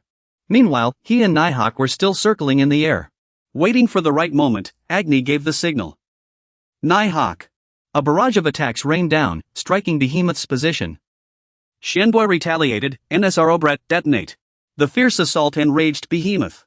At the same time, Kessler launched an attack from the right, while Agni charged from the left with scorching flames. The two lunged at Behemoth simultaneously, catching it off guard with the sudden double strike. The blade slowly pierced deeper into its body, Behemoth. Yet it still took a toll on Kessler's strength. That's enough, Agni muttered, exhausted. Hold on. Finally, Shenhua gave the command. Now, reverse gravity. Everyone heard the order and immediately activated the formation around the city. Together, they amplified the force of their attack. Meijin urgently called out, Shenhua, focus all power, Necropolis. Assessing the situation, Shenhua instructed, Agni, even now. Behemoth still showed no signs of weakening. Earlier, Shenhua had voiced his concerns. This has always been my weakness, my fists just aren't strong enough. You asked in confusion, can't we maximize the Ina tribute magic? Kessler offered, I can lend you my magic. Shenhua considered calmly, the monocle I got from Washago, and the Ina tribute magic from the Black Heaven Immortal's talisman. He was steadily gathering magic from the contractors as planned. The next step, deliver a crushing blow. Kessler continued focusing his power, preparing for the final strike.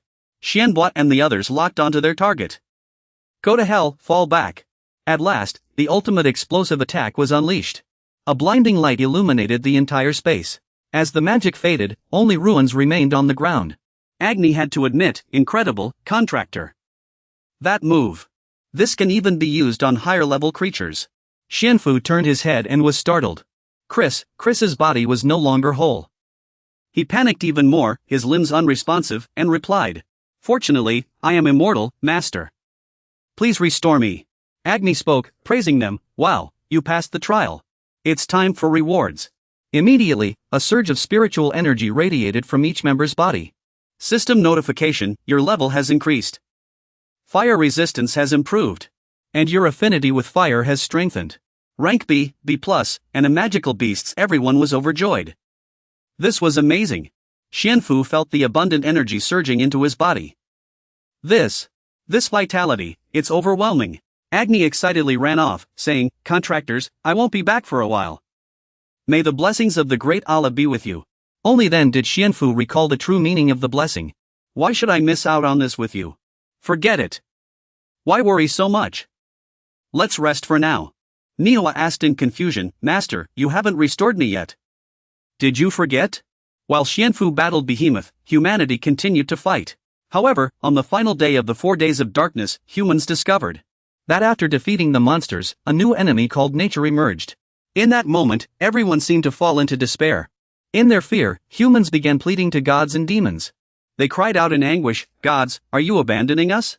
Please help me, heavenly gods, Buddhas, what did I do to deserve this? During those 4 days of darkness, the gods abandoned humanity. They were so desperate that they were willing to sell their souls to demons. Please help me, they begged, and the demons appeared as if they had been waiting. No sooner had the words been spoken than a figure appeared, offering to sell their soul in exchange for survival. The demon said sinisterly, I accept this deal. I will grant you the power to survive. He claimed he didn't need their souls but would instead make a contract. The atmosphere was instantly shrouded in silence by the demon's presence. The demon bestowed upon those who accepted the contract a power called dark magic. A black mark was etched onto the back of the hand of those who signed the contract. When the 4 days of darkness ended, light returned to humanity. The gods appeared and healed the injured. The collapsed city was restored, and they spoke. People of this world, an invasion from another realm is coming. Do everything you can to survive and protect what you hold dear. We will always watch over you. The gods left behind a white mark, bestowing it upon those who can wield divine power. Civilization recovered swiftly, thanks to the abilities of the underground explorers. By the grace of the gods, humanity avoided the worst outcome. The day the gods descended upon the mortal realm was called the Day of Miracles, marking the beginning of a new era for humanity. Half a year later, in a certain room, a voice asked, Are you sure about your decision? Please reconsider. Shiyunbo responded gravely, As I have said many times before. I have no intention of joining the Guardians. The Guardians are an organization formed to protect Earth from otherworldly threats. The other parties still refuse to give up. If you change your mind, please contact me. Shiyunbo sighed to himself, I don't want to be bound by any organization. Why did the director choose to retire at this time? The executive director left after teaching me how to use talismans, and the executive bureau was subsequently disbanded. In its place emerged an organization called the Grey Market, a group of profit-driven, strictly neutral aliens. After their arrival, they declared that all-out war had begun. For a price or valuable goods, they would fulfill any request. Suddenly, a red object appeared on the rooftop and plummeted at high speed. It was the little girl Taya. You're back, kiddo, Shiyunbo said. Welcome back, Taya. As part of the Gemini, she had become a sentient being. Taya excitedly shared the intel she had gathered. The higher-ups seemed very tense. They don't even recognize the little one's blessings and instead see them as a threat that must be eliminated. Shiyunbo immediately guessed, are they from the government and military? Taya confirmed, yes. If they feel threatened, they'll eliminate the little one without hesitation. But Shiyunbo just said, that's not a problem. Then he suggested, let's go home. Outside, the scorching sun beat down on every building. Kyler was thrilled, nothing beats home. I'm gonna play some games. Kai suggested, I'll check the house. Zaiwenbok had no choice but to delegate the responsibility. Take care of things, Kai. I need to rest for a bit. Chris walked in, looking confused. What are we eating tonight? Zaiwenbok replied wearily, let's order takeout. Cooking is too much trouble. Chris mumbled, all right. Zaiwenbok slumped to the side, while they were lively playing games. Games. Kai, hurry up and pick from the menu. Go for something pricier. Zaiwenbok kept pondering, trying to recall what the president had said before leaving. Dantalion had warned that an invasion would happen again soon. You'd better be prepared. Lying down, Zaiwenbok reasoned an invasion would happen soon. He claimed to see the future, so it was likely. Suddenly, a voice chimed in, clueless, clueless. Zaiwenbok sat up straight. What's wrong? There seems to be an urgent report. A terrifying guest has arrived at our place. Just then, Andromalius walked in cheerfully. You've done well. Good job. Seeing the familiar face, Zaiwenbok's worries eased slightly. It's been a while, Andromalius. He replied, no need to be so formal. Just relax like before. Zaiwenbok explained, I thought you were an enemy back then, so I was a bit rude. Things are different now. Then he introduced, I see. He's a demon like me. His name is Chu, from a noble family. Chu spoke happily, Mr. Andromalius has been singing your praises. Here, a housewarming gift. He presented the item in his hand. A barbed demon's horn. I think this will be useful for you, Yuanhu. It's yours. Andromalius also took out something. I brought a midrange shield. Very useful for mages. Zaiwenbok took it with awe. Thank you so much. He hesitated, so much. Are these really free? Only then did Zaiwenbok notice.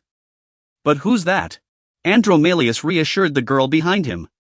It's all right, young lady. Zaiwenbok had heard of this person before. On Sun Tzu's face was a hint of displeasure. Why did you bring me here? Andromalius proposed, Yuanhu, I came to ask a favor. Could you look after Bishan Sun Tzu for a while? I was hoping you could be her mentor. Could you teach her? Zaiwenbok was stunned. Me? Is that even possible? Thinking of that illustrious title, he became even more confused. Master, and even Sun Tzu, had no idea what was going on. Andromalius solemnly asked Xiyunbu for his opinion. What do you think?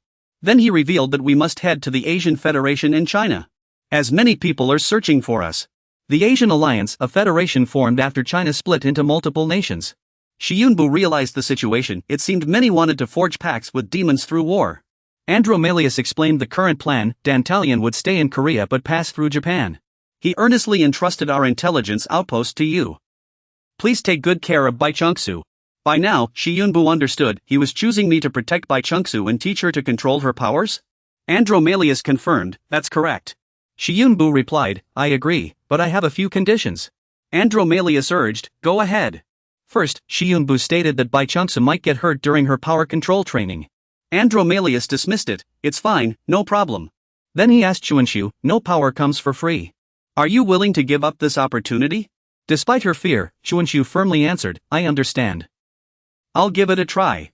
Xiyunbu continued, second, allow me to examine her physical condition, it's necessary for training. This time, Xuanxiu didn't resist. I understand. I want to know more about my body too. Xiyunbu then proposed a third condition, I'll need your hair, blood, and flesh. If enough is gathered to summon a greater demon, it would make excellent bargaining material and a powerful magical tool. The third condition shocked Xuanxiu. Yes, Xiyunbu had to emphasize, Bai Chengsu, mages are greedy creatures. To survive, you must always remember you're a target. Xuanxiu lowered her head, frightened, but still responded. Thank you for the advice. I accept the third condition. Andromalius immediately took out his phone to make a payment. Of course, I'll pay a deposit first. Let me know if it's not enough, Xiyunbu replied. Alright, before checking the account, I'm afraid the deposit you're offering won't be enough. I have no choice but to refuse. Immediately after, Xiyun quickly shook hands to seal the deal. This amount is too large, I can't turn it down. 3 days had passed in the blink of an eye. Xiyun's face showed a hint of worry.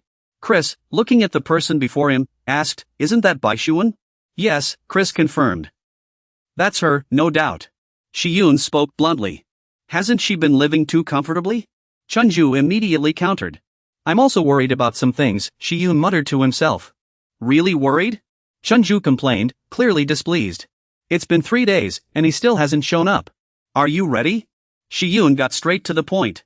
Before we begin, could you briefly introduce yourself? Chunju sounded surprised. Introduce myself? Xiyan explained. Yes, using parts of your body can greatly enhance magical power. It's like an elixir of immortality. He added that, though it was just a guess, consuming your flesh and blood might amplify strength. This made Chunju even more alarmed. What? Eat those things? Xiyun still remembered the taste. It was like absorbing the power of a beast and growing stronger. So he dared to claim that if she absorbed all of her DNA, she would become incredibly powerful. Xiyun continued, saying that anyone who uses magic would covet her. But he declared solemnly, don't worry. We'll protect you. Observing her reaction, Xiyun asked, are you afraid? Do you want to give up? Despite trembling violently, Chunju still said, no. Before leaving, Xiyunbo gave some advice, so you must stay strong. Even fear is just a waste of time. Xuanxiu bowed respectfully and said, I'll leave it to you, teacher. The words she just spoke made Xiyunbo a little embarrassed. Teacher? Right after, Xuanxiu was taken for a power assessment. Oh my goodness. Chris was stunned. Her body possessed 10 times the magical power of her master. Even Xiyunbo was shocked. I thought I was improving quickly. But this? You stared ahead and lifted the bronze statue in 30 seconds using dark magic and sheer power. It takes me over 30 minutes. Chris sincerely praised, that's truly an astonishing talent. Xiyunbo's expression suddenly darkened. Wait. Chris immediately asked Han, Master, are you alright? Xiyunbo assured, I'm fine. He was deeply dissatisfied. This isn't right. There's no fairness in the world. I worked so hard to achieve what I have today. Chris grew even more confused. Why didn't you avoid her? Because Xiyunbo knew clearly she wasn't at fault. If he let these emotions control him, he'd become nothing more than an ordinary person. Chris comforted, it's enough that you understand this, Master. These words caught Xiyunbo's attention. Chris admitted, I used to resent and envy others too. When I saw you surpass me so quickly, those were my feelings. It honestly added, just like you're feeling now. I once had thoughts of wanting to destroy the other person. Chris confessed. Later, I realized why I could suppress those ill intentions, because I could still grow stronger. It continued. Today, you've experienced what it feels like to be bound by emotions. Chris advised, use this emotion to become stronger. After hearing this, Shi-Yun-bo seemed to understand. You're right. I must use this emotion as a foundation to grow stronger. Meanwhile, Xuanxia was still in her room, diligently practicing. Magic arrow. She was starting to feel a little powerless and exhausted. Just then, Shi-Yun-bo walked in. Are you giving up? Xuanxia remained firm. No, I'll find the magic that suits me. Shi-Yun-bo stated bluntly, you didn't come here to learn magic. You came to gain the power to protect yourself. Stop being so stubborn. Xuanxia wisely didn't argue back. Yes. Shi-Yun-bo explained, that doesn't mean you have to give up on magic. Compared to that, there's a more important goal, so I'll help you train your magic another day. Shunsu couldn't hide his excitement. Really? You better keep your word. Shi-Yun silently reminded himself not to be swayed by emotions.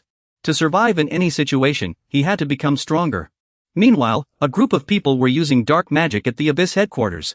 And Amelius asked for an update. Dantalion, how are things progressing? Dantalion, the 71st grade Demon Duke of Hell, reported that everything was going smoothly and they were about to enter the second phase of the plan. And Amelius replied, alright, I'll leave it to you. Remember to notify the great demons in Baeksunshio that they've arrived at headquarters. He grinned wickedly. I can't wait to see how you'll react when faced with a crisis. The Guardians and Hunters Association, the Abyss, and the Necropolis all regarded me as their overlord and established headquarters in Gangnam, Seoul. At the Chosen One's headquarters, someone was reporting that the Great Demon and Amelius and Shia had been captured in the Asian Federation. He continued, according to the Abyss organization's intelligence, the sorcerer has also gone missing. Dantalion rules over the devil worshippers in Korea and Japan. The supervisor pressed, any news from the Necropolis? The subordinate replied honestly, no news yet. The supervisor said, then I hope you bring me good news. He added, though it's just a hunch, this is a perfect opportunity to deal with those demons and their followers.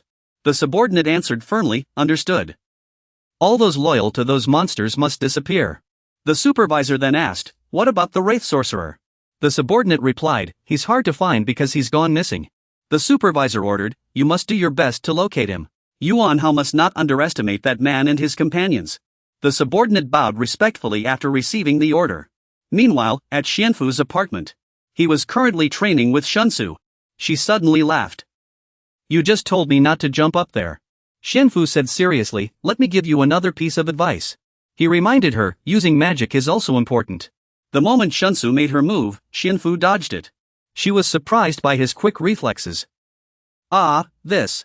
Immediately after, Shunsu created a massive barrier. Yet all he got was a cold remark from Xianfu, and then? In just 1 second, you completely shattered their defense. Exhausted, Shunsu collapsed to the ground. Xianfu calculated it had been about 9 days already. And he had to admit, she had grown much stronger. Still, Shunsu remained relentless. After some thought, she decided to try again next time, she would win. Xianfu announced that, unfortunately, the special training was about to begin.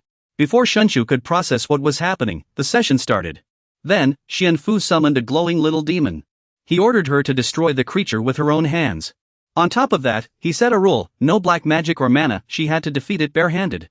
Shunsu was at a loss, unsure what was happening. Especially when she saw the thing in front of her, what was this monster? Kyler emphasized that this was a real battle, she had to kill it at all costs. Xianfu urged, come on, stop hesitating and finish it off. Facing the monster, Shunsu was overwhelmed with fear. She gathered her courage and stepped closer. Not only was Shunsu afraid, the monster was terrified of her too. Shunsu gripped her sword tightly and raised it high. She lunged forward, striking the creature down. Losing control, she struck again and again, demanding it be gone. The blade pierced its body, and the monster let out a pained wail. Soon after, it fell lifeless. Xuanxu's body was now covered in the demon's blood. Then, Xianfu declared, alright, now the real training begins. Kyler looked surprised. Master, are you really going to make her do this? Xianfu confirmed, yes. We'll begin our duel in 10 seconds. The moment the count ended, he signaled, begin. Shunsu charged at Xianfu with full force. She seemed completely unhinged, screaming at him. She even unleashed her mana, shouting, you bastard. Why are you doing this to me? Why? Xianfu replied calmly, because it's necessary. So you can survive. You know what taking a life does to you, don't you? It corrupts you. People like you and me must always be ready to eliminate others. We are despicable necromancers, bound by pacts with demons. Xuanfu remembered clearly by Xuanxiu, the girl who had summoned the great demon lord. For those who wield divine power, she would undoubtedly become their target. Hearing this, Xuanxiu suddenly stopped in her tracks. She was overwhelmed with grief. I never imagined things would turn out this way. I just wanted to survive. I only begged for someone to help me because I craved life. At that moment, Xuanxiu completely broke down. The gods won't help me, so I had no choice but to turn to demons. Just then, Tia appeared, expressionless. Xuanfu immediately turned around. This is so unfair. Xuanfu declared, that's right. There's no such thing as fairness in this world. We only have two choices. Let me make it clear, either fight to survive or give up and face the consequences. Exhausted, Xuanxiu collapsed onto the cold ground. She sobbed helplessly, like a child. Afterward, Xuanxiu was taken back to her room. She fell asleep, clearly overwhelmed by the pressure. Xuanfu had no choice but to announce, there's nothing more we can do. Today's training ends here. Just then, Tia appeared with an expressionless face, and Xuanfu immediately turned around. Tia, report the situation. We've been under surveillance for a while now. At first, I thought they were just ordinary people. Tia added, but recently, people wielding magic and divine power have appeared nearby. At the earliest, they'll attack in 2 days. At the latest, 4. Not only that, but the girl has gathered more intelligence. Today, someone who looked like a leader said they'd mobilize forces and army. Filled with fanatics. Xuanfu praised her, well done. Keep monitoring. Today, someone who looked like a leader said they'd mobilize forces. Tia confidently took responsibility. Leave it to me. Don't worry. Xuanfu asked, Chris, is Bai Xuanxiu's equipment ready? Chris assured him, I'll make the final adjustments today. Xuanfu nodded, good. Let's see the results of our training. Outside the house, a crowd had gathered. Xuanxiu demanded, Master, give me more noodles, 3 bowls. She also ordered chicken, burgers, pasta, and sushi. Xuanfu thought to himself, she's coping with stress by eating. Xuanxiu spoke firmly, I've made my decision. She resolved, I will survive. I don't want to die, so I'll handle everything. Her attitude surprised Xuanfu. I thought it would take her a long time to understand. But unexpectedly, everything went smoothly, so I reminded her to rest first, things will get busy later. The sky suddenly turned pitch black. Xuanfu asked again, Chris, how did that thing go? Chris said the decomposition process was a complete success. It added that it was truly remarkable. If you make a contract with a demon, your magic will mix with dark magic. Bishenshu's dark magic and her own magic have been separated. From what I see, her power is directionless, like an empty cup. She can empty its contents and keep her dark magic and personal magic apart. Xuanfu agreed, saying he thought the same, but he assumed she was like drawing paper. Chris exclaimed, drawing paper? Xuanfu explained that once drawing paper is stained, it can't return to its original state. That's why I've been observing her every day. Chris reasoned that she must be like others who made contracts with demons. Xuanfu confirmed, yes, if the gods discover her, she'll become someone with unprecedented divine power and will surely be chosen as a saintess. He also mentioned that when Andromalius first told him about Bishenshu, she had appeared twice before, once they lost her, and the other time, they destroyed her themselves. Chris replied that beings like her had appeared twice already. Xuanfu said he had consulted an ancient spirit. Only then did Chris remember someone Agnes? What did he say? At the time, Agnes replied, I cannot speak of this girl at all.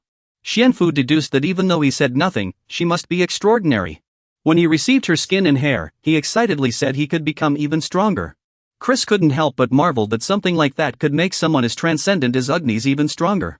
Xuanfu continued that a greater demon entrusting such a being to him must have a purpose. This made Chris wonder, so, what do you plan to do? Xuanfu was about to answer when a sudden scream pierced the air. First, he was startled. Bishenshu! Xuanfu shouted, Bishenshu, hurry to the basement, now! Xunshu crouched down in fear, hugging her head. What's happening? Xuanfu frantically announced, someone threw an explosive. You didn't expect this to happen either. I thought it was just an attack. But it turned out to be a bomb. Xuanfu grabs Xuanxiu's hand, run. The three of them finally make it into the basement. Chris calmly assesses the situation.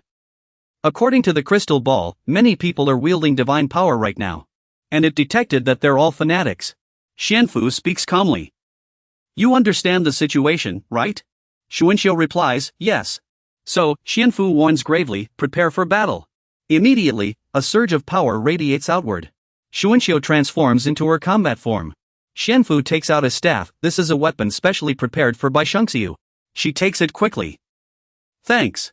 Then Xianfu gives the order, break through their encirclement first. I'll prepare the plan. He smirks.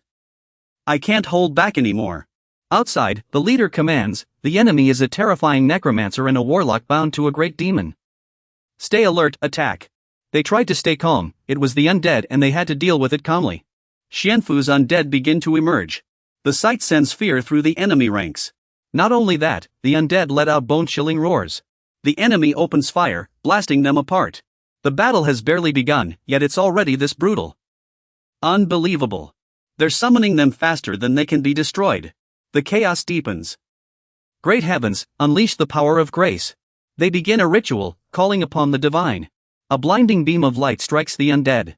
In an instant, all the undead crumble to dust. Black smoke rises amid the chaos. The commander barks, first squad, retreat. They're storming the building.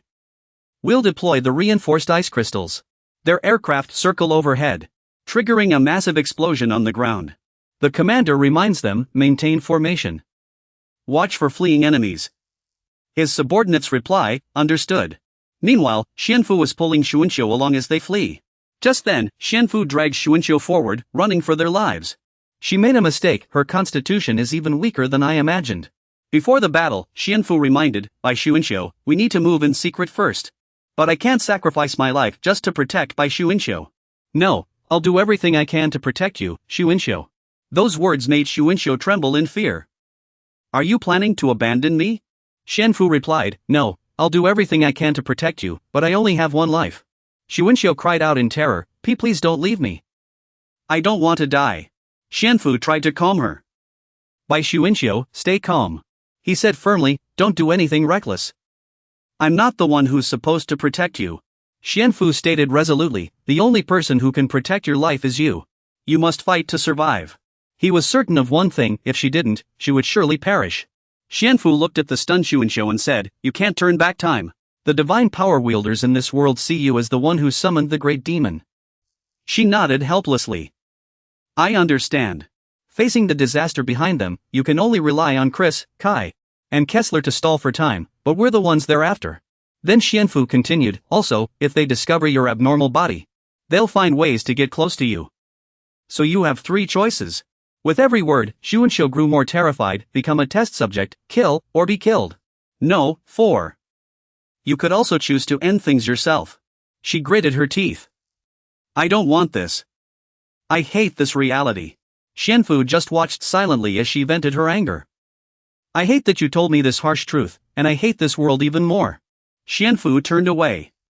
Don't move anymore. I'll do everything I can to protect you, but I have my limits. You must fight to survive.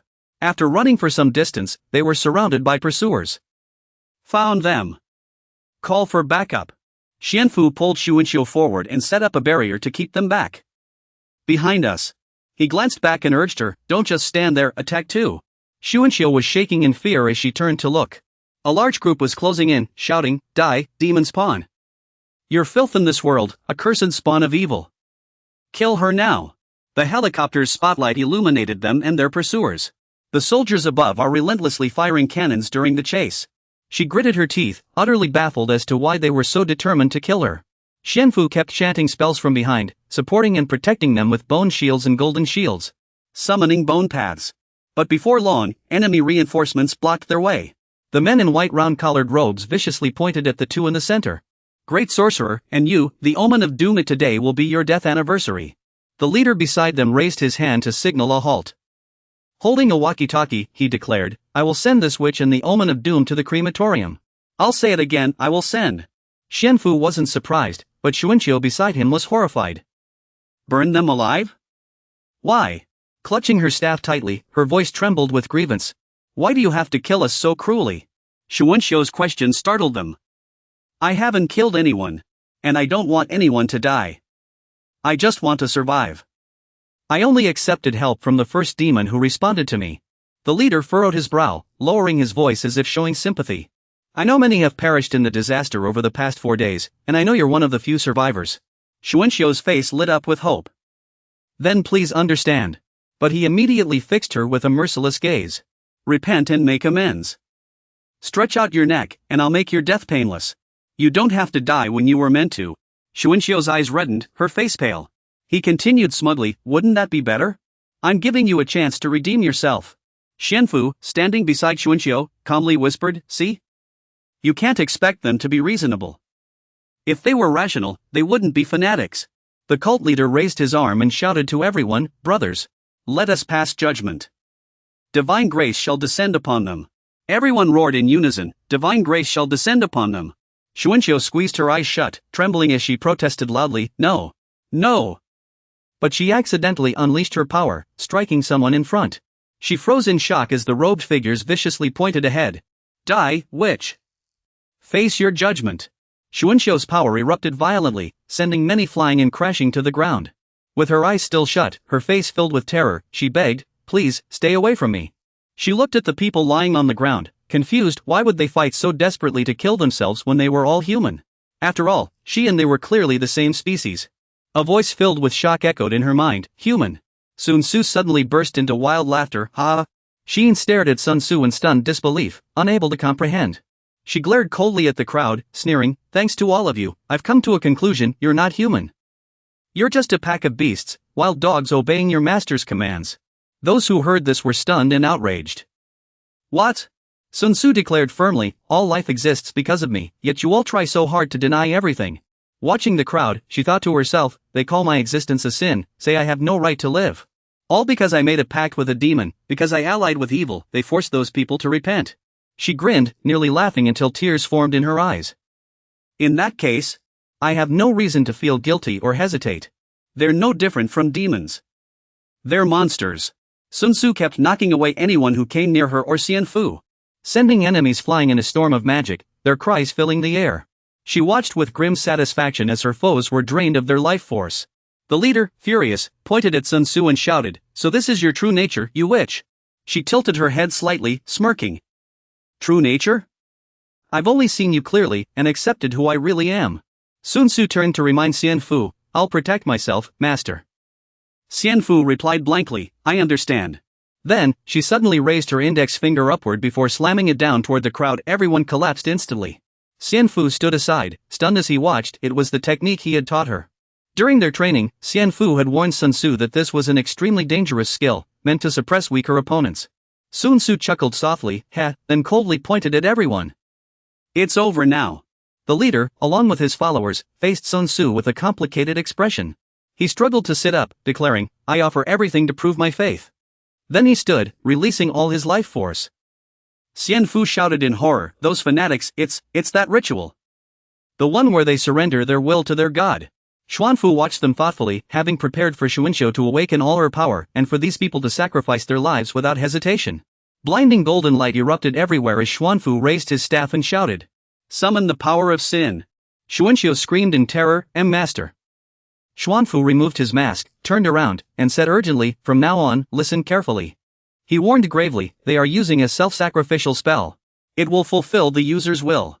Xuanfu shouted, their will is Xuanxiu, her death. He quickly added, the only way to save her is to consume this. Xuanxiu asked in shock, consume what? Xuanfu emphasized each word, consume their divine power. You can do it. Her eyes widened in disbelief as she processed the sudden revelation. She not only possessed dark magic and sorcery but was also a being capable of wielding other forces. Meanwhile, the fanatic's power grew stronger, gaining the upper hand.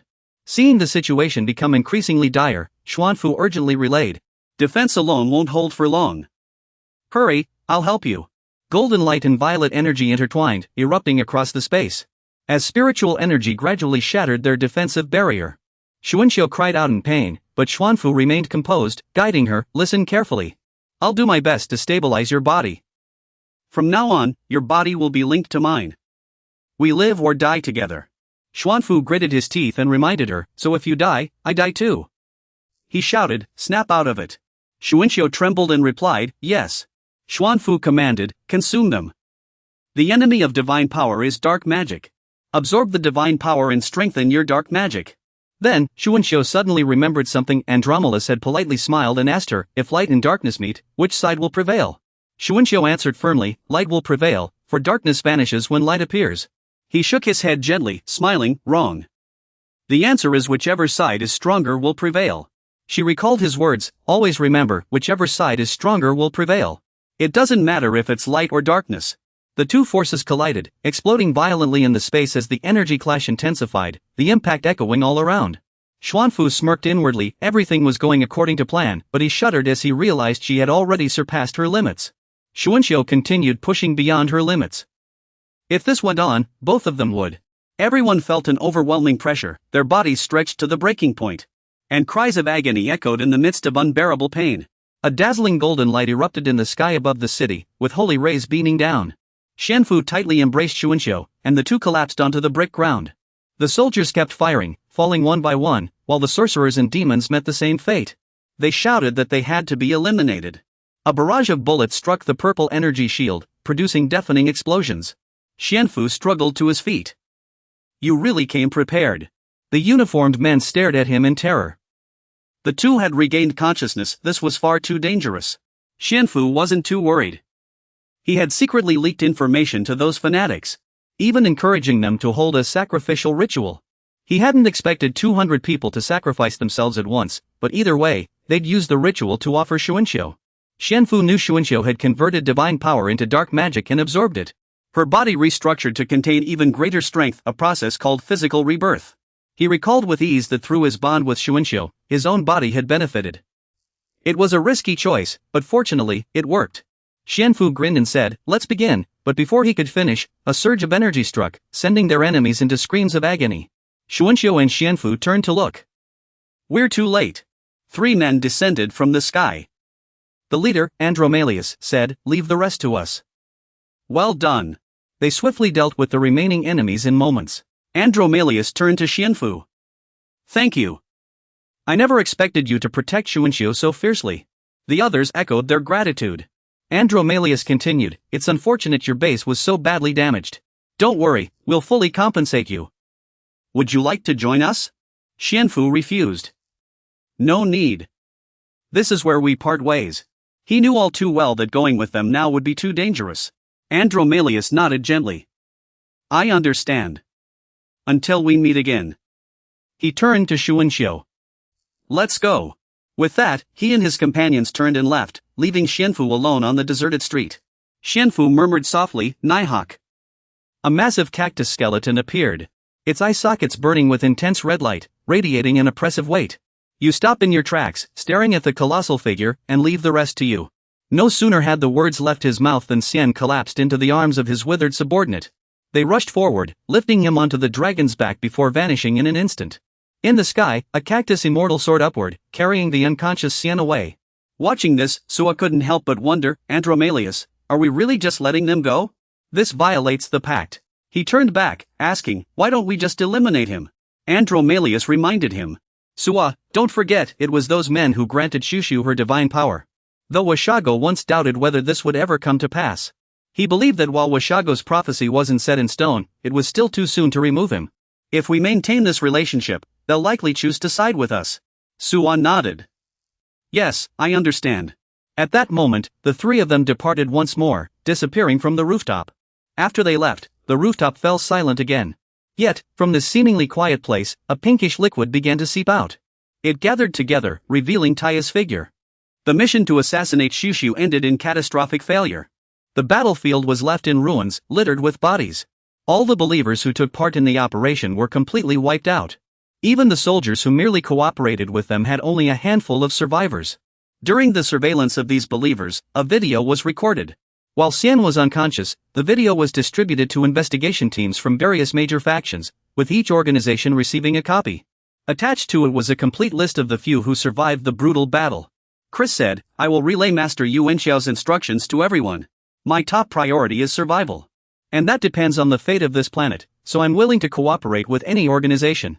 Soon after, multiple media outlets reported on the believers' actions. The government, military, Hunters Association, and Guardian Alliance all began suppressing the Chosen One's strongholds. Every faction started purging believers from within their ranks. Some believers sacrifice themselves to protect the existence of the chosen ones. To never forget what has happened. The survivors swore they would have their revenge. She groggily woke up and asked in confusion, I actually slept for a whole 30 days? Taya handed him a device to look at. Yes, don't worry about that. Look here. He stared at the screen in shock, too astonished to speak. This is incredible. Taya reported, we've captured over 1,000 cultists through the black market. The little girl explained, the black market has many different strongholds, but they only accept monsters, precious metals, and rare earth elements for trade. She asked in surprise, so money has no value here? This means Earth is much weaker than Idia. Creed closed the book, adding, needless to say, my homeland, Idia, is extremely powerful. Idia is a place brimming with magic, where things that seem like dreams on Earth actually exist. Not only that, but dragons are real in Idia. She nodded. No wonder Idia is so revered. Earth has no dragons. He glanced at Creed. Is it possible for dragons to return to Earth? Creed replied, Dantalion said they left long ago. Those dragons may have already found new homes. She speculated, after the dragons left, gods and demons began interfering with the mortal realm, ushering in the age of myth. Creed continued, yes, the same happened in Idia, even with dragons present. She mused, Idia is a dangerous world for humans. Creed answered. But it's worth living there. Then, it suddenly stood up and reminded him, most importantly, we should check first, Master. She nodded. You're right. After examining his body, he discovered that due to his connection with Sun Tzu, his body had undergone 2 transformations during his slumber. At this, Creed spoke, this is unprecedented. It explains how you can now wield divine power in dark magic. Creed lowered his head, concerned. But there are still 2 major problems. She calmly replied, I've already thought of solutions.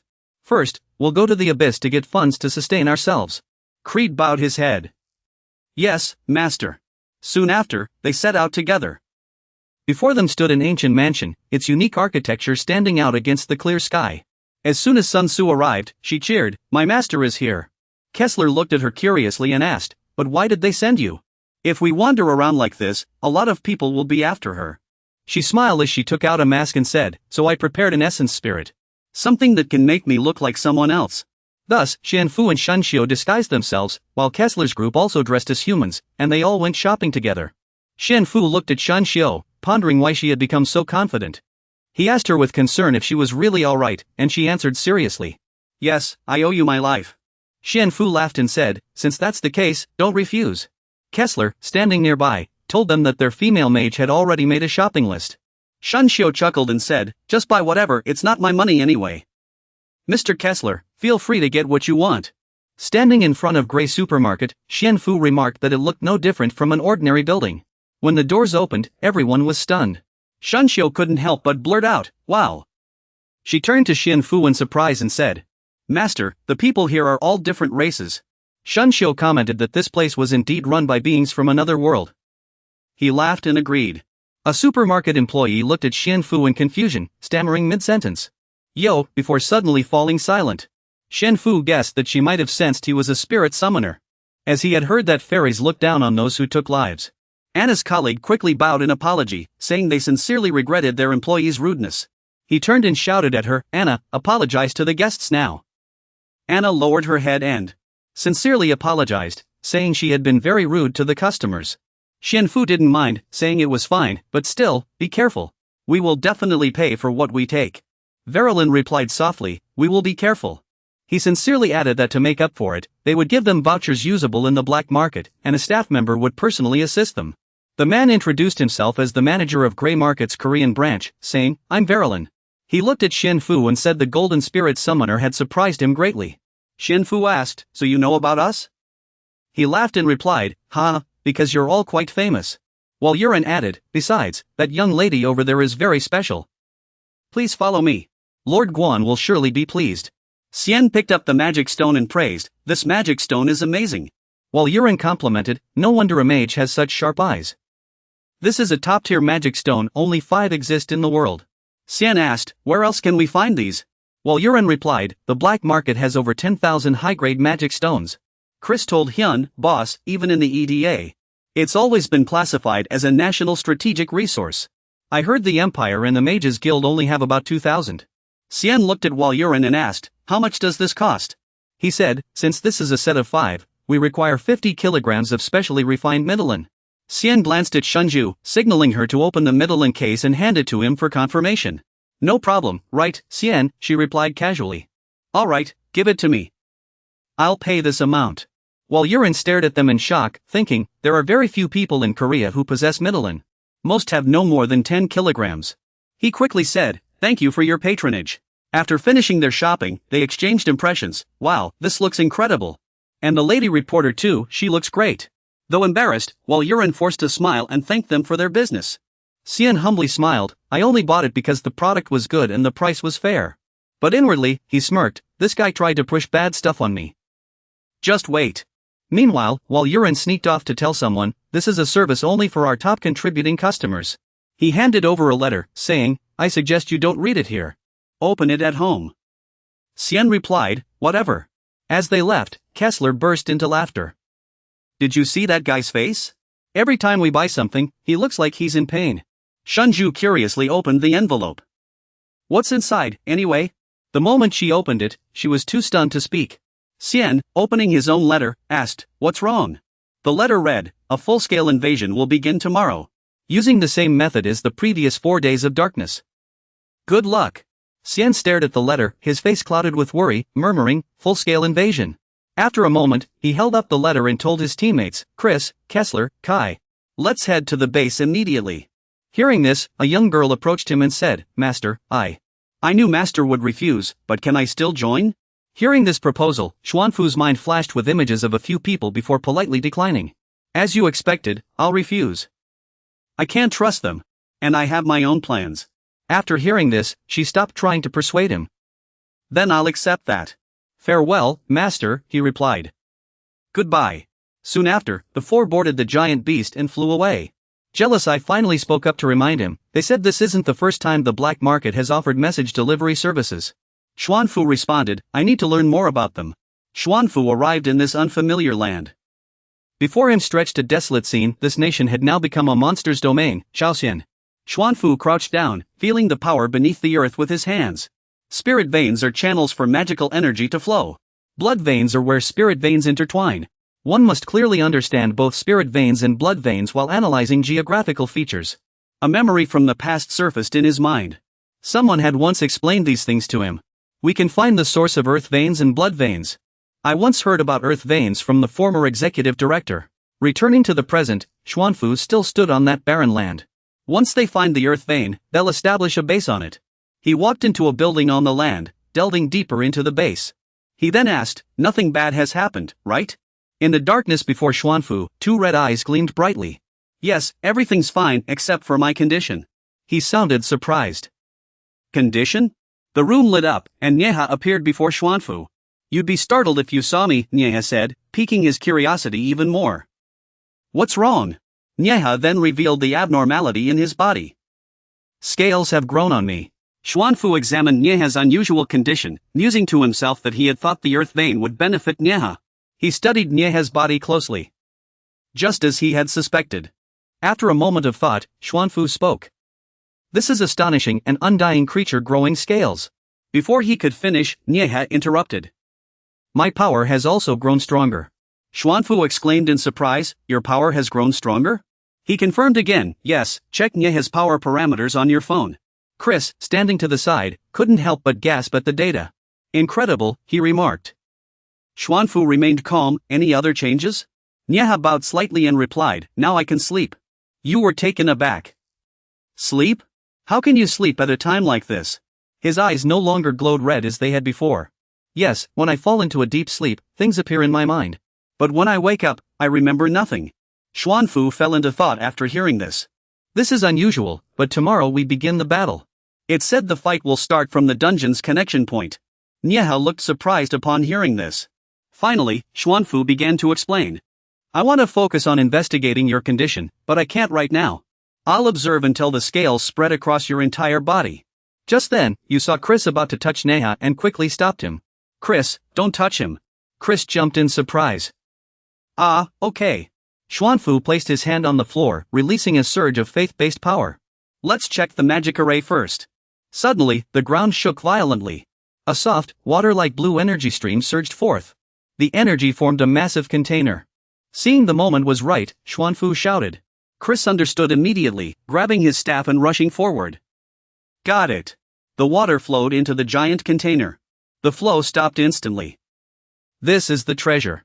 By absorbing this energy, I can restore my magic. And my maximum magic capacity will increase too. Yu hurriedly stood up to remind him. Next time, bring a bigger bottle. Meanwhile, Niehao was resting, utterly exhausted. His gaze seemed vacant. He wondered to himself, what's happening to my body? At dawn, somewhere surrounded by mountains. The phone suddenly vibrates, ringing loudly. A text message appears on the phone screen. Xianfu looks at the message. It turns out these are our enemies. He stands among his teammates and announces loudly. They were once human. Those traitors turned into lesser beings. This dungeon is different from before. One of his teammates thinks to himself, traitors. Xianfu stands in the center of the room and continues. This might be a battle requiring strategy. Everyone needs to be fully prepared. A system notification pops up. C+ rank requirement, Twisted Human Hell, collapse. 25. Jin Xianfu prepares for the first day of the dungeon assault. In the dimly lit room, a thought keeps echoing. Multiple doors now connect to the dungeon at once. But some things have changed since before.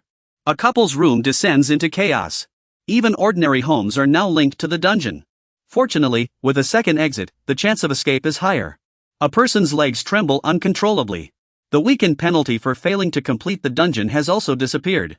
Clearing the dungeon is no longer mandatory. Blue monsters emerge from the spatial gate. If the gate is left open carelessly, the monsters inside might escape the dungeon. A person presses against the wall, trembling in fear. While humans were still afraid of the 4 days of darkness, we've already entered the second battle. On a lush green field, voices can be heard. Look, it's a plane, just a plane. Again. Chris is getting tired of it. Planes are so boring. Xiyunbo stands to the side, surveying the terrain, almost no cover in sight. And the enemies aren't just mindless monsters, they might even be intelligent.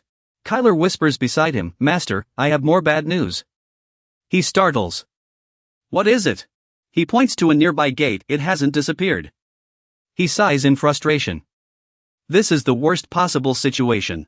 Xiyunbo begins explaining the severity of the situation. Rumor has it the monsters aren't.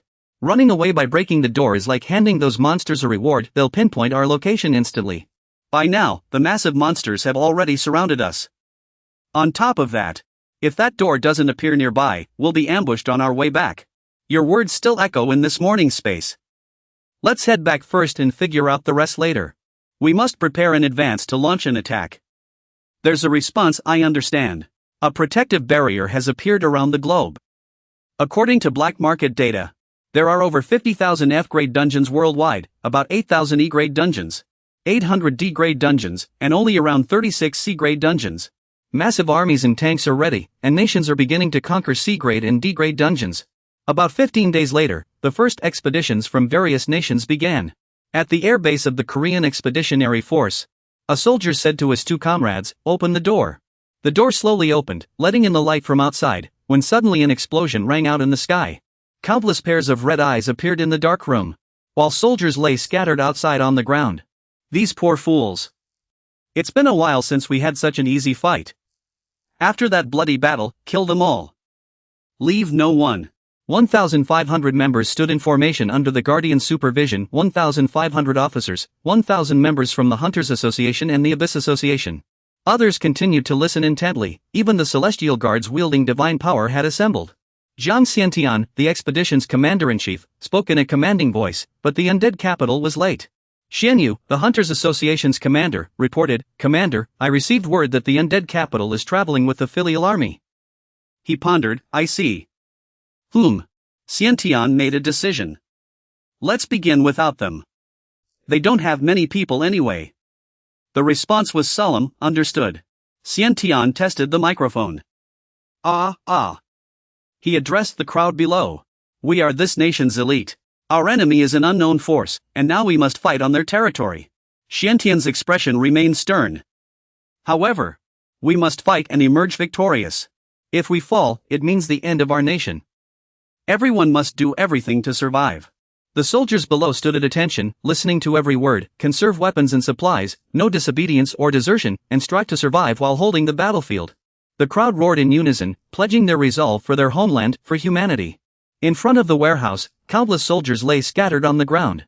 A wounded soldier struggled to stand, thinking, the monsters are cunning and resourceful, they devised an unexpected attack. A horde of grotesque monsters surged out from the warehouse. And the captain immediately ordered the troops to erect a magical barrier. But the monsters swiftly broke through, and the soldiers' cries of pain rose one after another, all in vain. The monsters tore into the captured soldiers one after another. A sharp claw lunged at a fallen soldier. This was bad. Just as the claw was about to strike, a beam of purple light flashed, blinding the monsters. That light instantly enveloped the entire space. The soldiers stared in awe at the glowing light. Xianbo and his companions dove down from the sky on their mounts. Someone on the ground couldn't contain their excitement and shouted, "It's Yuan Xiao, the three lords of the necropolis have arrived." Xianbo's forces and the monsters stood sharply divided. The monsters' eyes burned with intense bloodlust. A young girl in the crowd called out loudly, "We're late." The soldiers cheered at the sight of Meijian's group. The necropolis. Her companions brimmed with anticipation, ready to join the fight. Xianbo's team leapt down from the sky. "We're here too. All units, attack." Xianbo remained hovering in the air. His body emanated a soothing blue energy. Round mound. The power was actively healing the wounded soldiers. Cheers erupted as the injured began to move, stirring into action. Before the healing magic fades, prioritize the critically wounded, call the medics and priests now. The wounded were swiftly moved to a safe zone for treatment. Then, by the campfire in the darkness, a voice announced, 463 dead in 10 minutes. The doctors were still busy, the number of injured was twice the death toll. Xianken stood at the table and declared, "As commander, I will negotiate with Yuan Xiao and Jin Meijian.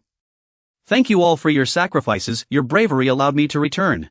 Upon hearing these pleasantries, she immediately responded, "We were only doing what we should. More precisely, I should apologize for being late." Then, he voiced the question on his mind, "By the way, why were you late?" Hearing this, Meijian glanced awkwardly at the person behind her. Before she could answer, Xuanxua cut in, "It was my decision to make them wait." Everyone present was taken aback by this response. Xiantian asked gravely, "You mean you deliberately made them wait?" "Are you sure?" Xuanxua confirmed, "That's correct." Xiantian offered a possible explanation, "You weren't aware of the enemy's presence?" Xuanxua countered bluntly, "No, I knew the enemy was right outside." Puzzled, he asked, "Then why didn't you say anything? If you had, we could have prevented the enemy's ambush." His next words shocked Xiantian to the core, because it was necessary. Enraged, he roared, "You withheld enemy intelligence because you thought it was necessary? This expedition is a government project, you've committed treason." Facing this furious accusation, Xuanxua remained calm. Treason? That's a grand word. I only did what needed to be done. This was to help everyone understand the reality of war. He raised 2 fingers. "I have 2 questions. Has anyone found food or shelter within 4 days? In this pitch-black prison, has anyone managed it?" Xuanxua declared firmly, "War forces people to do unimaginable things.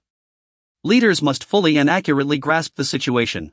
The scene showed soldiers huddled dejectedly in a corner, fighting to stop a global invasion. We're entering a place where common sense no longer applies. If we realize this too late, tragedy awaits us. Xiantian hesitated. "You're right, but you could have explained it to us beforehand." Xuanxua rejected the idea outright. "No, no one would have understood. More accurately, they would have ignored and distrusted me. You're not a soldier, so you underestimate war." As he spoke, the scene shifted to fallen soldiers. "Because of your decisions, over 500 have already died. Do you still stand by your views?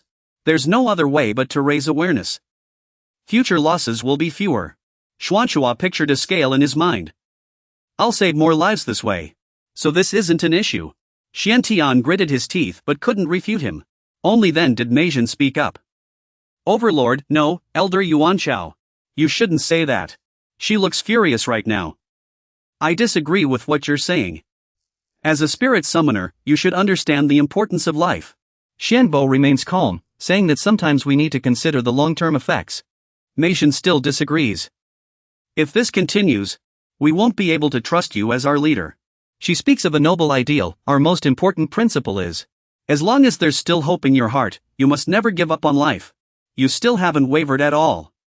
"That's not my principle of survival, and I'm not a member of Necropolis. Everyone chose me as the leader themselves. If no one wants to follow me, then so be it." Meijian's expression darkens. I see. We of Necropolis. With your cold acceptance of these words, will not follow Master Yuan Shao. Now, only Xin Tian and Xian Bo remain in the room. Xian Tian speaks. I'll hand over control of our forces to you. His tone carries a hint of apology. I'm sorry, but the conversation in the meeting room that day has already spread outside. Xuantian's words evoke images of warriors grieving bitterly beside their fallen comrades. As a result, our forces don't think highly of you. Some even see you as an enemy. Xian Bo shows no surprise. I understand. They've lost comrades and loved ones, but I have no intention of persuading those who want me dead. Seeing that he truly doesn't care, Xiantian nods with slight relief. Remember, new members will join tomorrow, most of them from Necropolis. He rummages in his pocket absently and replies, all right. Oh, I almost forgot. Xian Bo hands over a paper. This is all the intelligence I've gathered on the dungeon so far, including a map of the area around the entrance. Xiantian takes the paper and examines it carefully. You've worked hard. After this is over, we'll be in touch. I'll be going now. Xian Bo walks through the camp, feeling the angry stares of the crowd. The Kessler squad approaches him and reports, everything seems to be going according to plan, Master. Pleased with the news, he says, good. Now spread the word that I've appeared and clashed with Jean Majian. This way, we can act independently. Under the watchful eyes of those around them, they gradually enter the forest. The full assault will begin tomorrow. Alright, let's scout the area now. Xian Bo and his group advanced with a fighting spirit. Let's go. They mounted their flying mounts and soared into the sky. A voice explained, a C-rank dungeon is a type with vast spatial dimensions. Kai reported the information he had gathered. B rank is a kingdom. A rank is an empire, and S rank is world class. Xian Bo asked, how did you conquer the dungeon? Hearing this, Kai looked embarrassed. Sorry, I didn't even get a chance to conquer a C-rank dungeon before I died. Kessler chimed in from the side, same here. Chris nodded in agreement. Me too. This question is a bit awkward. Ah, sorry, Xian Bo sighed. This is troublesome. They flew over a lush, dense forest. The area of a C-rank dungeon was about a quarter the size of South Korea, so it was reachable on foot. Xian Bo slowly stood up. He couldn't just sit idle while at a disadvantage. He stretched out his hand, and a blue energy radiated outward, detecting life forces. In the distance, the same blue energy glowed. He had found something. Their flying mounts rushed toward the signal. It was a life sign, with power slightly above 500. Xian Bo recalled the monsters from the earlier battle. At this speed, even if they escaped, the damage would be severe. His eyes widened in shock. What is that? Below was a thriving village, while next to it lay a desolate settlement. How could two such different villages exist in the same dungeon? On one side, villagers rested and played, while on the other, they were emaciated and toiled endlessly. Xian Bo gazed down from above, musing, these aren't just humanoid monsters. They clearly have lives of their own. Creed observed the scene and frowned in confusion. This is strange. Shouldn't these tasks be done by strong adults? Why are only children and the elderly working? Xian Bo studied the people below more carefully. Stranger still, they never left the ruined village for the prosperous one. Let's observe for now. Suddenly, a group of monsters charged toward the village, causing chaos. Evacuate the women and children. We'll hold them off. The monsters charged at the villagers, shouting, out of the way, you weaklings. Be careful, if we kill them, who will replace them? Useless. Once I level up, I won't put up with you anymore. They grew more excited. That one's mine, the plump one. One bite and it'll be so satisfying. These guys not only drive us away but also provoke us with harsh words. Why should we put up with this? Come to our village and change your fate. The people before were lying to you. Come to our village and you'll have everything: food, drink, medicine, whatever you need. But the villagers turned a deaf ear to these harsh words. No way. They want to turn us into monsters. Just wait, the savior will come to rescue us. A monster punched the villager who had just spoken, sending them flying. The beetle-like creature sighed in frustration. Darn it, I messed up. Another monster, resembling a bamboo partridge, sneered, serves you right. Do whatever you want. The beetle monster looked at the villager in its grasp. Darn it, no one can save them now. But those young ones aren't so bad. It opened its mouth, ready to swallow the villager. But before it could, Kai's figure flashed past. Kyler apologized sharply, sorry, master. Kai echoed, my apologies as well. Hearing this, Xianfu replied, "It's fine." I was about to do the same. Upon hearing the command, Niha began unleashing her power. Niha! Cleanse them all! The force enveloped every monster below. Kyler and Kai continued fighting fiercely. Just die already. I'll make it quick for you. The villagers watched in stunned silence as the battle unfolded. A massive white paw stepped onto the ground. Xianfu stood atop Niha's head, releasing his power. The villagers felt his strength. Momi, my wounds have healed. They immediately knelt before Xianfu. Savior! The prophesied hero has finally come. He looked at them with a faint smile, unsure why they called him the savior. But there are some things I want to do now. Xianfu declared loudly before them, "Follow me. As long as you haven't turned, you're all qualified." Hearing this, the villagers grew even more excited. Thank you, my lord. We knew we weren't wrong about you. The uncorrupted villagers waved goodbye to the grand village. Take care, you lot. The people in the village hurriedly pleaded, "Savior, please save me too." Save me, Savior. We'll repent. We'll beg for forgiveness. We don't want to become monsters. Please, save me. The villagers gathered cheerfully in a courtyard. Over here, Xianfu sat in the room, listening to his subordinate report the situation outside. Sir, their leader was an elder. Hearing this, he responded, "Let him in." The village chief entered and knelt on the ground. "We have found the prophesied savior." Xianfu extended his hand, emitting a purple energy. Curse of perilous, red memories. The room echoed with a strange voice. Humans will gradually corrupt and turn into monsters. If you wish to avoid becoming a monster, you must not indulge in vice. If you stay in a town, you will be protected, but villagers need a savior to survive. He jolted in shock, then realized his lapse. What should I do? Forgive me, savior. Xianfu remained calm. There's no need for such a title. Aren't all prophecies just baseless claims? The village chief was stunned. How did you know that? Is it magic? He did not deny it. Yes, I used magic. Now flustered, he asked, "Why would a mage help us?" You are truly enigmatic. Xianfu cut him off before he could finish. Because saving people benefits me. He began introducing himself. I am Jin Xianfu, a mage who aspires to become a god. He calmly accepted the other's astonishment. A mage who aspires to become a god? Only Xianfu's voice echoed between them. In short, I can grant you great power. The so-called savior in the prophecy is nothing but a lie you fabricated. He added, if you are willing, I can bestow power upon you. Seeing your hesitation, the village chief quickly asked, what must I do? Xianfu stated his demand. Your faith and even your soul after death. Hearing this, he paused slightly. My soul? He confirmed again. That's right. After death, your soul will belong to me, and you will not find redemption. He extended his hand slightly, emphasizing his words. But in life, if you entrust your trust and soul to me, you will live as a human does. The village chief's face showed a thoughtful expression as Xianfu continued. I will bestow power upon you. After a moment of hesitation, the village chief made his decision. I offer myself to you, please grant me the power to protect my people. The moment the words left his lips, 2 surges of power radiated from Xianfu's body. He widened his eyes at the man before him, thinking to himself, he's truly made up his mind. The divine power and dark magic within him had already begun reacting on their own. He held out a piece of paper, on which was drawn a faith-colored array. If you agree to the contract, touch this magical array.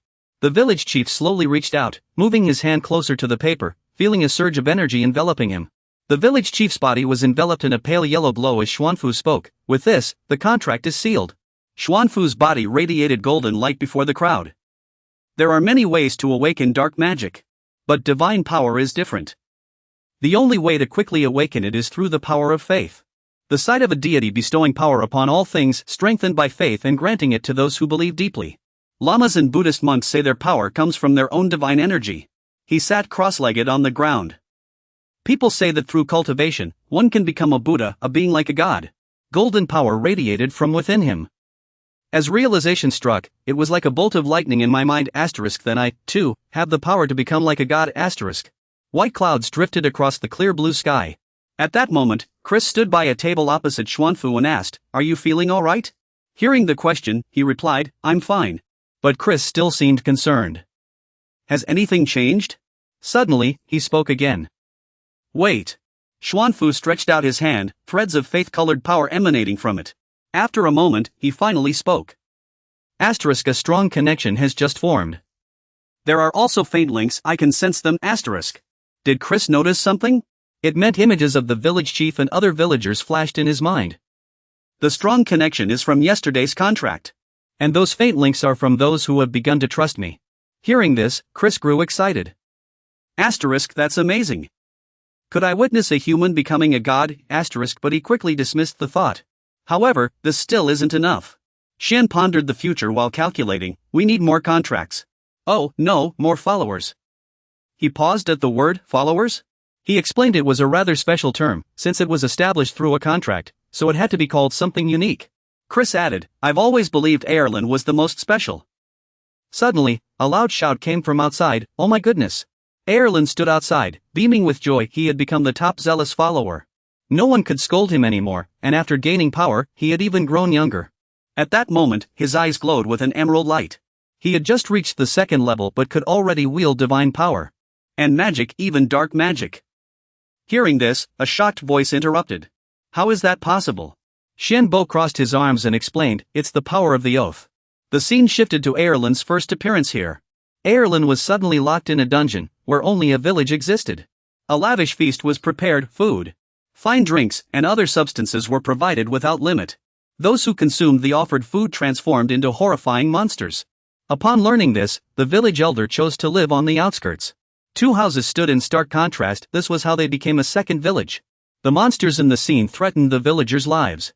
Over the past 32 years, the prosperous village had repeatedly attacked the impoverished one. As a result, more villagers turned into monsters. Shen Bo's expression turned grave. The conditions of the oath were strict, but this dungeon met the requirements for a mutated oath. A tattered paper listed the 6 conditions of the mutated oath, along with some villagers who had transformed into monsters. I was originally confused, why hadn't anyone here learned to use magic? Someone must have wanted to grow stronger to fight the monsters. But if this was a mutated oath, then it all made sense. A man stared intently at his hands. The magic once thought to be converted into life force was now unusable.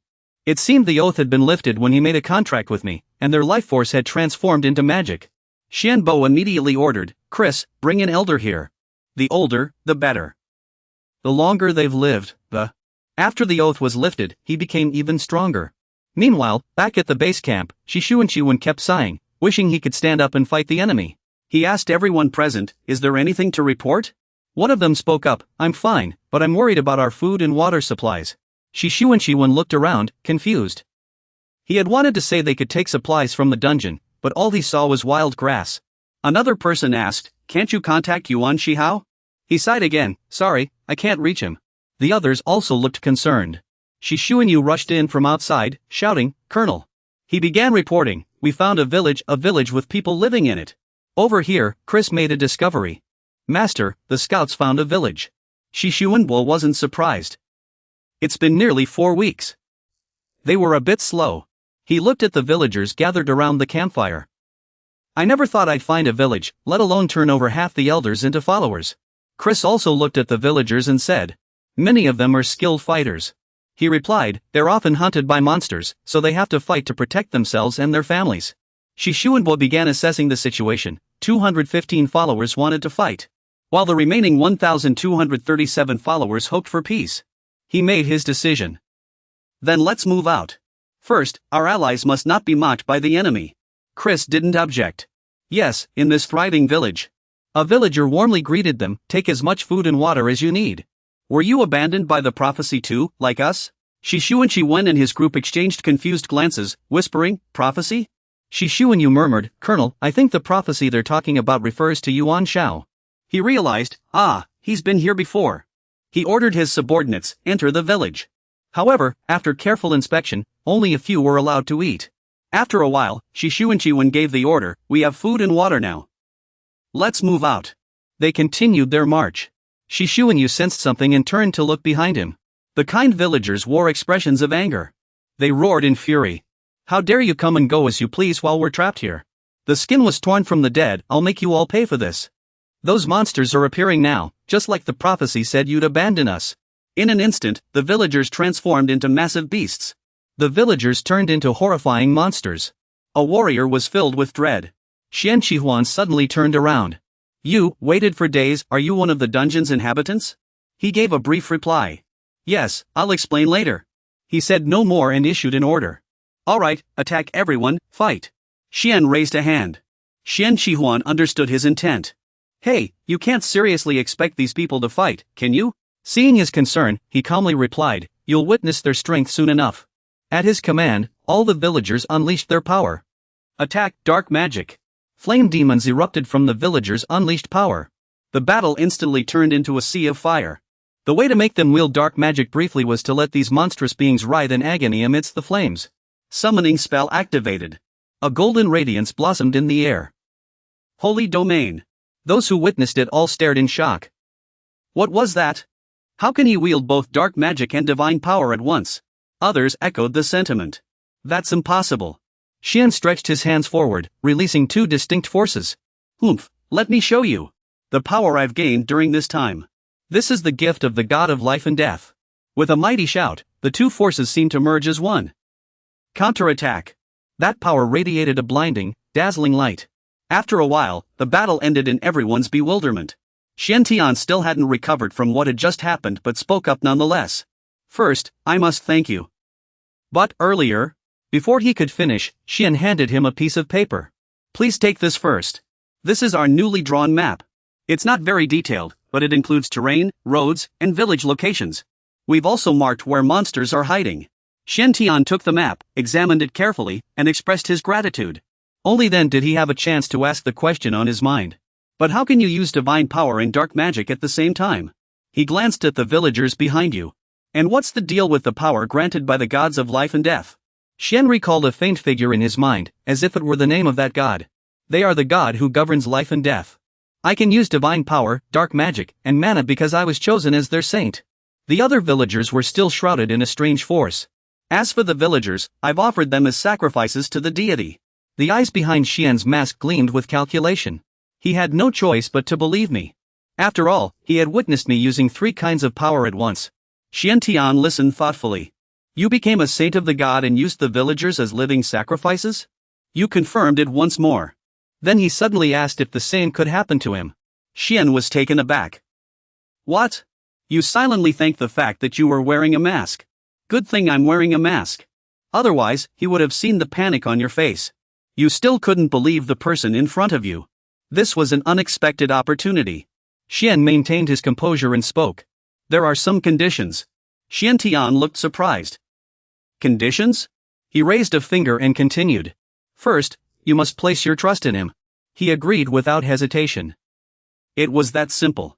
When this condition was mentioned, his expression shifted slightly. Second, upon death, your soul must be offered to the deity. Hearing this, the crowd grew uneasy.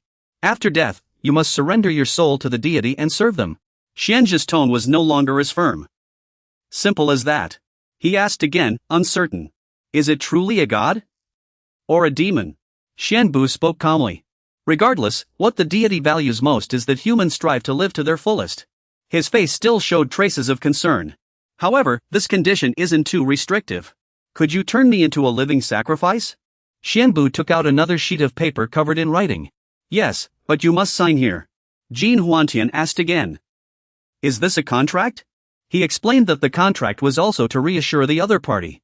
This is the contract proving our agreement. There's nothing unusual in its contents. After reading the text, he confirmed. There truly isn't anything wrong with it. Then, with a bloodied finger, he signed his name. Xianbu produced a staff and extended his hand. Jin Huantian would live with faith in the deity.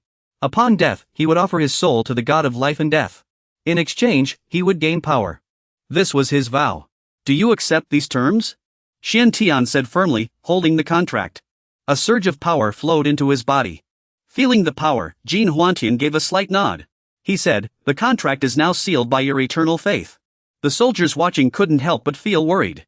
Commander, he's bullying them. I'm fine, just a little tired. This is truly unexpected. Xianfu watched the person before him, lost in thought. Because I've already entrusted my temporary fate to them. Those who sign the contract will devote themselves to me wholeheartedly. Xian Tian rose onto his tiptoes. His entire body began to tremble violently. A powerful energy surged through every vein in his body. He couldn't help but feel astonished. This is the power of a deity.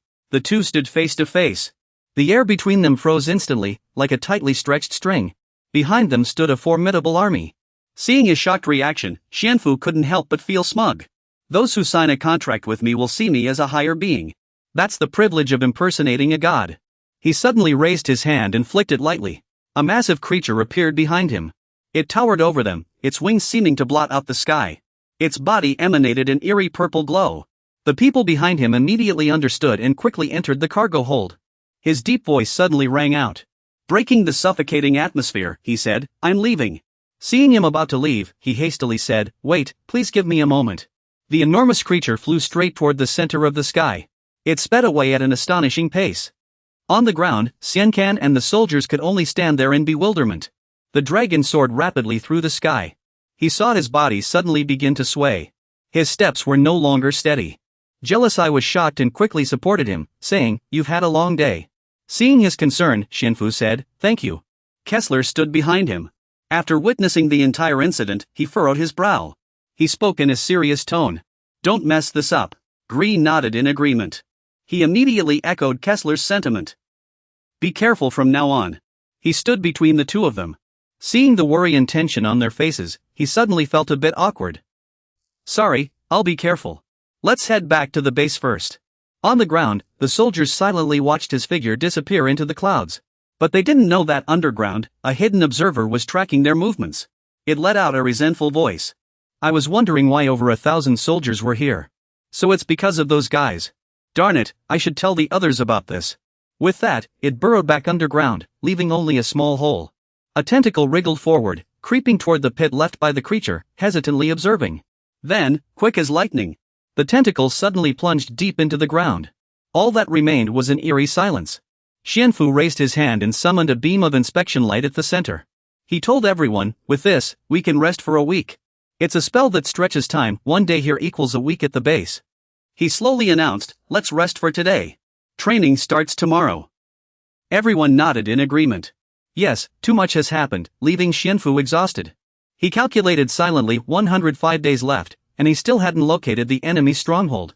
Remembering something, he headed down to the basement. As soon as he stepped in, he asked, Chris, how's the progress? It glanced at the product and reported, still on schedule. It's a giant humanoid machine. It continued, its size, defense, and strength are absolutely. This will be of great help to you, and it's also a long-held dream of mine. Chris couldn't help but marvel, if successful, this would lead to tremendous growth. Richard's idea is truly brilliant.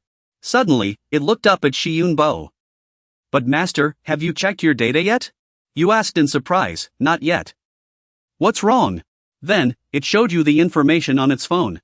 Shiyun pondered to himself, had divine power and dark magic appeared again? And those numbers in the jade. Thinking of this, he couldn't help but nod in approval. How intriguing. Chris explained to him that these were the numbers of offerings. He seemed pleased, just as expected, the more offerings, the stronger one becomes. It continued analyzing, conversely, if the offerings decreased, the master would grow weaker. Chris concluded, it's like a deity power depends on people's faith. Noticing something off, Keisler exclaimed, oh no. On the other side, the monster let out a desperate roar as Garan cursed it, useless fool. How dare you lose 1,000 bodies? He scolded angrily, don't you have a brain? Why did a group of people suddenly appear? Stop just attacking and think. His tone grew sharper. I'm about to lose my mind with these idiots. Why did everything around me suddenly vanish? Saying this, Garan turned to leave. I can't believe I have to endure this for over 100 days. I'll end it all in 10. As he walked, he muttered, time, pass faster. Hurry. Sensing something amiss, Garan suddenly stopped in his tracks. His voice turned eerie. It's time to go. Someone has come this far. I must prepare to welcome my guests. The scene shifted as Shiyun pulled Taya into his arms. You've worked hard, Taya. The little girl giggled happily. He looked at the map in his hands. Sure enough, the location was deep underground. The monster leader was at the very bottom. He looked up and asked, have you found the underground structure yet? The little girl answered awkwardly, not yet. There are too many monsters around. I can't find it. Shiyun nodded in understanding. That's enough. Could you show me what the monster leader looks like? Taya obediently replied, okay, just a moment. Soon, the little girl transformed into Garan's appearance. Creed commented from the side, he looks extremely agile, either he's devised a strategy, or he's mastered some kind of magic, Kai added in agreement. In short, he has the face of a schemer. After saying that, it turned its head to the side, right? Kessler, seeing it didn't react, Kai immediately reminded it again. Kessler, it suddenly asked, hey, Taya. That guy must have said something, right? The little girl nodded. Yes, he did. Shi Wenbo turned to look at it in confusion. Kessler, it interrupted, Master, sorry, but please be quiet for a moment. Taya repeated Garland's words, even you don't know why a group of people suddenly appeared. The little girl echoed that guy's words, is your head just for decoration? Don't just attack, use your brain. Only then did Shi Wenbo react. Kessler, are you okay? Its voice was filled with hatred. Master, I must kill that guy. Even if you stop me, it won't work. It continued, that guy is a thorn in my side. Even if it's you, Master, I won't spare him. So please don't try to stop me. Seeing the situation escalate, he warned, Kessler, calm down. It nodded in response. I am calm. You don't need to worry. Once you've calmed down, stop immediately. It clearly wasn't listening. Don't get in my way, or I'll deal with you too. Kai stepped forward to remind it, Kessler, some things shouldn't be said even when you're not thinking straight. Seeing the two of them locked in an argument, Crick grew impatient. You two, stop this nonsense. Kessler tried to compose itself. Sorry, Master. I lost my temper. Shi Wenbo nodded, reminding it to calm down first. He was curious about its actions and let out a soft sigh. Kessler began to share its story. I can't recall the details of my family or homeland. I only vaguely remember having a wife and child. But tragedy struck. I remember the day I was betrayed and killed. That guy murdered me and lived on. Kessler's voice grew choked. My family and colleagues died at that bastard's hands. Because I trusted and followed him, I nearly gave up on revenge. Lost in its grief, it suddenly thought of something. Then it burst into laughter. That guy showed up. Shi Wenbo stepped in front of Kessler. You're so desperate to rush at your enemy, aren't you? It answered calmly. I know I'm being foolish, but I'm too excited. So, Master, just watch what happens. He suggested seriously, tell me the details about the person who killed you. I'll come up with a plan. Prepare for your retreat plan, this is unexpected, but we have a plan. Shiyun said firmly, that's right. I'll help you. Now tell me about that guy. On the other side, Jalan questioned, how many can you mobilize? The monster reported, over 15,000, 3 times their size, including current members. Our forces are 5 times that of humans. He quickly calculated the numbers. That guy must be an undying mounted mage. And he also has a death knight and a vampire. He muttered to himself, speaking of which, he's from the 6th circle. Yuan Hao is the biggest obstacle. He coldly ordered, we must stay vigilant and prepare in advance. A monster has entered the inner area, Master. It frantically reported, all expedition members have vanished, and the scouts we sent are gone too, it seems they've been eliminated. Upon hearing this, Jalan could no longer stay calm. Blast it! Just as he spoke, the ground trembled violently, startling him. What's happening? Above, Xianfu continued issuing orders to his subordinates, demolish it, tear down the fortress and the dungeon completely. He declared coldly, tell those guys to get out of here. Xiantian asked in surprise, can magic really control nature so freely? Xianfu remained focused on his spell 8th circle grand magic, chile not. Under his pressure, the ground had already split open at some point. And the dust cloud obscured everyone's vision. Xiantian couldn't help but marvel, amazing. We've finally made it. Meanwhile, the monsters could no longer hold back and burst out from underground. He turned to warn his subordinates, we must defeat those monsters. But remember, only those who survive can claim victory. The monsters wasted no time and swarmed forward to attack. Xiantian and the others could only desperately fight back. Repeated explosions turned the scene into utter chaos. Suddenly, the ground shook violently, startling everyone. All eyes turned to the massive mutated monster before them. Their faces instantly paled. That's the dungeon's monster overlord. Glaring at the troublemakers, it declared coldly, I will wipe you all out. No sooner had it spoken than it spewed venom from its mouth. The amount of toxins is overwhelming, and for a moment, no one knows how to respond. Facing this situation, Xianfu steps forward and uses his familiar summoning technique to call forth a toxin devourer. He creates a protective barrier to keep everyone safe. Not only that, Xianfu also absorbs the toxins from the monster leader. The people around him can't believe their eyes, absorbing toxins? He fearlessly faces the incoming toxic mist head-on. Meanwhile, the surrounding monsters begin charging forward. Just then, the monster leader spews another fireball. No time to wait, he immediately calls out, "Go, Agni!"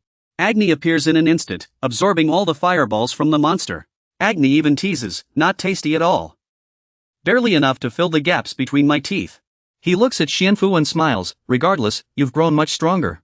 You can handle all of our power at once. Thanks to you, I can do all these crazy things." Flames engulf the space, and the monsters let out desperate roars. Among them, the monster leader glares at Xianfu in fury. "How dare you ignore me?" His reaction makes Xianfu wonder, is this ice next? Just as expected, the monster leader conjures thousands of ice crystals. At the critical moment, Kai appears without fail. The monster leader's expression suddenly shifts. "These guys. How can they so easily block my attacks?" Xianfu steps in front of it. "Because it's too weak. And I know you too well." The monster turns back, confused. "What?" He says slowly, "Someone here knows you very well." The monster leader roars in anger, "Nonsense! Everyone who knew me is already dead." In just a second, it appears before Xianfu, seemingly ready to strike with its familiar fireball. Xianfu remains calm, delivering a powerful kick to its body. After a deafening crash, the ground shatters completely. He sighs. "Wasting too much time. I'm sure you have other plans." Xianchao asks in surprise, "What? What do you mean?" Xianfu continues analyzing, "This monster is far weaker than a Class C leader. It can't believe its ears." "What? Weak? Where are you looking?" He observes the surroundings. "I heard you'd never fight like this unless you had no other choice. Plus, there are too few monsters here." He concludes, "The behavior of all these monsters is too uniform." Xianchao seems to understand. "You're right." Xianfu locks eyes on it. "Finally, I just saw.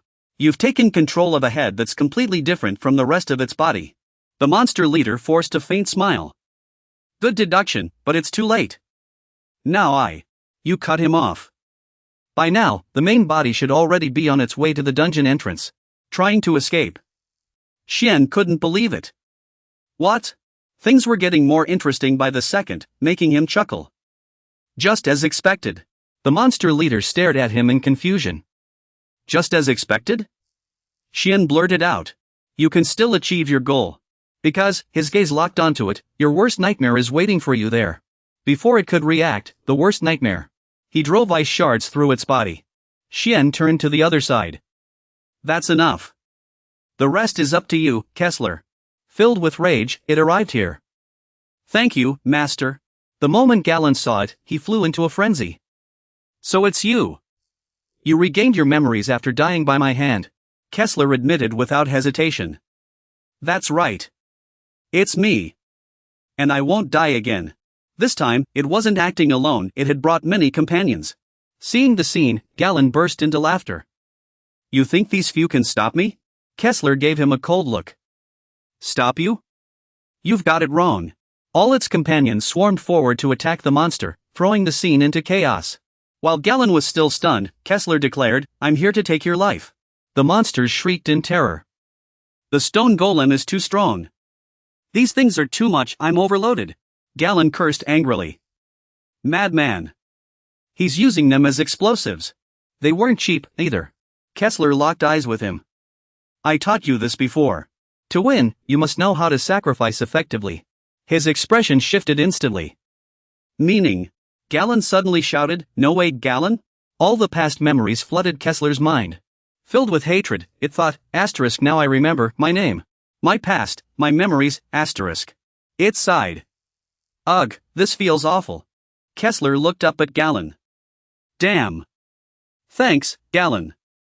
You reminded me of my name." He was genuinely shocked. "Wait, you're Galen?" Flashing back to the past, Galen shouted, "Galen? I can't believe my eyes. How is this possible?" He glared at him with pure hatred. "I wish you'd never been born. Then everyone will surely follow me." Returning to reality, Garen roared, "Darn it! What happened to you? I'll kill you again." No sooner had he spoken than the man transformed into a massive monster. Kessler eyed him with scrutiny. Even as a human, you always try to imitate me. But now, you're just a fake, not a dragon. He let out a deafening roar before covering his mouth. Garan's enormous tail sent the surrounding crowd flying. Suddenly, Kessler raised his sword high toward the sky. Garan watched his every move in confusion as a deafening boom erupted, signaling something ominous. Garan was baffled. Is this divine power? Kessler suddenly declared, the true master is too great. Consider this my first gift to you. Xian listened quietly. Its name is Juzaman. No sooner had he spoken than flames engulfed everything, catching the monsters off guard. Garan glared at him, cursing, that wretched Garan, he even used himself as bait. After a moment of thought, he grabbed one of his underlings. Seeing his actions, the monster begged in fear, please, save me. This sight made Kessler even more disgusted. You've become even more despicable, Garan. He roared in frustration, Garan, how could a bloodthirsty brute like you wield divine power? Fireballs rained down on Garan, causing him agony. Kessler replied calmly, because my master is too great. Even someone like me, a bloodthirsty brute, can wield divine power. Unable to endure it any longer, he charged forward, I'll kill you. The surrounding fireballs took effect, forcing Garan to groan in pain. He reached out with his massive hand to grab Kessler but was blocked. A sinister grin spread across his face. Finally, I've gotten close enough. The two clashed fiercely for a long time. Seeing Kessler hold his ground, Garan flew into a rage. Darn it! How did you get so strong? Kessler retorted coldly, you're too weak. You're the leader of monsters. Is this all you've got? Garan suddenly spread his wings. This isn't over. With a deafening roar, the entire forest trembled violently. Kessler sighed, wondering if this would drain the dungeon village's life force. As expected, you can't expect much from people like this. Not wanting to listen to any more mockery, Garan launched an attack. It could only use its sword to block the terrifying force. Despite the pain racking its body, Kessler refused to give up, the fight wasn't over yet. It began unleashing its signature technique. Kessler relentlessly targeted Garan's weaknesses. Its magic grew increasingly terrifying. Facing the powerful assault, it was no longer suppressed. But Kessler's armor wasn't as sturdy, it began to crack apart. Seeing Kessler collapse to the ground, Garan thought he had already won. He laughed triumphantly. I've won, Garan. His tone turned smug. How does it feel? You must be frustrated, right? Want to die again? Suddenly, Garan's shoulder was struck. Then other parts of his body were hit in quick succession, shocking him. My body. Though fallen, Kessler hadn't given up, struggling desperately. He recalled Xuanfu's earlier warning. Instead of fighting you alone, I decided to intervene in this little matter. After a moment's thought, he suggested, I'll place a life and death curse on Garan. It's a curse that triggers an explosion when new life force meets the original. His tone grew firm. If Garan is truly as you say, he'll die from this curse. Back in the present, Garan screamed in agony. No! Seeing Kessler appear before him, he begged, spare me, leader, please. It smiled and declared, all right, I'll spare you. Hearing this, Garan became overjoyed. Leader! No sooner had the words left its mouth than Kessler added, but not Garan. Not wanting to let him live another moment, it swiftly ended everything. Its eyes burned with hatred. You could have fought with your mind. Garan gazed at the clear blue sky as Kessler let out a soft sigh, finally at ease. Kessler's gaze slowly dimmed as it murmured to itself. Then, it fell into slumber. Sorry, master. At that moment, Kessler remembered Xuanfu's words. Don't give up. No matter what, you must live on. Everyone seemed to be cheering it on. At this moment, Kessler seemed to be infused with new strength, no longer afraid of anything. It silently vowed to itself that it would never die like this. Then Kessler crashed heavily to the ground, as if preparing something. A purple substance surged from within, quickly spreading and obscuring everyone's vision. Xianbo was more anxious than ever. He hurriedly urged, hurry, Nihoki. Witnessing this, Xianbo was furious. Chris was right there, master. He was even more concerned about this than ever before. Of course he could sense it, something was wrong with Kessler. A thought flashed through Xianbo's mind, Nihoki, no need to rush. Kessler is still alive. Kessler now seemed like a different person, no longer the same as before.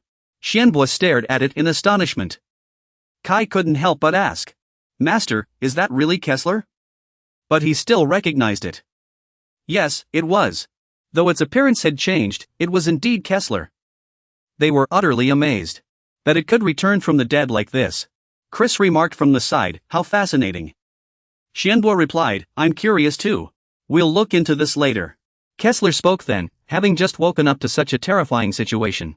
If I hadn't heard the master's voice, I might have died, it replied. I won't allow you to die. You'll always belong to me. It suddenly shouted, opposing human experimentation and demanding human rights. Xianbo could only smile bitterly. This was a resurrection from the dead, those corrupted ones' hell. The invasion was complete. The news spread, out of 36 Class C dungeons worldwide, only 28 had been conquered, and humanity had suffered immense losses. Then, a nation's announcement shocked the world: the Republic of Korea had successfully conquered a Class C dungeon. At the subsequent press conference, details were revealed. The necromancer Xianbo was chosen by the monarch and granted power. It was said he could wield divine power, dark magic, and mana simultaneously. The world began to learn about dungeon dwellers, who could freely traverse between dungeons. The topic quickly gained traction. Meanwhile, in the United States, they became the second nation after Korea to conquer a Class C dungeon. The camera shifted to Xianbo's home, where he was on a call. Congratulations, Richard replied from the other end of the line. Thank you, Xianfu. I also congratulate you. Xianfu looked surprised. Is it Goliath? Incredible. Can the US mass produce it? Richard seemed pleased. With the investment of funds and manpower, it should be possible. But it's still not enough.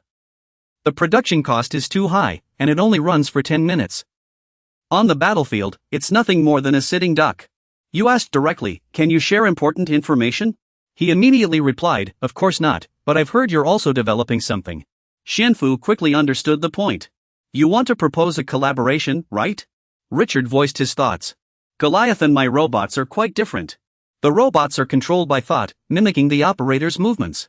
Goliath is simple to operate, anyone can use it after training. Though they're completely different, collaboration could help cover each other's weaknesses. I heard they've already succeeded halfway. That's amazing. I'd like to exchange technology with you. What do you think? Xianfu countered, would the US allow technological exchanges between nations? And I have one more condition. He readily agreed. To win this war, I'm willing to accept any of your conditions. Afterward, you held formal talks with US officials. Following the talks, the US held a press conference. The US president immediately agreed, we are willing to accept refugees from other nations, as long as they fulfill their national duties. That day, they accepted all your conditions. The 15,000 people Xianfu rescued from the Class C dungeon now live in what was once North Korea. The Republic of Korea provided minimal support, almost completely ignoring them. That's why you sought cooperation with the US. Richard even brought a welcome sign, welcome to the United States of America. He traveled all this way because you're important, so I came personally. Is this the giant robot you built? Xianfu immediately nodded. Yes, this is just the prototype. He seemed curious and wanted to see it move, but you stopped him. It's best not to touch it. Richard stood there, mouth agape, hardly able to believe his eyes. It's all right, Xianbo quickly reassured him. Don't worry, they're just curious and mean no harm. Curses are triggered by an opponent's intent. Richard doesn't quite understand this yet. What is a curse? Let me explain. For example, a mild effect might be nightmares, while more severe ones could drain life force, cause hair loss, or even affect certain functions. This made him even more uneasy. Wouldn't it be better to just defeat the opponent outright? Suddenly, Alex reappeared. Ugh, this wretched curse. I'll freeze him solid like an Alaskan ice block. Xianbo asked in confusion, Korean? Richard calmed him, easy now, Dr. Alex. Before he could finish wondering, the other man explained. He's the developer of Goliath, a genius with an S-rank ability. Xianbo asked him, have you broken free from the curse? Alex shot back, that's right, you vile scoundrel. Still planning to mess with my descendants? He still didn't quite grasp it, what kind of talent was this?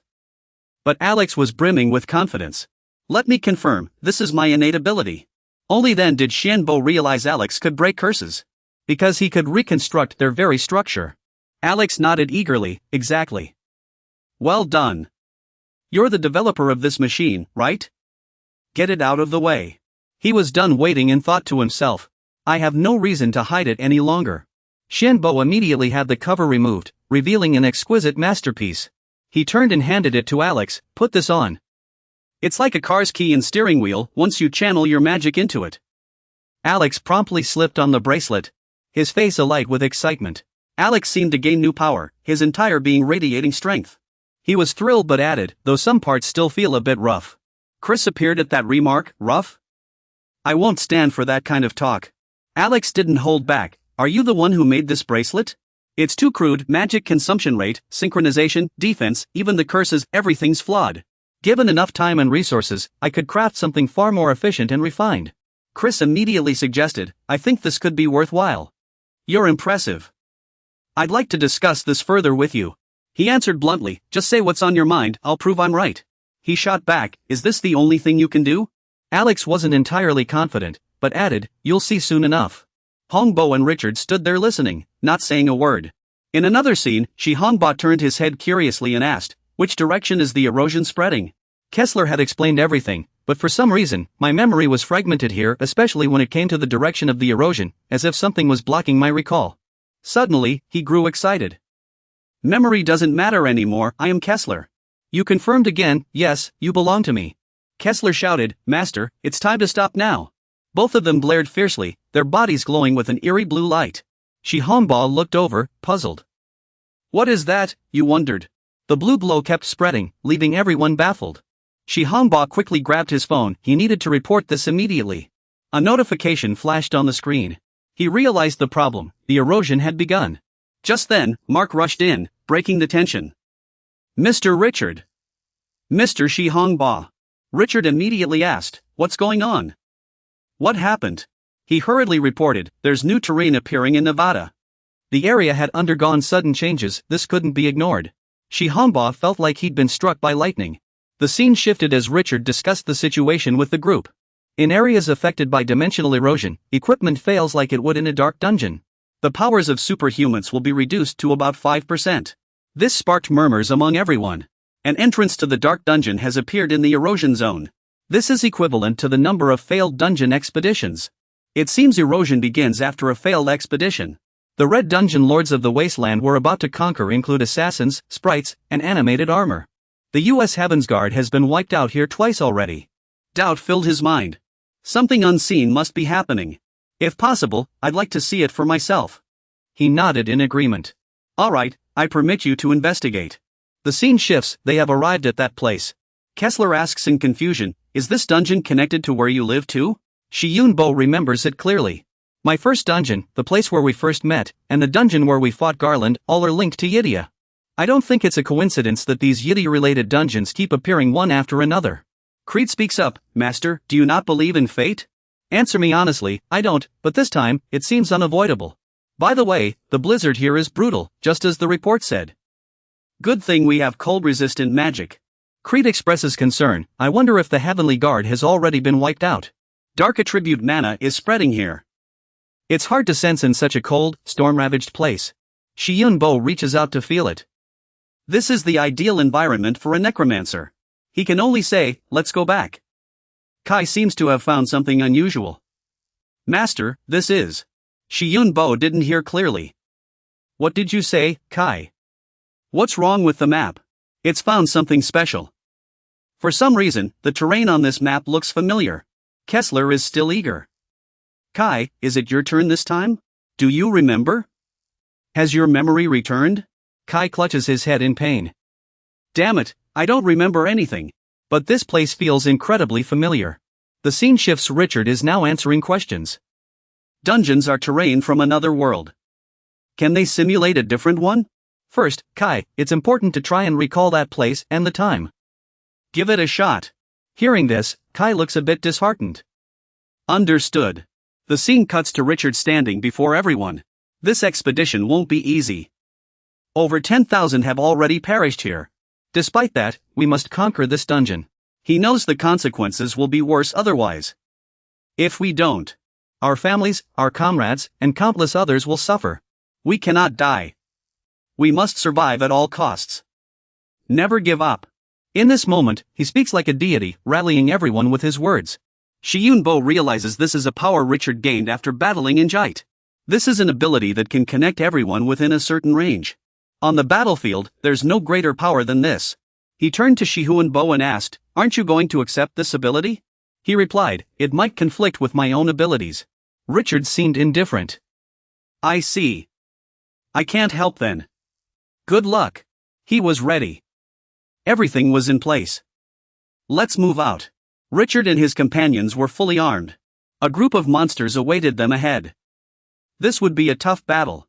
But he felt no fear. They're giving us such a warm welcome. We should return the favor.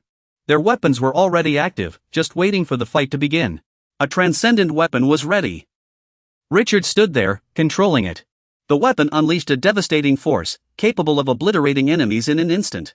In just a few seconds, everything exploded. Nothing remained in sight. Richard shouted confidently, "Consider this our warm welcome in return." Xianbo appeared like a god, weapon in hand. But something seemed off. His eyes showed surprise. The explosions weren't over yet. Flames still flickered. Another massive explosion followed. This was a weapon of total destruction. His followers were stunned. I knew it would be like this, but... is this the power of a seventh circle mage? Like a walking apocalypse? Jealousy displayed his power, summoning a howling storm of destruction. Another explosion, even larger than the last. The force showed no signs of stopping. They were astonished. Even a lich was this powerful? Someone behind him shouted. "What are you waiting for? Don't just stand there." Chaos erupted as explosions continued without end. Uranos in the sky witnessed everything. Stronger than I imagined. The mage used seventh circle dark magic, no, perhaps even divine power. With your body and your soul's constitution, I will be reborn.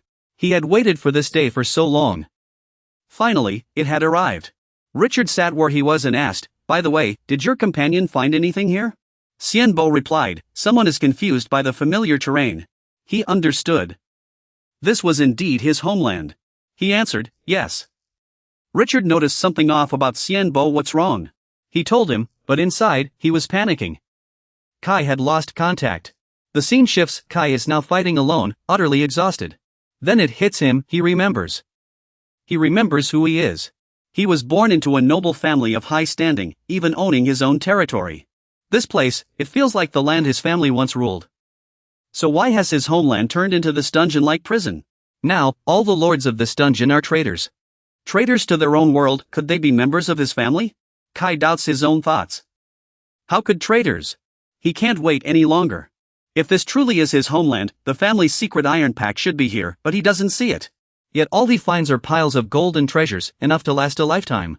Kai stands in silence, his mind racing with thoughts.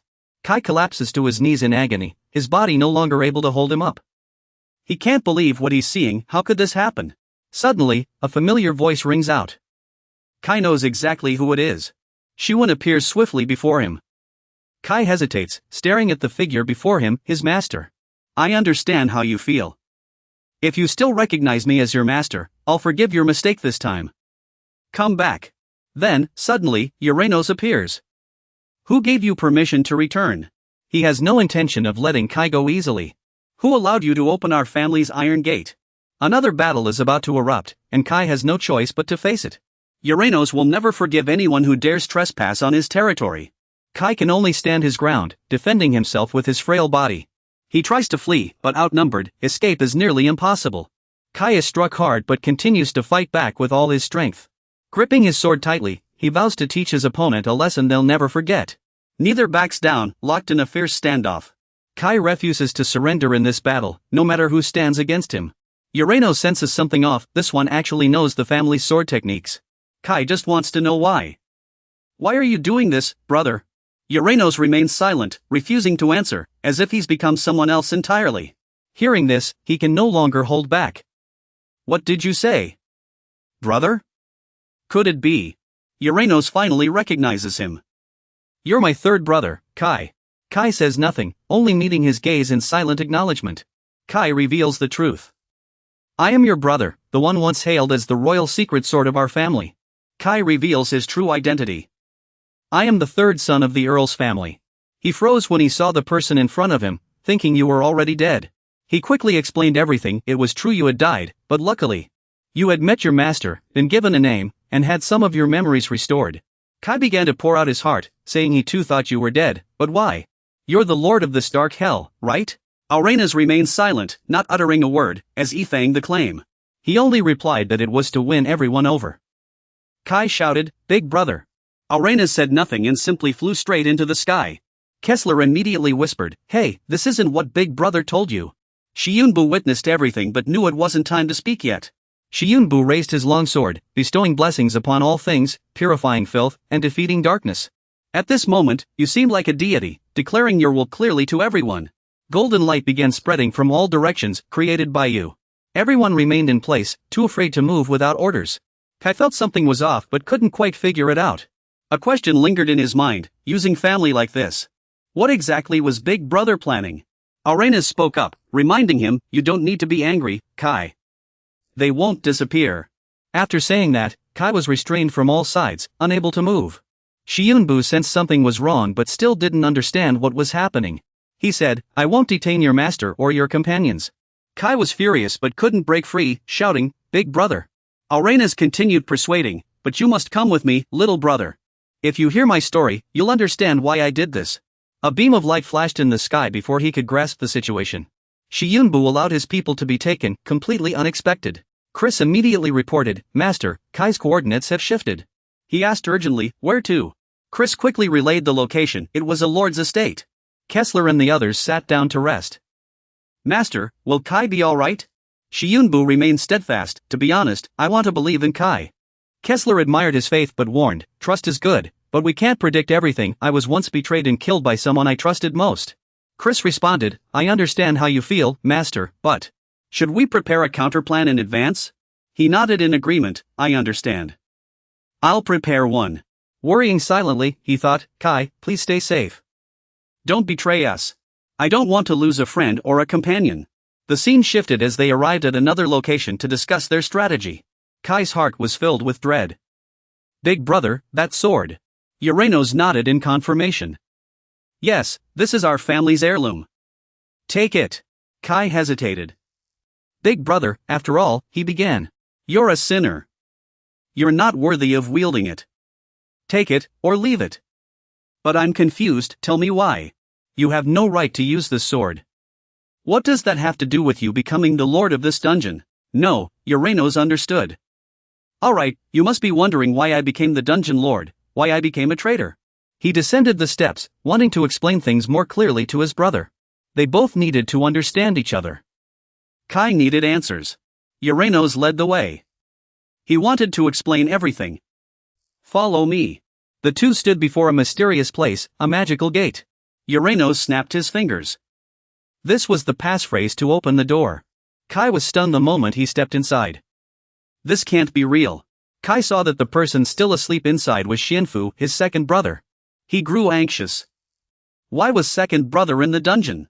Urenos had no choice but to explain. "Kai, our family, and the nobles, everyone is still alive." Kai couldn't make sense of any of this. What's going on? Urenos had his reasons. He put everyone into a deep sleep. Because of his wife's dangerous condition, Connier, that woman. Urenos confirmed. Yes, her, his wife, Beatrix. And their third child, who hadn't been born yet. He had his own goal. He needed the bloodline of that family to save his wife and child.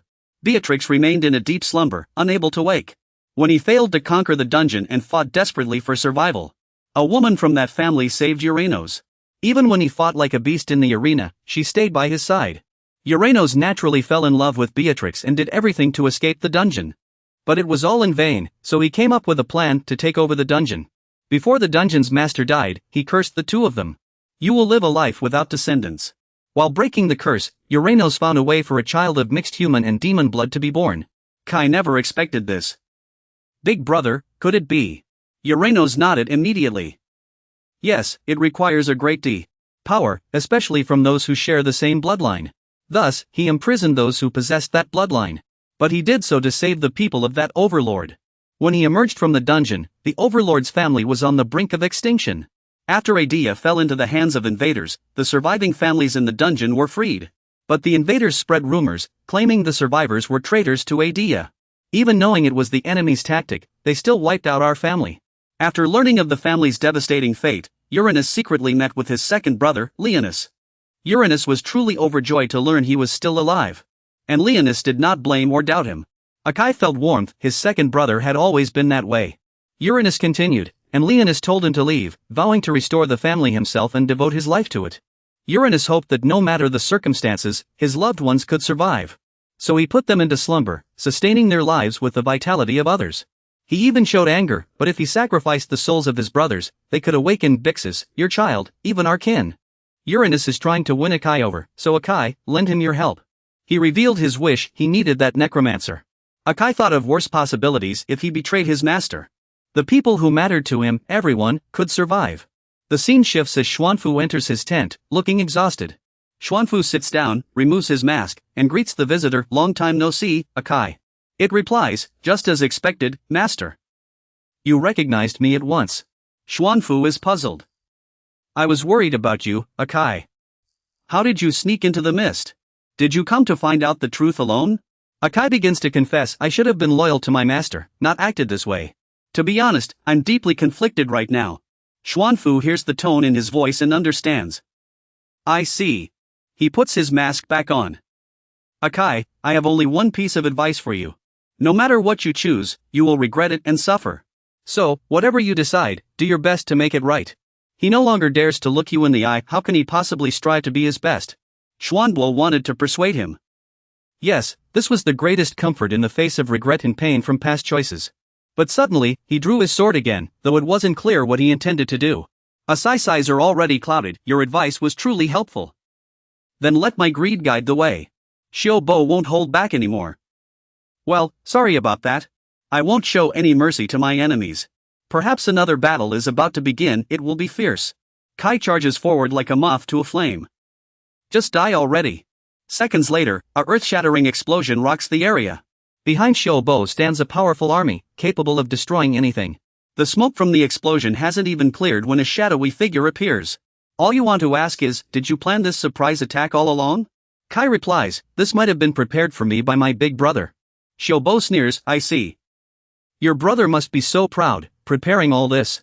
No sooner had he spoken than he sensed something was wrong, his body could feel it. The moment Xiaobo turned around, he saw his shadow surrounded by dragon-like creatures. Behind him loomed a massive beast, but he wasn't afraid. Kai steps forward and strikes Xiaobo down. Master, I'm sorry. Betrayed by someone he trusted, he falls just like that. Xiaobo lies on the ground while Kai stands motionless, silent. Kyler arrives too late. Get out of my way. Master. Kyler rushes in, but it's too late, Kai has already left with his men. Kai turns back and says, I'm sorry. I had to follow my brother's orders. Xiaobo lies limp in their grasp, completely still. Kyler tries to step forward, but there's nothing he can do. Kyler turns to Kamak. Why didn't you protect him, Chihi? Creed immediately retorts, Kyler, it's not that Chihi didn't try, he couldn't. If you want to be angry, direct it at the enemy. Let them be the ones to lose their cool. Aren't you worried about your master? Creed isn't unwilling, let's focus on what comes next. I'm planning to rescue our master. Kyler is furious. Everyone responsible will pay for this. The scene shifts as Kai returns to his kingdom after completing his mission. Uranos is overjoyed to see him. Kai, you're back. Kai reminds Uranos to take Xiaobo away. Big brother. You gave me a difficult task. I'm sorry for making you do this. Uranos will handle everything, just hand him over. But Kai suddenly changes his mind and stops him. Wait. Even though I've chosen to stand by you, he's still my master. You can take the magical items from him, but no unnecessary force. Uranus also agreed. Fine, but that guy is extremely dangerous. I'll have him arrested. Kai was overjoyed. Understood. But deep down, he was still very worried about what Uranus might do to his master. Uranus continued, Kai, can you taste things? It immediately nodded. Yes. He seemed pleased. Well done. Let's have a drink together. So the two walked over to the liquor cabinet and drank side by side. But before long, Uranus had passed out, slumped over the table. Kai had no choice but to take his leave. Brother, I'll be going now. Then Kai turned and left, his expression icy cold. Truth was, he'd been pretending all along. Uranus could have taken him out but didn't even lift a finger. He must be on my side, Kai thought. The scene shifted. Xianbo's side was already prepared. All of them fierce-looking, cold as ice. Richard began to praise them. Good. Everyone's morale is high. Kessler, however, wasn't convinced. But they looked dangerous. Chris tried to reassure him. The master will be fine. Don't be so tense. Despite the weight on its shoulders, it replied, understood. The scene shifted again. At Uranus's residence, Xianbo finally woke up. He greeted him. Xianbo, you're my brother's master, right? I'm Uranus. You need to find out why he called me here. Uranus cut straight to the point. It's because of my brother. He wants to properly end this relationship. Xianbo replied coldly. I have nothing to say to traitors. Kai immediately spoke up. Master, do you remember the oath you made when you gave me my name? What oath? I've long forgotten it. Kai was furious. I declare the oath fulfilled. The vow I made was to serve you until I retrieved my family's heirloom. Xianbo was at a loss. I can no longer bind you. Damn it. I'll ask you one last question. Come here. Kai wanted to hear what he had to say and didn't refuse. Yes, but as soon as he drew near, he was caught off guard by a powerful punch. Kai could only collapse to the ground as Xianbo easily subdued him. Yet the entire army showed no signs of stopping their infighting. There was no other choice. I'm sorry. He was furious. This can't be how it ends. I will definitely survive. Uranus immediately ordered his men to quickly take Xianfu into the bedroom. So he just followed along, having already fought and vented his anger. Before leaving, Xianfu left a final word, Kai, I'm sorry. He spoke up again, want to have a drink today? Kai immediately refused, no, I want to be alone today. Uranus had no reason to stop him, so he agreed, alright. Uranus then ordered his men again, stop watching Kai. Kai sat alone in the corner, reflecting on everything that had just happened. At this time, his people have arrived outside, and they want to find out everything. After a long journey, they finally reached this place. Richard commanded everyone, move quickly and charge straight into battle. Everyone was fired up, all wanting to see Xianfu. Birds flew in great numbers outside, with heavy snow falling endlessly. Hundreds of ice chunks fell, making the bitter cold unmistakable. They hurled their weapons in, hoping for a response. Soon, another explosion erupted, powerful enough to destroy everything here. Uranus sat inside assessing the situation, not bad. With 20,000 troops, they could reach the city walls in 20 minutes. Xianfu, I'll make you comfortable soon. He found it ridiculous, that sounds great. He added, thank you so much, your soul, your body. Sacrifice them, and I'll get what I want. Uranus truly is a monster, he's capable of anything. Not long after, the explosion left everything here desolate. But they encountered a problem, their magical energy was starting to fade. Richard spoke up to reassure and boost morale. Come on, everyone. Hold on a little longer, the tide will turn soon. Uranus laughed inside, how foolish. Turn the tide? Xianfu suddenly resisted, he couldn't take it anymore. Yes, another terrifying explosion occurred. He was provoking him. Uranus roared, damn it. What did you do? Xianfu had already planned it, you thought you were absorbing the life force of the living, but I made you absorb the life force of the dead. He wanted to hit him again, acting without thinking. But Kai blocked it with his sword, there won't be a next time. Uranus was shocked to see his brother here, Kai had reached his limit. This infuriated him, Kai, why are you doing this? Aren't you on my side? Kai immediately countered, my master ordered me, no matter. No matter what choice you make, always do your best. Kai decided to be a little more persuasive in order to convince his brother. Big brother, betray your enemies and join our side. Please stand with Earth. He could no longer trust his own hands. Everything was so hard to understand what was going on.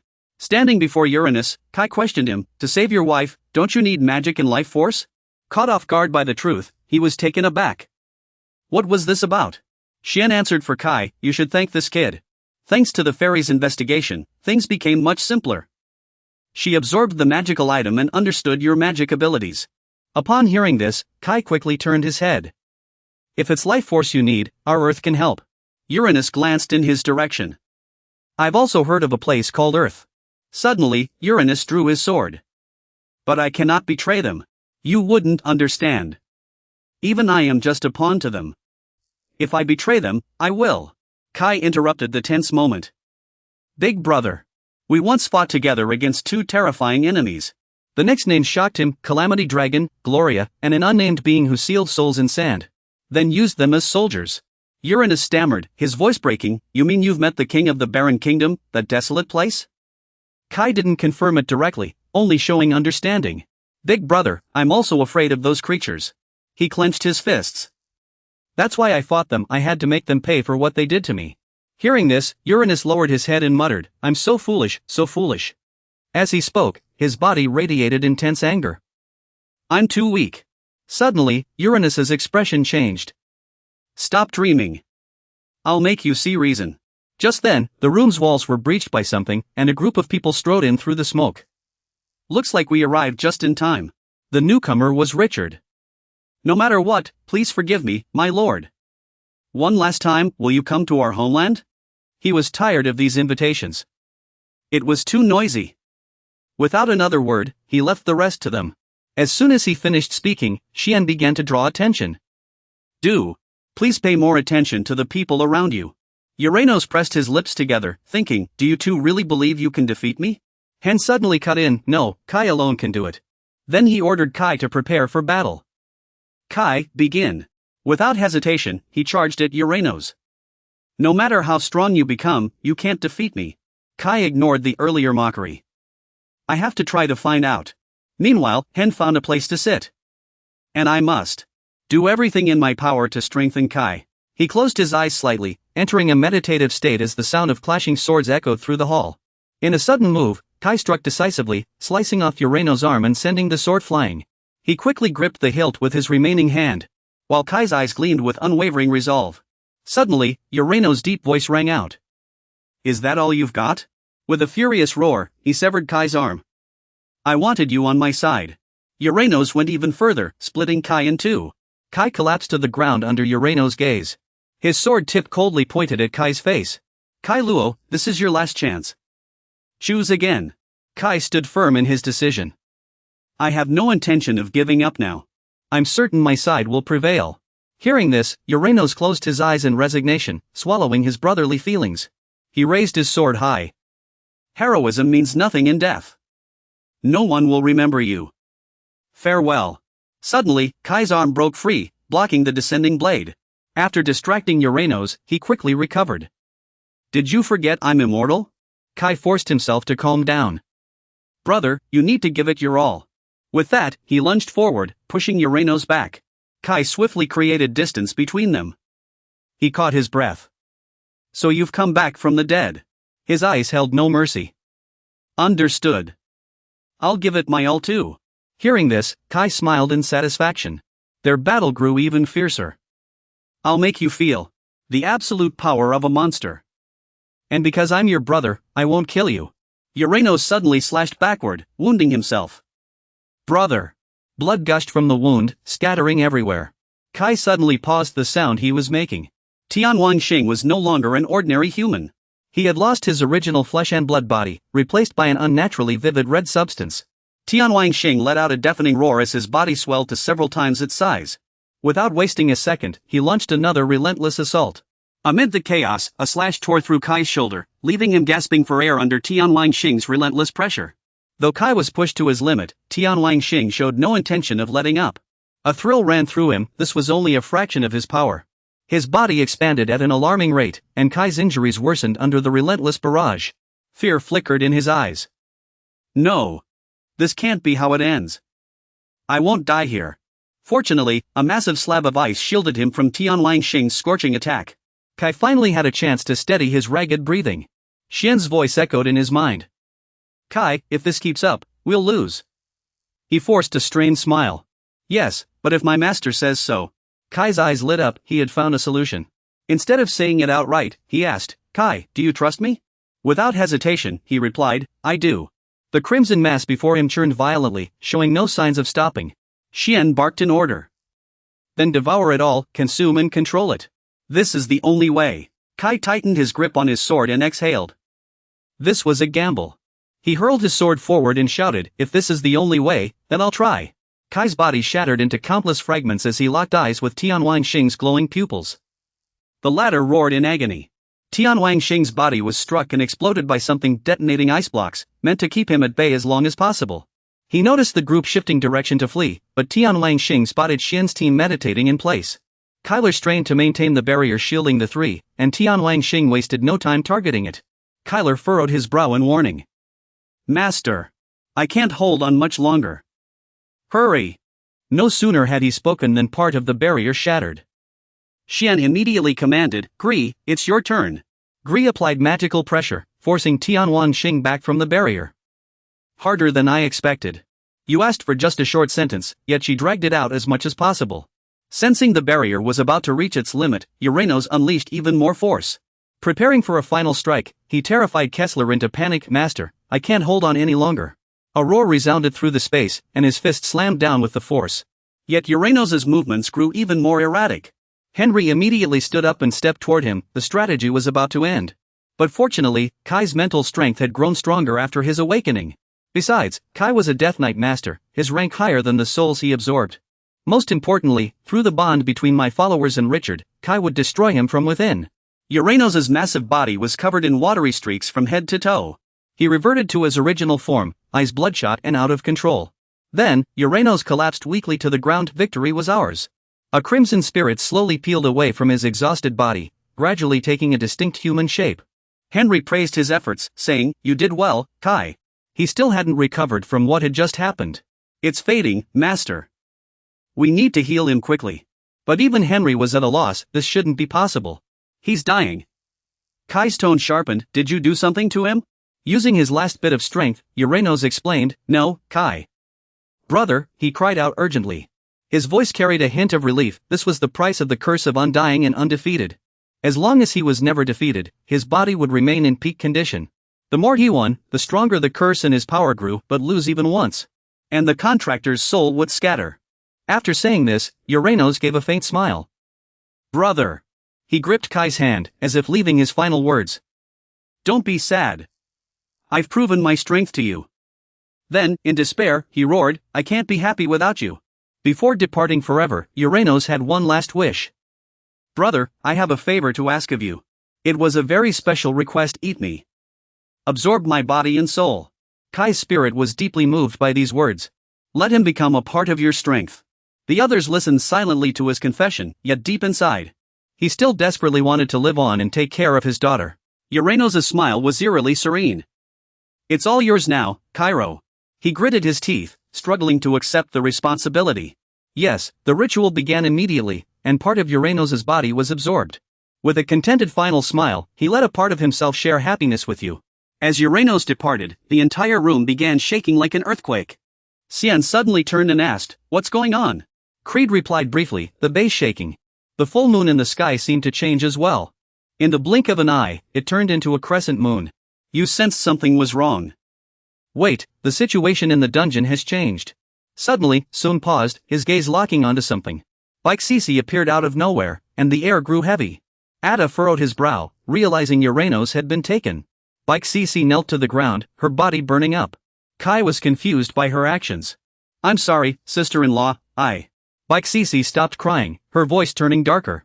"I understand, brother-in-law. I saw everything." He stepped forward to help Baixici up from her breakdown. Yet Ada's reaction made Kai uneasy. "Are you all right?" Seeing this, Xian suggested, "Let me take a look." But Baixici swiftly reached out and gently touched his head. Blood splattered, and Kai was visibly shocked. Ada's expression turned cold in an instant. "Don't let your guard down. Now that we've removed the obstacles." Kai glared in disbelief, exhaling in relief. "What do you mean by obstacles?" He couldn't help but blurt out. "Was it because of that child?" Baixici asked calmly. "That child," Ada replied with a sly smile. "I never needed something like that from the start. Uranos was a very useful weapon. You shouldn't have disposed of him. Now it's your turn to face the consequences." Baixi's smile didn't last long as a sudden tremor shook his abdomen. Ada gritted his teeth, his expression twisted in disgust.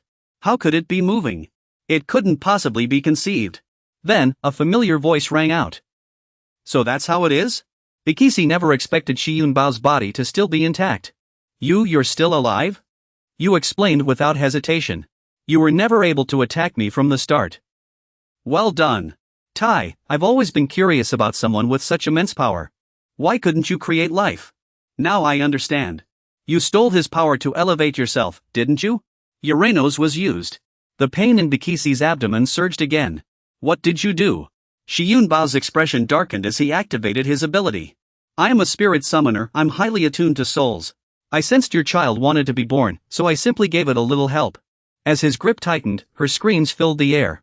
Baixici rapidly lost her strength. She collapsed to the ground. Shi Yunbao walked over calmly. He cradled the newborn child. smiling, as if offering a blessing. Congratulations on your birth, little one. With Urano's gone, the entire structure began to collapse. Panic erupted inside. What's happening? Everyone, get out of here. Nihio quickly transformed, waiting for everyone to take flight. Yet something unsettled Kai. The moment he turned, he saw Lei Jin growling behind him. It was a dragon. Its eyes glowed with a murderous red light. The master is here. I'll handle everything. Shiwen frowned, realizing the problem. We've already entered the second phase. What should we do? Kai suggested, let me handle it. In an instant, he appeared before the legendary being. Facing it alone would be tough. Kai released his soul clones. Fighting solo must be incredibly difficult. Kyler's eyes widened in shock. What's going on? Chris was also surprised by the scene around Kai. He was summoning those spirits. Shiwen frowned as she speculated. Those might be life-slaying spirits in soldier form. And life-slaying wraiths as well. Those entities possess immense power. Back to Kai. He landed gently on the ground. Legendary being. Kai declared solemnly before it. Yet Kai remained unharmed. It's over now. He swung his sword downward from above. The legendary being began resisting again. No. I don't want to die. I can't just die like this. It got its wish. Fine. I won't let you die like this. The legendary being realized Kai's next move. No. Stop. Don't consume me. You can't. He uttered words like a curse. Suffer to the extreme. You must become sustenance for the future. The legendary being exploded in a brilliant burst of light. No. The people above silently witnessed everything. It all passed in the most peaceful way. The strategy worked. Time passed slowly. 15 days have gone by.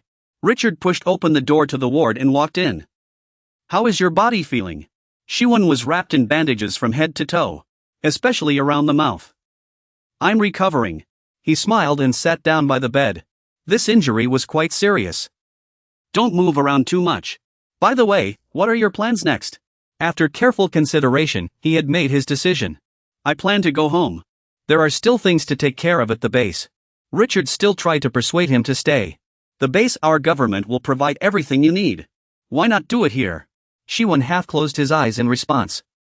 I will. But I won't give up my own base. He felt a little more at ease. That's good.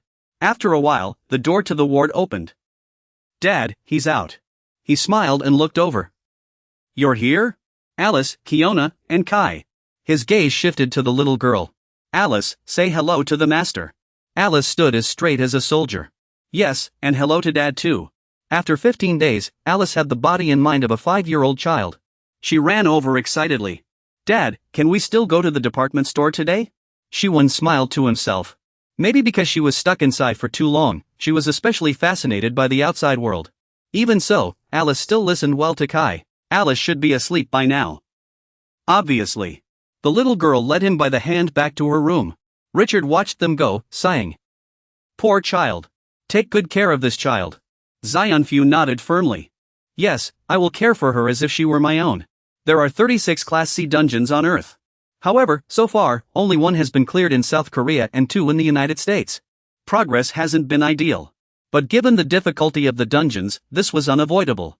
Then, something happened that completely disrupted all plans. 12 Class C dungeons across various countries were suddenly cleared. In Europe, including the UK, France, Italy, Greece, Germany, and Russia. Xianfu skimmed through the newspaper. In Asia, including the Asian Alliance, China, Japan, and India. The United States is impressive. We weren't the only ones clearing dungeons. Other teams managed it too. This made me realize the government has been funding another team besides us. That would be Golden Black Hole. As competitors under the same sponsor, I can't say I'm happy about this news. Do you have any intelligence on them? Richard shook his head. They've kept their operations very secret. I don't know the details, but he did provide one important piece of information. I heard they've been around from the very beginning. At this point, Richard's source ran dry. Do you know anything else? A thought flashed through Xianfu's mind. The executive director of the Dungeon Management Bureau's Korean branch. After the meeting, he quickly took an early flight back. After the plane landed, Xianfu stepped out calmly. Suddenly, a voice called out. Long time no see. How have you been? His appearance caught Xianfu by surprise. Director, he greeted. You still call me director, but I quit that job long ago. Shiwon-bok didn't answer and cut straight to the point. You left in such a hurry that you never even told me your name. Jaewon nodded in confirmation. That was true. He reached his hand forward. I'm Bugwei Jaewon. Family name Bugwa, given name Jaewon. You frowned as you shook his hand. Your name sounds really odd. But why did you suddenly come looking for me? Jaewon didn't hide the reason for his visit. I have a favor to ask of you. Not long ago, those chosen kids suddenly grew stronger and became arrogant. Shiwon-bok was momentarily speechless. You mean the ones from the SSS-Rank dungeon exploration team? He continued. Go teach those kids a lesson. Faye's request was for a summary book on otherworldly forces. And information about the American territory. Aren't you searching for the dragon veins in America? You took the books, unsure how to respond. Jaewon gave you a moment to think. America is vast, this information will be very useful. Shiwon-bok seemed to accept the offer. Thank you. Is that all Faye asked for? He shrugged, revealing more. Of course not. But just this once, I'll show you the worst possible outcome of your future. Hearing this, your pupils slightly contracted. You want to show me the worst outcome of my future? Jaewon suddenly lowered his head and sighed. But doing this will greatly shorten my lifespan. Shiwon-bok hadn't expected such a cost. Even so, you're still willing to pay this price? Jaewon smiled, as if he had already made up his mind. This matter is necessary for both of us, it's all benefits with no downsides. Just then, he glanced over his shoulder. I'll come find you later. Looks like some troublemakers are approaching. With that, Jian vanished, leaving behind only a few talismans. Ziwenbo didn't linger either. Little one, let's go too. The group hurried after it, but it had already taken flight. Wait, just a little longer. But the others had already flown too far, leaving them standing there helplessly. Time passed, and night gradually fell over the pitch-black building. Ziwenbo's team and Alice had arrived at the location. Take care of the remaining issues as I arranged. Kai, don't worry, Alice is stronger than you think. Her abilities are truly impressive. That's right, uncle. I'm super tough. To put his mind at ease, you made a promise. I'll teach Alice how to use her powers properly. You understand this is for Alice's own good, right? Kai nodded reluctantly. I know, but... He sighed and finally gave in. Fine. Alice tilted her head with a bright smile. Great, Dad. Hooray! The group approached a massive glass jar. Alright, I'm starting now. Dad, Uncle. Alice closed her eyes and reached out with her senses, touching the jar. Instantly, the water inside spiraled into the air. Kai and the others filed in, while Ziwenbo marveled at the sight of the dungeon. Alice skipped around excitedly, cheering, "Welcome to my dungeon." Kessler smiled proudly. This child's abilities are truly incredible. Eileen, how did you know this child could do all this? A flicker of memory passed through Ziwenbo's eyes. 20 days after Alice was born, Kai had witnessed her vanish in an instant. After that incident, we learned Alice could create dungeons on her own, randomly opening entrances. She can also adjust the dungeon size and internal terrain. With her power, we can turn this entire dungeon into our base. Just then, Alice had an idea. Eileen, I'm going to expand the dungeon's range. Ziwenbo didn't refuse but reminded her. Remember to watch your energy consumption. Be careful when expanding the dungeon. The obedient little girl nods. All right. Soon, the ground in the dungeon begins to ride unnaturally. The snow-covered ground gradually shifts into the lush green of a forest. After inspecting it, he nods in satisfaction and praises. This forest is designed like a maze. Have you decided what kind of creatures to put inside? Alice nods in confirmation, then. Kai sees the two of them smiling so happily and wants to say something. After a long moment, he finally speaks. By the way, after we return to Korea, can I take Alice out for a walk? He nods with a smile. Of course. It'll be a great chance for the little one to explore Seoul. Alice's eyes sparkle with excitement. Thank you, Uncle. After a while, the group stops at a cafe, unsure if Kai and Alice are still happy. Shen Fu recalls the past, so much has changed in the world. Kessler looks around and nods lightly. Indeed. Suddenly, he turns serious and glances behind him. Do you agree, General Jean? Xian Yu finally appears. So you knew I was here all along? And I'm no longer a colonel. I've been promoted to Major General. Shen Fu doesn't turn around, just smiles. Congratulations. Then, he brings up a topic. I've heard about all your achievements in America. He humbly explains, without my teammates' help and the generous support from the US government, I couldn't have done it. Those words unintentionally make Xian Yu feel a little down. Generous support? Is that what you call it? I have to admit, I'm a little envious. Xian Fu furrows his brow, looking puzzled. Has something gone wrong internally? He seems a bit helpless. Maybe. You've built a loyal team and become quite famous. Plus, there's been some recent movement from American diplomats. And ever since my promotion, I've been under heavy supervision. He says to Xian Yu, you've had it rough. Still, he stays behind. I have one more question, would you be willing to serve this country? Xian Fu stands by his previous answer. I refuse. Xian Yu chuckled, brushing it off with a smile. Just as I expected. You'd refuse. Only then did Kessler speak up. Are you backing down so easily? You were sent here under orders to persuade us, weren't you? He lowered his head, softening his tone. It's fine. I don't like this job either. I don't enjoy playing these patriotic games with you. They're meaningless. Xian Fu gave a slight nod, clearly satisfied. Indeed. You've given this a lot of thought, haven't you? But someone will understand you eventually. He took out a golden brocade pouch. This is a magical bag that can expand its storage space. If you study it carefully, it'll be incredibly useful. Xian Yu happily accepted the small gift. Thank you. I'll repay this kindness someday. After he left, a girl from Viscam approached. She spoke to Xian Fu directly. God of life and death. Are you Xian, the necromancer commander of the summoning army? He was slightly taken aback by her bluntness. Yes, that's me. The girl didn't say more. She knelt and handed him a letter. I serve under the Crimson Lord. The 9th seat of the Magic Association. Helena Scarlet, from the Blood Witches. The name of her organization surprised him. He never expected the Magic Association to reach out to him. She handed him a crimson envelope. This is an invitation to the grand banquet of the Six Lords, the highest-ranking members of the Magic Association. It will be held in a week at Buckingham Palace. The new generation of heroes will also be attending. We hope you'll join us. Kessler furrowed his brow, full of confusion, thinking of the new generation of heroes. He recalled Zhe Eng's words. It was true, those kids who suddenly grew stronger had become incredibly arrogant. Xian Fu had no reason to refuse. It's my honor. I'm glad to take part with everyone. After completing the task, Helena turned and left. Only after she was gone did Kessler show his excitement. Just as he said, he had already prepared a place to teach those arrogant kids a lesson. He continued, and that woman seems like a very powerful mage. I'd like to meet the other mages in the association too. A sudden sound brought them back to reality. The two stopped in their tracks. Let's go back. A grand banquet was being held in Britain. In a magnificent building bathed in golden light, Alice couldn't hide her excitement. Dad, Uncle, this is my first time attending a banquet, so I'm really excited. Xian Fu quickly dismissed his earlier thoughts. Alice, don't get your hopes too high for this banquet. The girl's smile vanished instantly. Why? He glanced inside with concern. Something unexpected might happen, so you must not leave my side for even a moment. Despite his warning, Xian Fu didn't forget to compliment her. You look beautiful today. Kessler nodded in agreement. Just as the master said, you're stunning today. He added for emphasis, absolutely gorgeous.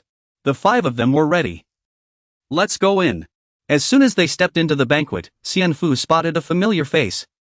Long time no see, master. He was glad to see Shun Zhu again. Shun Zhu, who had also been invited, shrugged confidently. Looks like the mages didn't underestimate us after all. Andromalius approached from behind and greeted him. Long time no see, Yuan Shao. You seem even stronger now. As your ally on Earth, I'm truly happy for you. Xian Fu lazily returned the greeting. Long time no see, Andromalius. Andromalius didn't mind. I left because I was afraid something might distract you. Oh, and could you keep an eye on Shun Zhu for me? He replied curtly, whatever. Then Shun Zhu changed the subject. By the way, master, I heard you've conquered 2 S-rank dungeons. Xian Fu brushed her off. Well, you know. I never even thought I'd make it this far. Sun Tzu seemed a bit surprised. Was it really that hard? I actually found it easier than I imagined. You froze for a second, what's wrong? She recounted her entire journey. I conquered a sheep-rank dungeon in China. Its name was the Garden of the Giant King. There were all kinds of giant monsters there: bears, goblins, sprites, and storm giants. Except for the storm giants, I handled the rest with ease. Xian Fu started to feel doubtful. Weren't wiping out monster armies and escaping traps supposed to be difficult? Sun Tzu looked genuinely confused. Was there? Didn't you run into any obstacles while finding your way? She widened her eyes, looking completely sincere. I just followed the path and ended up at the boss's castle. This is all new to you, are you sure you're not making it up? This was nothing like the C-rank dungeons I've been through. Just then, a voice chimed in. That is strange. Xian Fu quickly spotted the speaker, Richard. He asked the obvious question. Aren't monster traps, ambushes, and other dangers just part of what makes a dungeon a dungeon? Sun Tzu looked stunned, as if she couldn't believe what she was hearing. Well, yeah, but that's just how my dungeons have been. Richard stammered. No way. Are the dungeons we conquered the only ones that are different? His voice dropped slightly. That can't be right, Richard. But the doubt was already there, wasn't it? Or maybe this girl just got lucky. Xian Fu didn't argue, he just agreed. Must be. Just then, hurried footsteps approached. Looks like the host of the banquet has arrived. The man above waved to the guests. Everyone's here. My name is Alistair Crowley. I am the strongest in the Magic Association, also known as the Arrest of Space. Besides me, other high-ranking lords will also attend this banquet. Please enjoy the feast we've prepared for you. No sooner had he spoken than he vanished in a small explosion. Xianbo whispered to Richard. The Magic Association. This organization has more influential figures than I imagined. He nodded slightly in agreement. Alice curled up in Kai's arms, trembling. Daddy! Richard comforted the little girl. Even for a child with extraordinary abilities, this was too overwhelming. Xianbo agreed. Just as you said. Arrest suddenly appeared behind them. This might be a bit too much for a child, don't you think? The group stared at him in shock, their eyes filled with surprise and confusion. Arrest chuckled, realizing his mistake. My apologies. Please accept my sincerest regrets. He pricked his finger and let a drop of blood fall into Alice's mouth. Unexpectedly, the child had fainted from fear. Arrest sighed at that moment. It seems I really scared the child this time. I was wrong. I'm sorry. Kai shook his head, declining his apology. There's no need for that. Thank you for your kindness. Xianbo raised his guard in confusion. He immediately sensed that Alice was someone special. Arrest couldn't resist teasing them a bit more. What's so great about an old man's blood on the verge of decay? He left leisurely, like a child. I should be going. Please enjoy the banquet. Arrest once again created a small explosion in the center of the hall. You can't help but feel surprised. Truly surprised. Someone at such a high level. Richard still finds it hard to believe. Just as you said. But then everyone was caught between laughter and tears by Alice's sobs. After a few seconds of silence, they burst into laughter at the little girl's cuteness. Seeing that it was getting late, the sage decided to take his leave first. Since the banquet isn't just for today, I'll excuse myself now. He smiled as he said goodbye. All right, go ahead. During the 6-day banquet, someone ranked 1st to 6th in the association will appear each day. On the 2nd day, Tesla, ranked 2nd, appeared. On the 3rd day, Mayho of Earth showed up. On the 4th day, Gaia of Wood arrived. On the 5th day, Ilya the healer made her appearance. On a quiet night without a moon, the stars twinkled in the sky. Alistair once again hosted the banquet. I wonder if everyone is satisfied with the banquet I prepared. If you like it, I'd be very happy. If not, then I'd be quite disappointed. I'll get straight to the point. Our magic association's influence spans Europe, the Middle East, and Africa. But in reality, Africa has already been occupied by invaders from another world. After explaining the reasons, Alistair made a solemn announcement. Therefore, the association made a decision at the end of the meeting. We will launch a great expedition to reclaim Africa. The expressions of everyone present turned serious. Despite Alistair's strong stance, even he had to admit it was easier said than done. Additionally, the human world has many dungeons serving as the first line of defense against invading forces. Thus, the association decided to first conquer the dungeons within human territory. After that, we will advance into Africa, and we hope to have your assistance. I believe none of you would allow our enemies to grow stronger. That's why the association prepared this banquet. This is a gift for the strongest of humanity today. Finally, he announced an important message. We plan to gift everyone our latest magical weapon. This excited everyone. But their excitement didn't last long, the gift came with conditions. Well, there's one condition. Alistair began with a meaningful tone. The association wants everyone to prove their worth. In 15 days, the association will provide an opportunity to demonstrate your value. Everyone is free to participate, and part of this grand event will be broadcast to the world. If the power of humanity's strongest is revealed to the world, it will leave everyone in awe. He tapped his teacup, hoping everyone would seize this chance. This is the association's gift to all of you. A small object appeared before each adventurer, a device combining spatial magic, weight reduction magic, and status maintenance magic. Make good use of it. After delivering these bold words, Alistair vanished in his usual manner. Kyler was only concerned with the gift he had just received. Looks like we won't need to cause chaos anymore. Right, Master? Zwenbo nodded in satisfaction. I never expected the association to prepare something like this. He looked puzzled. You'll participate, won't you?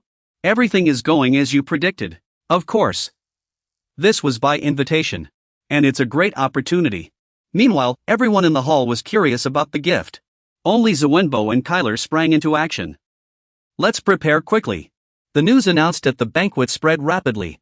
Mages, spirit users, alchemists, psychics, these supernatural beings stunned the entire world. Without a doubt, the whole world held its breath, awaiting this battle among superhumans. The world went wild over the news. The association would accept applicants from across the globe, but only 100,000 winners would attend the grand event. Participants were thrilled. This was their chance to showcase their strength. And so, a month passed amid countless major events.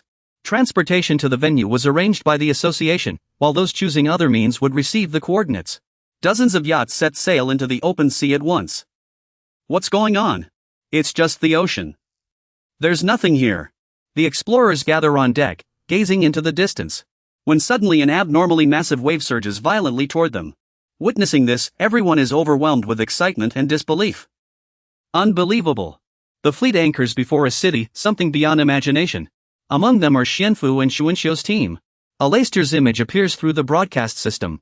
Thank you all for making the journey here. He announces excitedly, welcome to Atlantis, the city of science and magic. After several fleets dock, everyone is relocated to a new location. Xianfu is utterly amazed. This is incredible. This place doesn't look like a competition venue at all. Kyler bites his lip, drawing on all his experience. Clearly, they're about to turn the city into something straight out of the movies I've seen. The city gates slowly open. Just as I predicted. An arena is swiftly constructed.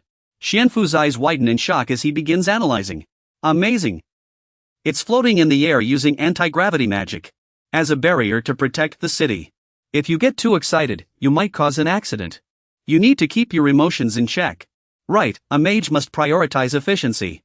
Moments later, everyone arrives at the VIP rooms of the Atlantis Hotel. Xianfu scratches his head in sighs. Regardless, we still need to request an inspection of this building. Alice, standing beside Wu. Dad, don't give up. Kai has entered the notification room. Master, Alastair just stopped by and left. He seemed surprised. Why did he come? The answer comes quickly, he's invited us to dinner. A thought flashes through Xianfu's mind. This can't be a coincidence. That day, Alastair showed unusual favor toward Alice. If the worst happens, he might take Alice away. A while later, in another place, the door to a room opens. Alistair is already waiting inside. You're here. Come on in. Kessler remarked that the room looked like a garden. Alistair was pleased to hear that. As I grow older, I find myself drawn more to places rich in natural beauty. This room took quite some effort to redesign. Now, everyone, please take a seat. Once everyone was seated, he spoke. I wasn't sure what you'd like, so I prepared some of my favorite dishes. The moment they took their first bite, they were thrilled. This is amazing. The food is incredible. This place is wonderful. Alistair maintained his usual smile. Sorry to interrupt your meal. He got straight to the point with his offer. I invite you to become my disciple, Yuan Xiao no, Jin Yunbu. You stared at his serious expression, taken aback. How did he know my real name? Had he investigated me? Alistair didn't leave Yunbu puzzled for long. It wasn't hard to recognize who you are. If I've overstepped, I apologize. But please understand, I care about you. You don't have to accept right away. Why me? There must be others more talented. He answered frankly, because of your magical talent. Yunbu's pupils instantly contracted. You mean my magic? The entire room fell silent, listening to his question. Was this incredible luck? Alistair nodded solemnly. Yes. Suddenly, he posed a question to everyone. What do you think about luck? No one answered. The room was utterly quiet. Alistair tilted his head slightly and smiled. Luck isn't often discussed, but it holds a terrifying power. I suspect you've been quite fortunate up until now, haven't you? Hearing this, Yunbu seemed to realize something. That's true. If it weren't for meeting Chris, Kessler, and Kai, I wouldn't be here today. And if I hadn't convinced Neru back then, I'd be long gone. He continued, in the end, when all hope seemed lost, luck sided with you. That's why you're still here. Jin Yunbu, you're truly fortunate, you know? Those with abilities tied to luck. The shocking number Alistair revealed only about 1,000 people left Shen Beipu momentarily confused. Yes, he also shared that among the 3 billion people thoroughly tested by the Magic Association, only around 1,000 possess luck-related abilities. To be precise, 1,021 people. And like you, those who have reached A rank, including yourself, number only 4. You stare wide-eyed, unable to look away from Alistair, as he adds with a hint of regret, 4 people. Furthermore, the other 3 have already been taken by the gods. The most unfortunate A rank was chosen by Surya, the sun god of India. The luckiest A rank was selected by humanity's most powerful deity and became a saint. The remaining one was chosen by Valkyrie, daughter of Odin. Let me make this clear, this is not a threat, just a suggestion. If you're unwilling, you can refuse. I swear on my soul and magic. Forcing someone is no way to win them over. Indeed, I want to take you as my disciple because of your talent. I wish to guide the next generation down the right path. So please think carefully before giving your answer. After expressing his intentions, Alistair left as usual. Shen Beipu buried his head in his hands, lost in thought. Given Alistair Crowley's current status as the Magic Association's top-ranked member, becoming his disciple would grant him the association's support and the best resources. After weighing his options, he let out a long sigh. Finally, Shen Beipu made his decision. I'm sorry, but I must decline. Because he had other plans, becoming his disciple would come with many advantages. Gathering all the Magic Association's data, increasing his influence, and controlling other forces. But I must refuse, and there are 2 reasons why. First, I'm confident I'm already on the right path. That day, Uranus only showed a fraction of their power. Meaning the enemy is far stronger than imagined. Kai once said my brother trained for a long time to match the enemy's strength. But he took a shortcut to get there. My brother defined their power as the ability to change, dominate, and control the world. Thus, Shen Beipu silently vowed to himself to become even stronger in the future. Instinctively, I knew this was the path I had to take. Now that my path ahead is clear, rather than becoming his disciple, I should focus on moving forward. For more updates, check out the channel. Though he already expected it, to be honest, I thought you'd refuse too. Xianfu expressed deep respect, thanking you for your recognition. Alistair took out a small book. This is my gift to you, something I had planned to give you if you became my disciple. Please accept it. This is a book on the foundational magical theories of necromancy. Xianfu's eyes sparkled with gratitude as he thanked him sincerely. From his reaction, Alistair was quite pleased. I'm glad you like it. I've also prepared dinner for you today. Xianfu was thrilled, his mood lifting. I can't wait to see what kind of feast it'll be. Alistair laughed heartily. You'll love it. On a clear day at the Magic Association arena, the competition rules were simple. The tournament includes individual and team matches, allowing all actions, but prohibits pre-match rule violations. Numerous notifications were sent to every participant's dungeon phone, detailing the competition rules. The organizers will not be held responsible for any incidents during the matches. Only those who agree to these terms may participate. This means the organizers will not be liable even in the event of fatalities. There's also a damage insurance system in place to minimize participant losses. If any participant's damage exceeds the system's allowed limit, they will automatically forfeit. Yunbo agreed without hesitation. Good, no need to say more. Kyler chimed in, our goal is to win every event. Let's begin, Master. Kai and the others assured their master, we'll give it our all, Master. I'll fight with everything I've got. Just then, a notification arrived. Individual preliminary matches were about to begin. Participants, please gather at the arena. Kyler volunteered for the first match. I'll go first. Yunbo warned sternly, the individual preliminaries are fiercely competitive. Be cautious, close combat is full of unpredictable variables. Don't let your guard down. He turned, his eyes gleaming with confidence. Eyes, don't worry. Close combat is my specialty. Numerous players have gathered in the arena hall as the personal preliminary match groupings are announced. Suddenly, the dueling platform is enveloped in thick black smoke. Kyler appears with a mocking grin. I'll take care of these guys right now. Hundreds of gasps echo as his sword strikes, master of life and death. He's a subordinate of Gangseer and a top-tier knight. His speed is as swift as a knight's charge. Shoen monitors the situation through the surveillance screen. A knight? Since when was Kyler a knight? Jealous Eye recalls and explains, after his master became a follower of the god of life and death.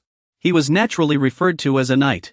Additionally, Kyler is also known for his activity online. She emphasizes that he's like a modern tech enthusiast. In an instant, Kyler's opponents lie on the ground, leaving behind scattered traces. He's quite pleased with his sweeping performance. After completing his task, Kyler returns to the lounge. Good work. Kyler, he's so confident. That's what he calls hard work? Shoen shares some good news. I think the second round of preliminaries is about to start. Just then, a haughty young man appears. Let's see what you've got, but be careful. I'll return everything in full. Kryde immediately recognizes him as Hercule. She also knows one thing, he's under divine protection. Shoen smirks slightly. I see. Kryde watches Hercule's display, it's a blessing from the gods. With this advantage, he's unaffected by any attacks. He warns, alright, that's enough. Kyler shrugs and tilts his head.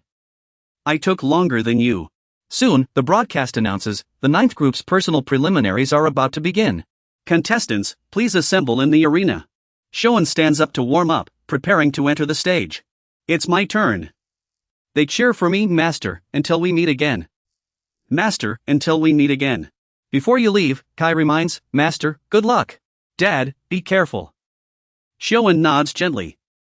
I know. Go ahead. He puts on his mask and walks toward the hall, a world-renowned hero, the Soul Pilgrimage Mage. Skeleton Dragon Master, follower of the god of life and death. Master Changshou appears, and the entire battlefield falls silent at once, an overwhelming pressure filling the air.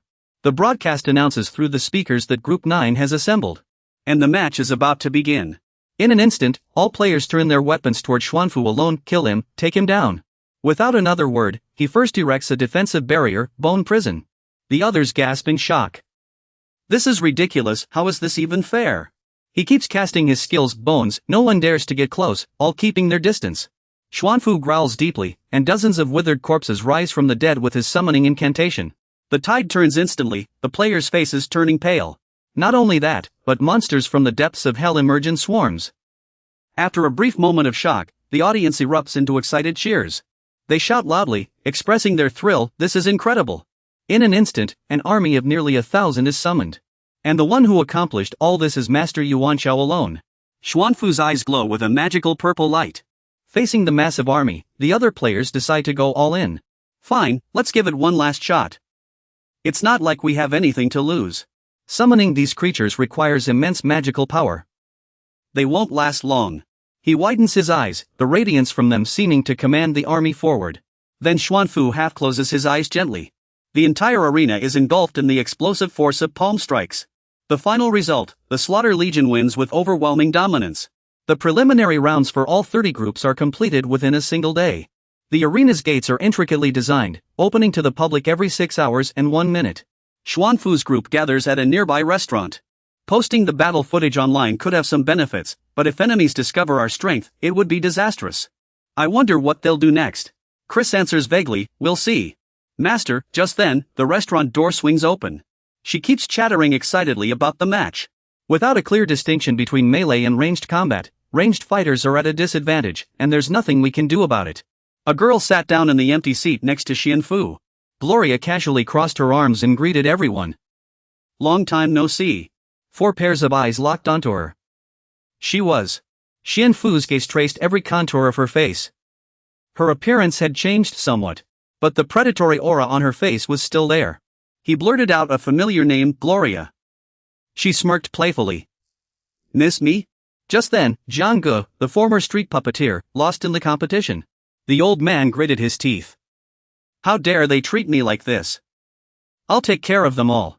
Those words reached Angie's ears. Revenge? That sounded appealing. She offered tempting words. Don't worry. I'll remember your efforts. Zhang Ji's eyes burned with fury as he locked onto a familiar face. The screen displayed Xianfu's image. The old man hissed through clenched teeth. You wretch. I finally found you. The atmosphere at the table grew tense with Gloria's arrival. Her gaze shifted to Alice beside her, startling the little girl. Watching the trembling child, Gloria's tone carried a hint of excitement. How odd. She resembles that vampire, but she doesn't seem like a good match for him. Hearing this, Xianfu tilted his head. Who's the vampire? She cut straight to the point. The Vampire Emperor. Should I call him that? In the original dungeon, there was a vampire's cell. She even asked directly, "Are you his child?" Kailuo stood up abruptly. "I'll handle this." Xianfu warned him about his reaction. "Enough, Kailuo," he reassured him. "It'll be fine. Trust me. If anything happens, I'll do everything to protect you." He struggled to contain his anger. Understood. Getting back on topic, Xianfu asked curiously, "Why are you here now?" Gloria's eyes narrowed slightly. "Because I was bored. And I wanted to see you. It's all for you, after all." A threatening purple glow flickered in his eyes. "Is that so?" She chuckled lightly. "To be honest, I thought I'd die sooner. You've grown stronger. Keep this up. Wipe out those pests. Once you're done, come see me as an enemy." He had gained another hard-to-understand admirer. An enemy? Gloria leaned back in her chair. "That's right. Few opponents can fight me because I'm too strong. Being too strong isn't good. I have no enemies, so I can't grow." Xiong couldn't refute her words and thought to himself how arrogant she was. He just shrugged in response. "Of course I'm arrogant, because I'm special. If you keep digging into this, how did she even escape?" At this, she smirked disdainfully. "Flaws. I escaped by exploiting flaws." Looking at her stone arm, Xiong deduced, a puppet golem. Gloria immediately confirmed, "That's right. Of course, my real body couldn't escape, so I linked my consciousness to the golem." Xiong mused inwardly that fighting her wouldn't be advantageous. She wouldn't take any real damage through the consciousness link. At most, she'd suffer minor wear and tear. Just then, a waiter approached. "Guest, please place your order." Gloria quickly pointed at several items on the menu. The waiter was so startled he didn't know what to do. "All right, the guest really ordered all of that," she repeated, "don't make me say it twice." Soon, the table was piled high with dishes. "The cuisine in this world is so diverse, I love it." "I'll cover today's bill." "This body doesn't have any money." Xiong nodded in understanding. "I get it. But I'm not eating for free. As payment, I'll give you some useful information." "Listen carefully, what is it?" Gloria recalled Inga's. "I'm not the only one who escaped. That little one you fought earlier has shown up too." "Seems like she really holds a grudge against you," Xiong said gravely, nodding. "I'll keep that in mind." After saying that, Gloria suddenly stood up. "All right. I'll be keeping an eye on the competition. Don't disappoint me." Then she left without a backward glance, giving no one a chance to say goodbye. Xiong let out a weary sigh. "Let's go to the aquarium later, Alice." The little girl, who had been holding back her fear, finally responded softly, "Okay." On a clear morning, in Alistair's office, he seemed concerned about the intel he had just received. "The enemy's commander?" Xiong confirmed, "Yes, the Calamity Dragon. Gloria, I just saw her recently, and then I ran into her again today." Alistair asked him to check the magic orb. "Wait a moment." Gloria's image appeared clearly in the magic orb. "This woman is the commander?" "You explained, yes, but this body is just a golem." Alistair began assessing the situation. "The association's borders have been breached." Xiong raised a question. "The enemy is clearly no ordinary foe. Do you mean the border?" He generously provided information, including skin and blood samples collected when entering and leaving Atlantis, to track visitors and identify any unregistered intruders. Elist clearly hesitated, but she wasn't detected. He waited solemnly for a response. "Do you have any other messages?" As expected, Xiyunbo revealed the information Gloria leaked, that another high-level enemy, who despises me, has also escaped. Elist momentarily lost her usual composure. "What?" she said. "Seriously? You actually survived facing two powerful enemies?" He forced a smile, trying to hide his unease. "Must be my lucky ability, I guess." He leaned back in his chair, exhausted. "Tell me about that enemy, so I can prepare a plan ahead of time." Xiyunbo immediately agreed. "All right, Chris, go prepare for the match. I'll head back early." Meanwhile, a battle was underway in the arena. The match begins now. Mu Cha, an Indian warrior without divine powers. Without a word, he hurled several iron hammers at his opponent. Chris roared, swinging his gauntlets. "Ambushing someone while they're talking? That's no way for a warrior to act." Mucha was momentarily subdued, chains tightly binding his wrists. Kyler never misses a match. I like this guy. He said, even when the odds are against him, he doesn't give up. Shiyun teased, his style reminds me of you. He enthusiastically suggested, Master, I want to recruit this guy. You won't refuse, right? You know, priorities. Before Kyler finished speaking, he teleported to the doorway. Of course, Master and us first. Kane also wanted to leave. I'll be back. I'm going for a walk with Alice. Alright, Master, Shiyun agreed readily. He silently watched the little girl, Alice, leave the room. Not long after, a frantic voice called out, Master, something big has happened. Shiyun and Kane hurried to the source of the commotion. Kyler. He stopped to assess the situation. What's wrong, Kyler? He was too flustered to speak clearly. Master. Kyler glanced at Mucha's position. I ran into this guy, he's being attacked by 2 mages. The news sounded suspicious. Is this true? Kyler asked, frowning. After tearing off a small piece of cloth, I've gathered evidence just in case. The moment you took it, you immediately understood why the Mages Guild sorcerers had attacked him. Just then, several people rushed over, panting, it's him. Grab him. He's the one who killed the mage. Shiyun looked confused by the baseless accusation. What? Killed a mage? Are you a suspect in the murder of a Mages Guild sorcerer? Alistair appeared and declared. First, I will ensure you are proven innocent. He even emphasized, however, this is a very serious matter. The Mages Guild sorcerer was killed while you happened to be passing by. Kyler frowned as he concluded, so the ones who ambushed us are dead. Alistair sighed wearily after hearing this. The problem is only beginning, the deceased was Rhodes' former disciple. He couldn't deny it. Simply put, the guild has many skilled sorcerers. Muha gritted his teeth, his expression dark. But the fact remains, I was attacked. Alistair turned to him, showing no intention of denying it. I know. I've already reviewed your memories and confirmed the facts. The issue is, I can't summon their souls. High-ranking summoners can block souls from being summoned, right? Shiyun bluntly questioned, you mean I manipulated those mages' souls and then destroyed them? That's too much trouble, isn't it? He still firmly believed in you. I understand, you wouldn't do something like that. However, since guild members were killed, they need a scapegoat. Shiyun felt grateful. Well, they didn't pin the blame on me, probably thanks to Mr. Alistair. He stood up to speak, but Alistair frowned in response. Is something wrong? Shiyun's thoughts spiraled into chaos. Souls of the Covenant bound. Being dragged away against their will. He forced a smile. Could we work together to find the real culprit? Jiang muttered to himself in his office. Thanks to the guild's support, I've made some decent puppets. Now I just need to wait a little longer. Angie's voice whispered softly.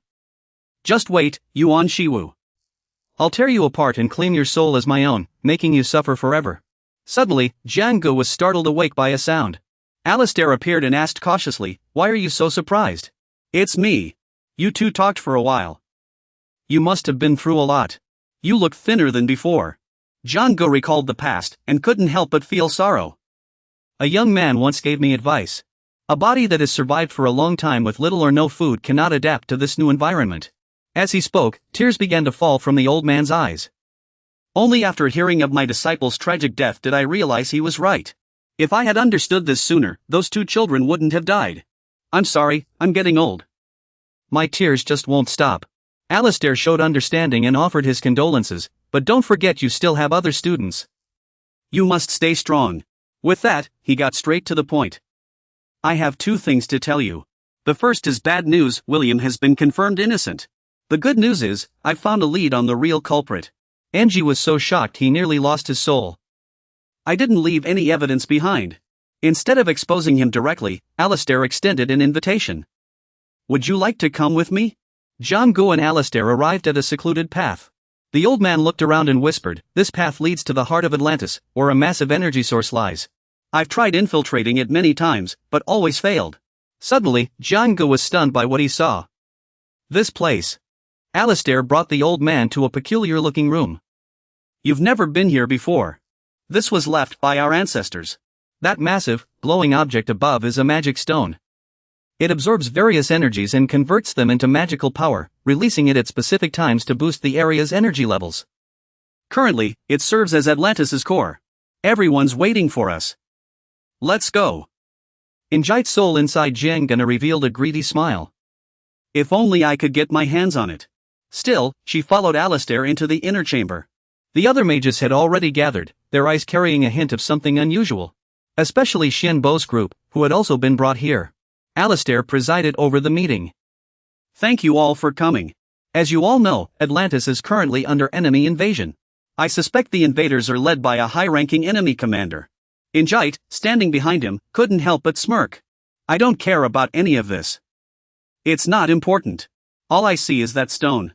Suddenly, Alistair looks toward her position. He used to be a street puppeteer, and this case is connected to him because the victim was his apprentice. Thanks to everyone, the victim's soul was sealed away. I realized the culprit likely absorbed their souls. Injite's expression instantly tensed up. Did they find out? Alistair continues explaining the issues they encountered. Based on this assumption, we've prepared a magic circle. This magic circle is designed to attract souls. It can absorb souls while causing damage, and the mage Yuanxiao will be in charge of this. Doubt instantly welled up in her mind. What was going on? All these people with terrifying power gathered here, yet they couldn't think of a better plan than summoning souls. Perfect. Yuanxiao, I'll seize your soul and turn you into a puppet. After preparations were complete, the vast Alizite announced, let's begin. The participants drew their weapons and took their stances. From mages to knights, everyone was ready for battle. The two were placed inside the magic circle. Xianfu stepped forward and gave a signal. Are we ready? Yu quickly and solemnly sat on a nearby magic circle. Injite's expression grew increasingly satisfied. A bunch of fools. I'll pretend to go along with this, then steal Yuanxiao's soul. He half closed his eyes, as if truly participating in the soul attraction ritual. Injite, residing within Jiang Ji's body, was ready. Come on, I'll capture your soul and turn you into a puppet. He slowly faced her obsessive fixation. However, Xianfu also noticed a problem. She didn't close the distance. Smart move. Instead of waiting for him to set the bait, I should take the initiative. The people outside began murmuring, this is. Xianfu's figure appeared in a desolate desert. He looked around. This was a barren wasteland, with nothing in sight. Then Injite's voice rang out, now I understand. This is my mental world, my domain. No one can defeat me here. As soon as he finished speaking, dozens of soldiers were summoned by her, and he, of course, wasn't about to back down. Before launching the attack, Xianfu asked, I have a question, what's your name? Injite shouted excitedly, I'll tell you, I'm a high-ranking commander with no subordinates. A king of a nation with no people, Injite, master of puppets. I will forever be your master. In response, he drew his weapon. I don't know if you can truly be my master. But remember this, you're just a king of a nation with no people. Both sides fought fiercely, neither willing to yield. The golems grew more ferocious with each passing moment, their momentum terrifying. They roared relentlessly, you're asking for trouble. Watching the scene unfold, Xiaoyun mused to herself that her army embodied pure strength. But her forces were bolstered by enslaved souls. As it gathered its strength, it lunged forward and tore off a golem's arm. Immediately after, the golem collapsed to the ground and crumbled into ash. He declared calmly, once the battle ends, I will free you from your bonds. He turned to the warriors and commanded, keep fighting, for my sake. Xiaoyun barked an order, fight for yourselves. For the sake of your comrades. All the golems charged forward in unison. Injite cursed loudly, how dare you touch my creations? Xiaoyun knew full well that the war in the spiritual realm was a struggle for power. He continued observing the scene, realizing that death here no longer meant the end of dominion. If he could seize the souls before Injite took them. A flicker of hope ignited within him, he might just have a chance to win. Injite seemed utterly enraged. Isn't it time to finish this? Suddenly, all the golems shattered and fell to the sand before anyone could react. A dune erupted violently upward. This time, an even more formidable golem warrior emerged. Injite declared, it's over, fools. The giant cleaver is launching its attack. Xianyun had no intention of wasting more time. Very well, let's end this. Before the golem could react, its body exploded violently. The force of the blast shook the entire desert. Injite glared at Xianyun in fury. What did you do? Contrary to his anger, she remained eerily calm. He continued, in the spiritual realm. The one who holds the advantage will control this world. The final advantage is now mine. Xianyun spread his arms wide. Welcome to my spiritual realm. Remembering something, he turned back. After all, everything went according to plan. Jiang Ge looked around in confusion. Where are we? The robed man shouted, Master. The brown-haired woman stared at herself. Am I dead? He quickly deduced that they seemed to be souls stripped of their bodies by Injite. She suddenly screamed, "What have you done?" Xiaobo confessed his actions. "I stole the souls of those I killed. And I can even control them." You stayed unusually calm. "I used myself as bait to lure people out, exploiting your connection with the disciples of Zheng Pavilion." Perhaps Enzit never expected him to do this. Kai had already invaded his mind, seized the souls he possessed, and given him a brutal beating. After speaking, he glanced at it. Only Kai could do something like that. Curious, Xianfu turned and asked, "How many souls have you taken from Enzit?" He answered calmly, "Though it's not even 10%, it's already 300 million. She could no longer stay calm, these reckless fools. This was the first time she lost her temper, surprising Xianfu. The light shone directly on his face as Alista asked worriedly, "Are you awake?" He continued pleading, "You must be exhausted after just waking up, but please help me." The other person looked furious. Alista sighed softly. "She's trying to break into our world." Enzit's furious roar echoed, "You scoundrel!" No one could stop her from going berserk. He spoke up, reminding them, "We should get involved too," but Xianfu flatly refused. "No, I don't think it's necessary." Seeing her still causing a scene, Gloria walked over slowly. She greeted with a smile, "Long time no see, Enzit." Enzit shouted furiously, "Gloria, you bastard! How are you here? Have you betrayed me? How dare you betray me?" She replied calmly, "Not at all. I was called here by someone." Enzit couldn't believe his ears. "Someone called you here?" Gloria warned her, "No matter how fierce you are, you should know your limits." "But how could I expect decency from a despicable person like you?" Under Gloria's pressure, Enzit's body instantly shattered. She didn't forget to remind him, "Remember the pain you endured today. Learn to endure until the day you make your comeback. Do you recall anything?" She told Xiaobo, "Humans, today you've won. But remember our power. If you don't keep advancing, next time, you will fail." With that, Gloria vanished completely. He reached for the mask, thinking it was over, but something still felt off. The enemies hadn't even faced each other directly. The story was told, and an important announcement was made about the invaders. Atlantis, the enemy commander, has been defeated, and those who witnessed Angezi's arm were filled with dread. This battle has come to a perfect end, and those whose souls were taken by Angezi have now returned to their bodies. The scene shifts. Xianfu has received the results, but we were seen as suspects and lost in the finals. I didn't even get to compete in the preliminaries. Kyler sighed in frustration. If we had participated, we would have won long ago. Yu turned to comfort him.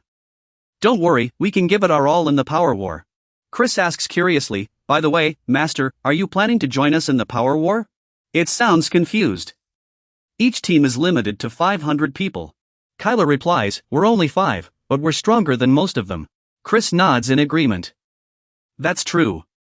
Now Kai has an army of thousands of souls, and Kyler points at himself. Don't forget about me. Xianfu glances back. I don't want Alice involved, but... She shouts angrily, I'm not a child anymore.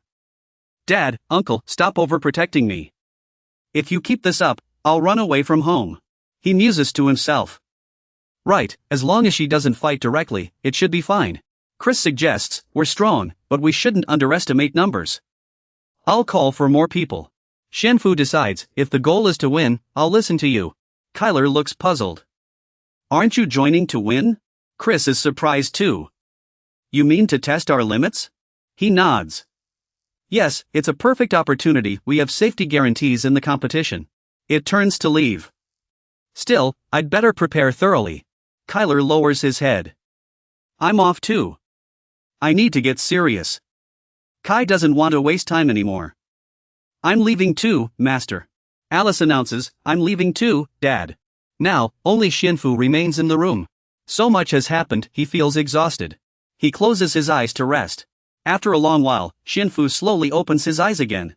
Zhang has appeared at some point, startling him. Xianfu pats Zhang. Zhang speaks up. The Magic Association is so hospitable, they haven't even offered whiskey to their guests yet. Xianfu glances at him. All right, you're later than expected. Jian forced to smile and said apologetically, I have something to take care of. You ask curiously, so, have you prepared the contract? Zhang nods confidently. Of course. He hands the contract to you. This is the contract I drafted myself. Even I can't find any loopholes in it. Taking the contract, Xianfu mulls it over. The terms are simple, an exchange for teaching those children. In return, he would receive prophecies about the darkest future. You're surprised. There are 4 forces I must pay attention to: Asgard, Agonos, Ormian, the dragons, and the Martial Alliance. You feel puzzled. But why is the Heavenly Demons sect excluded? Zayong explains, there aren't many children there, and the Heavenly Demons sect is extremely powerful. Xian Pu suddenly understands. So, my task is to eliminate these 4 forces? Zayong nods. Yes. Zayong suddenly stands up. After the mission is complete, I'll come to your base. Xian Pu smiles in response. Understood. Time passes, and the Magic Association recently announced shocking news. The team battle isn't a 3-way showdown, it's a 5-way one.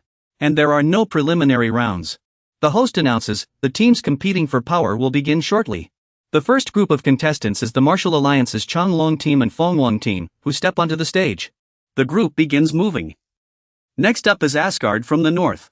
Not only that, but next are the warriors, ninjas, and Onmyoji from the east. Zhang Nihan Yulong from Japan also enters the arena. Next are the inheritors of Greek mythology, Agonos, exuding a majestic presence. Cheers erupt non-stop for Agonos. The host introduces, the final team is the only one with just 5 members, the Phantom Mages and the Life-Death Envoys, Gong Huteng. Xian Pu slams his staff into the ground, displaying his authority before everyone. The other contestants are stunned, unable to believe he can see the battle process. This is insane. A familiar face of the list appears on the screen. He addresses all the contestants. The power struggle is a battle the association has long anticipated. That's why we've prepared a special arena for this match. Remembering something, he suddenly announces, however, someone wanted to share something earlier. Xian Pu looks toward the audience. Thank you all for taking the time. There's just one thing I want to say. Everyone immediately quiets down to listen as he lists the teams he will face. I have a warning for the Azure Dragon Clan, the Martial Heroes Light Orb Clan, Asgard from the north, the Ame School of Japan, and the Argonauts of Greece. Your expressions have turned icy. You'd better not form an alliance, or you won't stand a chance. Xuanfu declares his intent, for the first 30 minutes after the match begins, we won't move. Everyone reacts in surprise. What is he talking about? Is he out of his mind? Alistair comments with a smile, Master Yuanhu, is he declaring victory already? I'd love to see how this plays out. A forced smile appears on his face. Shouldn't we start the match already? The screen fades, and everything returns to normal. Xuanfu looks around curiously. Will this space expand? In an instant, everyone is transported to another location. Alistair announces, there is no time limit for this match. It will only end when only one team remains. Then, let the match begin. Xuanfu and his teammates move forward. The moment they spot him, Suzuki immediately reports, Commander, the target is moving in that direction. Marion nods in response. Understood. The alliance members quickly gather in front of Xuanfu. Marion shouts, come out, you arrogant fool.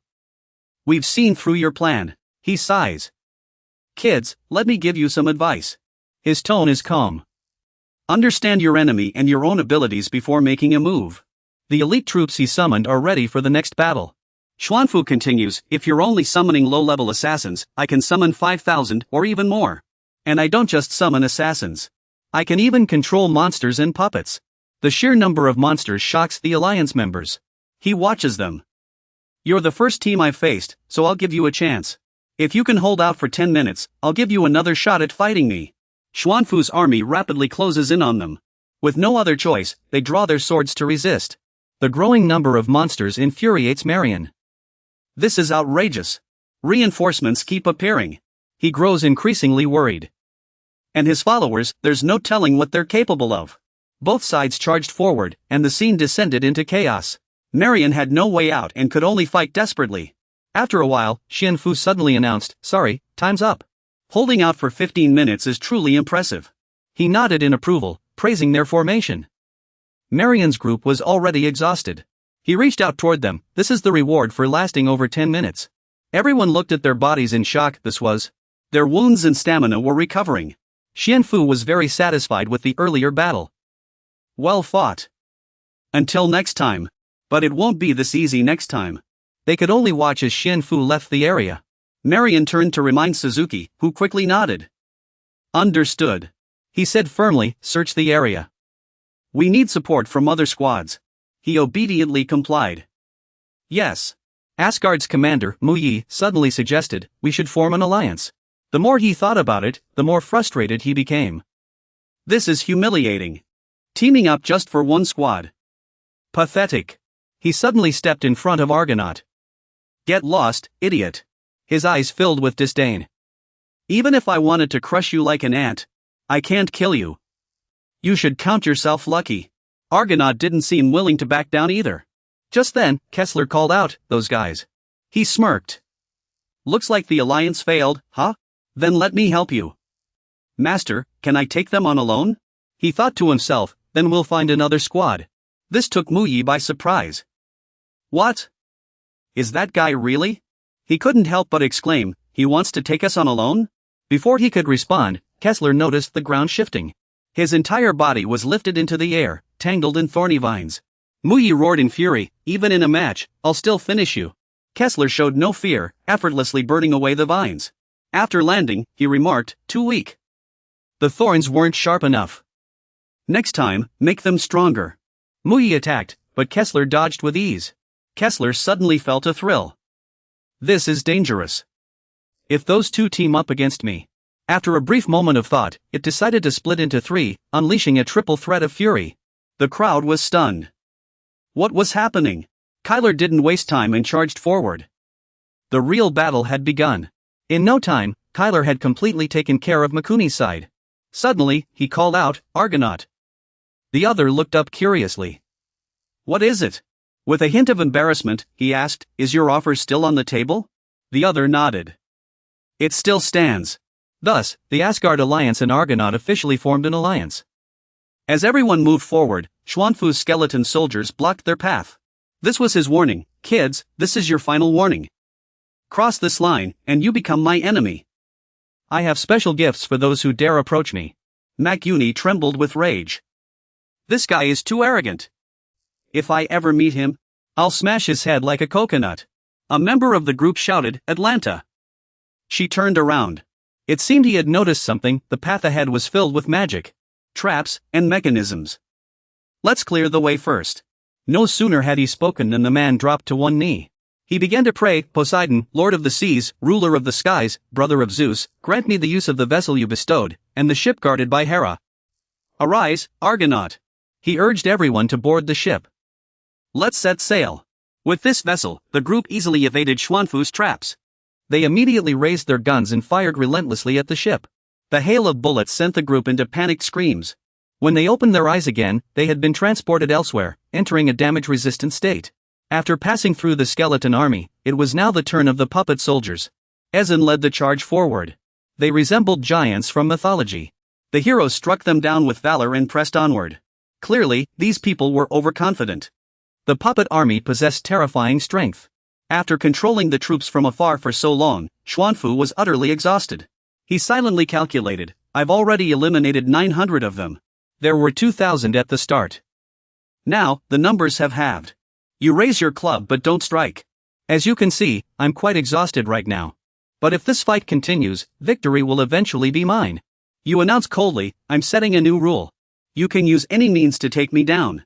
If you succeed, we'll end this battle. The lower half of your face splits open to the sides. After hearing your words, Asong reminds, Karen, it's your turn. He nods and says, I know. Karen immediately grabs an oar and leaps off the boat. He glides across the sand as light as the wind.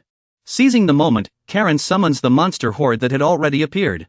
I'll devour you whole, send you to hell, and erase you from existence. All the monsters charge at Xiangbu at once. Suddenly, Kessler intervenes unexpectedly. Don't forget about this body. Just as it tries to toy with them further, Makuni and Argonaut block its path. Kessler sighs. Kids, you can't beat your brother. You've known that all along. The two pay no mind and charge into battle. I'm not the same as before. The clash intensifies, and chaos erupts. Chris blocks a group trying to reach Xiangbu. I know my master allows it. But you're being reckless. They ignore him, raising their swords to attack. You'll regret this. To teach them a lesson, Chris immediately shouts, peace. Their faces twist in shock. Damn it! Several soul traps suddenly appear beneath them, freezing them in place. Recognizing Iris's handiwork, they cry out, it's that guy. In the distance, Atlanta fires hundreds of arrows. But this poses no challenge for Chris. The invisible Brian turns and warns Atlanta, don't waste your arrows. Chris suddenly speaks, and a man's voice echoes in the air. A transparent creature soars above only one person. It shouts, Hero Perseus. His figure suddenly materializes. Ugh, I'm too famous for my own good. Chris continues, I've heard Perseus once beheaded the Gorgon with a single sword. He's entered battle mode. Indeed, I'm not so easy to handle. Meanwhile, the warrior seizes the chance to rush toward Xianfu. He swings his sword down in a fierce slash. Somehow, you're already standing on higher ground. He calmly observed his opponent's every move. You have to admire it, making it this far without injury. I must commend that person. As soon as Karen saw him appear, she shouted, Gatekeeper of the underworld, Karen praise. The next second, Cerberus appeared. You jerk! How dare you call me out for something like this? He hurriedly explained, your enemy is the one who calls himself the Apostle of Life and Death. I called you here because of him. He glanced back at Xianfu. Are you sure he's worth it? Before Cerberus could make a move, he had already frozen his opponent completely. Realizing the situation was dire, Karen suddenly snapped to attention. This, Xianfu announced to everyone, this is Ice Seal. He won't be able to break free until the battle ends. Let's finish this. Magic circles began to appear as he chanted an incantation. Death Reef. Xianfu sternly warned, this is a fear-hunting spell. It will induce panic within its range. Don't worry too much, I've adjusted it so it won't kill you. He slowly declared, it will activate in 3 minutes. While casting this spell, I won't be able to defend myself. If you want to win, overcome your fear and defeat me. A warrior from the rear shouted anxiously, Aizen, he stepped forward decisively. Leave it to me. His voice carried a commanding presence. Spread out. Standing at the bow, Aizen gripped his weapon and scanned for Xianfu's figure. The moment he spotted him, Aizen launched an attack. Throw! The spear struck Xianfu's protective barrier with force. The barrier shattered instantly, and the spear pierced through his body. Aizen laughed in excitement. Perfect. But he had already lost patience with these people. This is my final warning. He warned gravely, don't trust your enemy's words too much. They have no reason to tell you the truth. Honor is fragile. Meanwhile, Xianfu activated the magic circle he had set. Seeing this, Illist announced the match could not continue. Stop the battle. He declared to everyone, the power struggle is over. Victory belongs to the Intimidation Legion. The crowd's expressions shifted instantly. Oh no, they defeated 5 teams. Is this the power of a superhuman? Under everyone's gaze, Xianfu calmly accepted it all. After the power struggle ended, Illist announced, the Sanctuary has won the team battle. Not only that, Ban and Potter never appeared in the power struggle, and Asgard and those backed by the Sanctuary will become the key to changing the game. Xianbo mused privately, if they were dragged into the same power struggle, he wasn't sure his team could win. He knew deep down this power struggle had forced him to battle against some of the world's strongest. The Magic Association rewarded us with magical items based on our contributions in battle. The scene shifts to an item Wen Yun is using. He asks in surprise, what do you need this for? Xianbo replies calmly, if I need it, I'll handle it myself. Wen Yun chuckles in surprise, I already knew. You're here for raw materials, aren't you? Wen Yun pulls out a pre-prepared bag. This one. It's been enchanted with spatial magic. He continues, the material issue is settled, Xianbo. His expression shifts suddenly. How do you know my name? Wen Yun smiles and suggests, we should talk, don't you think? In the room, he probes, do you know about dragon veins? Xianbo answers blankly, dragon veins? What's that? He explains patiently, in the West, people call them hidden sanctuaries or secret holy sites. Thornhearth is one example. As he ponders, Wen Yun adds, the value of dragon veins is limitless. So I'm curious, if you found one yourself, what would you do with it? Xianbo shares his thought, I'd store it in a mana storage device and use it gradually. Wen Yun nods in approval. Really? I didn't expect you'd use it so simply. He stands up immediately. Next time we meet, I'll bring it. We can discuss the details then. Wen Yun nods. I look forward to it. Time shifts to evening. Xianbo walks while thinking he was indeed trying to extract information from us. He grows more cautious. Something small seems to be circling nearby. Could it be a listening device? Wen Yun has a talent for crafting impressive tools.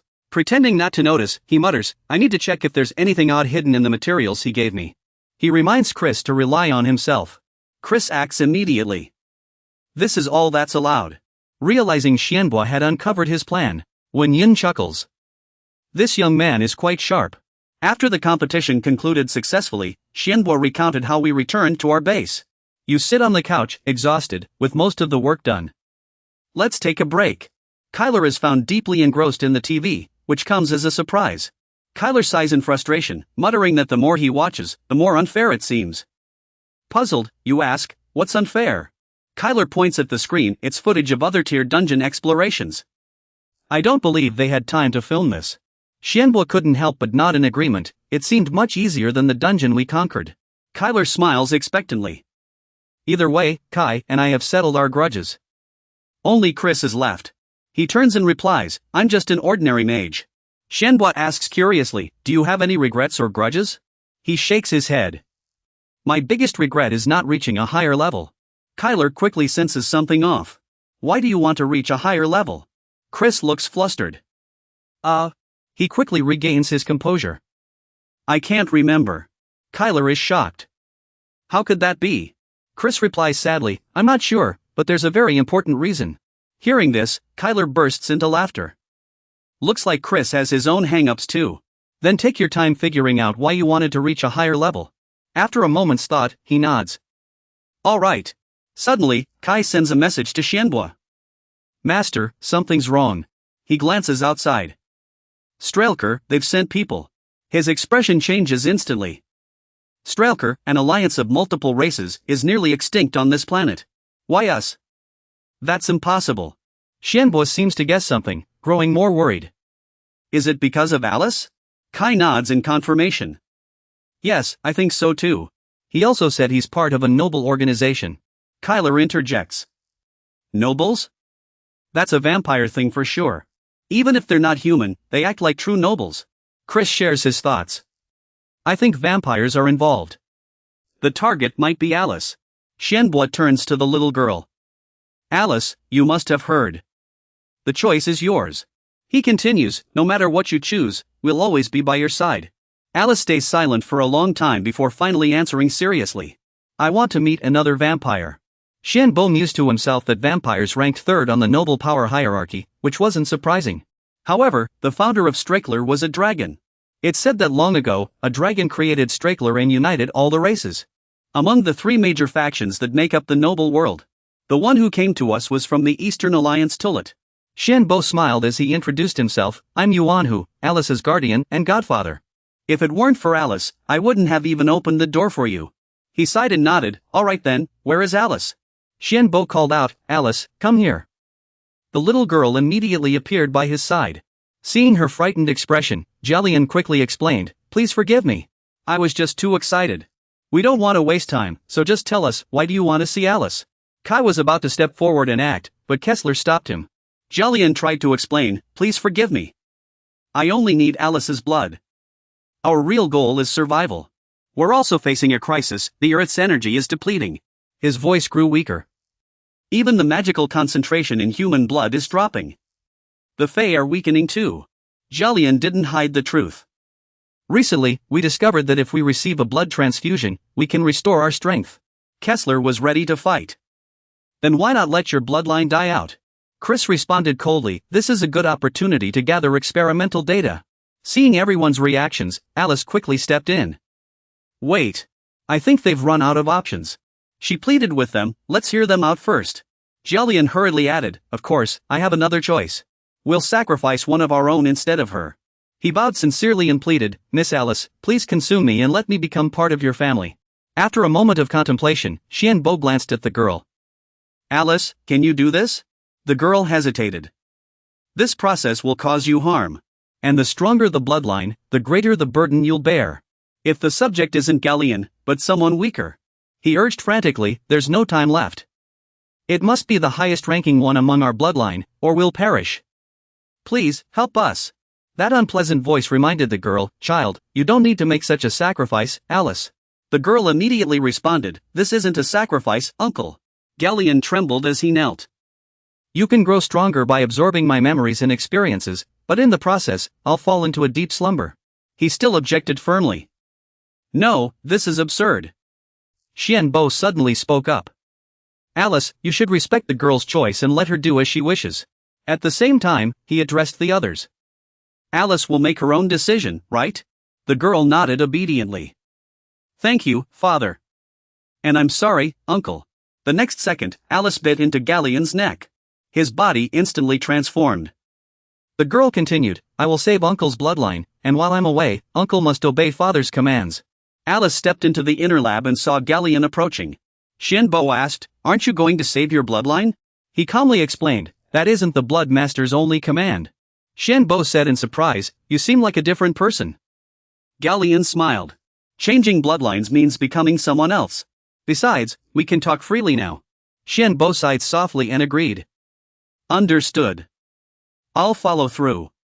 The first order is to save your old kin and take control of the noble realm. He accepted the command gladly. Thank you for giving me orders. Watching Galleon leave, Kessler asked with concern. Master, is it safe to let him go alone? Xianbo probed, in your estimation, how strong is Galleon? After a brief calculation, it replied, high tier by the Magic Association's standards. Hearing this, Xianbo sighed. When this child wakes up, I can't keep calling her little one anymore. Kessler nodded in resignation. Yes, she's already a young lady. Xianbo took out his phone. She'll wake up when the African revival plan begins, but before that. The phone displayed a mission to conquer a Class C dungeon. He declared, I have business to attend to. You know full well that forces from around the world have already begun their assault on C-rank dungeons. Except for the 6 dungeons in Africa, the conquest of all other dungeons worldwide has fully commenced. Xianfu and the others embarked on a new journey together. We, too, have started our assault on a C-rank dungeon in the Golden Dawn Hall. You sneer coldly, pathetic. Kyler can only nod in agreement, I agree. I can't believe a C-rank dungeon was this easy. You nod, indeed. Within just 4 months, every C-rank dungeon outside Africa has been conquered. In the room, Xianfu greets with a smile, sorry to keep you waiting. Please, have a seat. Jean enters and apologizes, sorry for the sudden visit. He quickly gets to the point, I heard you hate wasting time. So I'll cut to the chase. Our organization would very much like to collaborate with Mr. Yuanhao. You sound surprised, collaborate? He continues, there are many factions within our organization. I belong to the faction that enhances the body through artificial genetics. Xianfu listens quietly, based on our assessments, gene modification and surgery alone are far from enough. I've decided to seek out a highly skilled soul master. Jean places a report in front of you, these are the consequences of failed genetic and bodily modifications, vegetative states, comas, and paralysis. Xianfu flips through it quickly, I'm interested in this, but if I get involved, I might become a target for everyone. You refuse firmly, sorry, I won't cooperate. Jean sighs softly, that's unfortunate. Since you've made your decision, I'll still do my best to heal the existing patients. He flashes a bright smile, I'd be very grateful for that. You've already planned it out, building a friendly relationship with their organization, while reducing hostility from other forces. I think this could be very beneficial. Xianfu recalls the African revival plan. The reason for this revival plan is that Africa is currently outside human control. To reclaim Africa for humanity, they must explore the dungeons themselves. Atlantis's operational base is also gradually shifting toward African waters. 4 days after the conquest of the C-rank dungeons, the African revival war officially begins. Numerous warships sail into the open sea, facing off against all kinds of monsters. The battle rages on, the scene descending into chaos. A massive dinosaur charges wildly, launching an attack. Atlanta raises the arrow in her hand, pointing it at the monster. Seizing the moment, she swiftly takes it down. Xianfu feels like this is a waste of time. I'm out, it's time for dinner. He walks to the front of the ship's sail. I, a man trying to understand life through death. You're ready for the next battle. Come, you dead who crave life. Meanwhile, Xianfu summons his undead legion. This is the beginning of war. On the African continent, people gather around tents. Xianfu ponders, since this is a large-scale operation, the allies are incredibly diverse. Then, Kam Xiangwu, who's in charge of overall command, will face this challenge. By the way, let me apologize, I just woke up to this mess. Alice replies, it's alright. Xianfu thinks, honestly, I wanted to pat this child's head. Has the vampire's charm ability been activated? You must be careful when using charm abilities. Misusing it could cause chaos. Alice answers, yes, I'll be careful, father. The scene shifts to that night. Alice stands in the center of a group of massive monsters. One monster charges forward first. Alice immediately swings her sword, cleaving it in two. Blood splatters onto her beautiful face, and Alice laughs. Alice remains in place, effortlessly striking at the horde of monsters. Galen sighs, as expected of our bloodline sovereign, truly magnificent. Let us fight for the bloodline sovereign. Since this is the first feast to commemorate that day, we must gather the finest offerings. The scene shifts, a massive mech suddenly appears. The mech swiftly soars into the sky. They quickly take formation around Xianfu and the giant soldiers. Xianfu speaks, I thought we agreed to wait until entering the dungeon before deploying them. Why were they summoned early? Xiantian answers, the other allied forces have been under monster attacks all night. Thus, we decided to deploy the giant soldiers ahead of schedule. Xianfu replied, I understand. Xiantian continued, you know what?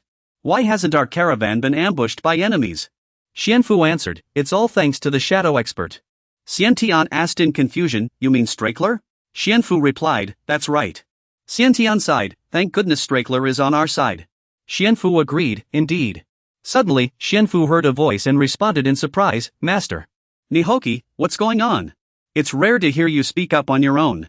Nihoki answered, please let me fight. I want to test my strength on this place called Earth. Besides, something feels off to me. Xianfu immediately replied, you have 4 hours. During this time, you may use your magic freely. Nihoki answered, thank you, Master. I'll return as soon as I can. Xianfu thought to himself, it seems Nihoki has reached this stage. When faced with adversity, he evolves and grows stronger. Before long, Nihoki soared into the clear blue sky. It gradually approached a distant swarm of hovering monsters. Nihoki unleashed a powerful surge of magic toward the monsters ahead. They immediately froze in fear, suspended in midair. Nihoki commanded angrily, move aside. Get out of my way. It quickly noticed the space ahead was even more distorted than before. Nihoki continued rushing toward the leader-class monsters. Something clearly unsettled it. There's a dragon on this continent. Wait for me, my enemy, my target. Moments later, Nihoki urgently shouted. Master, it lives here. Xianbo looked at it in surprise, puzzled by what was happening. What? Nihoki answered, there's a dragon on this continent, our enemy. Hearing this, the soldiers behind them immediately looked uneasy. The scene shifted to a meeting room, where Xianbo let out a soft sigh. He slowly spoke, looks like we've got another problem. Xianbo replied, I haven't confirmed it yet. Nihoki's claim has no evidence. A woman spoke up, we can't ignore the feeling of such a presence. I think you, of all people, should understand that best. A man continued, a dead dragon might perceive things beyond our understanding. Xiun spoke, it seems everyone believes Nihoki's words now, right? You silently survey the people in the room. They immediately nod in agreement to your question. Xiun Jian said, first, I will report this matter to headquarters. After a moment, Xian left the meeting room. Kyler hurried to your side. Master, what happened? Xiun replied, they've decided to report what Nihoki said to the higher-ups. I don't know if they'll believe it. Chris spoke, regardless, we should prepare in advance. Kai said, Chris is right. This is something Nihoki sensed himself, not someone else. Xiun replied, I agree. Then let's prepare quickly. The war with dragons are considered the origin of magical races. They possess powerful bodies, covered in scales infused with immense magic, and have limitless memory. Kyler asked in confusion, you mean that creature is our enemy?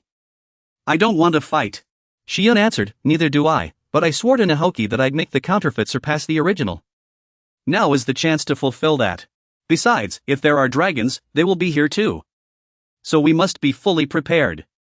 The red-haired boy exclaimed in surprise, they? Who are they? Xiun quickly replied, the dragon's guardians, the dragon protectors. The scene shifts to a cave where Zyla stands before a sleeping dragon. She asked, Ace, has the true master awakened? Ace answered, yes, though not for long. She continued, this means our enemy this time is extremely powerful. Ace went on, the strong exist in every world, and the master has her own wishes. Zyla coldly interrupted, the master has no such wishes. We're only sensing her thoughts when she's weak. I will not give up. I was the first guardian personally chosen by the master. Ace replied, that's why we've been watching you, first guardian. Zyla answered, I have only one order, we must win and eliminate the master's enemies. The Allied forces have secured 3 defensive lines at their base in Egypt. Equipped with convenient facilities like restaurants, convenience stores, and bars. Power plants and water purification systems have also been established. Kessler spoke up, saying it seems they make money using advanced technology. Humbert replied that wars require vast amounts of funding. Kessler answered, you're right, master. The more money we have, the better our chances of winning.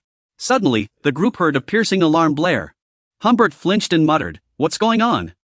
Kessler shouted, "Run!" Moments later, the three arrived in front of a glowing building. Kessler explained, "This is the dungeon." Kessler continued, "The convenience store and the dungeon are connected." Humbert asked, "What's the situation?" A soldier said in surprise, "So there are other F-rank dungeons. The highest rank is E-rank," Humbert said. "Let's wait for headquarters orders first. If there's an emergency, we'll act." "I'll take full responsibility," the soldier replied, "understood." Niho swiftly carried the three into the air. Humbert muttered, "This is too sudden." Chris spoke up, "This might work in our favor." Humbert was surprised by his words. "In our favor?" Chris answered, "Before, I had to find my own way into the African dungeon, but if they're connected like this, the African dungeon might be the same." Humbert immediately responded, "This must be connected." Kessler quickly suggested, "Let's head to headquarters first, Master." Humbert replied, "All right." At the meeting, representatives from all factions gathered to discuss the same issue. However, the meeting split into two sides, one advocating for waiting, the other for swiftly conquering the dungeon. After a while, Humbert announced, "The final decision is to conquer the dungeon." "What a shame. We wanted to wait." Kessler said, "But no other team has as high a chance of success as we do." Humbert replied, "We are the strongest force, comparable to the Alliance army." "Of course, Kessler." Kessler quickly turned, "I'm going out to relax for a bit." Humbert stopped him, "No, stay here, Kessler. Just in case, we shouldn't split up." Kessler immediately turned back, "Is this your intuition, Master?" Humbert immediately answered the question, "That's right." The sky above them gradually darkened into night. The space around the tents became eerily quiet. Suddenly, a beam of light shot out from the direction of the convenience store. Where there is profit, a magical gate opens in the void. Monsters emerge from behind the gate, quickly flooding onto the streets. The creatures move in single file, advancing toward the human encampment. A commander swiftly issues orders via radio, and the Type 2 magic array activates. A massive magic array instantly appears above the street. The Bone Elite Corps materializes before the monsters. On the other side, soldiers fight fiercely against the creatures, ignore the buildings, keep pressing the attack. A soldier urgently reports, "Commander, the 3rd defense line has sent an emergency alert." The commander responds, "Proceed according to the plan." At the 3rd defense line, Xianfu mutters to himself, "Are the enemy forces closing in on us?" He suddenly notices a golden glow hurtling toward him. He realizes the light is transforming into flames, dragon's breath. Yet Xianfu immediately denies it, "Those aren't dragon-type monsters." Delican, a monster roars as it unleashes magic at him. Xianfu swiftly counters with his shield, deflecting the attack. The creature's assault is instantly reflected back. Soon after, no trace of the monsters remains in the sky. Kyler wonders, "Is it over already?" Xianfu replies, "I wish it were, but it seems not. An army of monsters is advancing toward them." Xianfu declares, to gain strength, "It's time to accept punishment. O righteous hand that governs life and death, may you always protect us." Punishment. A magic array instantly appears above the stone core. A golden light descends, crushing the stone monsters. Zayela remarks, "The fusion of will and divine power is truly beyond imagination." Xianfu says coldly, then Kyler suddenly charges forward. Kyler swiftly positions himself between Xianfu and Zayela. He says, "This can't be, my lady. Your resolve shines through, and your battle-scarred body is what I admire most. Care for some tea? Though I can't guarantee you'll still have hands to hold the cup." Suddenly, two masked skeletons appear above their heads.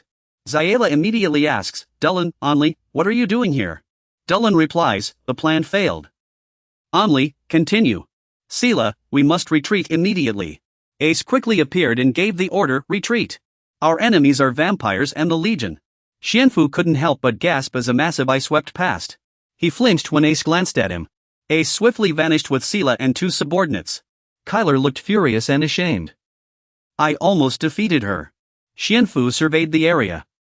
"Deal with the monsters in front of us first." Garion spoke. "Some of you may already know me. I am a rogue vampire." Xiantian said, "I have something to ask you.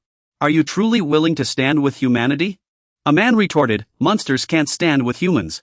Many of my men died at the hands of vampires. That's undeniable proof."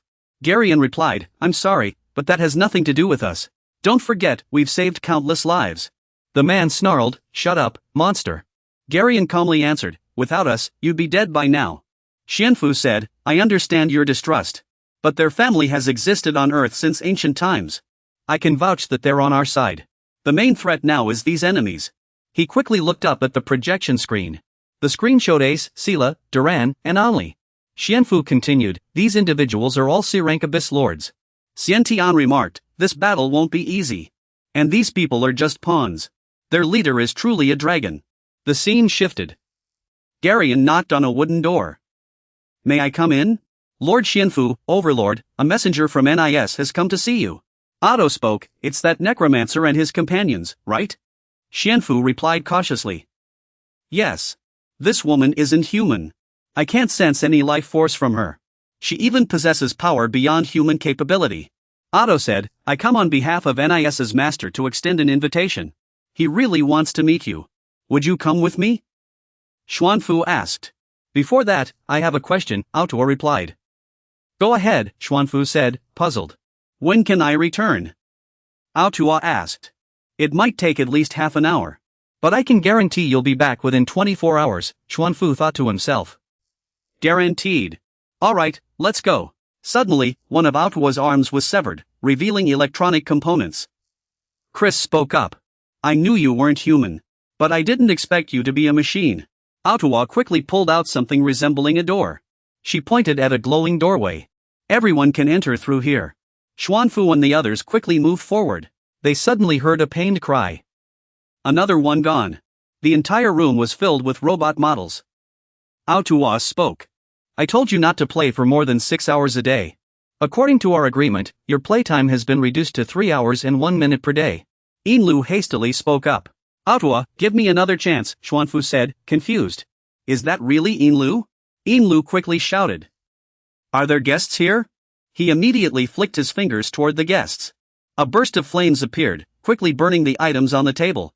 Xuanfu recoiled in shock. What's going on? Then, to the astonishment of his companions, he knelt before the child. The silver dragon spoke. Impressive.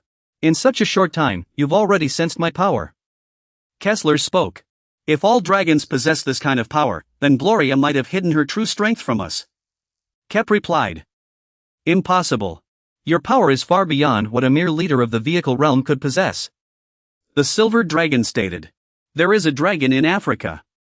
One of our kind. I can vouch for that. Chris spoke. Just as expected.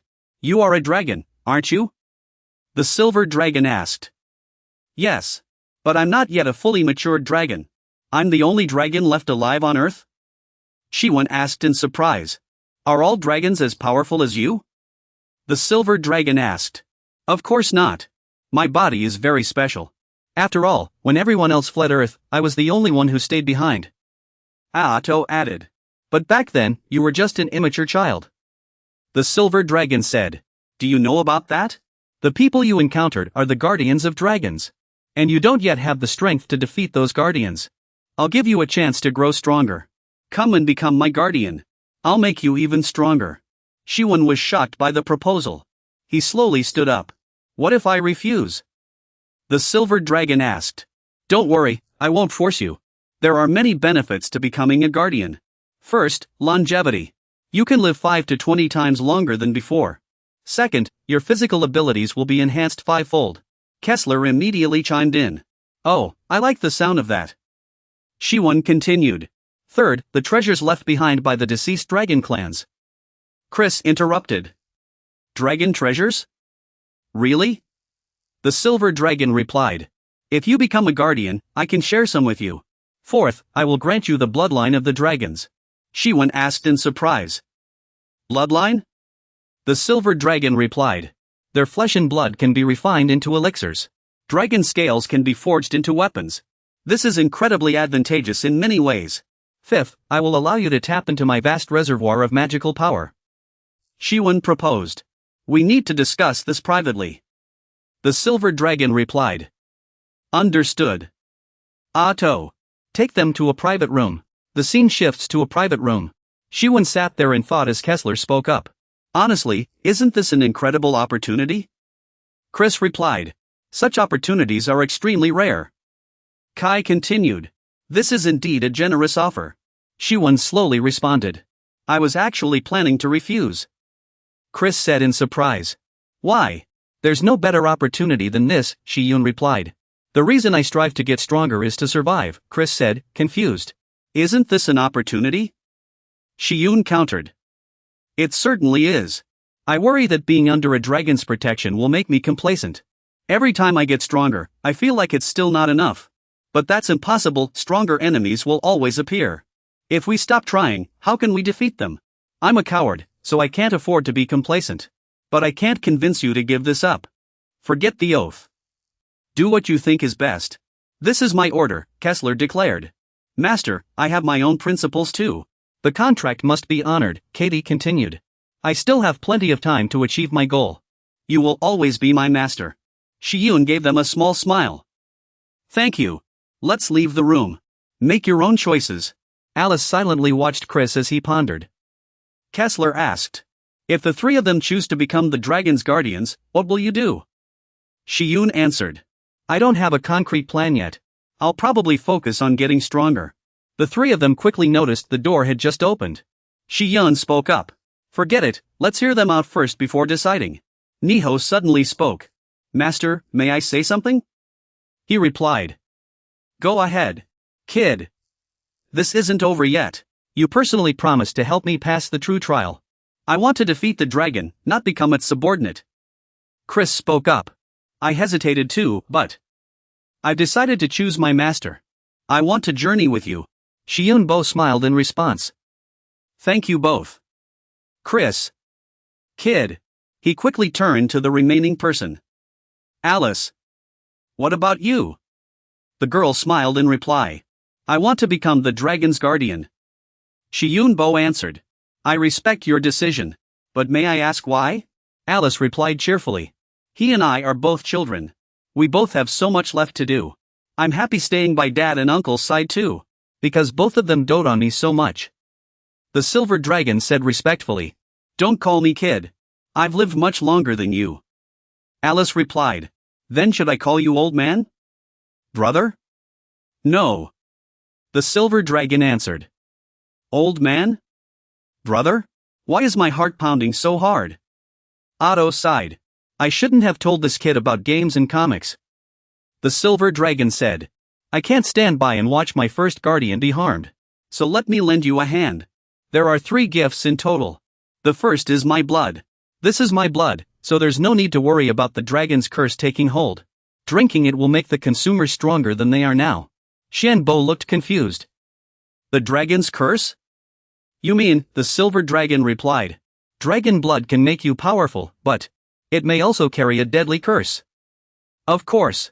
That's because I won't allow it. Chris spoke up. Since I permit it, it will only make the drinker stronger. Can you give me some of your blood? The silver dragon asked.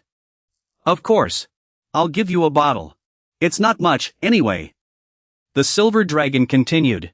This is the second gift. Xianbo was astonished by this gift.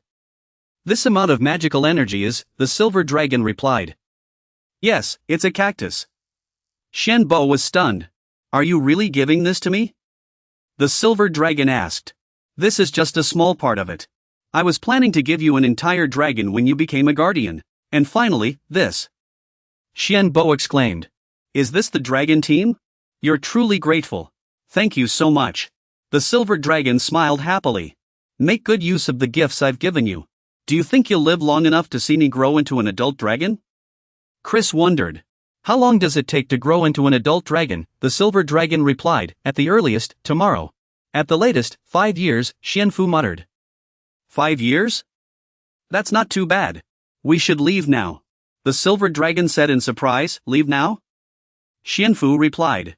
I'm really happy you gave me these gifts. I'll study this matter carefully, the silver dragon said with a smile. Just as I thought. You mages are all so alike. I'll take good care of Alice, Xianfu said. Alice. See you next time, Alice said with a smile. Okay, Dad. Chris urged angrily. Master, hurry up.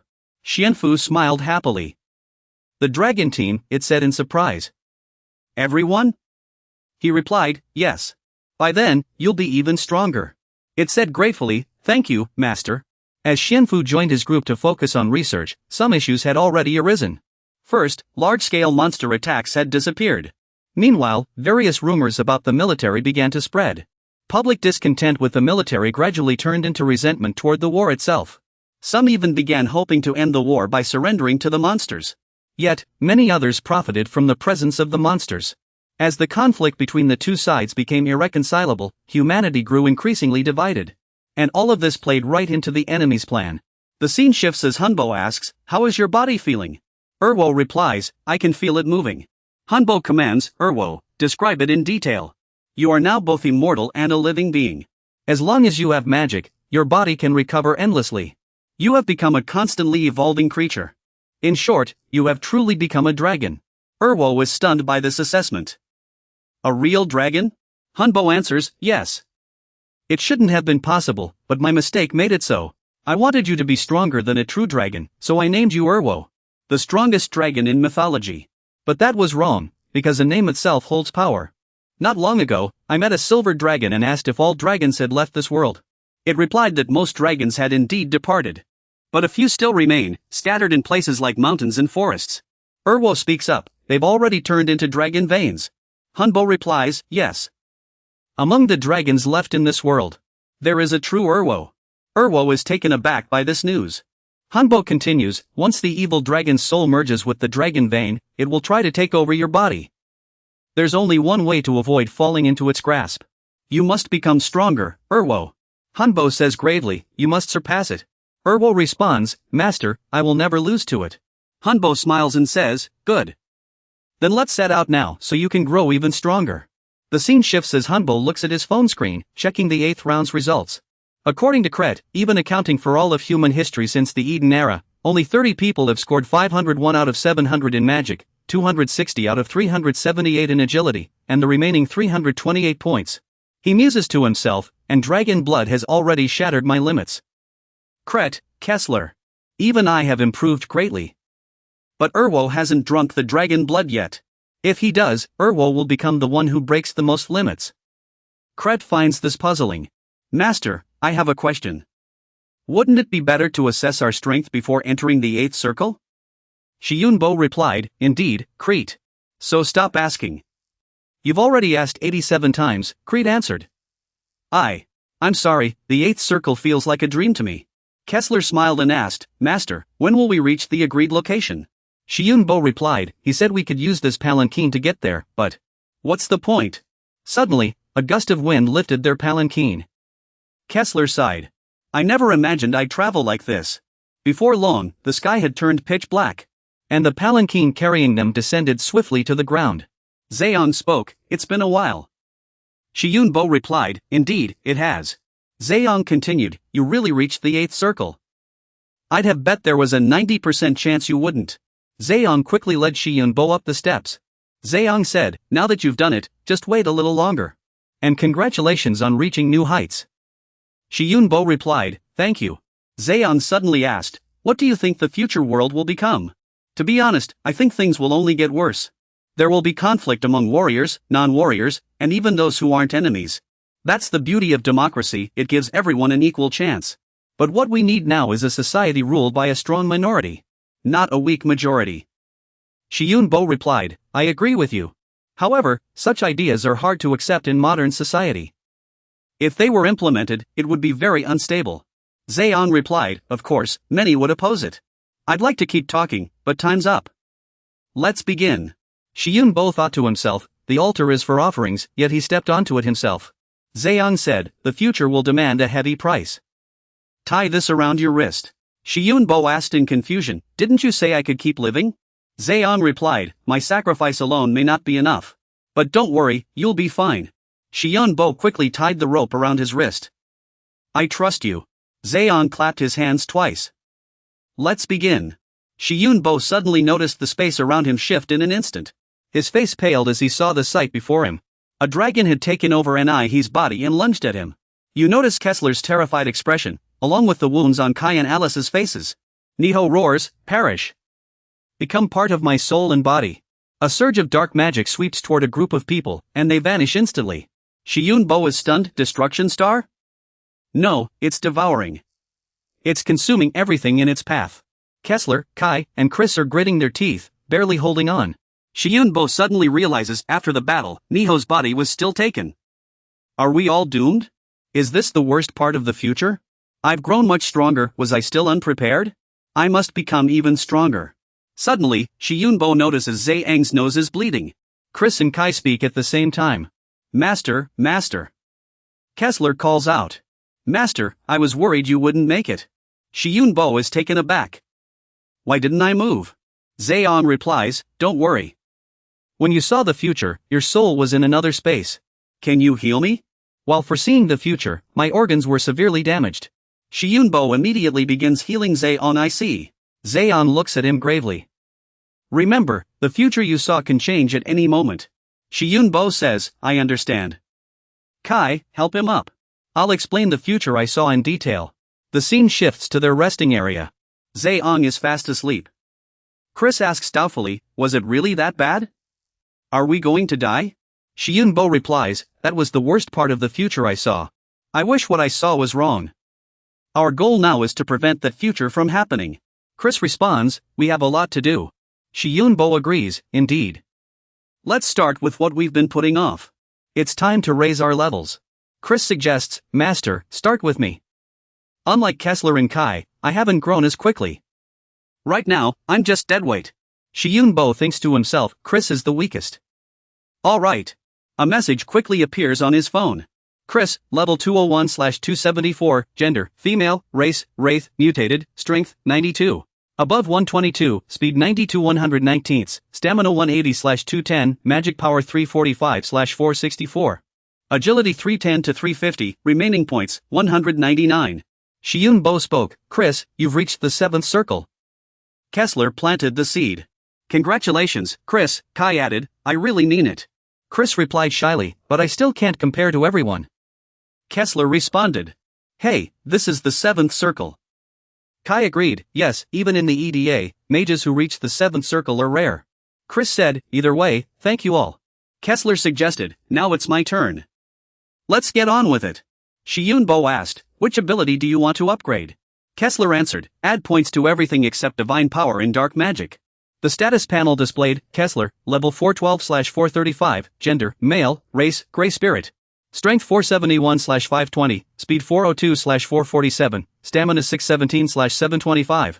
Divine power 491, dark magic 491, magic power 641/681, agility 292/302, remaining points 161. Shiyunbo muttered, gray spirit, how interesting. He quickly assessed Kessler, your stats are incredibly high. Kai spoke, finally my turn. Thanks to you, Master. Just add points to my magic power. Shiyunbo remarked, all your stats except stamina are higher than Kessler's. Level 442/492, gender, male, race, spirit guardian, strength 492/630, speed 503/660, stamina 509/545, magic power 1000/1041, agility 392/502, remaining points. Kessler glared angrily at Kai. Damn it, I lost. Shiyunbo commented, Kai's magic power is exceptionally high.